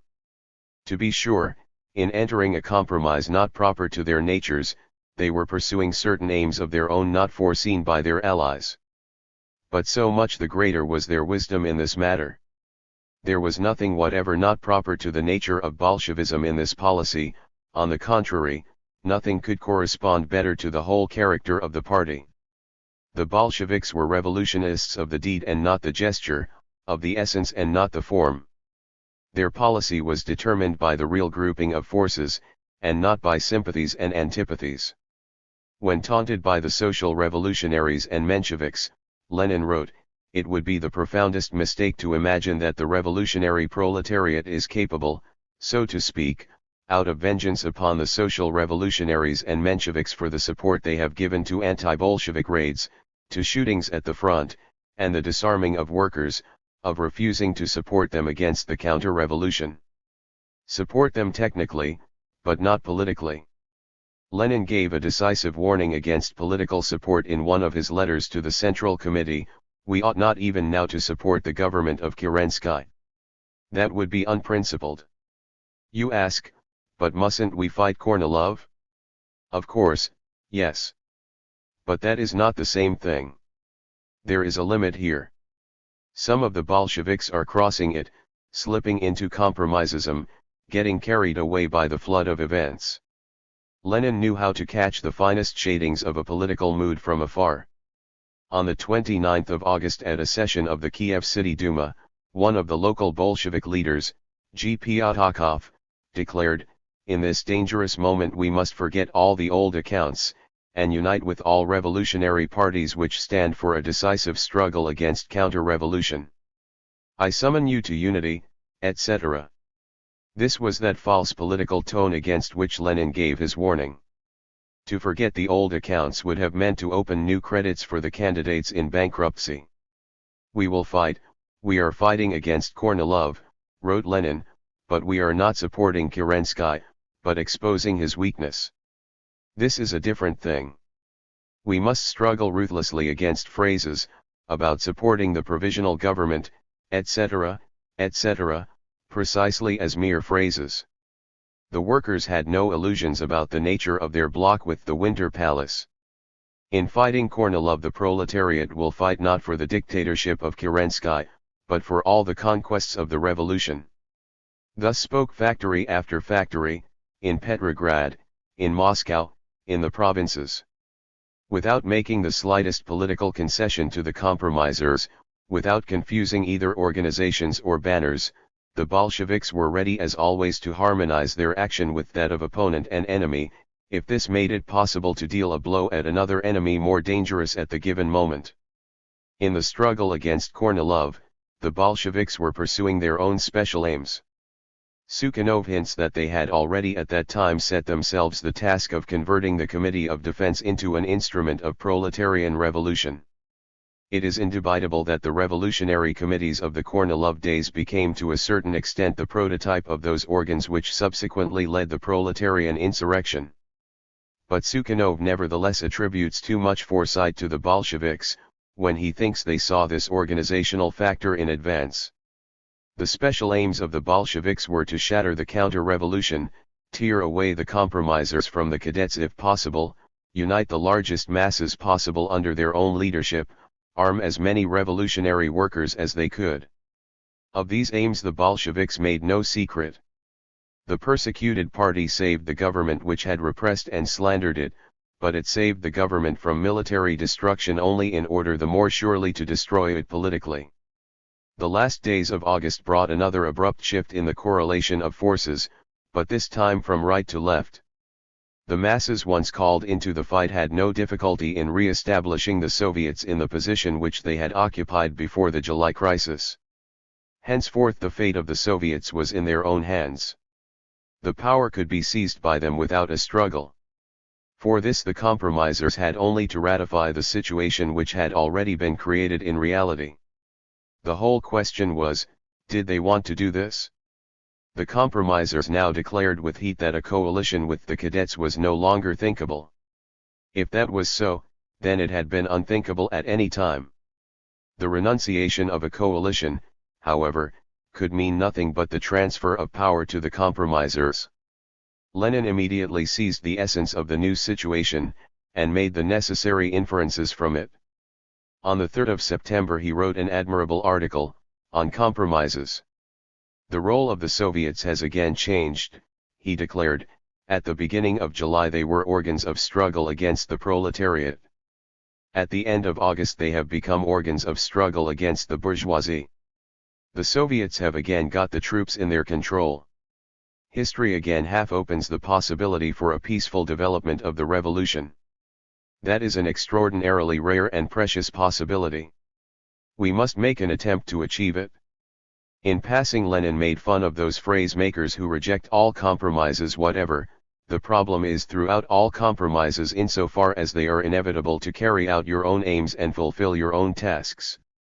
The compromise upon our part, he said, will be a return to our pre-July demand, all power to the Soviets, a government of social revolutionaries and Mensheviks responsible to the Soviets. Now and now only, perhaps only in the course of a few days, or 1 or 2 weeks, such a government might be created and fortified in a wholly peaceful manner. That short date was meant to characterize the acuteness of the whole situation. The compromisers had only days in which to make their choice between the bourgeoisie and the proletariat. The compromisers recoiled hastily from Lenin's proposal as from a wily trap. In reality there was not the slightest hint of wiliness in Lenin's proposal. Confident that his party was destined to stand at the head of the people, Lenin made a frank attempt to soften the struggle, weakening the resistance of the enemy against the inevitable. Lenin's bold changes of policy, always resulting from changes in the situation itself, and invariably preserving the unity of his strategic design, constitute an invaluable textbook of revolutionary strategy. This proposal of compromise was significant first of all as an object lesson to the Bolshevik party itself. It demonstrated that in spite of their experience with Kornilov, there was no longer a possibility of the compromisers turning down the road of revolution. The Bolshevik party now conclusively felt itself to be the sole party of revolution. The compromisers refused to play the part of a transmitting mechanism carrying the power from the bourgeoisie to the proletariat, as they had in March carried the power from the proletariat to the bourgeoisie. By virtue of this fact, the slogan "Power to the Soviets" was again suspended. However, not for long. In the next few days the Bolsheviks got a majority in the Petrograd Soviet, and afterward in a number of others. The phrase "Power to the Soviets" was not, therefore, again removed from the order of the day, but received a new meaning: all power to the Bolshevik Soviets. In this form the slogan had decisively ceased to be a slogan of peaceful development. The party was launched on the road of armed insurrection through the Soviets and in the name of the Soviets. In order to understand the further course of events, it is necessary to raise the question: in what manner did the compromisist Soviets regain at the beginning of September the power which they had squandered in July? Throughout the resolutions of the 6th Congress of the Bolshevik Party there runs the assertion that, as a result of the July events, the dual power has been liquidated and replaced by a dictatorship of the bourgeoisie. The most recent Soviet historians have copied this idea from book to book, without even trying to revalue it in the light of the events which followed. Moreover, it has never occurred to them to ask, if in July the power went over wholly into the hands of a military clique, why was this same military clique compelled in August to resort to an insurrection? Those who have power do not choose the risky path of conspiracy, only those who want to get it. The formula of the 6th Congress was, to say the least, inaccurate. Once we designate as a dual power that regime in which an essentially fictitious power lies in the hands of the official government and the real power in the hands of the Soviet, then there is no reason to assert that the dual power is liquidated from the moment when a part of the real power passes over from the Soviet to the bourgeoisie. From the point of view of the military problems of the moment, it was permissible, and indeed necessary, to overestimate the concentration of power in the hands of the counter-revolution. Politics is not a mathematical science. Practically, it would have been incomparably more dangerous to minimize the significance of the change, than to magnify it. But a historical analysis has no need of those exaggerations proper to agitation. Simplifying the thought of Lenin, Stalin said at the Congress, the situation is clear. Nobody talks now of the dual power. If the Soviets formerly represented a real power, they are now merely instruments of the union of the masses, possessing no power. Some of the delegates replied to the effect that the reaction had triumphed in July, but that the counter-revolution was not victorious. Stalin answered with a surprising aphorism: during a revolution there is no reaction. As a matter of fact, a revolution triumphs only through a series of intermittent reactions. It always makes a step back for every 2 steps forward. Reaction is to counter-revolution as reform is to revolution. We may call victories of the reaction those changes in the regime which bring it in the direction of the demands of the counter-revolutionary class, without, however, altering the possessor of power, but a victory of the counter-revolution is unthinkable without the transfer of power to a different class. This decisive transfer of power did not occur in July. If the July insurrection was a semi-insurrection, then to a certain degree the victory of the counter-revolution was a semi-victory. Thus wrote Bukharin a few months ago, correctly enough, but without drawing the necessary inferences from his words. A semi-victory could not give the power to the bourgeoisie. The dual power was reconstructed, transformed, but it did not disappear. In the factories it was impossible as before to do anything against the will of the workers. The peasants retained enough power to prevent the landlord from enjoying his property rights, the commanders felt no confidence before the soldiers. But what is the power if it is not the material possibility to dispose of property rights and the military force? On August 13 Trotsky wrote in regard to the shifts which had occurred, it was not merely that alongside the government stood the Soviets, fulfilling a whole series of governmental functions. The essence of the thing was that behind the Soviets and behind the government stood 2 different regimes relying upon different classes. The regime of the capitalist republic imposed from above, and the regime of the workers' democracy taking form below, paralyzed each other. It is absolutely indubitable that the Executive Committee had lost the lion's share of its importance. but it would be a mistake to imagine that the bourgeoisie had received all that the compromise leaders had lost. These leaders had lost not only to the right, but also to the left, not only to the benefit of the military cliques, but also to the benefit of the factory and regimental committees. The power was decentralized, scattered, in part concealed underground together with that weapon which the worker hid away after the July defeat. The dual power had ceased to be peaceful, contractual, regulated. It had become more concealed, more decentralized, more antithetic and explosive. At the end of August this concealed dual power again became active. We shall see what significance this fact acquired in October. Chapter 37. The Last Coalition.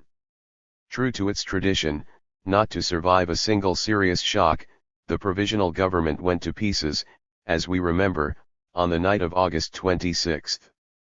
The cadets withdrew in order to make it easier for Kornilov. The socialists withdrew in order to make it easier for Kerensky. Thus began a new governmental crisis. First of all arose the problem of Kerensky himself. The head of the government had turned out to be an accomplice in the conspiracy. The indignation against him was so great that at the mention of his name the compromise leaders would occasionally even resort to the vocabulary of the Bolsheviks. Chernov, who had recently jumped out of the ministerial train while traveling at full speed, wrote in the central organ of his party about this general mix-up in which you can't make out where Kornilov ends and where Filanenko and Savinkov begin, where Savinkov ends and where begins the provisional government as such. The hint was sufficiently clear. The provisional government as such, that was of course Kerensky, who belonged to the same party as Chernov. But having relieved their feelings with strong words, the compromisers decided that they could not get along without Kerensky. Although they would not let Kerensky grant an amnesty to Kornilov, they themselves promptly granted one to Kerensky. By way of compensation he agreed to make concessions on the question of the form of the Russian government. Only yesterday it had been maintained that a constituent assembly alone could decide this question. Now the juridical difficulty suddenly disappeared. In the declaration of the government, the removal of Kornilov was explained by the necessity of saving the fatherland, freedom, and the republican regime. This purely verbal, and moreover belated, donation to the left did not, of course, in the least strengthen the authority of the government, especially since Kornilov too had declared himself a Republican. On August 30 Kerensky was compelled to discharge Savinkov, who a few days later would even be expelled from the all-embracing party of the Social Revolutionaries. But a political equivalent of Savinkov was immediately appointed to the post of Governor-General, Palchinsky, who began by closing the Bolshevik paper. The executive committee protested. Izvestia called this act a crude provocation. Palchinsky had to be removed in 3 more days. How little Kerensky intended to change the course of his policy at large, is demonstrated by the fact that as early as the 31st he had formed a new government with the participation of cadets. Even the Social Revolutionaries would not go that far, they threatened to recall their representatives. It was Tseretelli who found a new recipe for the power: preserve the idea of the coalition, but remove all those elements which hang like a millstone upon the government. The idea of coalition has been strengthened, sang Skobelev in chorus, but there can be no place in the government for that party which was connected with the conspiracy of Kornilov. Kerensky would not agree to this limitation, and in his way he was right. A coalition with the bourgeoisie which excluded the ruling bourgeois party was obviously absurd. This was pointed out at a joint session of the executive committees by Kamina, who in his characteristic tone of admonition drew the conclusions from the recent events. You want to start us off on the still more dangerous road of coalition with irresponsible groups. But you have forgotten about that coalition sealed and ratified by the ominous events of these past days, the coalition between the revolutionary proletariat, the peasantry, and the revolutionary army. The Bolshevik orator recalled the words spoken by Trotsky on May 26, in defending the Kronstadt sailors against the accusation of Tseretelli: when a counter-revolutionary general tries to throw a noose around the neck of the revolution, the cadets will soap the rope, and the Kronstadt sailors will come to fight and die with us. This recollection hit the mark. To the bombast about a united democracy and about an honest coalition, Kamina answered, the unity of the democracy depends upon whether or not you enter into coalition with the Vyborg district. Any other coalition is dishonest. The speech of Kamina made an indubitable impression, registered by Sukhanov in these words, Kamina spoke very intelligently and tactfully. But it did not go beyond making an impression. The courses of the two sides were predetermined. From the beginning the break between the compromisers and the cadets had been merely a matter of show. The liberal Kornilovists themselves understood that it behooved them to stay in the shadow for a few days. Behind the scenes it was therefore decided, in obvious agreement with the cadets, to create a government standing to such a degree above all the real forces of the nation, that its temporary character could be a matter of doubt to nobody. Besides Kerensky, the directory of 5 members included the Minister of Foreign Affairs, Turchenko, who had already become irreplaceable thanks to his connections with the diplomats of the Entente, the commander of the Moscow military district, Verkhovsky, who was hastily promoted for this purpose from colonel to general, Admiral Verderevsky, who was for this purpose hastily let out of prison, and finally, the dubious Menshevik, Nikitin, whom his own party soon after acknowledged to be sufficiently ripe for expulsion from its ranks. Having conquered Kornilov with the hands of others, Kerensky had only one concern, it would seem, and that was to carry out Kornilov's program. Kornilov had wished to unite the power of the commander-in-chief with the power at the head of the government. Kerensky accomplished this. Kornilov had intended to screen a personal dictatorship behind a directory of 5 members. Kerensky carried out this plan. Chernov, whose resignation had been demanded by the bourgeoisie, Kerensky put out of the Winter Palace. General Alexeyev, the hero of the Cadet Party and its candidate for minister-president, he named chief of the headquarters staff, that is, de facto head of the army. In his order to the army and fleet, Kerensky demanded a cessation of political struggle among the troops, that is, a restoration of the original situation. Lenin from his hiding place described the situation in the upper circles with the extreme simplicity characteristic of him. Kerensky is a Kornilovist who has accidentally quarreled with Kornilov, and continues in intimate union with the other Kornilovists. There was only one drawback. The victory over the counter-revolution had been far more sweeping than was demanded by the personal plans of Kerensky. The directory hastened to let out of prison the former war minister, Gukakov, who was considered one of the instigators of the conspiracy. In general, the Department of Justice did not raise a hand against the cadet instigators. In these circumstances it became more and more difficult to keep the Bolsheviks under lock and key. The government found a way out. Without withdrawing the indictment, it would release the Bolsheviks on bail. The Petrograd Soviet and trade unions took upon themselves the honor of furnishing bail for the esteemed leader of the revolutionary proletariat, and on the 4th of September Trotsky was set free under the modest, indeed essentially fictitious, bail of 3,000 rubles. In his History of the Russian Disturbance General Denikin writes with unction, on the 1st of September General Kornilov was arrested, and on the 4th of September Bronstein Trotsky was set free by the same provisional government. Those 2 dates ought to remain in the memory of Russia. The liberation of Bolsheviks under bond continued during the next few days. Those liberated from prison wasted no time. The masses were waiting and calling. The party needed men. On the day of Trotsky's liberation, Kerensky issued an order in which, recognizing that the military committee had given very substantial help to the governmental power, he commanded this committee to cease from any further activity. Even Izvestia conceded that the author of this order revealed a rather feeble understanding of the situation. An inter-district conference of the Soviets in Petrograd adopted a resolution, not to dissolve the revolutionary organizations of struggle with the counter-revolution.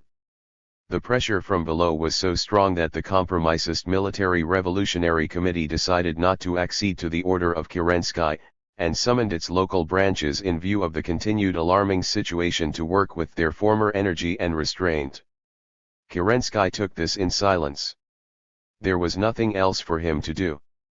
The omnipotent head of the Directory was compelled to observe at every step that the situation had altered, that the opposition had grown, and that it was necessary to make some change at least in words.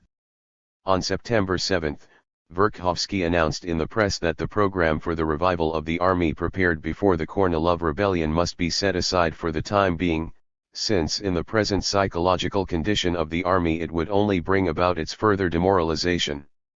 In token of the beginning of a new era, the war minister appeared before the executive committee. "Let them have no fear," he announced, "General Alexeyev is going, and along with him everybody who had any connection whatever with the Kornilov insurrection. Healthy principles must be inoculated into the army," he went on, "not with whips and machine guns, but by way of the suggestion of right, justice, and firm discipline." That sounded quite like the spring days of the revolution. But it was September outdoors, and the autumn was coming. Alexeyev was actually removed after a few days, and his place taken by General Dukhanin. The superiority of this general lay in the fact that nobody knew him. In return for these concessions, the Minister of War and Marine demanded immediate help from the Executive Committee. "The officers are standing under the sword of Damocles. It is worst of all in the Baltic Fleet. You must pacify the sailors." After long debate it was decided, as usual, to send a delegation to the fleet. The compromisers insisted, moreover, that the delegation should include Bolsheviks, and above all Trotsky. Only upon this condition, they said, could the delegation be sure of success. Trotsky announced, "We decisively reject the form of cooperation with the government which Tsereteli defends. The government is conducting a policy false to the bottom, against the interests of the people, and uncontrolled by them. But when this policy runs into a bag's end or produces a catastrophe, then they want to impose upon the revolutionary organizations the hard labor of smoothing out the inevitable consequences. One of the tasks of this delegation, as you formulated, is to hunt out in the staff of the garrison the dark forces, that is, provocateurs and spies.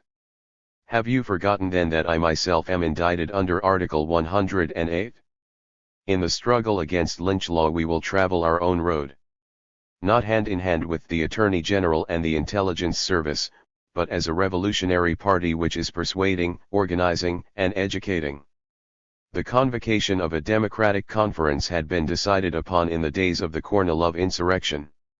Its functions were, to reveal the strength of the democracy, to instill respect for it among its enemies, both right and left, and finally, by no means the least of its tasks, to bridle the too eager Kerensky. The compromiser seriously intended to subject the government to some sort of improvised representative institution until the convocation of the Constituent Assembly. The bourgeoisie took a hostile attitude in advance, looking upon this conference as an attempt to fortify the position which the democracy had regained through the victory over Kornilov. "This device of Tsereteli," writes Miliukov in his history, "was in essence a complete capitulation before the plans of Lenin and Trotsky. Exactly the contrary, Tsereteli's device was aimed to paralyze the struggle of the Bolsheviks for a Soviet government. The Democratic Conference was set over against the Congress of the Soviets. The compromisers were creating a new base for themselves, trying to strangle the Soviets by an artificial combination of all kinds of organizations. The Democrats apportioned the votes at their own discretion, guiding themselves by one thought only, to guarantee themselves an indubitable majority. The higher-up organizations were vastly better represented than the lower. The organs of self-government, among them the undemocratic Zemstvos, enormously outbalanced the Soviets. The cooperators appeared in the role of masters of destiny.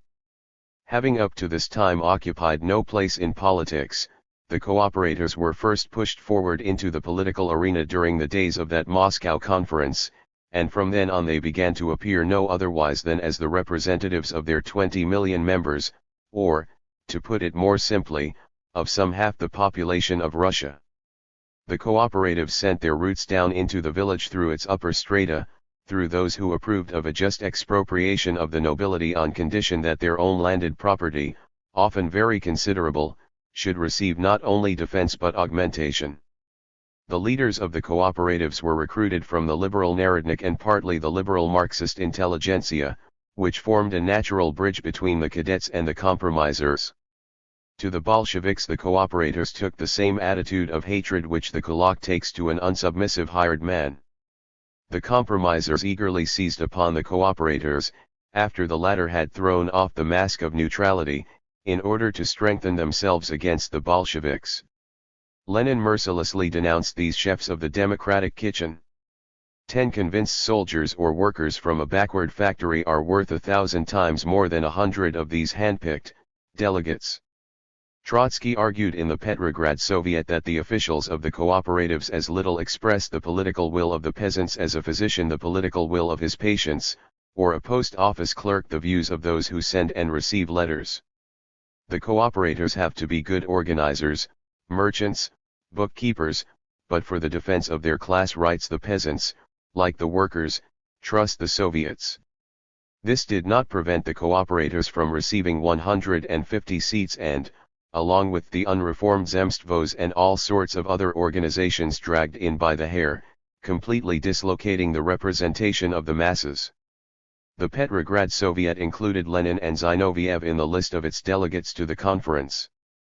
The government issued an order for the arrest of both delegates at the entrance to the theater building, but not in the actual hall of the conference. Such was, evidently, the agreement arrived at between the compromisers and Kerensky.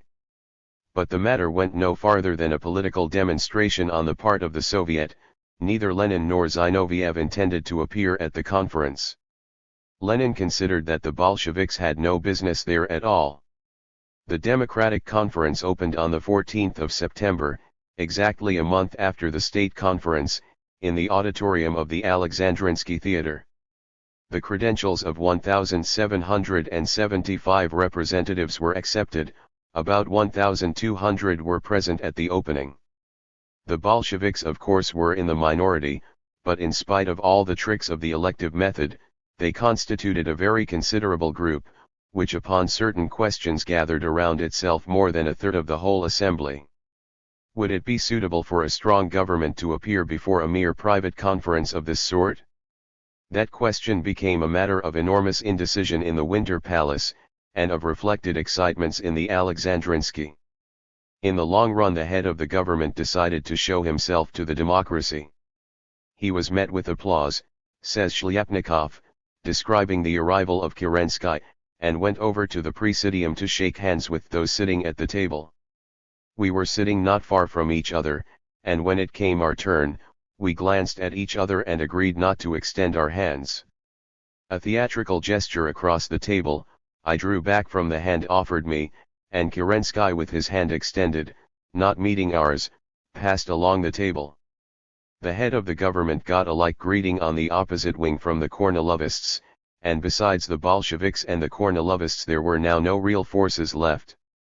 Being compelled by the whole situation to offer an explanation on the subject of his role in the conspiracy, Kerensky once again relied too much upon improvisation. I knew what they wanted, he let fall. Before they went to Kornilov they came to me and suggested that I take the same course.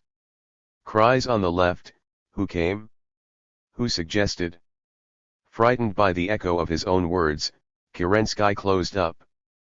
But the political background of the plot had already been revealed to the most naive.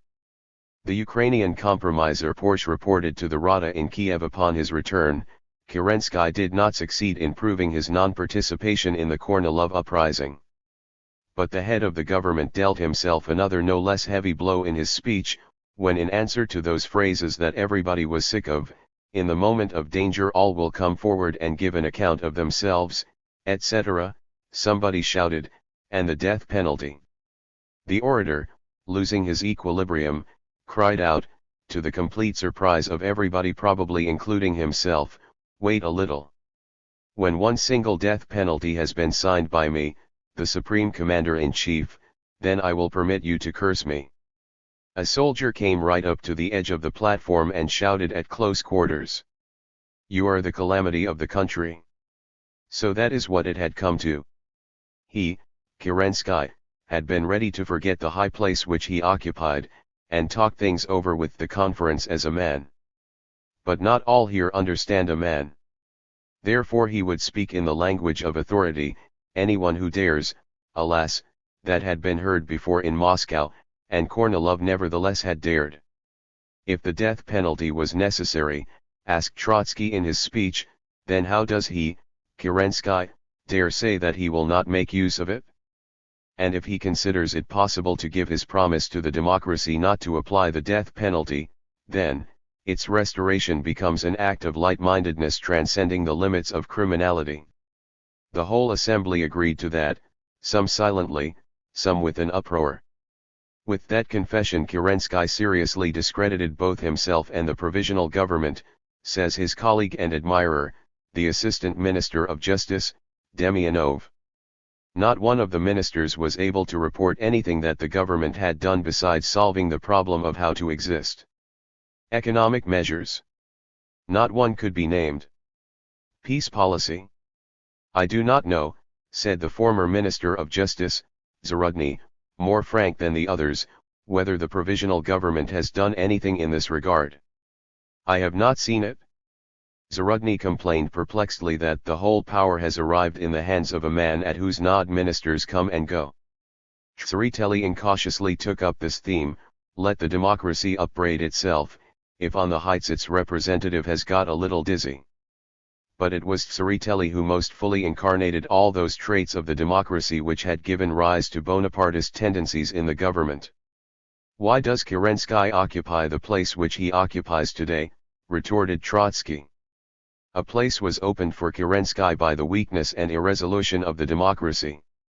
I have not heard a single speaker here who would take upon himself the unenviable honor of defending the Directory or its president.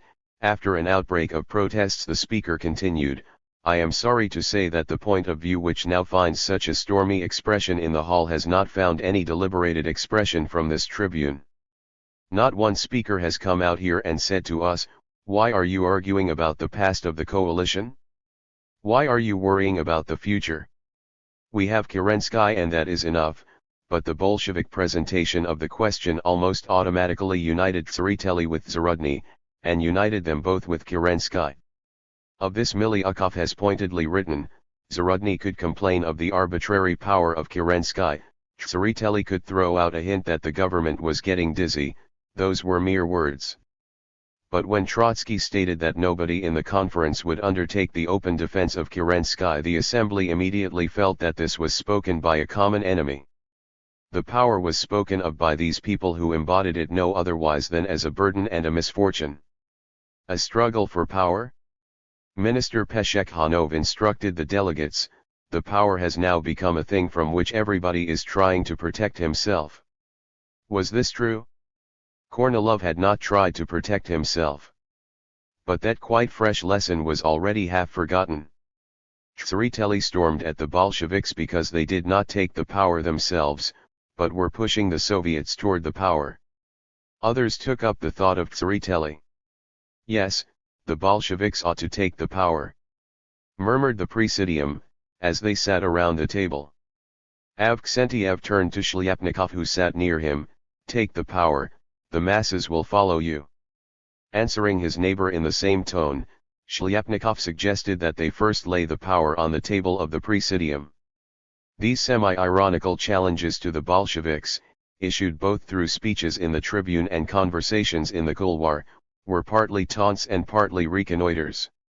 What are these people going to do next, now that they have come to the head of the Petrograd, the Moscow and many of the provincial Soviets?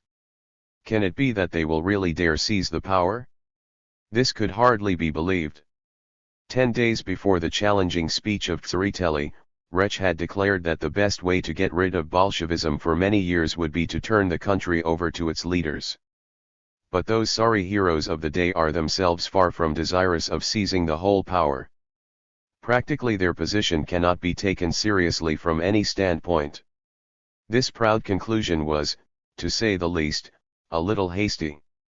An immense advantage of the Bolsheviks, and one up to this time, it seems to me, not adequately appreciated, was the fact that they excellently understood their enemies, that they completely saw through them.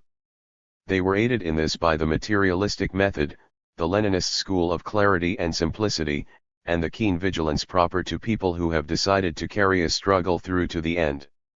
On the other hand, the liberals and compromisers invented Bolsheviks to suit themselves and the demands of the moment. It could not have been otherwise. Those parties for whom evolution has left no future never prove capable of looking reality in the face, just as a hopeless invalid dares not look in the face of his disease. However, although they did not believe in the insurrection of the Bolsheviks, the compromisers feared it. This was best of all expressed by Kerensky. "Make no mistake," he cried out suddenly in the midst of his speech. "Do not think that when the Bolsheviks bait me, the forces of the democracy are not there to support me. Do not think that I am hanging in the air. Remember that if you start something, the railroads will stop. There will be no transmission of dispatches." A part of the hall applauded, a part kept an embarrassed silence. The Bolshevik section laughed outright. It is a poor dictatorship which is compelled to argue that it is not hanging in the air.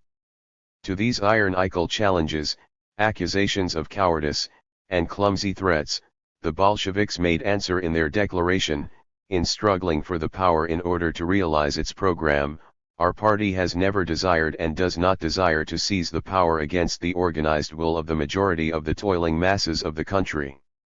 That meant, we will take the power as the party of the Soviet majority. Those words about the organized will of the toiling masses referred to the coming Congress of Soviets. Only such decisions and proposals of the present conference can find their way to realization, said the declaration, as are recognized by the All-Russian Congress of Soviets. During the reading of the Bolshevik declaration by Trotsky, its mention of the necessity of immediately arming the workers evoked persistent cries from the benches of the majority: "What for? What for?" Here was that same note of alarm and provocation. What for? In order to create a real bulwark against the counter-revolution, answered the orator.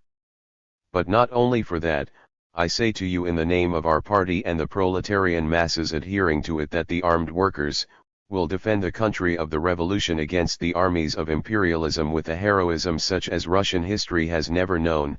Tseretelli characterized this promise, which sharply divided the hall, as an empty phrase. The history of the Red Army subsequently refuted him. Those hot moments when the compromise chiefs had renounced their coalition with the cadets were now far behind. Without the cadets a coalition had proved impossible. "Surely you wouldn't ask us to take the power ourselves. We might have seized the power on the 27th of February, meditated Skobelev, but we employed all our influence in helping the bourgeois elements recover from their confusion, and come into the power. Why then had these gentlemen prevented the Kornilovists, as they recovered from their confusion, from taking the power? A purely bourgeois government," explained Tseretelli, "is still impossible, that would cause a civil war. It was necessary to break Kornilov in order that with his adventure he should not prevent the bourgeoisie from coming to power through a series of stages. Now when the revolutionary democracy has proven victorious, the moment is especially favorable for a coalition." The political philosophy of the cooperatives was expressed by their leader, Birkenheim: "Whether we want it or not, the bourgeoisie is the class to whom the power will belong." The old revolutionary Narodnik, Minor, beseeched the conference to adopt a unanimous decision in favor of coalition. "Otherwise there is no use deceiving ourselves. Otherwise we will slaughter," whom, cried the left benches. "We will slaughter each other," concluded Minor in an ominous silence. But in reality what made a governmental bloc necessary according to the views of the cadets, was the struggle against the anarchist hooliganism of the Bolsheviks. That really constitutes the essence of the idea of the coalition, as Miliukov quite frankly explained. While Minor was hoping that a coalition would make it possible for the compromisers and the Bolsheviks not to slaughter each other, Miliukov, on the contrary, was firmly calculating that the coalition would make it possible for the joint forces of the compromisers and the cadets to slaughter the Bolsheviks. During the debate about a coalition, Ryazanov read an editorial from Wretch of August 29 which Milyukov had withdrawn at the last moment, leaving a blank space in the paper. Yes, we do not fear to state that General Kornilov was pursuing those same objects which we consider necessary for the salvation of the fatherland. The reading made a sensation. They will save it all right, somebody shouted on the left. But the cadets found their defenders. After all, the editorial had not been printed. Moreover, not all the cadets had stood for Kornilov, and we must learn to distinguish the sinners from the saints. They say that we must not accuse the whole cadet party of participation in the Kornilov insurrection, Trotsky answered. Znamensky has said to us Bolsheviks here, and not for the first time, you protested when we held your whole party responsible for the movement of July 3rd to 5th, do not repeat the same mistake, do not hold all the cadets responsible for the insurrection of Kornilov. But in my opinion there is a slight inaccuracy in this comparison. When they accused the Bolsheviks of calling out the movement of July 3rd to 5th, it was not a question of inviting them into the ministry, but of inviting them into the jails. Zarudny will not, I trust, deny this difference. We say now too, if you want to drag the cadets to prison for the Kornilov movement, don't do this wholesale, but inspect each individual cadet from all sides. When it is a question of introducing the cadet party into the ministry, then the decisive thing is not the circumstance that this or that cadet was in contact with Kornilov behind the scenes, not that Maklakov stood at the telegraph apparatus while Savinkov conducted his negotiations with Kornilov, not that Rodyshev went to the Don and conducted political negotiations with Kaldin, not that is the essence of the thing. The essence of it is that the whole bourgeois press either openly welcomed Kornilov or cautiously kept mum awaiting his victory. That is why I tell you that you have no partners for a coalition. The next day a representative from Helsingfors and Sveaborg, the sailor Shishkin, spoke more briefly and suggestively on the same theme. A coalition ministry will have neither confidence nor support among the sailors of the Baltic Fleet and the garrison of Finland. Against the creation of a coalition ministry the sailors have raised their battle flag. Arguments from reason had been ineffective. The sailor Shishkin advanced the argument of the naval guns. He was heartily supported by other sailors doing sentry duty at the entrance to the hall.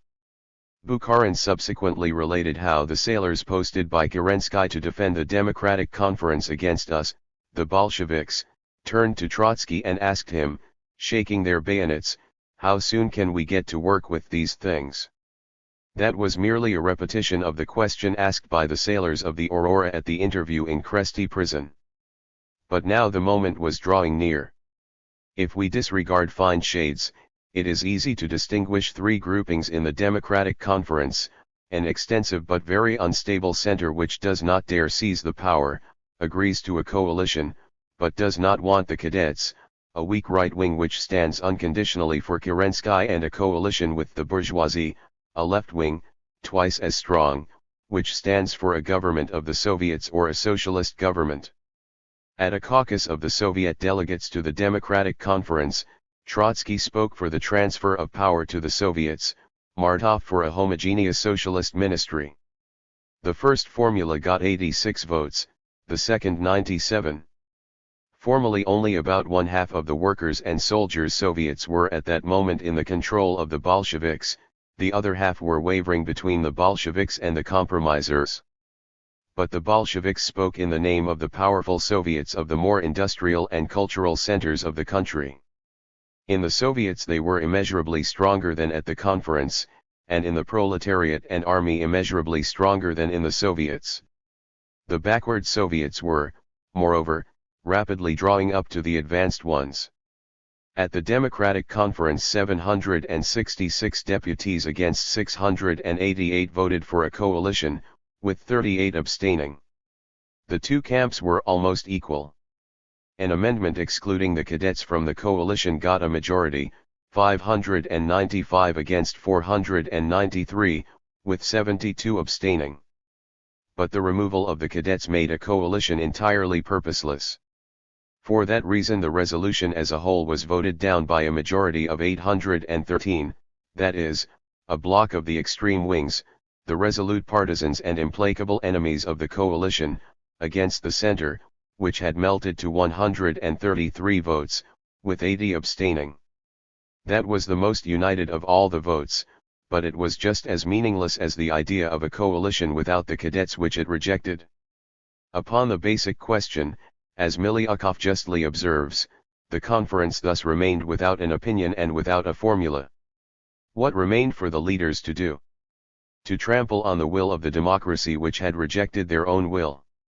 A presidium was assembled consisting of representatives of separate parties and groups to redecide a question which had already been decided by a plenary session. The result, 50 votes for a coalition, 60 against. Now it would seem that the thing was clear. The question whether the government should be responsible to the Democratic Conference as a permanent body, was unanimously decided in the affirmative by the same enlarged presidium. 56 hands against 48 with 10 abstaining were raised in favor of filling out the body with representatives of the bourgeoisie. Kerensky then appeared and announced that he would refuse to participate in a homogeneous government. After that the only thing left to do was to send the unhappy conference home, and replace it with institutions in which the partisans of unconditional coalition would be in the majority. To attain this desired consummation it was only necessary to understand the rules of arithmetic. In the name of the Presidium Tsereteli introduced a resolution in the conference to the effect that this representative body had been summoned to cooperate in the creation of a government, and that the government would have to sanction this body. The dream of putting a bridle on Kerensky was thus filed in the archives. Having been filled out with the necessary proportion of bourgeois representatives, the future Council of the Republic, or pre-parliament, would have as its task the sanctioning of a coalition government with the cadets.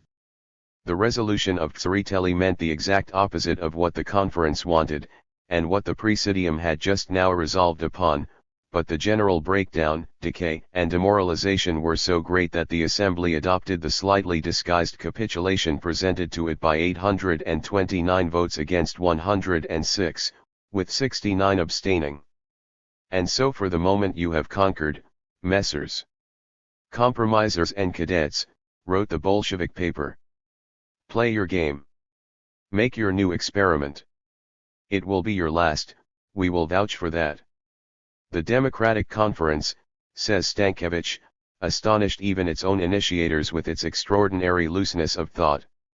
In the compromise parties, complete confusion, on the right, in the bourgeois circles, a noise of muttering, slanders conveyed in a whisper, a slow corroding of the last remnants of governmental authority, and only on the left, a consolidation of moods and forces. This was spoken by an opponent. This is the testimony of an enemy who will again be shooting at the Bolsheviks in October. This Petrograd parade of the democracy proved to be for the compromisers what the Moscow parade of national unity had been for Kerensky, a public confession of bankruptcy, a review of political prostration.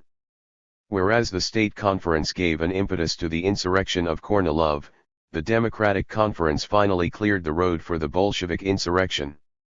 Before dispersing, the conference appointed from its members a permanent body composed of 15% of the membership of each of its groups, in all, about 350 delegates.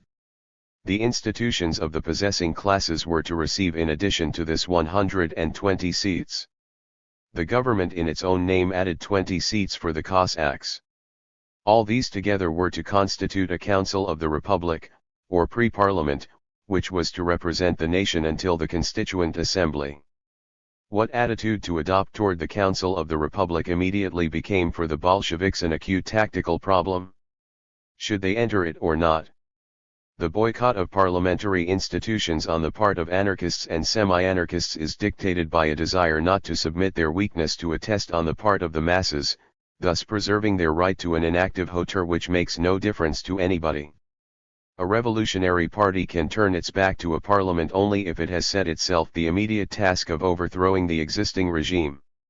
During the years between the two revolutions, Lenin had gone with great profundity into this problem of revolutionary parliamentarism. Even a parliament based on the most limited franchise may become, and has more than once in history become, an expression of the actual correlation of classes. Such were, for example, the State Dumas after the defeated revolution of 1905-7. To boycott such parliaments is to boycott the actual correlation of forces, instead of trying to change it to the advantage of the revolution. But the pre-parliament of Tsereteli and Kerensky did not correspond in the slightest degree to the correlation of forces. It was created by the impotence and trickery of the upper circles, by their mystic faith in institutions, their fetishism of forms, their hope of subjecting to this fetishism an incomparably more powerful enemy and therewith disciplining him. In order to compel the revolution, hunching its shoulders and bending its back, to pass submissively under the yoke of the pre-parliament, it was first necessary to shatter the revolution, or in any case to inflict upon it a serious defeat.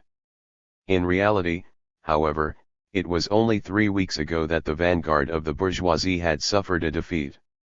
The revolution had experienced an influx of forces. It had taken for its goal not a bourgeois republic, but a republic of workers and peasants. It had no reason for crawling under the yoke of the pre-parliament when it was steadily broadening its power in the Soviets. On the 20th of September, the Central Committee of the Bolsheviks called a party conference consisting of the Bolshevik delegates to the Democratic Conference, the members of the Central Committee itself, and of the Petrograd Committee. As spokesman for the Central Committee, Trotsky proposed the slogan of boycotting the pre-parliament. The proposal was met with decisive resistance by some and with sympathy by others. The Central Committee, having divided in two on the debated question, had found itself compelled, in conflict with the constitution and traditions of the party, to submit the question to the decision of the conference. Two spokesmen, Trotsky and Rykov, took the floor as champions of the opposing views. It might seem, and for the majority it did seem, that this hot debate was purely tactical in character.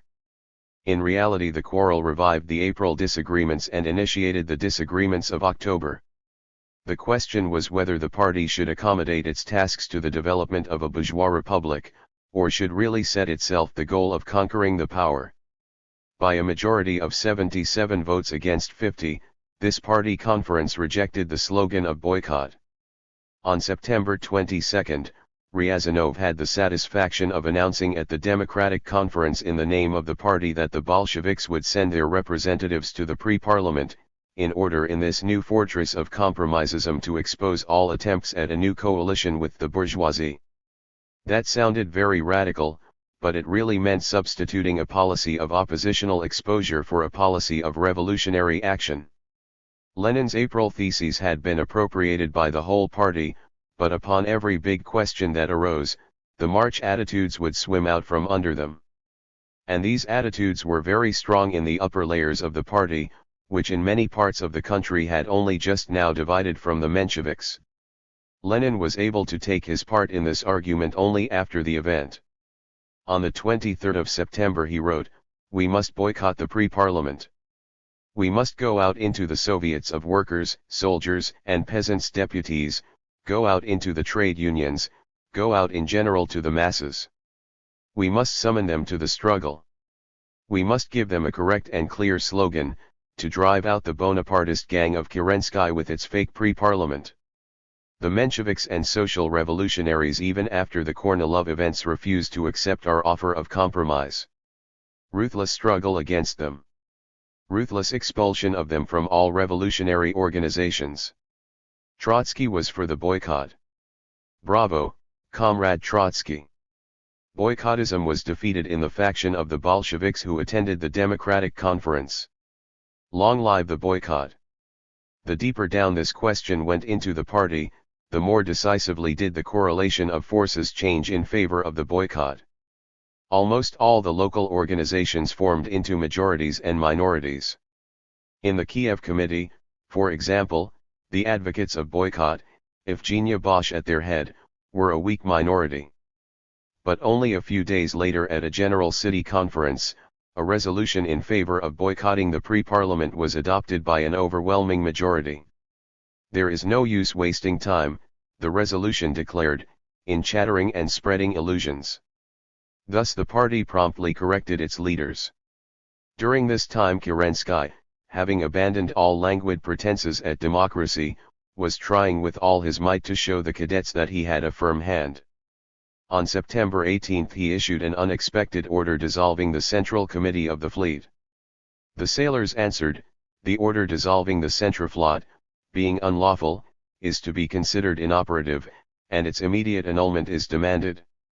The Executive Committee intervened, and supplied Kerensky with a formal pretext for annulling his decision after 3 days. In Tashkent the Soviet, which had a social revolutionary majority, seized the power and removed the old officials. Kerensky sent the general designated to put down Tashkent a telegram, "No negotiations whatever with the rebels. The most decisive measures are necessary." The troops occupied the city, and arrested the representatives of the Soviet power. A general strike occurred immediately with 40 trade unions participating.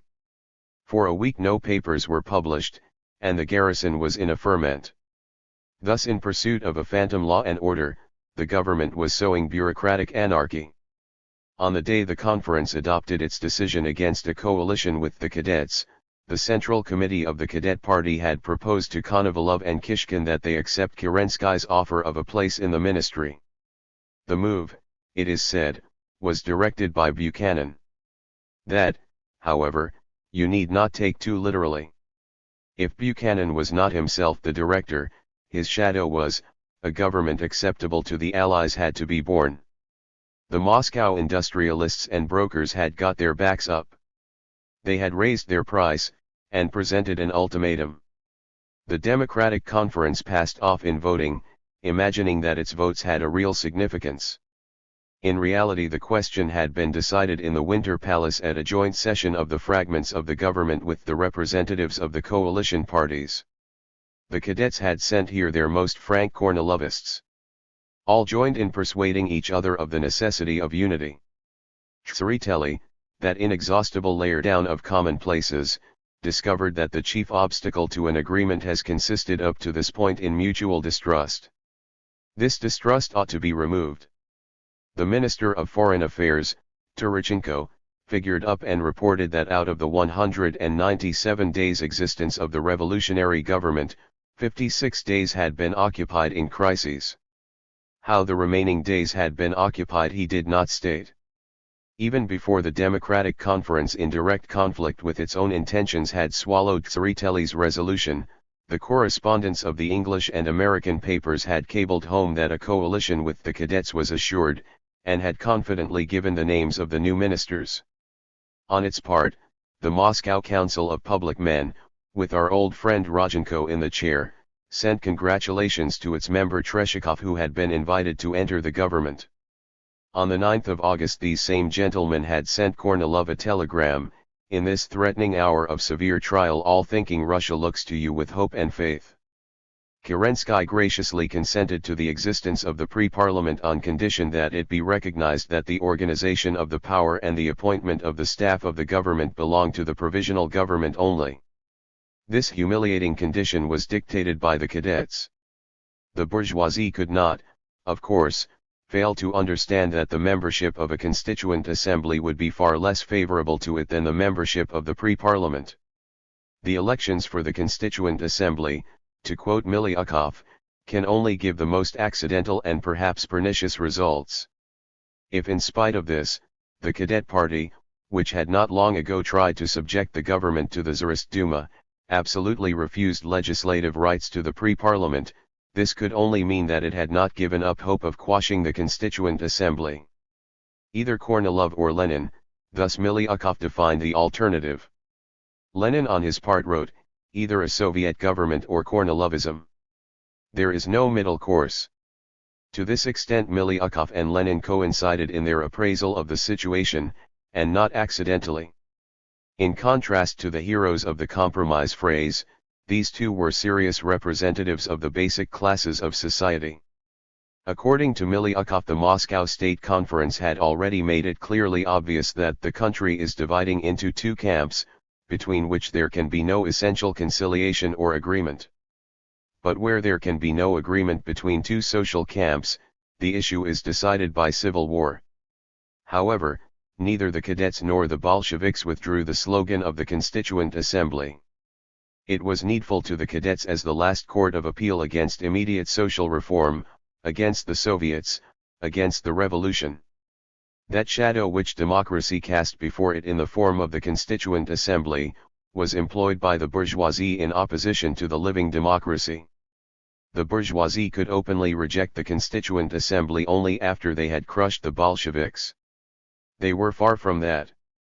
At the given stage the cadets were trying to assure the government's independence of those organizations bound up with the masses, in order afterward the more surely and completely to subject the government to themselves. But the Bolsheviks also, although finding no way out on the road of formal democracy, had not yet renounced the idea of the Constituent Assembly. Moreover, they could not do this without abandoning revolutionary realism. Whether the future course of events would create the conditions for a complete victory of the proletariat, could not with absolute certainty be foreseen. Exactly as the Bolsheviks defended the compromisist Soviets and the democratic municipalities against Kornilov, so they were ready to defend the Constituent Assembly against the attempts of the bourgeoisie. The 30-day crisis ended at last in the creation of a new government. The chief role, after Kerensky, was to be played by the very rich Moscow industrialist, Konovalov, who at the beginning of the revolution had financed Gorky's paper, had thereafter become a member of the first coalition government, had resigned in protest after the first Congress of the Soviets, entered the Cadet Party when it was ripe for the Kornilov events, and now returned into the government in the capacity of Vice President and Minister of Commerce and Industry. Along with Konovalov, ministerial posts were occupied by Treshikov, the president of the Moscow Stock Exchange Committee, and Smirnov, president of the Moscow Military Industrial Committee. The sugar manufacturer from Kiev, Turchenko, remained Minister of Foreign Affairs. The other ministers, among them the socialists, had no traits of identification, but were wholly prepared to sing in tune. The Entente could be the more satisfied with the government in that the old diplomatic official, Nabokov, remained ambassador in London, the cadet Maklakov, an ally of Kornilov and Savinkov, went as an ambassador to Paris, and to Bern, the progressive Aframuov. The struggle for a democratic peace was thus placed in reliable hands. The declaration of the new government was a spiteful parody of the Moscow Declaration of the Democracy. The meaning of the coalition lay, however, not in its program of transformations, but in its attempt to carry through the business of the July days, to behead the revolution by shattering the Bolsheviks. But here Raboki Put, one of the reincarnations of Pravda, impudently reminded the partners, "You have forgotten that the Bolsheviks are now the Soviets of workers' and soldiers' deputies." This reminder touched a sore point. As Miliukov recognizes, the fatal question presented itself: is it not now too late to declare war on the Bolsheviks? And indeed it actually was too late. On the day the new government was formed, with 6 bourgeois and 10 semi-socialist ministers, the Petrograd Soviet completed the formation of a new executive committee, consisting of 13 Bolsheviks, 6 social revolutionaries and 3 Mensheviks. The Soviet greeted the governmental coalition with a resolution introduced by its new president, Trotsky. The new government will go into the history of the revolution as the Civil War government. The news of the formation of the government will be met by the whole revolutionary democracy with one answer: resign. Relying upon this unanimous voice of the authentic democracy, the All-Russian Congress of Soviets will create a genuinely revolutionary government. The enemy tried to see in this resolution a mere ritual vote of non-confidence. In reality it was a program of revolution. Exactly a month was required for its realization. The curve of industry continued sharply downward.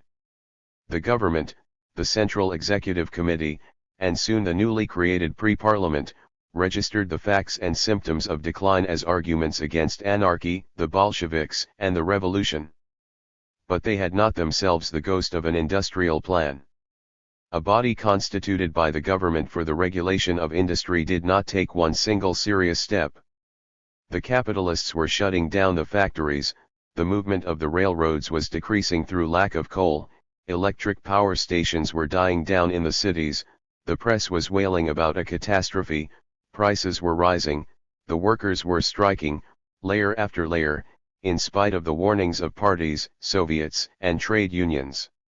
Only those layers of the working class did not enter the strike conflict, which were already consciously moving towards a revolution. The most peaceful city of all, perhaps, was Petrograd. The government, with its inattention to the masses, its light-minded indifference to their needs, its impudent phrase-mongering in answer to protests and cries of despair, was raising up everybody against it. It seemed as though the government were deliberately seeking a conflict. The railroad workers and clerks almost since the February Revolution had been demanding a raise. Commission had followed commission, nobody had made an answer, and this was getting on the nerves of the railroad workers. The compromisers had pacified them, the vigil had held them back. But on the 24th of September the explosion came. Only then did the government wake up to the situation. Some sort of concessions were made to the railroad workers, and on September 27 the strike, which had already seized a large section of the railroads, was called off. August and September were months of swift deterioration in the food situation. Already in the Kornilov days the bread ration had been cut down in Moscow and Petrograd to half a pound a day. In Moscow County they began to give out no more than 2 pounds a week. The Volga, the south, the front, and the immediate rear, all parts of the country were experiencing a sharp food crisis. In the textile district near Moscow a number of factories had already begun to starve in the literal sense of the word. The working men and women of the Smirnov factory, whose owner was in those very days invited as state auditor into the new coalition ministry, held a demonstration in the neighboring town of Orekhovzhiev with placards reading, "We are starving, our children are starving, whoever is not for us is against us." The workers of Orekhov and the soldiers of the local military hospital divided their scanty rations with the demonstrators. That was another coalition rising against the coalition government. The newspapers were every day recording new centers of conflict and rebellion. Workers, soldiers, and the town petty bourgeoisie were protesting. Soldiers' wives were demanding increased subventions, living quarters, wood for the winter. Black Hundred agitation was trying to find fuel in the hunger of the masses. The Moscow cadet paper Russky Veternosti, which in the old times united liberalism with Narodnikyism, now looked with hatred and disgust upon the authentic Narod, the people. "A broad wave of disorders has swept through all Russia," wrote the liberal professors. "The spontaneousness and meaninglessness of these pogroms, more than anything else, makes it difficult to struggle with them, resort to measures of repression, to the aid of armed forces. But it is exactly the armed forces, in the shape of soldiers from the local garrison, that play the chief part in these pogroms. The crowd comes into the streets and begins to feel itself master of the situation." The Saratov district attorney reported to the Minister of Justice Malyantovich, who in the epoch of the First Revolution had counted himself a Bolshevik, "The chief evil against which we have no power to fight is the soldiers. Lynch law, arbitrary arrests and searches, requisitions of every kind, all these things are carried out in the majority of cases either exclusively by the soldiers, or with their immediate participation. In Saratov itself, in the county seats, in the villages, there is a complete absence on all sides of assistance to the Department of Justice. The district attorney's offices have no time even to register the crimes which a whole people are committing. The Bolsheviks had no illusions about the difficulties which would fall upon them along with the power. In advancing the slogan 'All power to the Soviets,' said the new president of the Petrograd Soviet, we know that it will not heal all sores in a minute. We need a power created in the image of the executive of the trade unions, which will give the strikers all that it can, which will conceal nothing, and when it cannot give, will openly acknowledge the fact." One of the first sittings of the government was devoted to the problem of anarchy in the localities, especially in the villages. Once more it was declared necessary not to stop at the most decisive measures. In passing, the government discovered that the cause of the failure of the struggle against disorders lay in the inadequate popularity of the government commissars among the masses of the peasant population. In order to help out, it was decided to organize immediately in all provinces affected by disorders special committees of the provisional government. Henceforth the peasantry were expected to meet punitive detachments with shouts of welcome. Inexorable historic forces were dragging the rulers down. Nobody seriously believed in the success of the new government. Kerensky's isolation was beyond mending. The ruling classes could not forget his betrayal of Kornilov. Those who were ready to fight against the Bolsheviks, writes the Cossack officer Koklyagin, did not want to do it in the name of, or in defense of, the power of the provisional government. Although hanging on to the power, Kerensky himself feared to make any use of it. The growing force of the opposition paralyzed his will to the last fiber. He evaded any decisions whatever, and avoided the Winter Palace where the situation compelled him to act. Almost immediately after the formation of the new government he slipped the presidency to Konovalov, and himself went to headquarters where there was the least possible need of him. He came back to Petrograd only to open the pre-parliament. Although urged to remain by his ministers, he nevertheless returned to the front on the 14th. Kerensky was running away from a fate which followed at his heels. Konovalov, the closest colleague of Kerensky and his vice president, got into a state of despair, according to Nabokov, over Kerensky's instability and the complete impossibility of relying upon his word. But the mood of the other members of the cabinet differed little from that of their chief. The ministers kept looking round and listening in alarm, waiting, jotting down little notes of evasion, occupying themselves with trifles. The Minister of Justice, Malyantovich, was dreadfully troubled, according to Nabokov, over the fact that the senators would not admit into their body the new colleague Sokolov, who wore a black business suit. "What do you think must be done?" asked Malyantovich with alarm. According to the ritual established by Kerensky, and carefully observed, the ministers addressed each other, not by the first and middle name as simple mortals do, but by the title of their position, Mr. Minister of this or that, as the representatives of a strong power are supposed to. The memoirs of the members sound like a satire. Kerensky himself subsequently wrote about his own war minister, "That was the most unfortunate of all my appointments." Verkhovsky introduced something indescribably comic into his activities. But the misfortune was that a tint of the involuntary comic lay over the whole activity of the provisional government.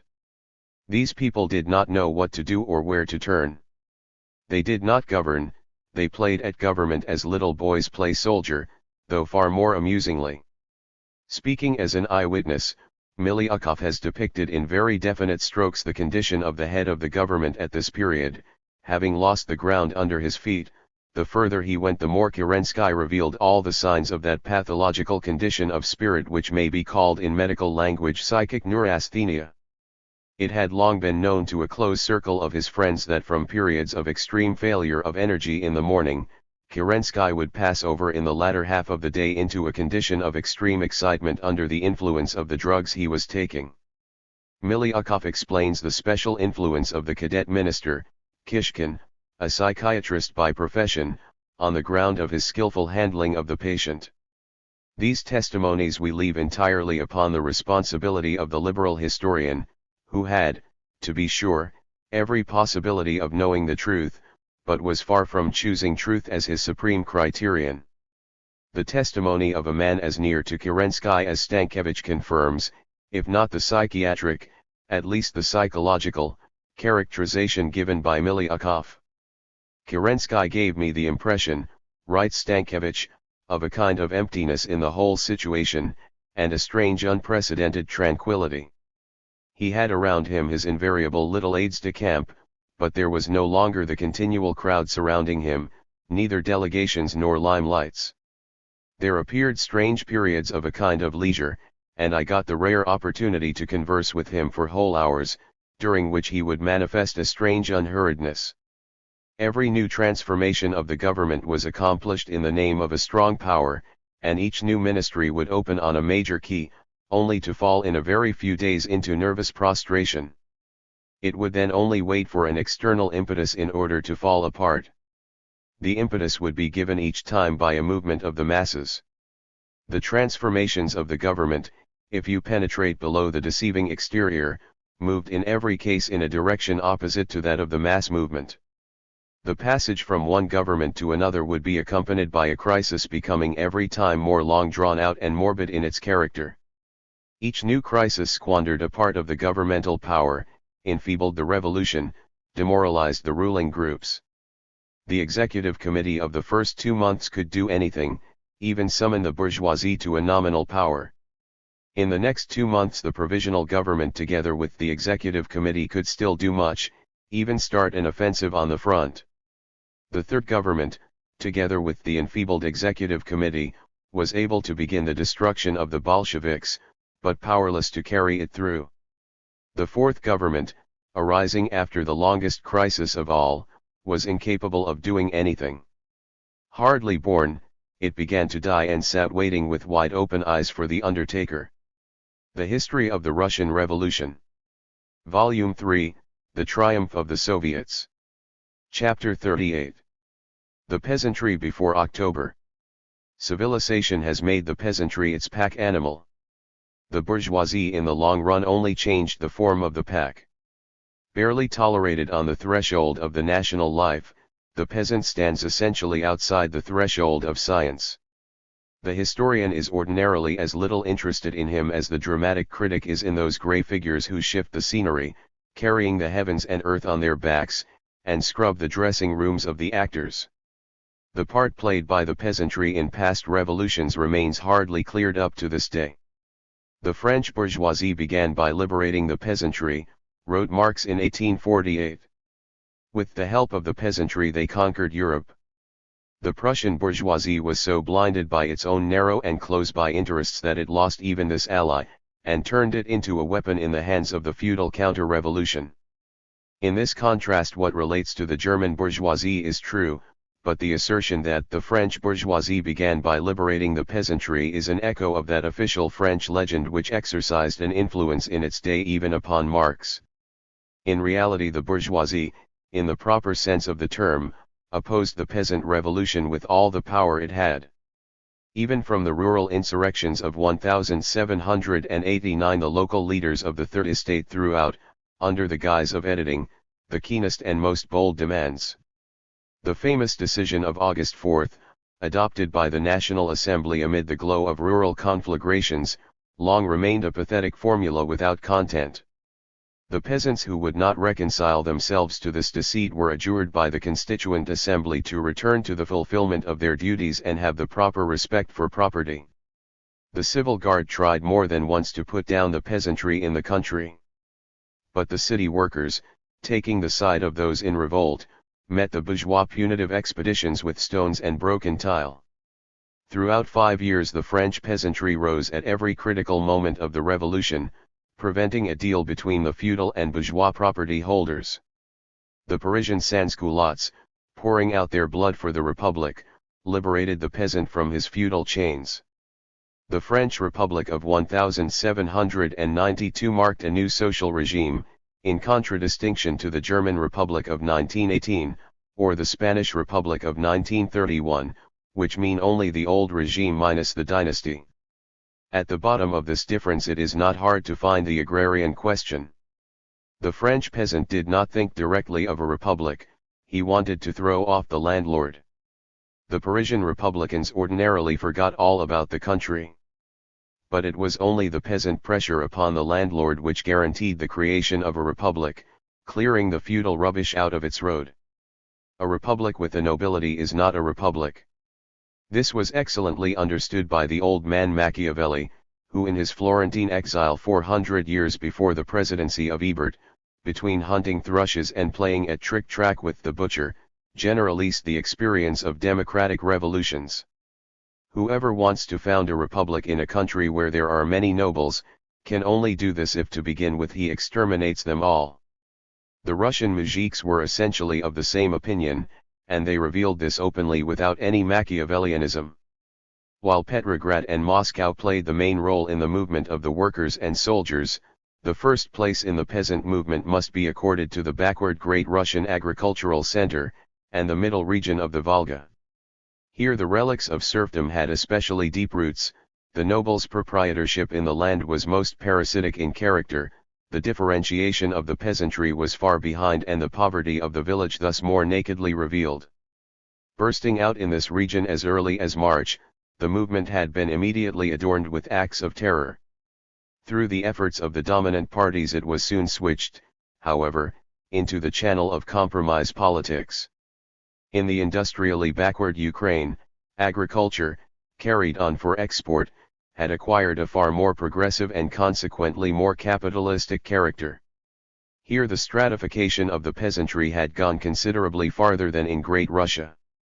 The struggle for national liberation moreover inevitably delayed, at least for the time being, other forms of social struggle. But the variation in regional, and even national, conditions expressed itself in the long run only in a difference of dates. By autumn the territory of the peasant struggle had become almost the whole country. Out of the 624 counties constituting Old Russia, 482, or 77%, were involved in the movement. And omitting the borderlands, distinguished by special agrarian conditions, the northern district, the Transcaucasus, the region of the steppes, and Siberia, out of 481 counties, 439, or 91%, were drawn into the peasant revolt. The methods of struggle differ according to whether it is a question of plowed land, forest, pasture, of rentals, or of hired labor. The struggle changed its forms and methods, too, at various stages of the revolution. But in general the movement of the villages passed, with inevitable delay, through the same two great stages as the movement of the cities. In the first stage the peasants were still accommodating themselves to the new regime, and trying to solve their problems by means of the new institutions. Even here, however, it was more a matter of form than substance. The Moscow liberal newspaper, tinted before the revolution with a Narodnik hue, expressed with admirable directness the state of mind of the landlord circles in the summer of 1917. The muzhik is glancing round, he is not doing anything yet, but look in his eyes will tell you that all the land lying around him is his land. A perfect key to this peaceful policy of the peasantry, is a telegram sent in April by one of the Tambov villages to the provisional government. We desire to keep the peace in the interests of the freedom won. But for this reason, forbid the sale of the landlord's land until the Constituent Assembly. Otherwise we will shed blood, but we will not let anyone else plow the land. The muzhik found it easy to maintain a tone of respectful threat, because in bringing his pressure to bear against historic rights, he hardly had to come into direct conflict with the state at all. Organs of the governmental power were lacking in the localities. The village committees controlled the militia, the courts were disorganized, the local commissars were powerless. We elected you, the peasants would shout at them, and we will kick you out. During the summer the peasants, developing the struggle of the preceding months, came nearer and nearer to civil war, and their left wing even stepped over its threshold. According to a report of the landed proprietors of the Taganrog district, the peasants on their own initiative seized the hay crop, took possession of the land, hindered the plowing, named arbitrary rental prices, and removed proprietors and overseers. According to a report of the Nijhegorod Commissar, violent activities and seizures of land and forest in his province were multiplying. The county commissars were afraid of seeming to the peasants like defenders of the big landlords. The rural militia were not to be relied on. There have been cases when officers of the militia took part in violence together with the mob. In Schlesselburg County a local committee prevented the landlords from cutting their own forest. The thought of the peasants was simple: no constituent assembly can resurrect the trees that are cut down. The commissar of the Ministry of the Court complains of the seizure of hay. We have had to buy hay for the court horses. In Kursk province the peasants divided among themselves the fertile least fallow land of Turichenko. The proprietor was Minister of Foreign Affairs. The peasants declared to Schneider, a horse breeder of Orlov province, that they would not only cut the clover on his estate, but him too they might send into the army. The village committee directed the overseer of Rodchenko's estate to surrender the hay to the peasants. If you don't listen to this land committee, you'll get treated differently, you'll get arrested. Signed and sealed. From all corners of the country complaints and wails poured in, from victims, from local authorities, from noble-minded observers. The telegrams of the landowners constitute a most brilliant refutation of the crude theory of class struggle. These titled nobles, lords of the latifundia, spiritual and temporal rulers, are worrying exclusively about the public weal. Their enemy is not the peasants, but the Bolsheviks, sometimes the anarchists. Their own property engages the landlord's interests solely from the point of view of the welfare of the fatherland. 300 members of the Cadet Party in Chernigov province declare that the peasants, incited by Bolsheviks, are removing the war prisoners from work and themselves independently reaping the harvest. As a result, they cry, we are threatened with inability to pay the taxes. The very meaning of existence for these liberal landlords lay in supporting the national treasury. The Podolsk branch of the state bank complains of the arbitrary actions of village committees, whose presidents are often Austrian prisoners. Here it is injured patriotism that speaks. In Vladimir province, in the manner of a registrar of deeds, Odintsov, the peasants took away building materials that had been made ready for philanthropic institutions. Public officials live only for the love of mankind. A bishop from Podolsk reports the arbitrary seizure of a forest belonging to the house of the archbishop. The procurator complains of the seizure of meadowlands from the Alexandro-Nevsky monastery.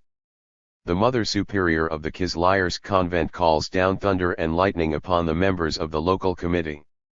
They are interfering in the affairs of the convent, confiscating rentals for their own use, inciting the nuns against their superiors.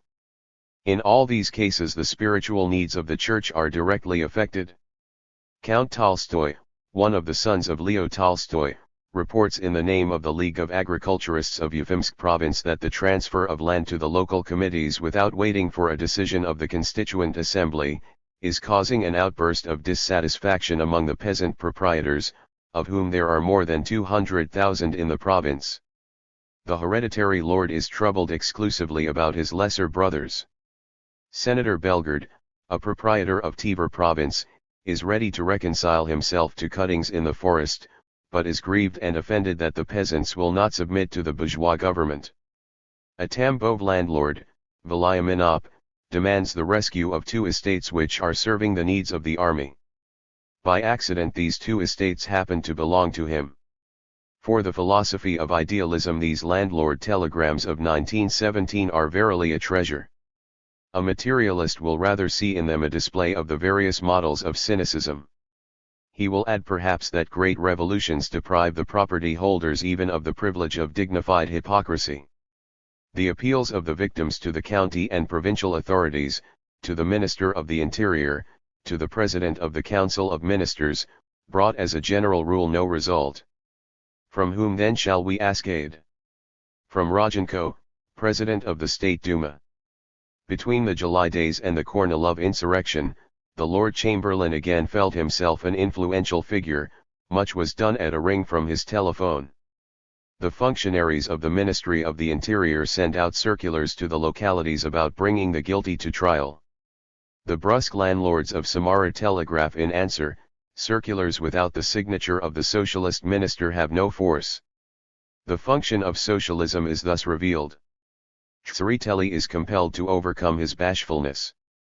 On the 18th of July he sends out a wordy instruction about taking swift and decisive measures. Like the landlords themselves, Tsereteli worries solely about the army and the state. It seems to the peasants, however, that Tsereteli is protecting the landlords. There came a sudden change in the government's method of pacifying the peasants. Up to July the prevailing method had been talking them out of it. If military detachments were also sent into the localities, it was only in the capacity of a guard for the government orator. After the victory over the Petrograd workers and soldiers, however, cavalry troops, now without vocal persuaders, put themselves directly at the disposal of the landlords. In Kazan province, one of the most tumultuous, they succeeded, to quote the young historian, Yugov, only by means of arrests, by bringing armed troops into the villages, and even by reviving the custom of flogging, in reducing the peasants to submission. In other places, too, these measures of repression were not without effect. The number of damaged landlord properties fell somewhat in July, from 516 to 503.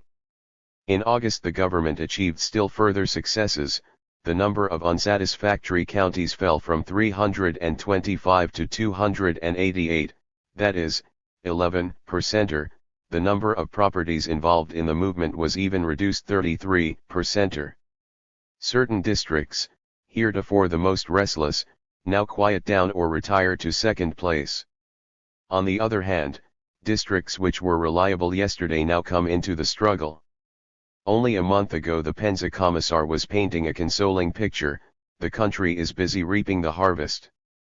Preparations are underway for the elections to the village Zemstvos. The period of governmental crisis passed quietly. The formation of the new government was greeted with great satisfaction.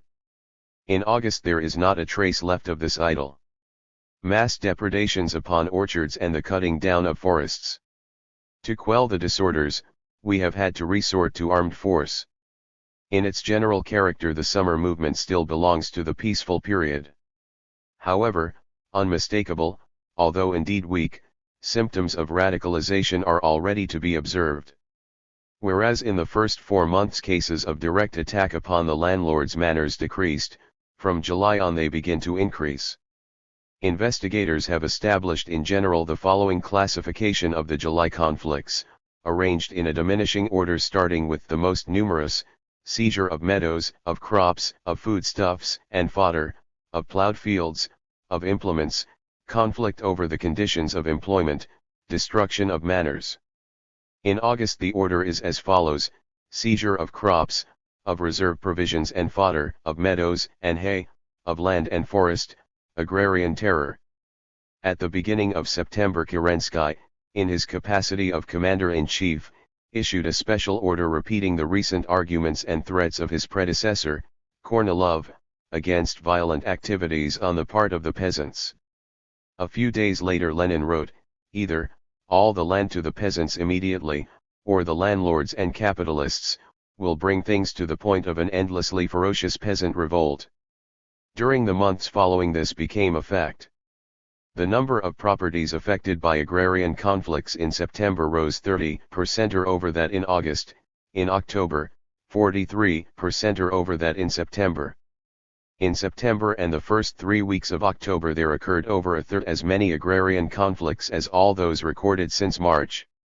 Their resoluteness rose, however, incomparably faster than their number. During the first months even direct seizures of various appurtenances wore the aspect of bargains mitigated and camouflaged by the compromisist institutions.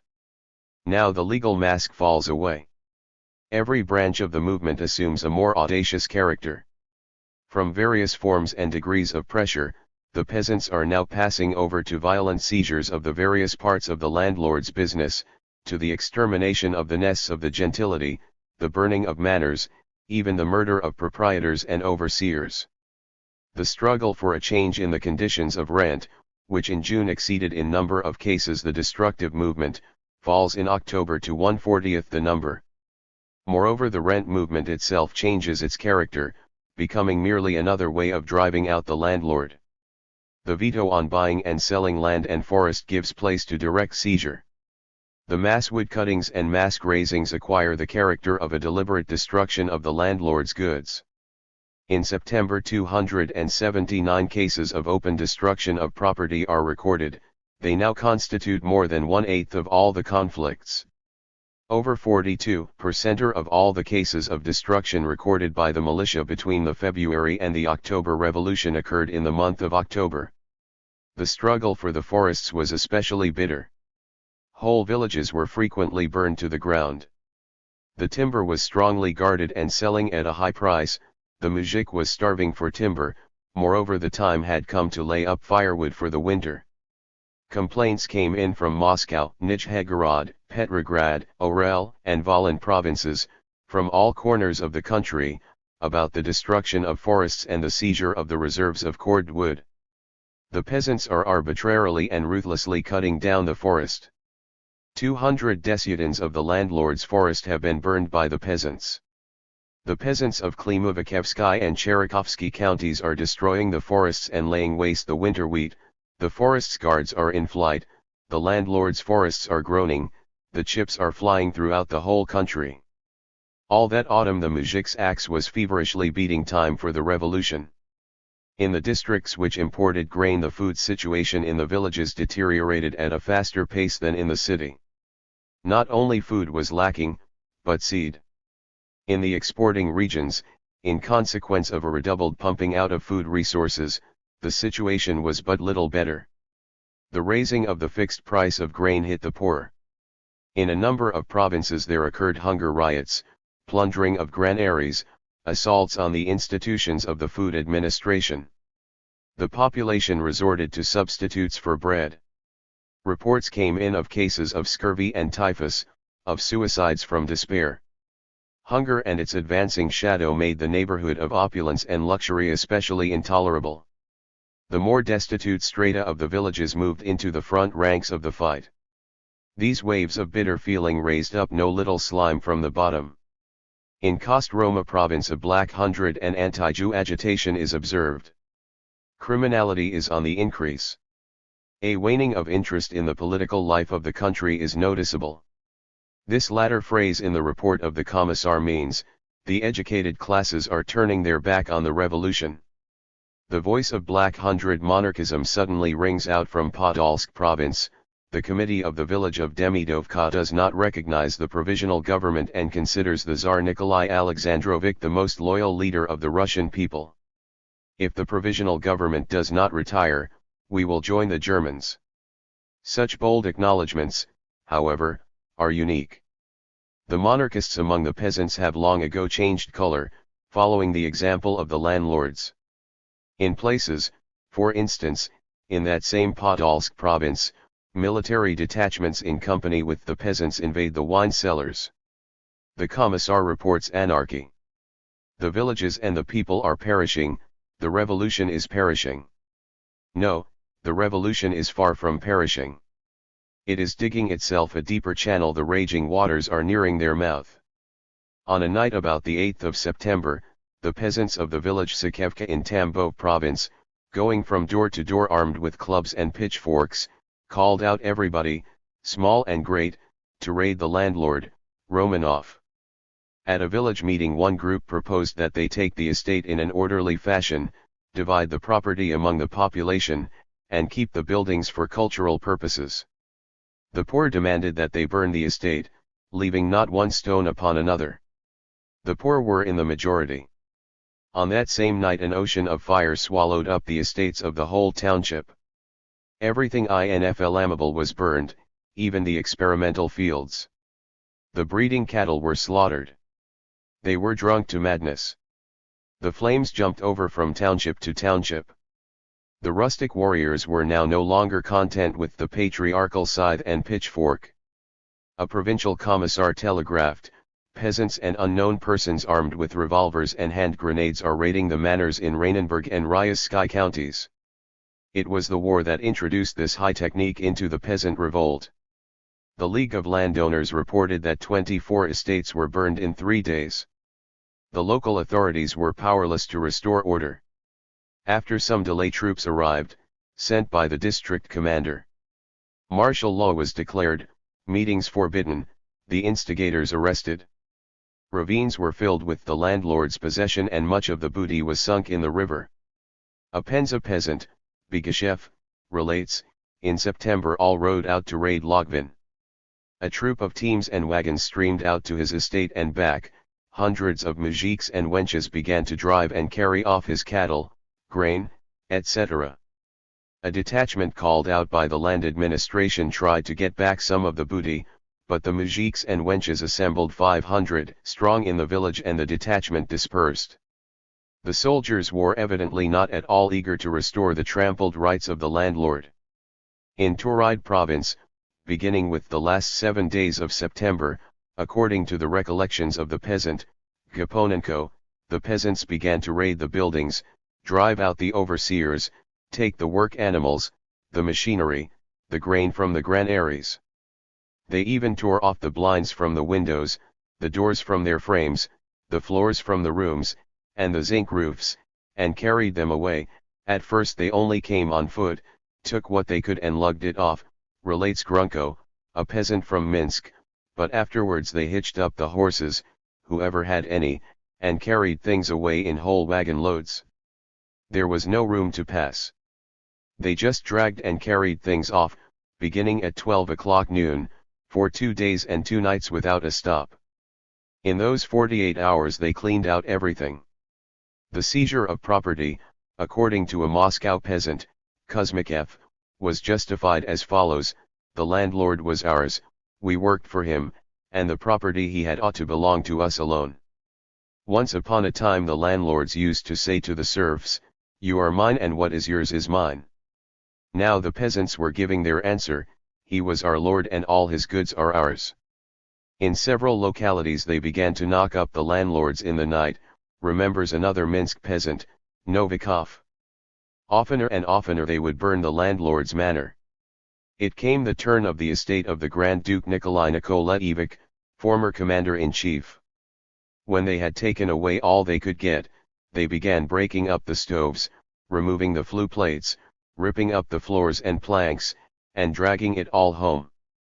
Behind these destructive activities stood the century-old, thousand-year-old strategy of all peasant wars, to raze to the ground the fortified position of the enemy. Leave him no place to cover his head. The more reasonable ones, remembers a Kursk peasant, Tsigankov, would say, "We must not burn up the buildings, they will be of use to us for schools and hospitals," but the majority were the kind that shout out, "We must destroy everything so that in case anything happens our enemy will have no place to hide." The peasants seized all the landlord's property, relates an Orel peasant, Savchenko, drove the landlords out of the estates, smashed the windows, doors, ceilings, and floors of the landlords' houses. The soldiers said, "If you destroy the wolves' nests, you must strangle the wolves too." Through such threats the biggest and most important landlords hid out, and for that reason there was no murder of landlords. In the village of Zalesy, in Vitebsk province, they burned barns full of grain and hay in the estate belonging to a Frenchman, Barnard. The mujiks were the less inclined to investigate questions of nationality, since many of the landlords had transferred their land in a hurry to privileged foreigners. The French embassy requests that measures be taken. In the front region in the middle of October it was difficult to take measures, even in behalf of the French embassy. The destruction of the great estates near Ryazan continued 4 days. Even children took part in the looting. The League of Landed Proprietors brought to the attention of the ministers that if measures were not taken lynch law, famine, and civil war would break out. It is difficult to understand why the landlords were still speaking of civil war in the future tense. At a congress of the cooperatives at the beginning of September, Birkenheim, one of the leaders of the strong trading peasantry, said, "I am convinced that not yet all Russia has become a madhouse, that as yet for the most part only the population of the big cities has gone mad." This self-complacent voice of the solid and conservative part of the peasantry was hopelessly behind the times. It was during that very month that the villages totally broke loose from all the nooses of reason, and the ferocity of their struggle left the madhouse of the cities far behind. In April Lenin had still considered it possible that the patriotic cooperators and the kulaks would drag the main mass of the peasantry after them along the road of compromise with the bourgeoisie and the landlord. For this reason he so tirelessly insisted upon the creation of special Soviets of farmhands deputies, and upon independent organizations of the poorest peasantry. Month by month it became clear, however, that this part of the Bolshevik policy would not take root. Except in the Baltic state there were no Soviets of farmhands. The peasant poor also failed to find independent forms of organization. To explain this merely by the backwardness of the farmhands and the poorest strata of the villages, would be to miss the essence of the thing. The chief cause lay in the substance of the historic task itself, a democratic agrarian revolution. Upon the two principal questions, rent and hired labor, it becomes convincingly clear how the general interests of a struggle against the relics of serfdom cut off the road to an independent policy not only for the poor peasants, but for the hired hands. The peasants rented from the landlords in European Russia 27 million desiatins, about 60% of all the privately owned land, and they paid a yearly rental tribute of 400 million rubles. The struggle against peonage conditions of rent became after the February Revolution the chief element of the peasant movement. A smaller, but still very important, place was occupied by the struggle of the rural wage workers, which brought them in opposition not only to the landlord, but also to the peasant exploiters. The tenant was struggling for an alleviation of the conditions of rent, the worker for an improvement in the conditions of labor. Both of them, each in his own way, started out by recognizing the landlord as property holder and boss. But as soon as the possibility opened of carrying the thing through to the end, that is, of taking the land and occupying it themselves, the poor peasants ceased to be interested in questions of rent, and the trade union began to lose its attraction for the hired hand. It was these rural workers and poor tenants who by joining the general movement gave its ultimate determination to the peasant war and made it irrevocable. But the campaign against the landlord did not draw in quite so completely the opposite pole of the village. So long as it did not come to open revolt, the upper circles of the peasantry played a prominent role in the movement, at times a leading role. In the autumn period, however, the well-to-do moujiks looked with continually increasing distrust at the spread of the peasant war. They did not know how this would end, they had something to lose, they stood aside. But they did not succeed in holding off entirely, the village would not permit it. More reserved and hostile than our own communal kulaks, were the small landowners standing outside the commune. In the whole country there were 600,000 homesteads of peasants owning plots up to 50 desiatins. In many localities they constituted the backbone of the cooperatives, and gravitated, especially in the south, towards the conservative peasant union which had already become a bridge towards the cadets. The secessionists and rich peasants, according to Gullies, a Minsk peasant, supported the landlords and tried to appease the peasantry with arguments. In some places, under the influence of local conditions, the struggle within the peasantry assumed a furious character even before the October Revolution. The secessionists suffered most cruelly in this struggle. Almost all their farm buildings were burnt, says Kuzmikev, a Nizhegorod peasant. Their property was partly annihilated and partly seized by the peasants. The secessionist was the landlord's servant entrusted with several of the landlord's forest tracts. He was a favorite of the police, the gendarmerie, and the rulers. The richest peasants and merchants of several villages of Nizhegorod County disappeared in the autumn and returned to their neighborhoods only after 2 or 3 years. But in most sections of the country the inner relations among the peasantry were far from reaching such bitterness. The kulaks conducted themselves diplomatically, put on the brakes and resisted, but tried not to set themselves too sharply against the mir. The rank-and-file villager, on his part, jealously watched the kulaks and would not let them unite with the landlords. The struggle between the nobles and the peasantry for influence upon the kulak continued throughout the whole year 1917 in various different forms, from friendly pressure to ferocious terrorism. While the lords of the latifundia were ingratiatingly throwing open to the peasant proprietors the main entrances to the assemblies of the nobility, the small landowners were demonstratively drawing apart from the nobility in order not to perish with them. In politics this found expression in the fact that the landlords, who had belonged before the revolution to the extreme right party, redecorated themselves now in the tints of liberalism, adopting them from memory as a protective coloration, whereas the peasant proprietors, who had often supported the cadets in the past, now shifted to the left. A Congress of Petty Proprietors of Perm Province, held in September, emphatically distinguished itself from the Moscow Congress of Landed Proprietors at the head of whom stood counts, dukes, and barons. An owner of 50 desiatins said, "The cadets never wore armyaki and laptai and therefore will never defend our interests." Pushing away from the liberals, the laboring proprietor would look around for such socialists as would stand for property rights. One of the delegates came out for the social democracy. "The worker," he said. "Give him land and he will come to the village and stop spitting blood. The Social Democrats will not take the land away from us." He was speaking, of course, of the Mensheviks. "We will not give away our land to anybody. Those will easily part with it who easily got it, as for example, the landlord, but the peasant had a hard time getting the land." In that autumn period the villages were struggling with the kulaks, not throwing them off, but compelling them to adhere to the general movement and defend it against blows from the right. There were even cases where a refusal to participate in a raid was punished by the death of the culprit.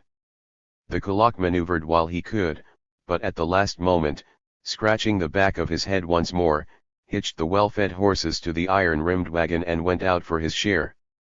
It was often the lion's share. The well-to-do got the most out of it, says the Penza peasant, Bigashev, those who had horses and free men. Savchenko from Morel expressed himself in almost the same words: "The kulaks mostly got the best of it, being well-fed and with something to draw the wood in." According to the calculations of Vermanichev, to 4,954 agrarian conflicts with landlords between February and October, there were 324 conflicts with the peasant bourgeoisie. An extraordinarily clear correlation. It alone firmly establishes the fact that the peasant movement of 1917 was directed in its social foundations not against capitalism, but against the relics of serfdom. The struggle against kulakism developed only later, in 1918, after the conclusive liquidation of the landlord. This purely democratic character of the peasant movement, which should, it would seem, have given the official democracy an unconquerable power, did in fact completely reveal its rottenness. If you look at the thing from above, the peasants were wholly led by the social revolutionaries, elected them, followed them, almost blended with them.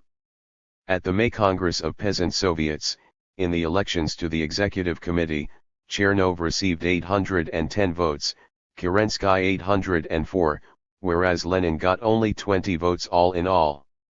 It was not for nothing that Chernov dubbed himself rural minister. But it was not for nothing, either, that the strategy of the villages brusquely parted company with Chernov's strategy.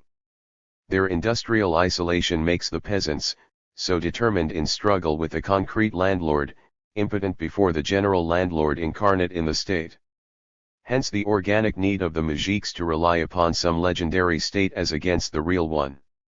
In olden times they created pretenders, they united round an imagined golden edict of the Tsar, or around the legend of a righteous world. After the February Revolution they united round the social revolutionary banner Land and Freedom, seeking help in it against the liberal landlord who had become a governmental commissar. The Narodnik program bore the same relation to the real government of Kerensky, as the imagined edict of the Tsar to the real autocrat. In the program of the social revolutionaries there was always much that was utopian. They hoped to create socialism on the basis of a petty trade economy. But the foundation of their program was democratically revolutionary, to take the land from the landlord. When confronted with the necessity of carrying out its program, the party got tangled up in a coalition. Not only the landlords rose against the confiscation of the land, but also the cadet bankers. The banks had loaned against real estate no less than 4 billion rubles.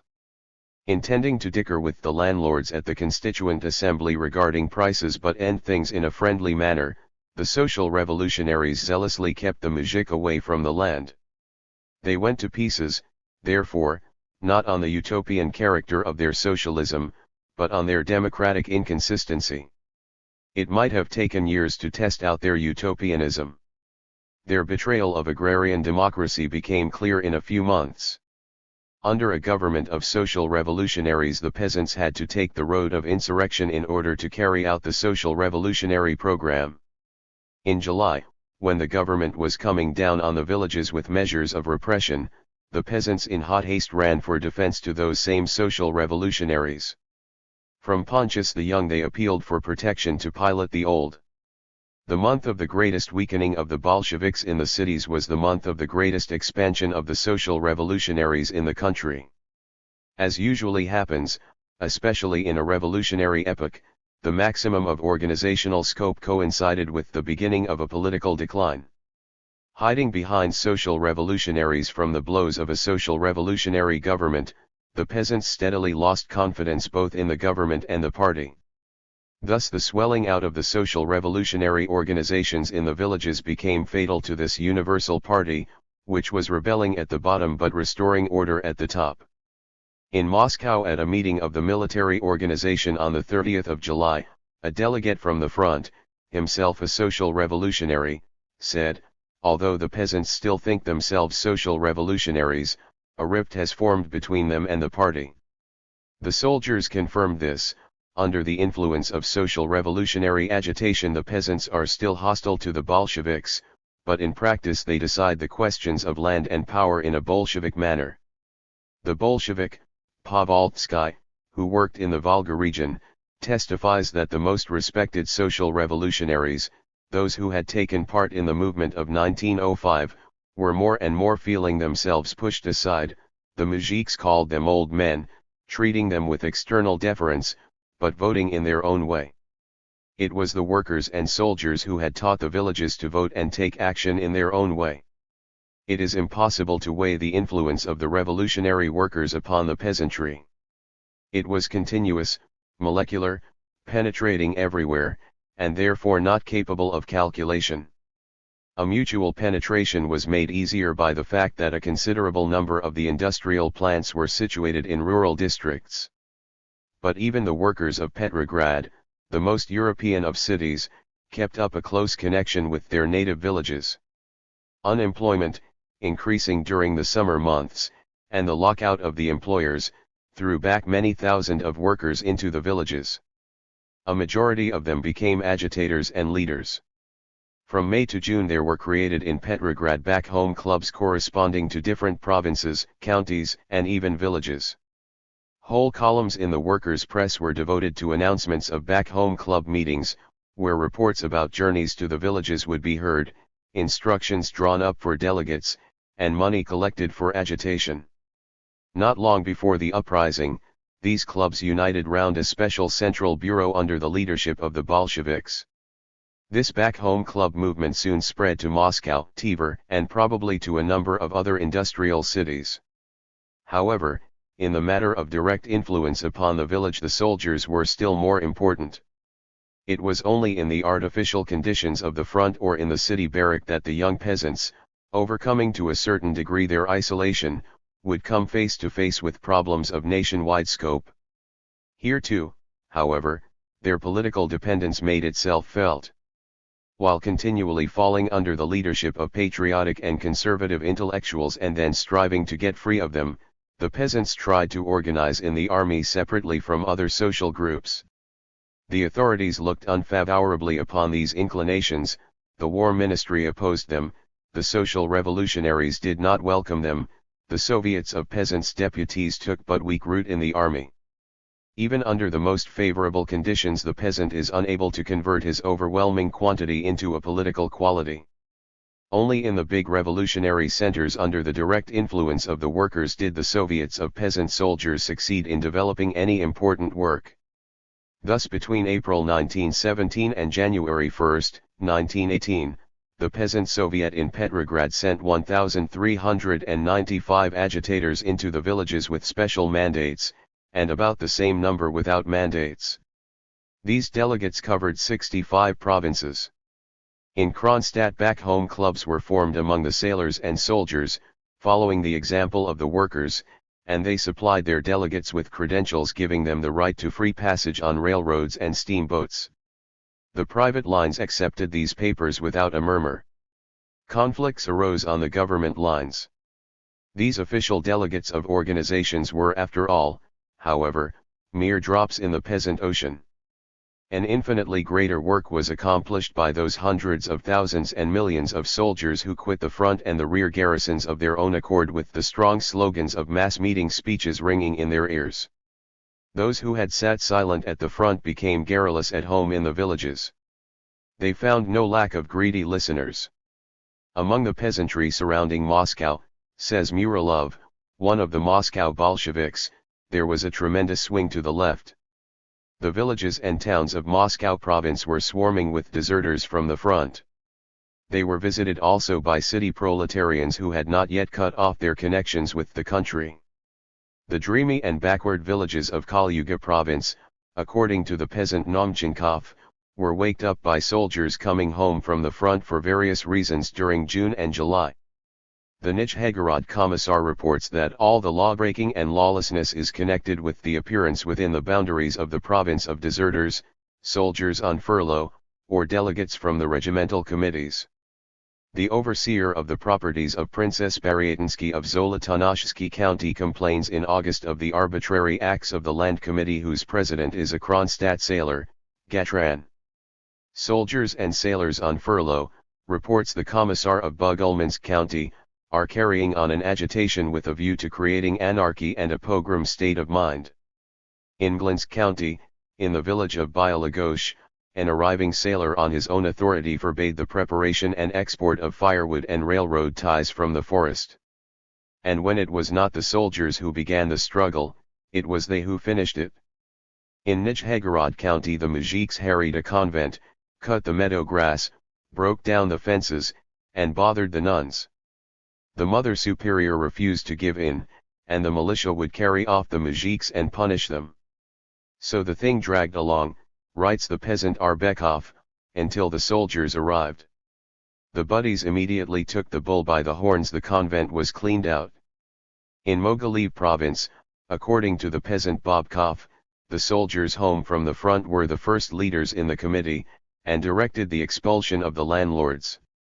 The men from the front introduced into the business the heavy determination of people accustomed to handle their fellow men with rifle and bayonet.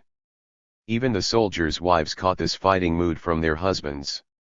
Says the Penza peasant, Bigashev, in September there was a strong movement of soldiers' wives who spoke at meetings in favor of the raids. The same thing was observed in other provinces. In the cities, too, the soldiers' wives were often the leaven in the lump. Those cases in which soldiers took the lead in peasant disorders constituted in March, according to Vermanichev's calculations, 1% in April 8%, in September 12%, and in October 17%. These figures cannot pretend to be accurate, but they show the general tendency unmistakably. The dying leadership of the social revolutionary teachers, town clerks, and functionaries, was giving place to the leadership of soldiers who would stop at nothing. Parvus, a German Marxian writer prominent in his day, who succeeded in acquiring wealth and losing both his principles and his penetration during the war, has compared the Russian soldiers with the mercenary troopers, robbers, and hold-up men of medieval times. For this it is necessary to shut one's eyes to the fact that in all their lawlessness the Russian soldiers remained merely the executive organ of the greatest agrarian revolution in history. So long as the movement had not broken completely with legality, the sending of troops into the villages preserved a symbolic character. In practice it was almost the Cossacks alone who could be used as punitive troops.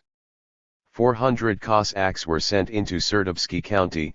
This measure had a tranquilizing effect. The peasants declared that they would await the Constituent Assembly, says the liberal paper, Rusko Selo, on the 11th of October. 400 Cossacks is certainly an argument in favor of the Constituent Assembly. But there were not enough Cossacks, and moreover they too were uncertain. Meantime the government was oftener and oftener being compelled to take decisive measures. During the first 4 months of the revolution Vermanichev counts 17 cases in which armed forces were sent against the peasants, in July and August, 39 cases, in September and October, 105 cases. To put down the peasantry by armed force was only to pour oil on the fire. In a majority of cases the soldiers went over to the peasants. A county commissar of Podolsk province reports, the army organizations and even individual units are deciding social and economic questions, are forcing the peasants to carry out seizures and cut the forest, and at times, in certain localities, they themselves take part in the looting. The local military units refuse to join in putting down acts of violence, thus the rural revolt loosened the last bolts of the army. there was not the slightest possibility that in the circumstances of a peasant war headed by the workers, the army would permit itself to be thrown against the insurrection in the cities.